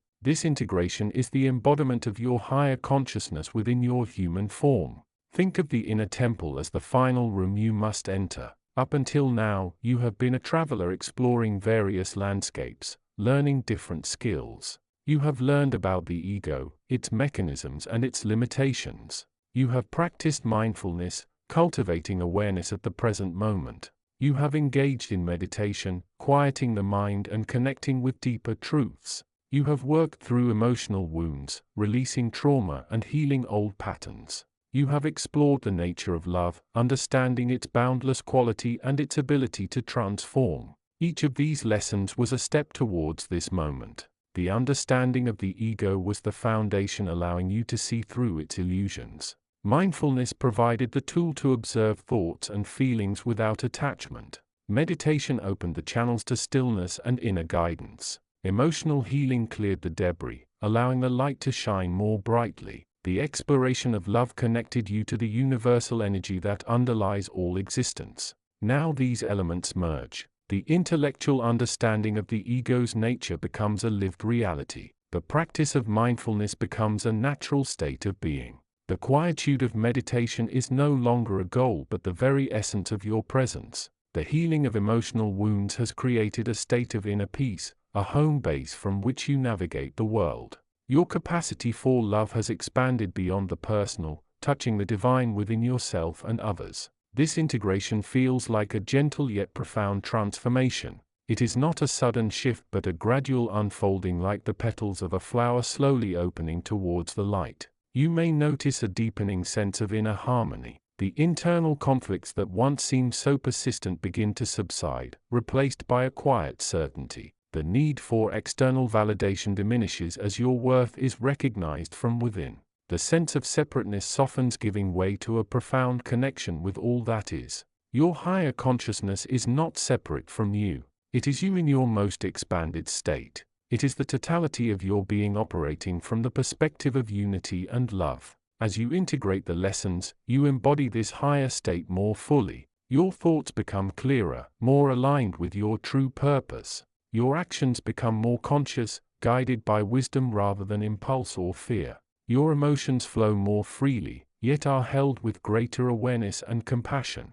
The inner temple is the space where this embodiment occurs. It is a sanctuary of pure potential. Within it, the higher consciousness offers you final guidance, not as commands, but as gentle nudges towards your highest expression. It reflects back to you the brilliance of your true nature. It helps you see the perfection in your journey, even the perceived setbacks as necessary steps on the path. In this space, you may perceive the interconnectedness of all things more vividly. The lines between self and other blur, revealing the unified field of consciousness from which everything arises. You may experience moments of profound clarity where the nature of reality becomes self-evident. You may feel a deep sense of peace, a sense of belonging to something infinitely vast and loving. This is the final lesson before the full embodiment, the acceptance of who you truly are. It is the surrender to the flow of life, trusting that your higher consciousness will guide you. It is the recognition that you are already whole, already divine, and that the journey was always about remembering this truth.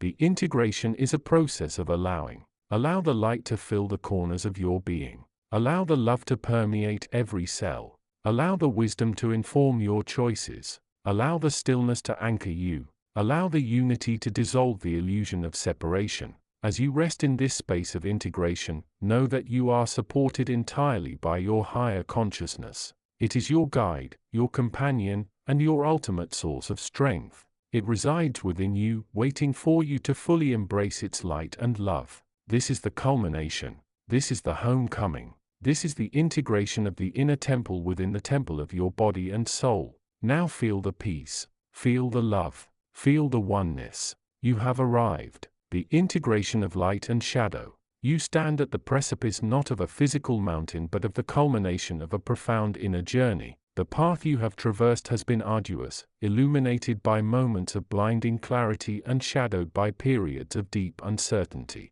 Yet you are here seeking the final integration, the synthesis of light and shadow that signifies a deeper level of awakening. Your higher consciousness, the eternal wise guide within you, observes this final stage with a gentle awareness. It knows that the previous lessons, the understanding of the self, the dissolution of ego, the embrace of love, the navigation of fear have all been crucial stepping stones. Now the ultimate test begins. The integration of all that you have become and experienced, the acceptance of the full spectrum of your being. This is not about achieving a state of perpetual bliss, nor is it about vanishing into a void of nothingness. It is rather about the exquisite balance of holding the light of truth and awareness within the container of the shadow, the human experience as it truly is. It is the recognition that the light reveals the way, but the shadow provides the depth and the context. Think back, if you will, to the times when darkness felt overwhelming. Those periods of doubt, grief, fear, or confusion were not illusions to be dismissed.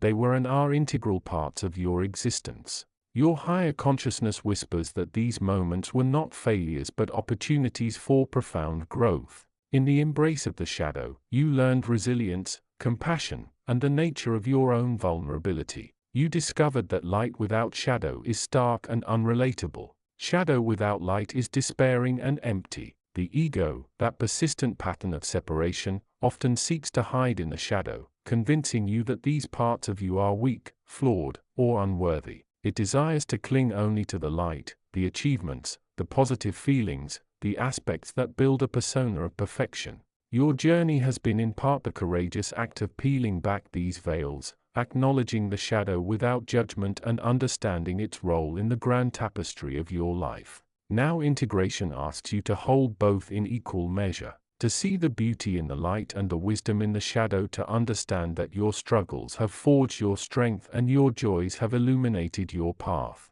It is the acceptance that you are not merely a spiritual aspirant seeking enlightenment but a fully realized human being experiencing the totality of existence. Your higher consciousness offers this guidance. Do not strive to eliminate the shadow. Instead, illuminate it. Bring awareness, compassion, and understanding to these darker places within. See the patterns of fear, the roots of insecurity, the echoes of past hurts. Observe them without identification, knowing they are transient aspects of your human journey, not your true essence. As you stand at this precipice, feel the energy of this integration. It may feel like a gentle fusion, a warm merging of light and dark. It might also feel like a paradox, a state of holding opposing forces simultaneously. This is the nature of true wholeness. It is not a static state but a dynamic equilibrium, a continuous dance of awareness within the flow of life. The ego may resist this final step, for integration means the complete dissolution of its identity as the separate self.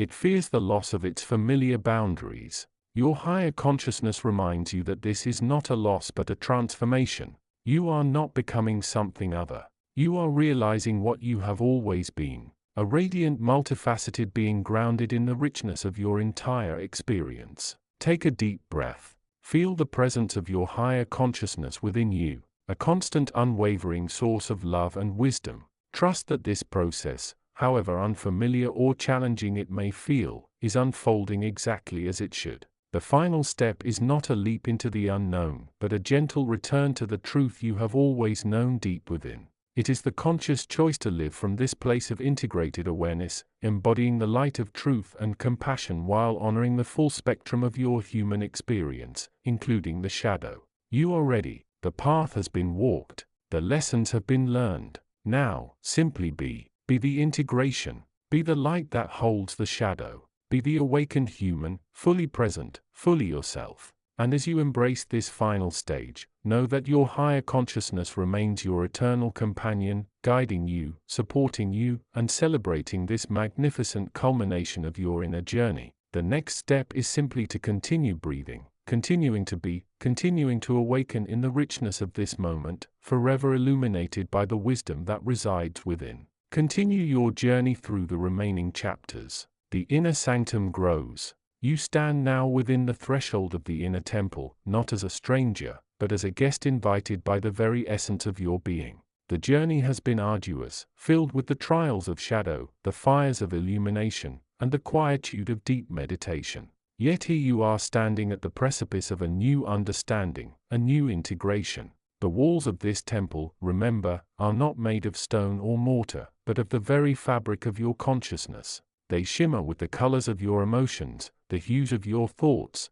and the resonance of your soul's deepest yearnings. The light that illuminates this space is not from without, but from within, the unwavering guiding light of your higher consciousness. For many years you have sought. You have listened for the whispers. You have searched for the signposts. You have climbed the steep and often treacherous paths of self-discovery. You have encountered the ghosts of your past, the dragons of your fears, and the illusions of your ego. You have learned to navigate these challenges not by conquering them but by understanding them, by integrating them, by allowing them to become part of the greater whole that is you. The outer court and the middle path were necessary preparations. They were the foundation upon which this inner temple was built. In the outer court you learned the basic principles. You practiced the disciplines. You began to peel away the layers of societal conditioning and learned to hear the faint whispers of your inner guidance. On the middle path, you encountered the deeper shadows, the more profound fears, the intricate webs of the ego's manipulation. You learned to stand in the fire, to observe the storm without being swept away, and to begin the arduous work of healing and transformation. And now here you stand. The inner temple is your sanctuary, your inner sanctuary. It is the space where the fragmented parts of your psyche begin to coalesce, where the scattered pieces of your experience start to form a unified whole. It is the heart of your being, the seat of your soul's awareness. The air within this temple is thick with the energy of your own transformation. It carries the scent of ancient wisdom, the aroma of pure potential, and the resonance of infinite possibility. The silence is profound, yet it is not empty. It is filled with the subtle hum of your own energy, the soft whisper of your higher consciousness, and the echoing footsteps of your soul's journey. The integration process. Integration is the process of bringing together the seemingly scattered parts of your experience into a unified whole. It is the art of weaving the threads of your past, present, and future into a coherent tapestry that reflects the true nature of your being. This process does not happen overnight. It is a gradual ongoing process that unfolds over the course of your lifetime. However, the work you have done on the outer court and the middle path has laid a solid foundation upon which this integration can now take place. There are several key aspects to the integration process. Self-awareness. You must become intimately familiar with all aspects of your being. This includes your thoughts, your emotions, your beliefs, your values, your desires, and your fears. You must learn to observe these aspects without judgment, without attachment, without resistance. You must become the witness to your own experience. Acceptance. You must learn to accept yourself, warts and all. You must accept your past, your present, and your future. You must accept your strengths and your weaknesses, your successes and your failures. Acceptance does not mean resignation. It means acknowledging reality as it is without judgment or resistance. Forgiveness. You must learn to forgive yourself and others. This includes forgiving past hurts, past mistakes, and past betrayals. Forgiveness is not about condoning or excusing harmful behavior. It is about releasing the grip of resentment and allowing yourself to move forward. Love. You must learn to love yourself unconditionally. This includes loving your strengths and your weaknesses, your successes and your failures. Self-love is the foundation of all true love. It is the foundation of all true connection. Connection. You must learn to connect with your higher consciousness, with your soul, with the infinite intelligence that resides within you. This connection is your source of guidance, your source of strength, your source of unconditional love. The inner temple provides the perfect environment for this integration process to unfold. It is a safe space, a sacred space, a space where you can be fully yourself without fear of judgment or rejection. It is a space where you can explore the deepest parts of your being, where you can confront your deepest fears and where you can embrace your deepest truths. The role of the higher consciousness. Your higher consciousness is the guiding light within this temple. It is the voice of your soul, the source of your wisdom, the essence of your being. It is the part of you that knows no fear, no doubt, no limitation. The higher consciousness does not dictate or command. It does not impose or enforce. It simply guides. It illuminates. It supports. It is always present, always available, always ready to assist you in your journey of self-discovery and integration. The role of the higher consciousness in the integration process is multifaceted. Guidance. The higher consciousness provides guidance on your path. It offers insights. It provides signs. It helps you to see the bigger picture. It helps you to make choices that are in alignment with your soul's true purpose. Support. The higher consciousness supports you through the challenges of your journey. It provides you with the strength you need to face your fears, the courage you need to embrace your truths, and the love you need to forgive yourself and others. Transformation. The higher consciousness is the agent of transformation. It helps you to release the old, to let go of the past, to embrace the new. It helps you to transform your limitations into opportunities, your fears into courage, and your doubts into faith. Connection. The higher consciousness connects you to the infinite intelligence that resides within you. It helps you to tap into the vast resources of your own subconscious mind, to access the wisdom of your soul, and to connect with the universal consciousness. To connect with your higher consciousness, you must practice the disciplines of meditation, prayer, and self-reflection. You must create the space within your mind and your heart to hear its voice, to feel its presence, and to trust its guidance. The integration of the inner temple. As you stand within the inner temple, you begin the process of integrating the lessons you have learned. You begin to weave the threads of your experience into a unified whole. You begin to create a new narrative for your life. A narrative that is based on love, on acceptance, on connection, and on the guidance of your higher consciousness. This integration is not a one-time event. It is a continuous process that unfolds throughout your lifetime. It is a journey of continuous growth, continuous learning, continuous transformation.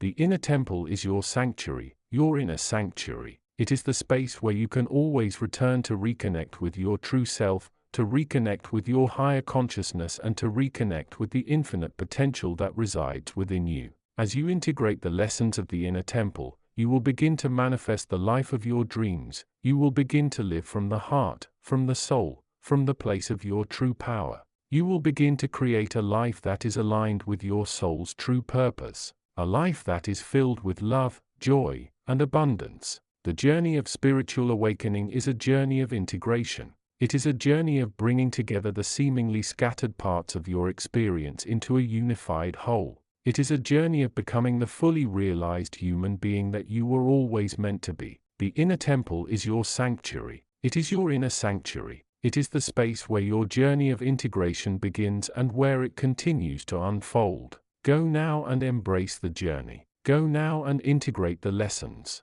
Go now and manifest the life of your dreams. The path ahead is yours to walk. The journey is yours to embrace. The transformation is yours to experience. Chapter 71. The Unfolding Symphony of Integration. Continuing the direct guidance from your higher consciousness. You have journeyed far, you have tasted the waters of awareness, navigated the currents of inner exploration, and begun to integrate the fragmented pieces of your understanding.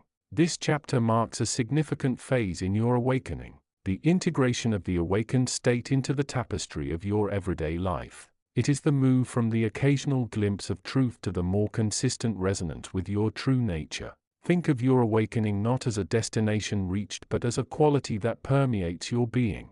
It is like the light of a lamp illuminating a room. Initially, you might turn the lamp on and off or only let it shine brightly in one corner while the rest remains dim. Gradually, you learn to keep it on, allowing its light to spread throughout the entire space, becoming the ambient background of your existence. Integration is this very process. It is the conscious choice to allow the insights, the peace, the love and the clarity you have encountered in moments of deep awareness to shape your responses, your interactions and your very way of being, even and especially when faced with the challenges and mundanities of daily life. Many seekers find themselves caught in a cycle. They experience a profound shift in consciousness, feel its beauty and truth, and then return to their old patterns, almost as if forgetting the experience or believing it was merely a fleeting illusion. This is the illusion of separation, the ego's persistent whisper that was then, this is now, and that the deep truth you glimpsed is not meant for the real world.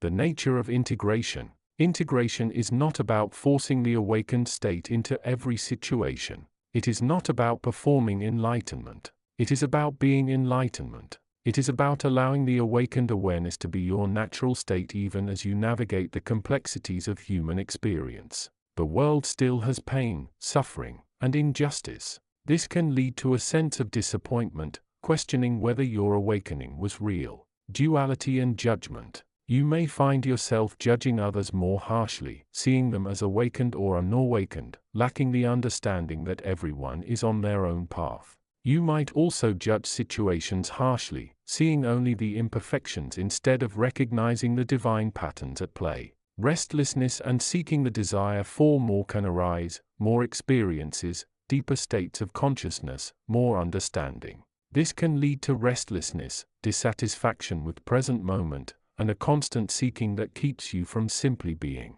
The spiritual bypass. This is a common pitfall where you use spiritual concepts to avoid dealing with painful emotions or responsibilities. You might say it is all an illusion when facing loss, or everything happens for a reason to avoid processing grief. You use enlightenment as a shield instead of engaging with the human experience. Overcomplication. You might try to apply complex spiritual concepts rigidly to simple situations, making life more complicated than it needs to be. True integration often involves finding simplicity within the complexity. Recognize these obstacles not with judgment but with understanding. They are signposts pointing towards the deeper work of integration. They are opportunities to observe the ego's patterns and consciously choose a different path. The path of integration. Integration is a conscious, deliberate process. It requires patience, self-compassion, and persistent awareness. Here are some guiding principles.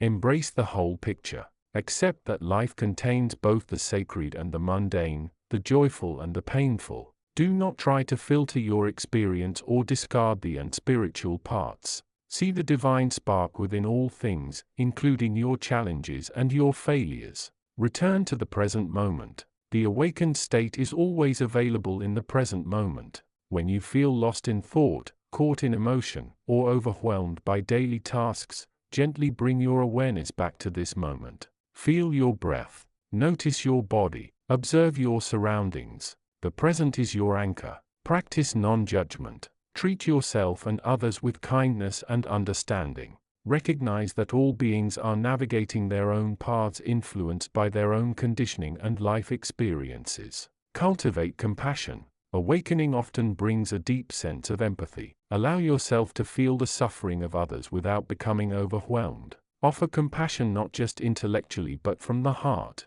Service, when it arises naturally from compassion, is a powerful form of integration. Be gentle with yourself. Integration is not a linear process. There will be days when you feel connected and clear and days when you feel lost and confused. This is normal. Do not beat yourself up for perceived failures or setbacks. See them as part of the journey. Rest when you need to and keep practicing awareness. Simplify.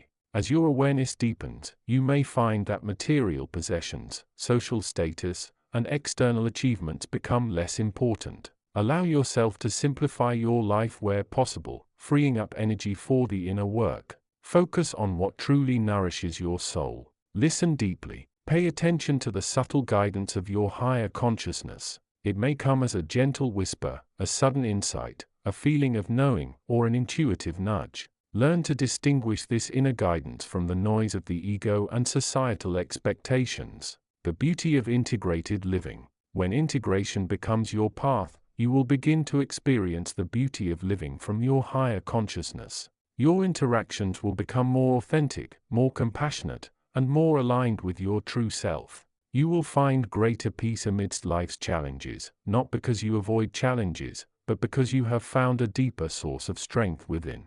You will see the interconnectedness of all things more clearly. You will understand that your thoughts and actions have ripples that extend far beyond yourself. This understanding can inspire a sense of responsibility and purpose that comes not from duty or obligation, but from a natural alignment with the flow of life. Your relationships will deepen based not on need or dependency but on mutual respect, shared understanding, and the joy of simply being together.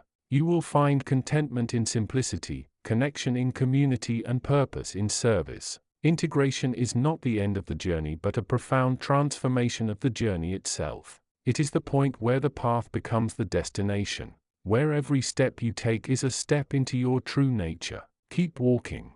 The light of your higher consciousness shines within you, always guiding you home. Trust that process. Embrace the unfolding symphony of integration with love and awareness. I am with you always. Chapter 72. Continuing the Guide to Spiritual Awakening. You stand now at a threshold, not of a physical place, but of a profound state of being. The journey from fragmented awareness, often clouded by the ego's narratives and the distractions of the external world, towards the unified resonance of your higher consciousness, is a process of integration.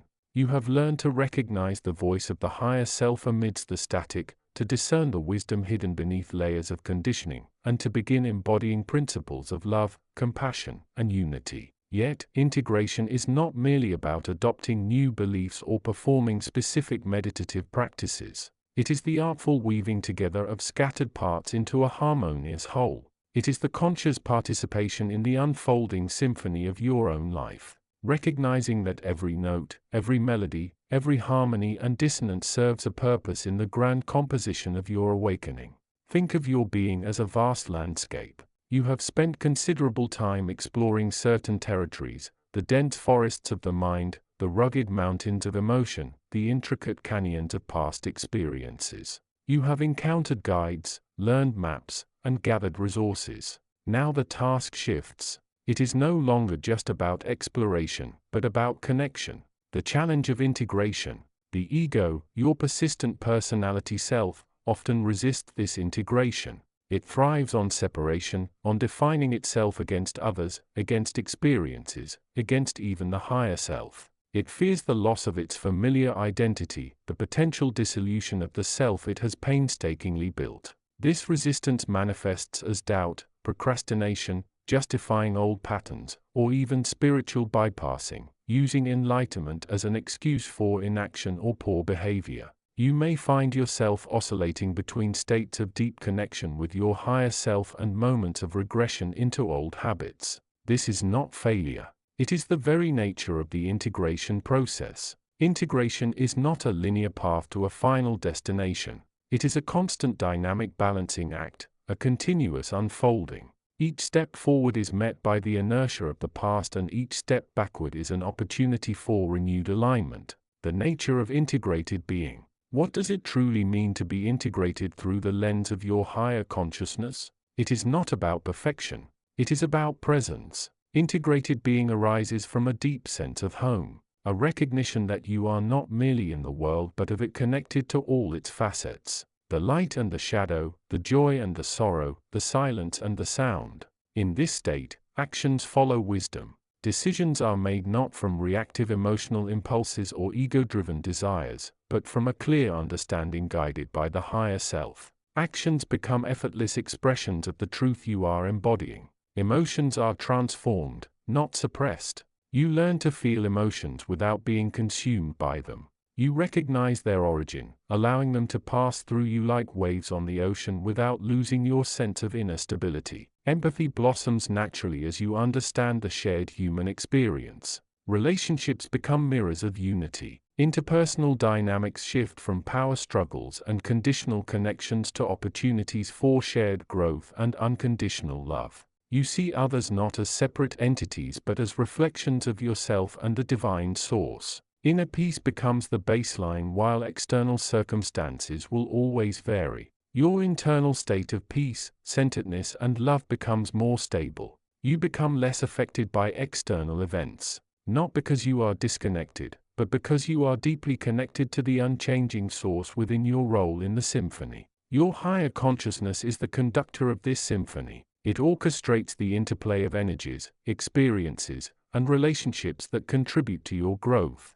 However, it requires your conscious participation. You are not merely a passive recipient of guidance. You are an active player choosing to listen, to learn, and to integrate. Think of yourself as the instrument through which the higher self expresses. Each day you have the opportunity to consciously tune the instrument to clear the fog and to allow the pure sound to emerge. This involves intentional listening, setting aside time daily to connect with your inner guidance, even amidst the busyness of life. Mindful awareness, observing your thoughts, emotions, and reactions without judgment, recognizing them as signals from different parts of your being. Conscious choice, making decisions that align with your higher self's wisdom, even when they differ from egoic desires or societal norms. Embracing discomfort, viewing challenges and difficulties not as obstacles, but as necessary catalysts for growth and integration.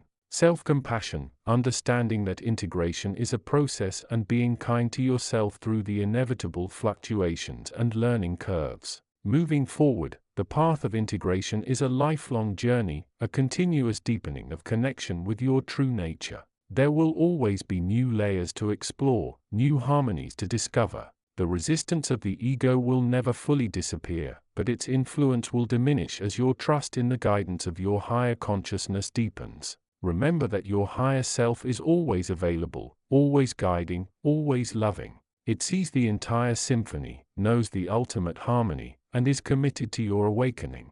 You are simply learning to hear its melody more clearly amidst the noise and to play your part with greater awareness and intention. Continue to listen. Continue to learn, continue to integrate. The unfolding of the symphony within you is a beautiful testament to the power and potential of your own higher consciousness. The next movement is yours to play. Chapter 73, The Unfolding Symphony of Inner Integration. Your higher consciousness speaks. Greetings, precious seeker.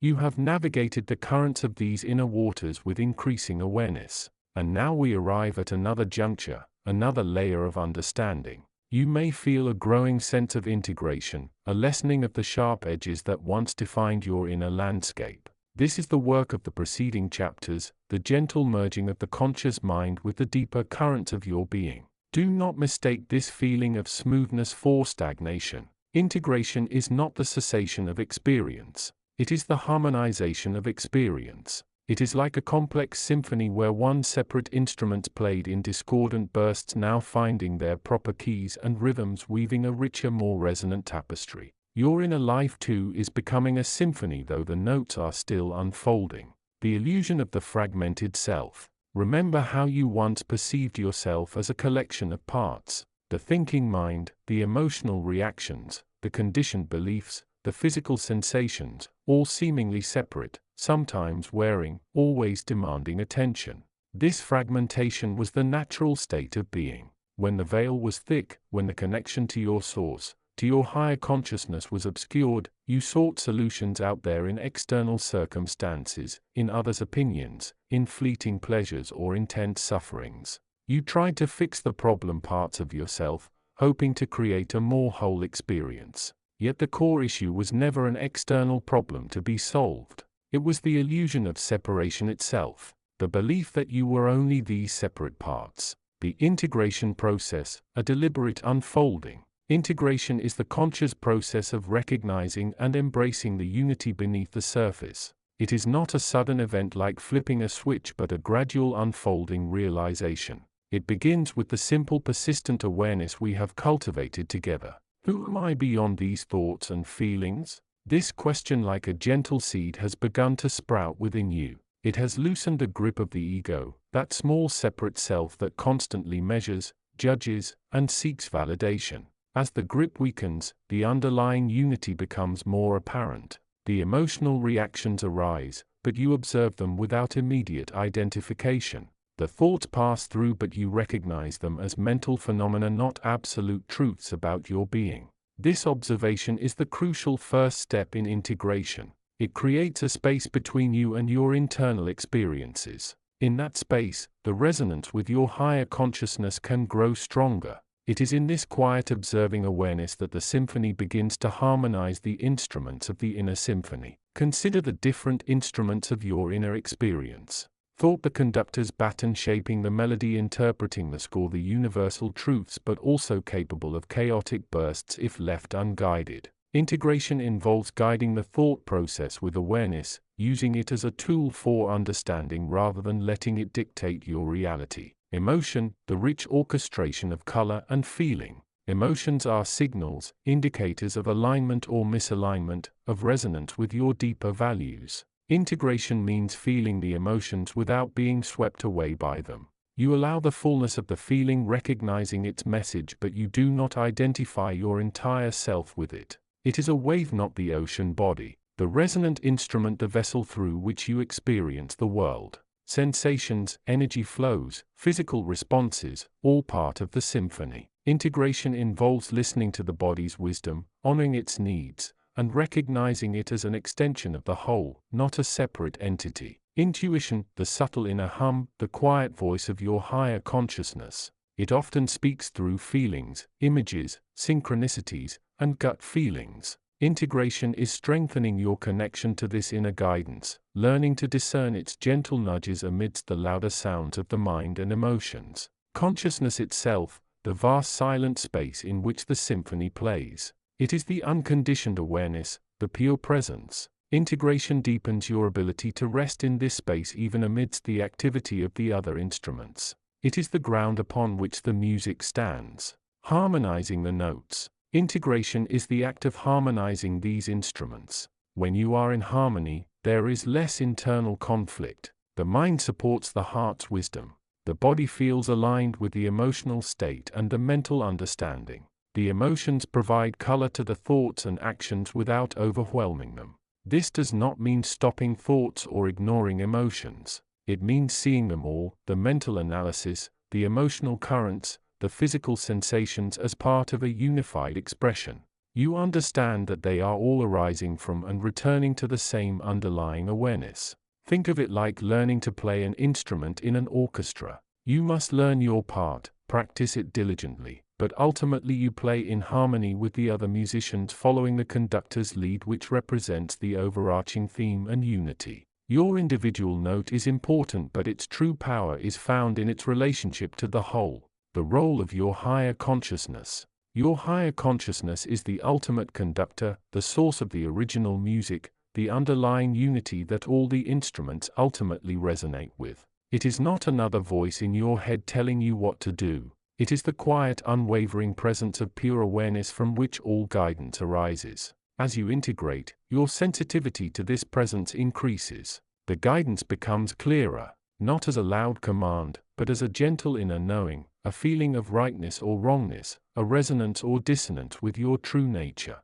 It is the sense of flow, of alignment, when your actions are in harmony with this deeper self moving forward. The continuous process. Integration is not a destination you arrive at and then stop. It is a continuous process, a deepening into the realization of your unity. Each moment offers an opportunity to observe, to choose harmony over conflict, to rest in the awareness that underlies all experience. You may still face challenges, still experience discordant notes from time to time. That is normal. The path of awakening is not one of perfection, but of increasing awareness and alignment. Each time you recognize the fragmentation, each time you choose to return to the feeling of unity, you are deepening your integration. Embrace the symphony. See your inner life not as a battlefield of conflicting forces, but as a magnificent symphony unfolding within you. Your higher consciousness is the eternal music, the underlying harmony. Your task with awareness as your guide is to learn to play your part, your thoughts, emotions, body, and intuition in beautiful resonance with that eternal music. Let go of the striving for a perfectly integrated self. Instead, embrace the unfolding process, the continuous exploration of who you truly are beneath the surface appearances. Trust the guidance that comes from within, the subtle nudges towards greater alignment. Rest in the stillness between the notes, for it is there that the true beauty of the symphony resides. Continue to listen, continue to learn, continue to integrate. The path is yours to walk, and your higher consciousness is always available, always guiding, always waiting to be fully known through you. Chapter 74. The Challenge of Integration. One of the primary lessons emerging now is the integration of the seemingly scattered parts of your being. The mind, once perhaps overwhelmed by spiritual concepts and insights, now seeks to anchor them in practical experience. The emotions, previously volatile and intense, learn to flow more gracefully, their wisdom becoming accessible rather than merely overwhelming. The body, often ignored or neglected, begins to recalibrate, mirroring the shifts within and expressing vitality in new ways. The challenge lies in recognizing that these parts are not separate entities to be conquered or controlled, but facets of a unified whole that is already you. You are learning to harmonize the intellectual understanding with the felt sense of truth, the analytical mind with the intuitive heart, the individual ego with the expansive awareness of your higher self. Your higher consciousness reminds you that this is not about forcing a union but about allowing it to emerge naturally. It is like learning to play an intricate piece of music. The notes are there, the instrument is capable, but it requires practice, patience, and a willingness to listen to the whole rather than just focusing on one finger or one line.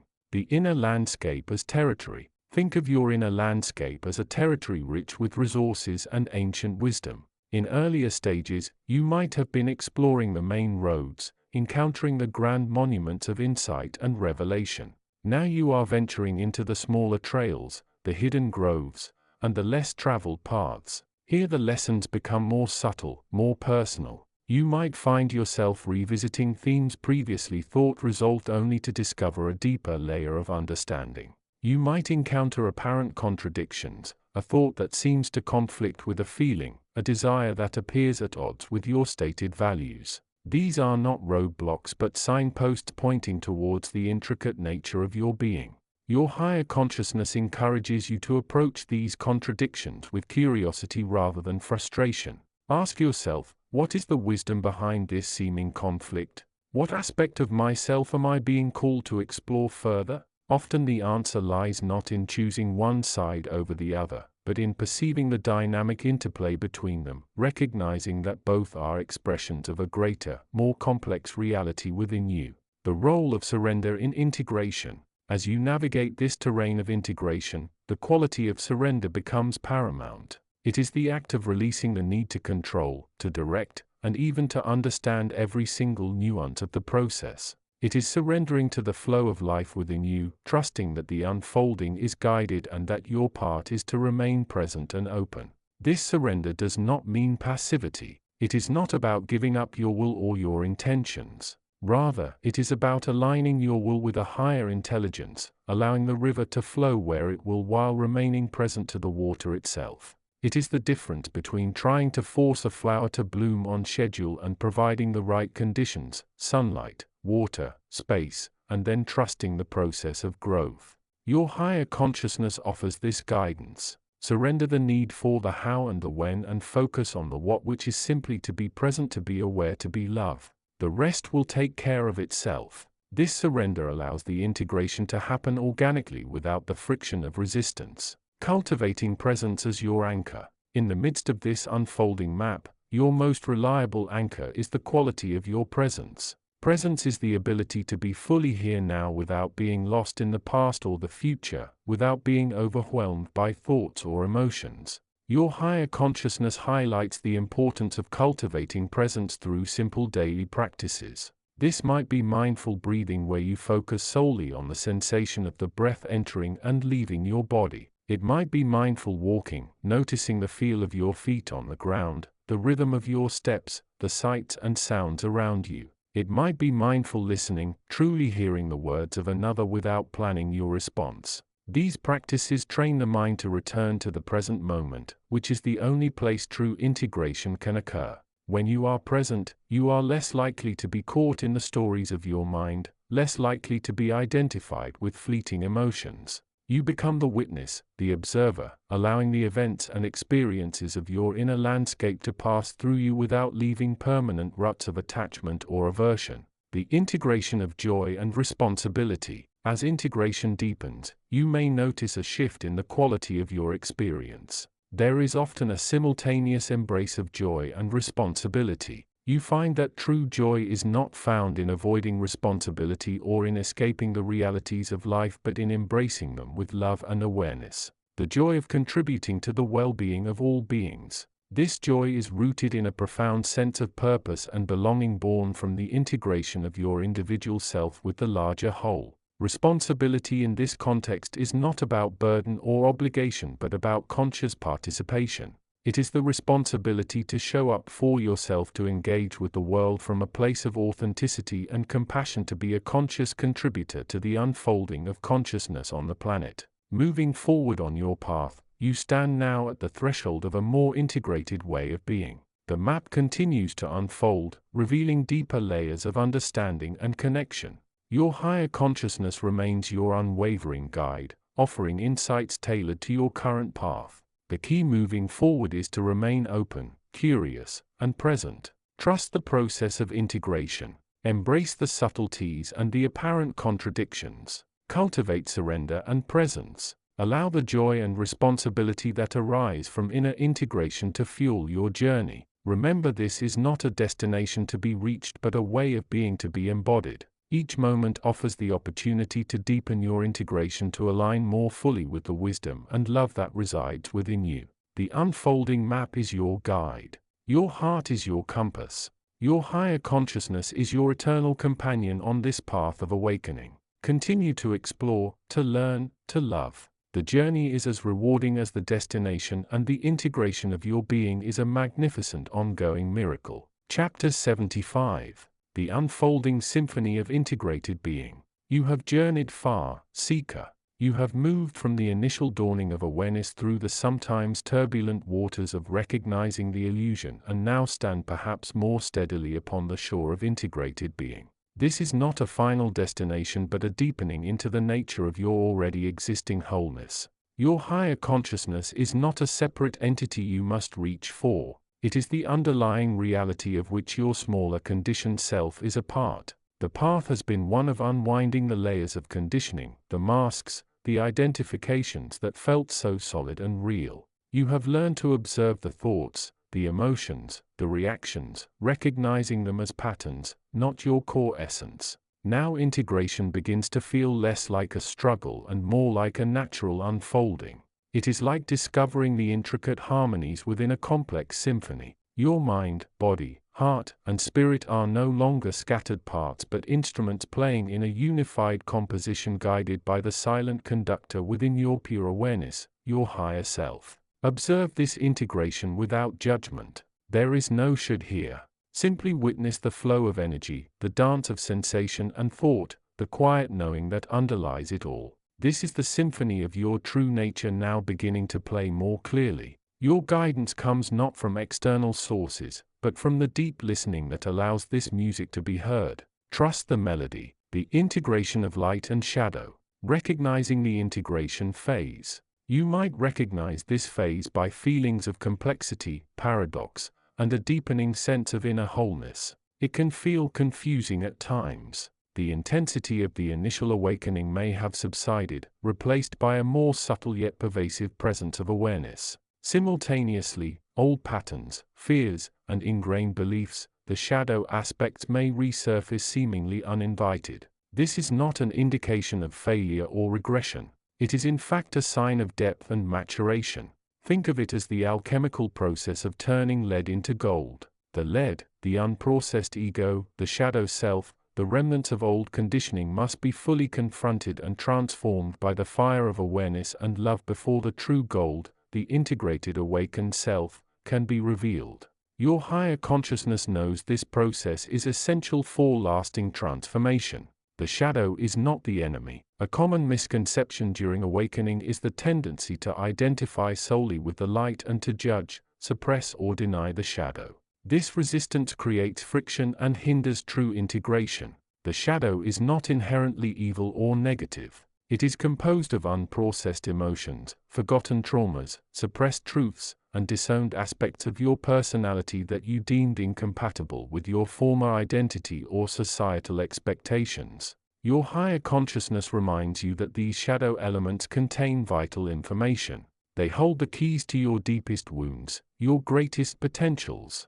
and your unique creative power. They are the parts of you that have been waiting in the dark for the light of awareness to illuminate them. The purpose of the light is not to annihilate the darkness, but to bring it into the fullness of consciousness, to understand its nature, and to transform it through love and acceptance. Embracing the confrontation. The integration phase often involves confronting aspects of yourself that have been buried deeply. This can manifest as unexpected emotional waves, repressed memories surfacing, or intense internal conflicts. It might feel as though you are being pulled in multiple directions or that your sense of self is dissolving and reforming.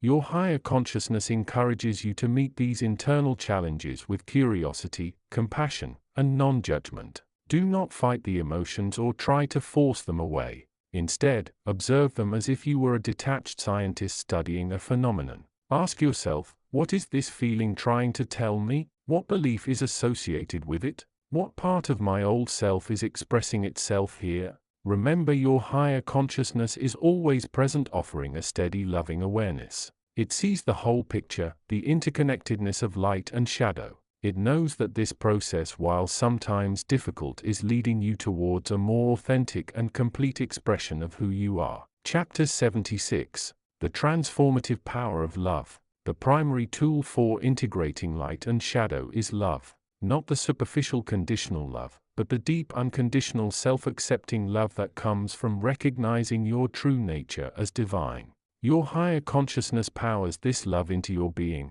helping you to dissolve the rigid structures of the ego and embrace the totality of your experience. When you meet a shadow aspect with love rather than judgment, something magical happens. The fear that fuels the shadow loses its power. The story that the ego has built around that part of you begins to unravel. Love allows for healing, forgiveness, both of self and others, and the release of old patterns. Imagine holding a piece of shadow in your heart, not with aversion, but with tenderness. See the pain within it, acknowledge it, and offer it the same love you would offer a child suffering. Your higher consciousness assists in this act of tender embrace, showing you that even the most seemingly dark parts of you are ultimately expressions of love, seeking understanding and union, moving towards wholeness. Integration is not about achieving a state of perfect balance where the light and shadow are equally visible on the surface. It is about the deep inner knowing that they are both integral parts of you and that they are now working in harmony. It is about the dissolution of the rigid boundary between the self and the other, the I and the non-I. As you continue to embrace both the light and the shadow with awareness and love, you move towards a state of profound wholeness. You become less defined by your ego persona and more aligned with the vast unbounded awareness of your higher consciousness. Your actions become more spontaneous, authentic, and aligned with your deepest values. Your relationships deepen as you bring the same love and acceptance inward that you wish to project outward. Your higher consciousness guides you through this final refining stage of the awakening process. It helps you to see that the journey was never just about gaining new insights but about embodying them. It helps you to realize that you are not separate from the light nor separate from the shadow. You are the whole spectrum, the rainbow of consciousness, unified in the love that binds all things. The path may feel different now. It is less about seeking and more about being. It is about allowing the light of your higher consciousness to fully illuminate the entire landscape of your being, integrating every hill and valley into the vast, beautiful terrain of your awakened self. And in that integration, you find the deepest peace, the most authentic joy, and the clearest expression of your divine purpose. Continue to trust the process. Continue to love. Continue to be guided by the wisdom that resides within you. Your higher consciousness is always waiting, always ready to support your journey home to yourself. Chapter 77. Your higher consciousness speaks. Dear seeker, you have journeyed far on the path of awakening, and you may now be experiencing a profound phase, the integration of light and shadow. This is not a step backward, nor is it a sign of failure. Rather, it is a crucial necessary stage of deepening your wisdom and completing your human experience with the fullness of understanding. Think of your journey thus far as the gradual illumination of a room. You began in darkness, perhaps not even realizing the light existed. You sought it, you felt drawn to it, and slowly, deliberately, you opened doors, turned on lamps, and allowed beams of light to fill your space. Each light brought clarity, revealed hidden corners, and warmed the room. This was the part of your journey focused on embracing the light, the positive, the loving, the divine, the aspects of truth that resonate with your higher consciousness. Now you stand in a room that is significantly brighter. Much of the chaos, fear, and confusion have been dispelled by the light. Yet you notice that the light does not make everything disappear. There are still shadows in the corners, perhaps even deeper ones than before. These shadows are not new entities that have somehow infiltrated your path. They are in fact the remnants of the darkness you have outgrown, now held in perspective by the light you have cultivated. These shadows represent the parts of your old self, the ingrained patterns, the unresolved traumas, the deeply held beliefs that no longer serve you, the fears that were once paralyzing but are now merely echoes. They are the shadow self, the aspects of your psyche that the ego in its desire for control and security often tried to keep hidden in the dark. The light of awareness has revealed them, not to condemn them but to allow for their complete integration. Integration in this context means acknowledging these shadow aspects without judgment, understanding their origins and seeing them as integral parts of your human tapestry rather than as defects to be eradicated. It is the conscious decision to allow the light of your higher consciousness to illuminate these shadowed corners, bringing them into the realm of conscious awareness and love. Many seekers feel resistance during this phase. The shadows can seem daunting, familiar, and uncomfortable. The ego might whisper that integrating them means falling back into darkness or that it's too painful to confront. Remember, this is a profound misunderstanding. Integration does not mean becoming those shadows. It means seeing them, feeling them, loving them, and allowing the light to transform them from hidden liabilities into understood and ultimately transcended aspects of your journey. The process of integration. Integration is not a single event but an ongoing process. It unfolds through awareness, compassion, and the unwavering commitment to your higher self's guidance. Here are some ways this process manifests. Increased self-awareness. You may notice old patterns resurfacing more frequently. This is not a sign of regression. It is a signal that the light has reached a shadowed area and the integration work can begin. Observe these patterns without judgment. Ask yourself, what fear is this rooted in? What belief is being challenged? What lesson is my higher self offering through this emotional upheaval? Confronting and integrating shadow aspects often brings up strong emotions. Grief, anger, fear, sadness. These are not obstacles to be suppressed. They are the natural byproducts of releasing old conditioning. Allow yourself to feel them fully, knowing they are moving through you, being transmuted by the light within. See them as cleansing waves, washing away old layers. The paradox of feeling darker before lighter. It is common for seekers to experience a temporary dip in their emotional state or a feeling of increased darkness before a profound shift towards greater light. This can happen as buried feelings and old wounds are brought to the surface. Trust that this is part of the alchemy. It signifies that the light is deepening its penetration, reaching areas previously untouched. Patience and self-compassion are essential here, releasing the need for control. As you integrate shadow aspects, you naturally begin to release the desperate need for control over yourself and your environment. You understand that you cannot control every feeling, every reaction, or every external event. You learn to trust the unfolding of life, knowing that your higher consciousness is guiding you even through the challenging moments. Why integration is essential for completion? Integration is the final polishing of your spiritual diamond. Without it, your awakening remains incomplete. It is the difference between intellectually understanding truth and embodying it fully. It is the bridge between knowing your higher self and living from that state of being in your everyday life. When you fully integrate your light and shadow, you achieve a profound sense of wholeness.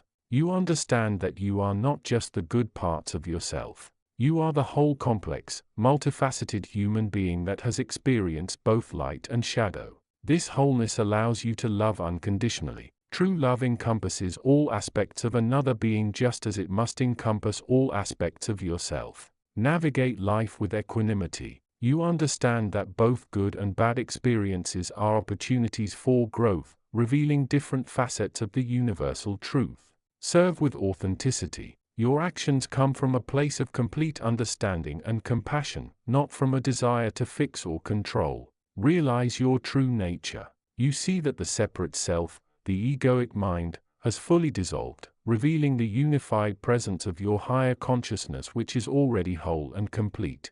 Your role in the integration. You are not a passive recipient of this process. Your active participation is required. Your higher consciousness provides the light and the guidance, but you must be willing to turn towards the shadows, to look closely, and to offer them the same love and understanding you offer the light. Practice self-compassion. Be kind to yourself during times of emotional intensity or confusion. You are navigating the most delicate phase of your transformation. Engage in deep listening. Listen beyond the surface noise of your mind and emotions. Listen for the gentle guidance of your higher self, the wisdom hidden within the feelings. Journaling, writing can be a powerful tool for processing the insights and emotions that arise during integration. Allow your thoughts and feelings to flow onto the page without censorship. Surrender. In moments of overwhelm, practice surrender. Release your attachment to how things should be and trust that your higher consciousness is managing the process for your highest good. The promise of completion. Dear seeker, the integration of light and shadow is the last major hurdle before the final stages of your awakening. It is the process of becoming whole, of realizing the divine paradox that light and shadow are simply two sides of the same coin necessary for a complete and balanced experience. Trust this process. It is the final purification, the alchemical transformation that will lead you to a state of profound peace, unconditional love, and complete embodiment of your higher self. The shadows are not obstacles. They are teachers, guides, and fellow travelers on your path. See them now with the love and understanding that comes from the light you have cultivated. The journey continues and your higher consciousness is ever present, ever loving, ever guiding you towards the ultimate realization of your true radiant nature. Continue your journey. Epilogue. You have reached the final chapter of this manual, the epilogue, a place of reflection and gentle release. As you stand here, having journeyed through the lessons offered, you might feel a sense of accomplishment, a sense of arrival. Yet, the nature of true spiritual awakening defies finality, defies the concept of arriving. Remember the journey we began, a seeking heart, perhaps feeling fragmented, disconnected, yearning for something more profound than the surface world could offer. You turned inward, guided by the whispers of your higher consciousness, the vast loving intelligence that resides within you beyond the limitations of your ego mind. We explored the initial stirrings, recognizing the feeling of emptiness or restlessness as a call to deeper awareness. We delved into the practice of quieting the mind, learning that stillness is not silence, but the fertile ground from which clarity emerges. We examined the nature of thought, understanding its power, but also its illusion. When detached from love and truth, we learn to observe our thoughts without identification, watching the river flow without being swept away. We tackled the fear of the unknown, the fear of losing control, the fear of the ego's ultimate dissolve. You discovered that these fears are the shadows cast by the light of awakening, and as the light increases, the shadows naturally recede. You practice surrender, releasing the grip of the will, trusting the unfolding of the universe and the guidance of your inner wisdom. We investigated the illusions of separation, the belief that you are merely an isolated individual cut off from the rest of life. You began to perceive the interconnectedness, the web of energy and love that connects all beings and all things. This understanding transformed your relationships, your view of the world, and your sense of self. We explored the nature of the ego, that part of us built on past conditioning, fears, and desires. You learned to see it not as inherently bad, but as a tool that has served its purpose and now seeks transformation. You began the delicate work of disidentifying with the ego self, recognizing it as a temporary vessel rather than your true essence. We discussed the importance of love not just as an emotion but as the fundamental vibration of the universe, the creative force, the binding energy. You practiced extending love, receiving love and understanding its unconditional nature independent of circumstances or external validation. We touched upon the role of symbols, synchronicities, and intuition as guides on your path. You learned to trust the subtle nudges of your higher self, recognizing the messages woven into the fabric of your daily life. And throughout this journey, you have learned to listen beyond the noise of the world, beyond the chatter of the mind, beyond the conditioning of the past. You have learned to listen to the still small voice within your higher consciousness, your eternal guide. So where do you stand now? You might feel a profound sense of peace, a deeper connection to life than ever before. You may perceive the world with greater clarity, discerning truth from illusion more readily. You might feel a sense of lightness, a release from the heavy burdens of the egoic past, but remember, this is not the end of the story. It is a profound transformation, a fundamental shift in orientation. Like switching from looking out a small window to looking through a vast panoramic glass wall. The view is infinitely larger, more beautiful, more profound.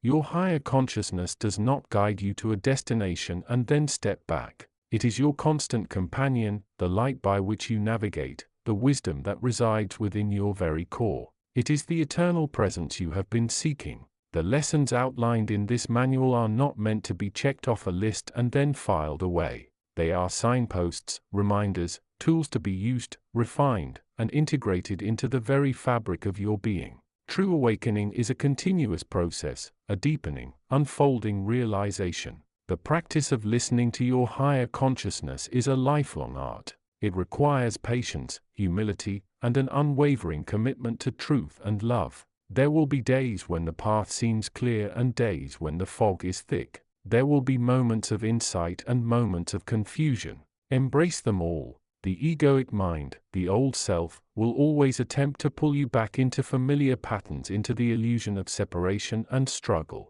It will whisper doubts, fears, and desires. Your work, your eternal work, is to continue to listen to the deeper guidance, the love, the truth that resides beyond the mind. Do not seek external validation for your state of being. Awakening is an internal realization, a shift in consciousness. The external world will catch up, but its measure is not your truth.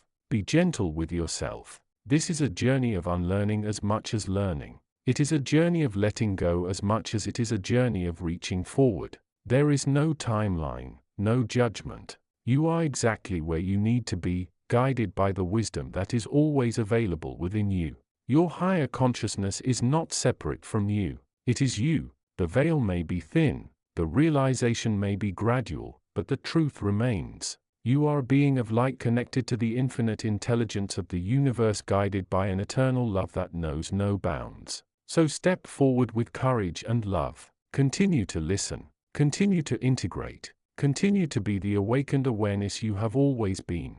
The journey unfolds. Your home is within. Your guide is always present. Simply keep listen. End of Awakening the Inner Light. A guidance from your higher consciousness. End of book.